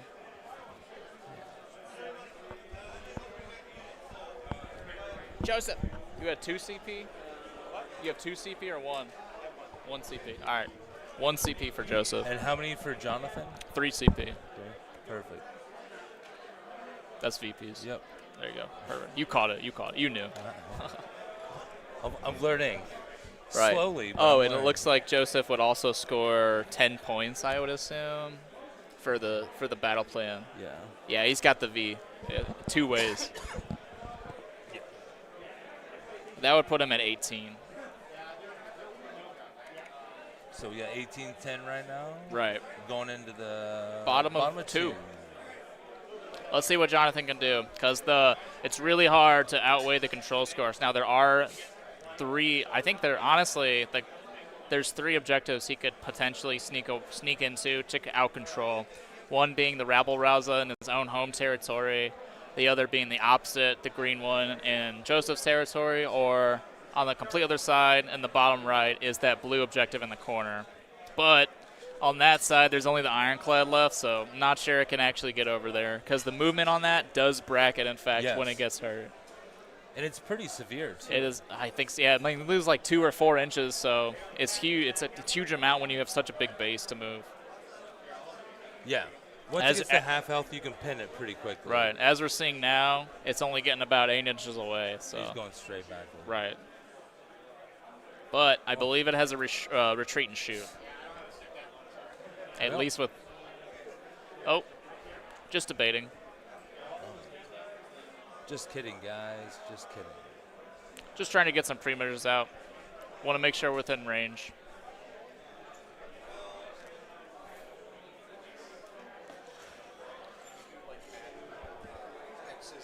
I've been wanting to. I didn't think it was possible. Yeah, we did. I asked about it last year, and they said they needed like a special device for it, like so you could have it in front of you to screen. I'm sure you could certainly. I'm sure you could make. Right. Oh, the data pad in order to make the drawings on the screen. Yeah. Yeah, you have to have a special pad, special drawing Special pad. draw pad. Yeah. It's like it's Mario Paint. Oh, that's what we need. Yeah, dude. Oh, looks like he finally drops that War Stomper that's been running amok on that right flank. Looks like he's just going to disengage from those hoppers. Probably a wise move, as just engaging them ties up your expensive ironclad at this point. So I think if Jonathan is able to drop the Gatebreaker in the same turn somehow, that would be choice for him. Maybe keep the game a little tighter. He still gets the chance now. Because if he can do that and get a double turn, we're having a completely different conversation. Right. It's not a guarantee. Right. Even if those things do happen, but he is way in the game. Right, absolutely. It looks like he's positioning the boats off the objective, so he's not going to be claiming. He's not going to be claiming any new objective. So he's looking just to net the 5 points, and then he's also got. He might have picked up an intercept token there, dropping that War Stomper. To be honest with you.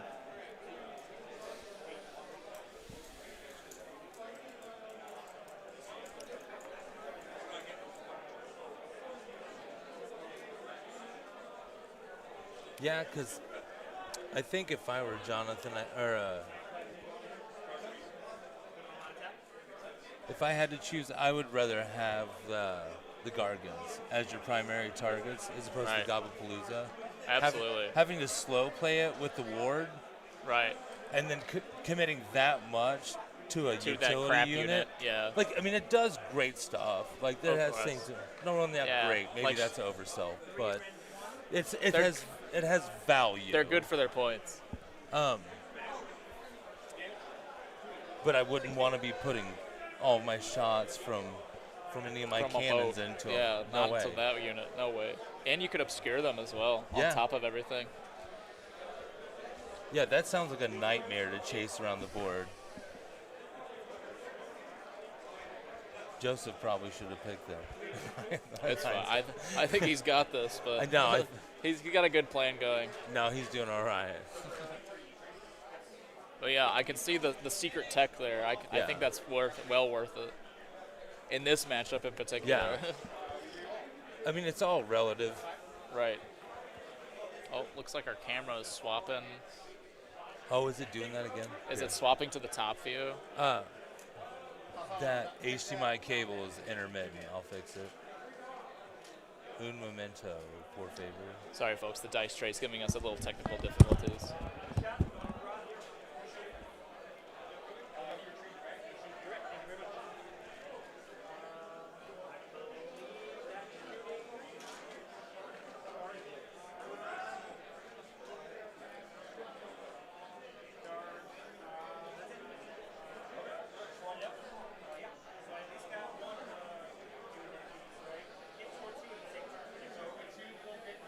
Oh, yeah.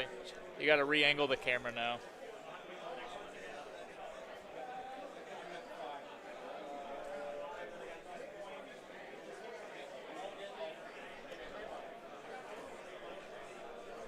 Oh, it's tipping up again.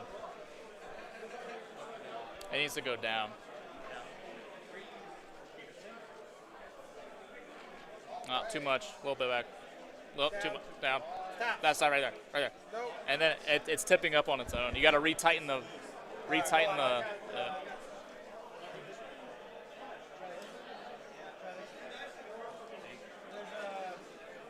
nut inside, so it's screwed into there, and then it's also screwed into this. So I may switch cameras for tomorrow. I'll let you take over. I'm not sure. It made it 3 rounds.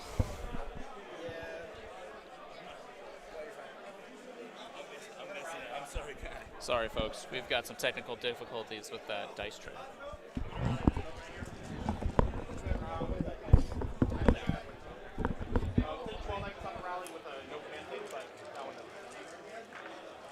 Boat, I'm going to get 3 guys That's good for down. Slightly over to the right. Broad pattern.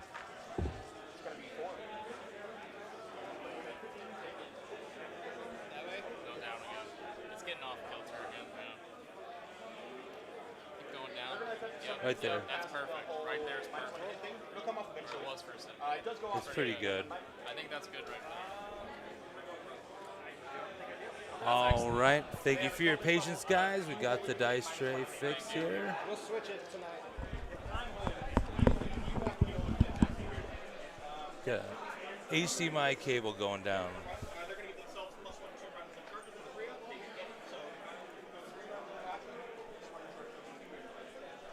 There we go. All this jumping through the windows. It's like I said, it's intuitive, but there's just a lot you got to jump around. Oh, I'm sorry, folks. The HDMI disconnected again from this. all right. Well, we're without a dice tray. That's okay. See if we can improvise. Oh, it keeps going back. Oh, it's on delay. Yeah. Yeah, never mind. All right.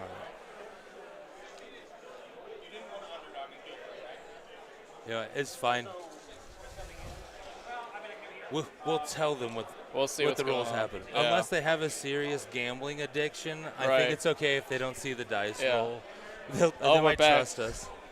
Yeah. All right. Well, if the dice tray cuts out, folks, we'll try to give you a play-by-play of what's going on. But it looks like Jonathan was, in fact, able to gun down that final gate breaker, leaving just the broad and the remaining Gobblepaloozas left.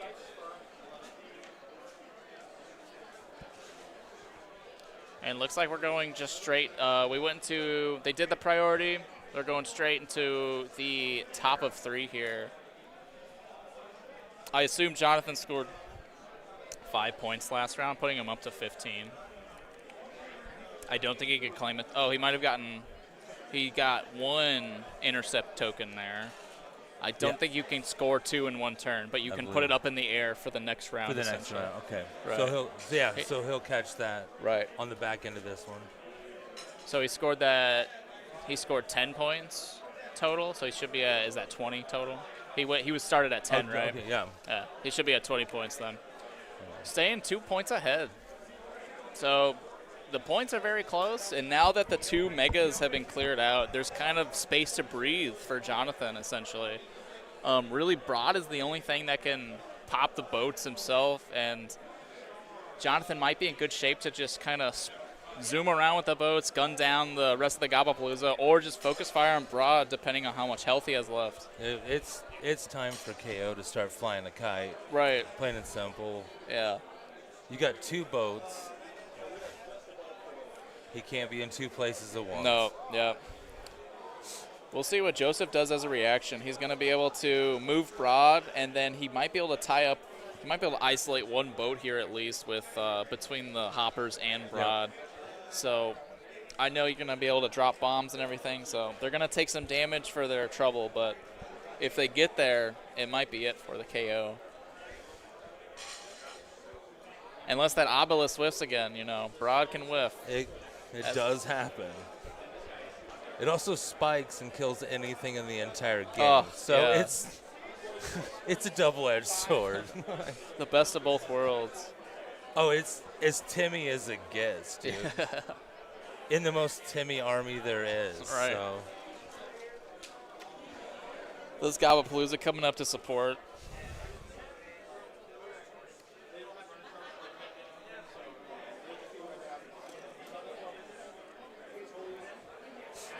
If you're just tuning in now and see the dice tray down, we're having some technical difficulties. We're trying to fix this up tonight. So for our 2 games tomorrow, the dice tray doesn't crap out again. But it made it up until this point just fine today. So it fought the good fight. Right. It was that we had issues with it at the very beginning of the first game.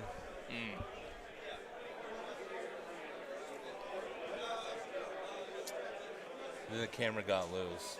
The bracket got loose from us messing with the HDMI cable so much. Right.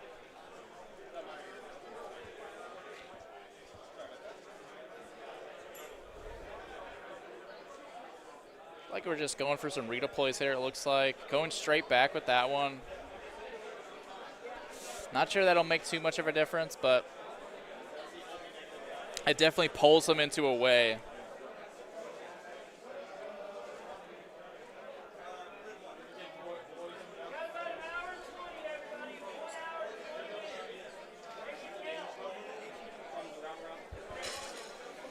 Looks like we're at hour 20 left of the round, so definitely making great time on this one.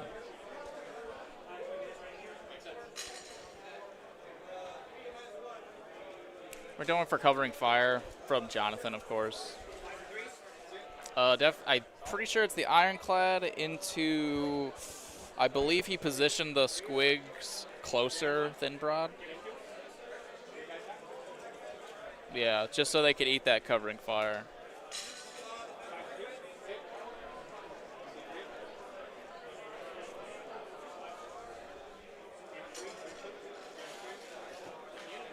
Yep, picks up the rest of those squig hoppers with the covering fire there. KO just out here doing KO things. Right. Big charge roll from Braz. That looks like an 11-inch.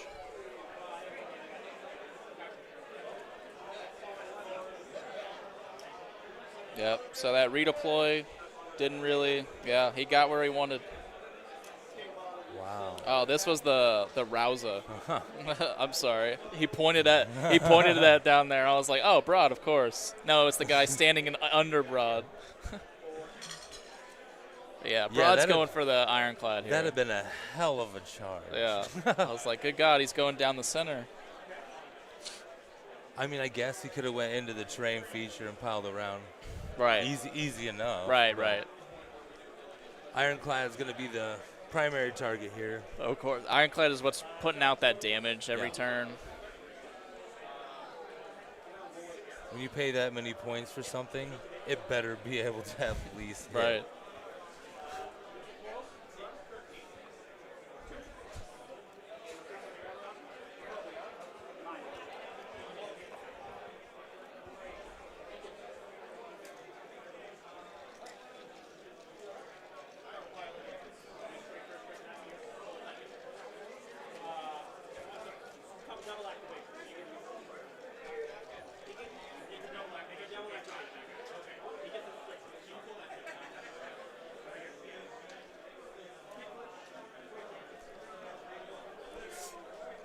Looks like Jonathan's got possibly the remaining two salvagers on next to that ironclad there.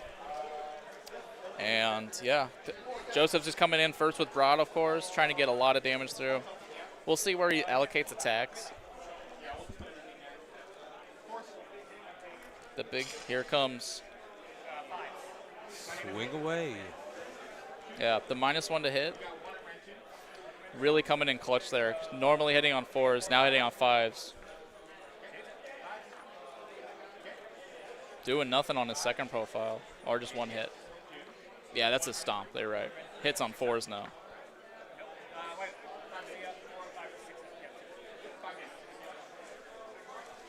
The Death Grip coming in there. Picking up the salvagers.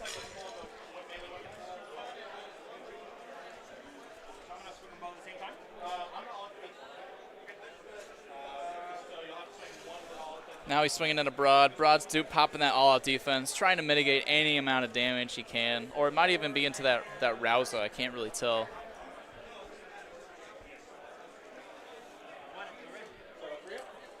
Yeah, definitely into Broad.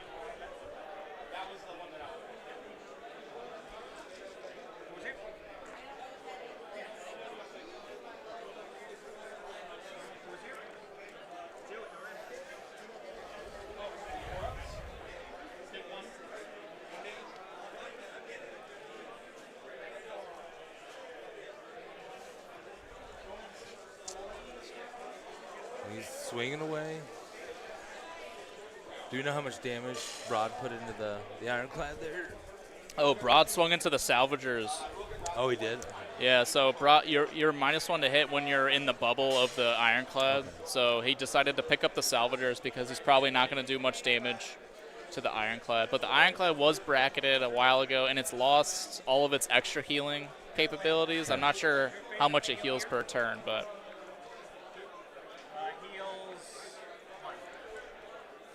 We got one on the frigate. One heel.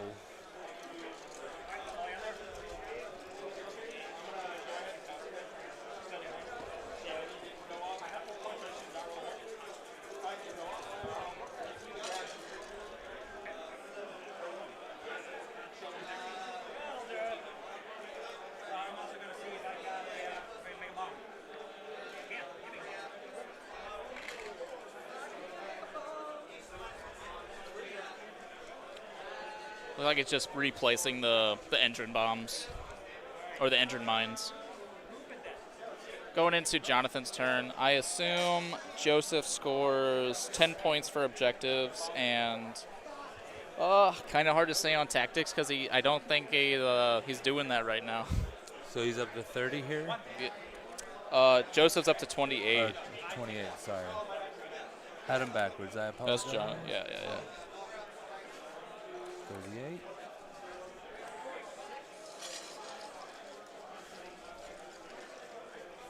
Bottom of round 3.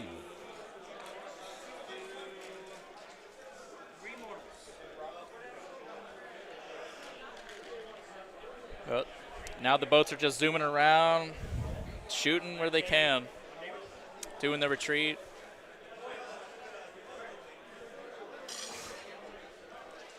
You know, this might be the third time today that we misjudged the situation. Yeah, based on the points, Joseph might have it here. I'm not sure Jonathan can actually, Jonathan can probably blast Joseph off the table just based off the debuffs and the amount of shooting he has. Because when Broad touches one of the boats, the -1 to hit kicks in, and then it's like hitting on 5, so more than often is whiffing. So I could definitely see a world where Jonathan is just, he's shooting off everything, flying around Broad. He's actually about to score his first part of a tune to Gyron, getting 2 units in the center of the table for that. And then I assume Broad's holding the last intercept token. Yep. And this round, he's got 1 intercept in the sky already. You know, he's going to be scoring potentially 15 points just from holding 1 objective and scoring 2 tactics. Jonathan's going to come back. I can see it. He'll only be 3 points down after that, so a swift priority roll could sort that out. But he looked in a pretty vulnerable position at one point. It was that early double from 1 into 2 is really puts you down for so long. But it looks like these 2 boats is all he needed. He recovered really well, really quickly. Right, yeah. I mean, that was literally... It took 1 turn. Top of 2. Right, yeah, and top of 2. And now we're in the bottom of 3 and having a completely different conversation. Right.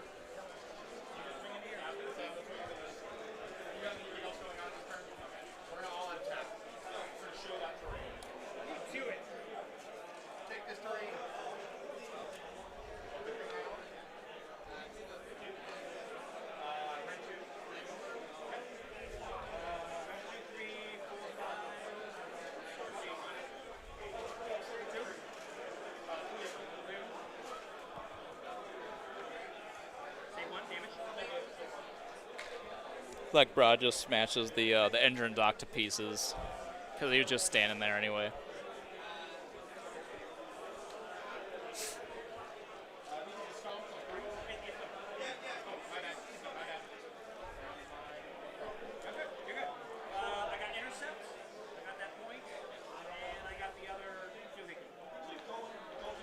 So he got it tuned? I believe he's got a tune because he got 2 units in the center, right? So he gets it tuned, he gets the intercept recovery. And they're not in combat, right? Yep, checks out. So we're looking at a 15 points, going up to 35 points there. No. Don't call it a comeback. Right. Looks like they did the prior roll. Joseph uses reroll, didn't get it. Jonathan taking the double. I'm going to go check with the players, just make sure our score is correct. Yep. 38-35.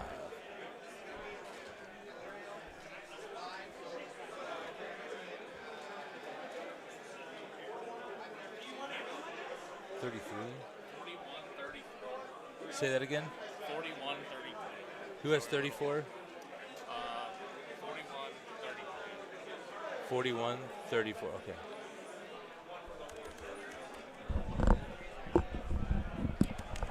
Apologies, folks. We were just slightly off with our math on the total for score here. We were off on Jonathan by 1. Right. But Joseph is 3 higher. That's pretty solid. Yeah. I think I miscounted on the his raffle cycles. I think he scored last, and I missed that. And then I think it's hard to keep track of who has what objective right now, I think is what's going on to us. Because I think Jonathan might have one that that Joseph hasn't reclaimed yet. Yeah. Or vice versa. Looks like Broad is just taking some heavy damage. Well, he could pick up another 10 points off. No battle tactics can be scored this turn. And I think he might have lost the treasure for taking a double. That final treasure gets pulled off the table for taking a double turn, it looks like. Yeah. So it looks like Jonathan is just trying to score 1, score 2 in this situation. I'm not sure he's going to connect a color or not, but...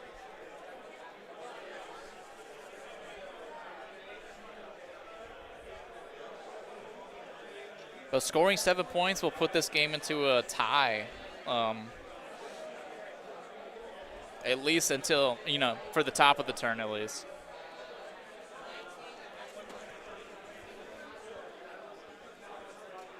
Jonathan just debating on where he wants to put his boats. Very crucial now.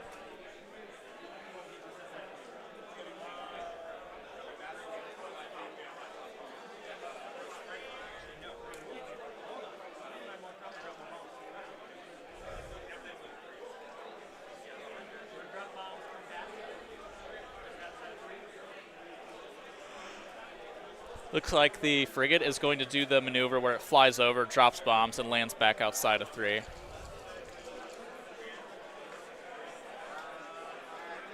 Three mortal wounds coming out of that. Excellent damage. If I heard correctly, I think Broad has 10 health left. I'm going to go confirm that. If that is in fact the case, I don't think KO has a lot more to worry about. Yeah, he's at 25. Ooh. Oh, no, he's got 15. He's got 15 left, yeah. I mean, it's still KO that's fairly manageable. Right. Looks like Joseph's using that redeploy to get farther away from the frigate so it doesn't get charged, doesn't get fought, doesn't get bombs dropped on, I think, is what the key is there. No, it's full-blown kite mode. Also, yeah. Also, you might have pulled some of the shorter range weapons out of range from that ironclad, even seeing as it's on the other side of the table now. Defense spent here, of course. I think that puts Joseph probably down to 3 CPs. I think he started at 5 because he fell back into being the underdog because he got doubled, I believe. Yeah. Oh, he has 5. Joseph has 5. Is that what you said? Or down He's got 3. Down to 3 from 5. Yeah, absolutely. Okay. Yeah, there's no point, like you were saying, for Jonathan to press right now. He just needs to survive. He just needs to take his 7 points, gun something down. That's his turn basically.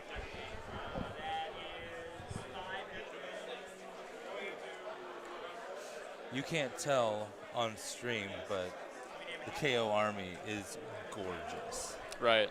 The flat green that's on it. Yeah, the green is great. The green and gold's really contrast, and then the yellow desert basing with all those nice rocks. It really looks good on the table. It just so happens to match the desert. Right? It's perfect, but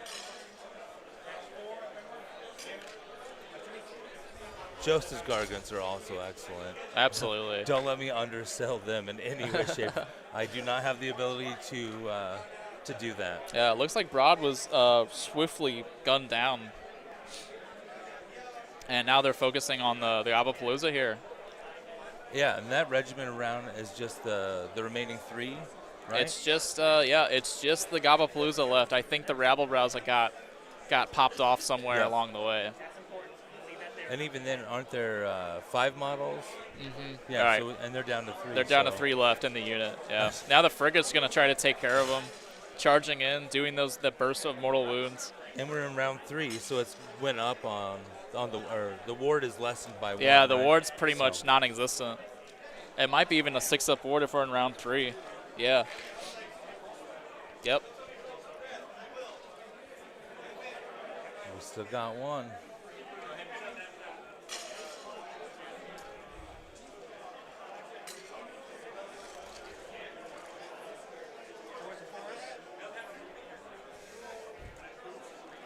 Here comes the attacks into that last remaining Gobblepalooza. Only one going through.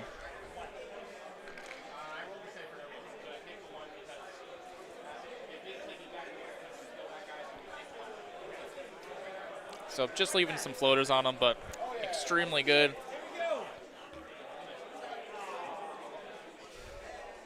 Attacks back, nothing.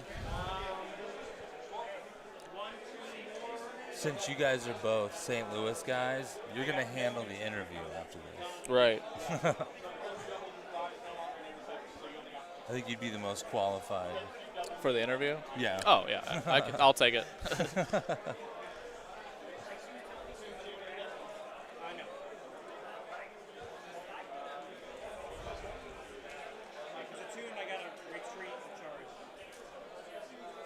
So it looks like he's just taking that 7 points for the 1 and 2 objectives here. No battle taxes, of course, because he doubled. That should put Jonathan up to 41. 41. Now it's a direct tie now, but we've still got 2 rounds left in the game.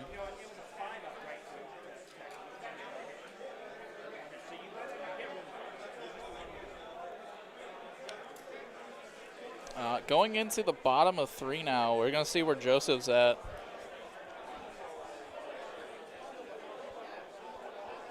We're at top of 4, aren't we? I'm sorry. No, this was the double from Jonathan. We might be that. Maybe Jonathan took top of 4. Now we're at bottom of 4. Is what I think. I think I'm behind. Because it is speeding up quite right. a bit. Yeah. This is Jonathan's return double turn, and now we're going into Joseph's final whatever he wants to do.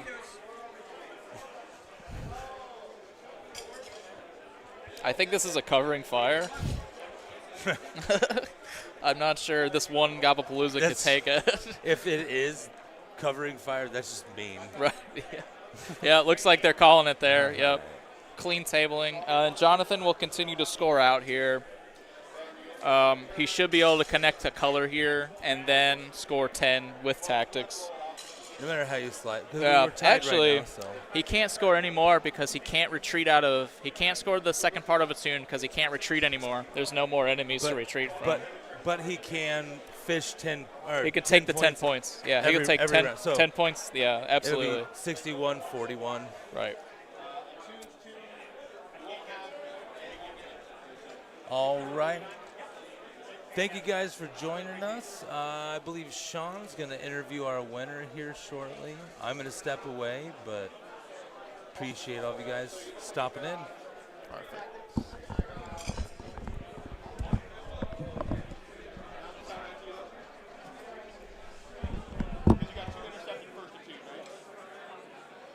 That's what I counted as well.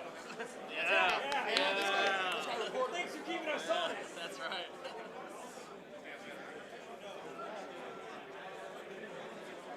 Jonathan, do you want to do an interview whenever you're ready?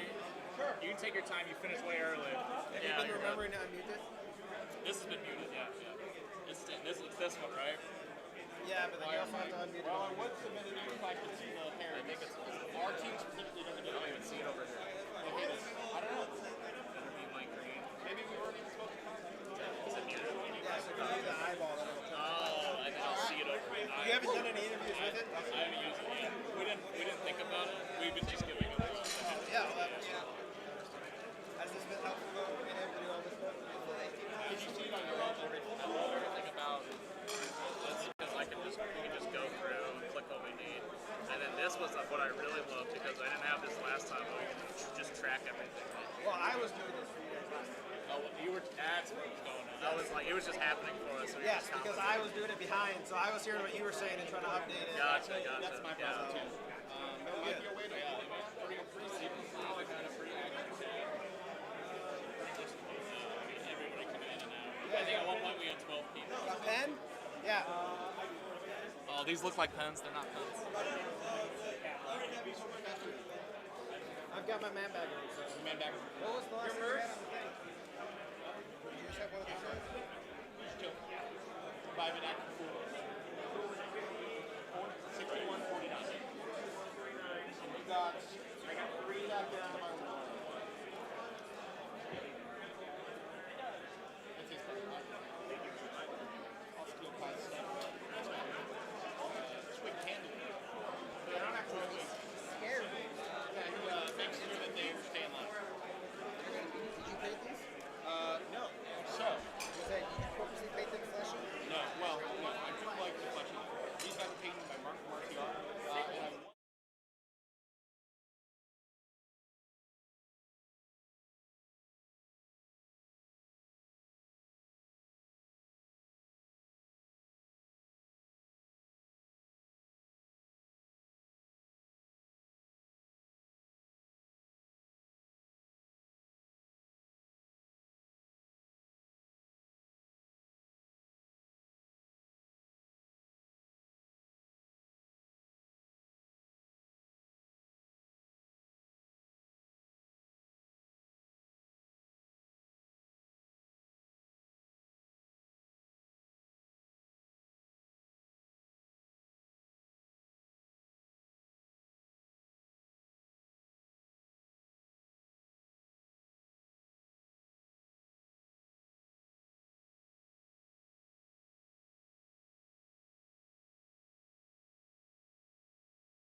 There's that.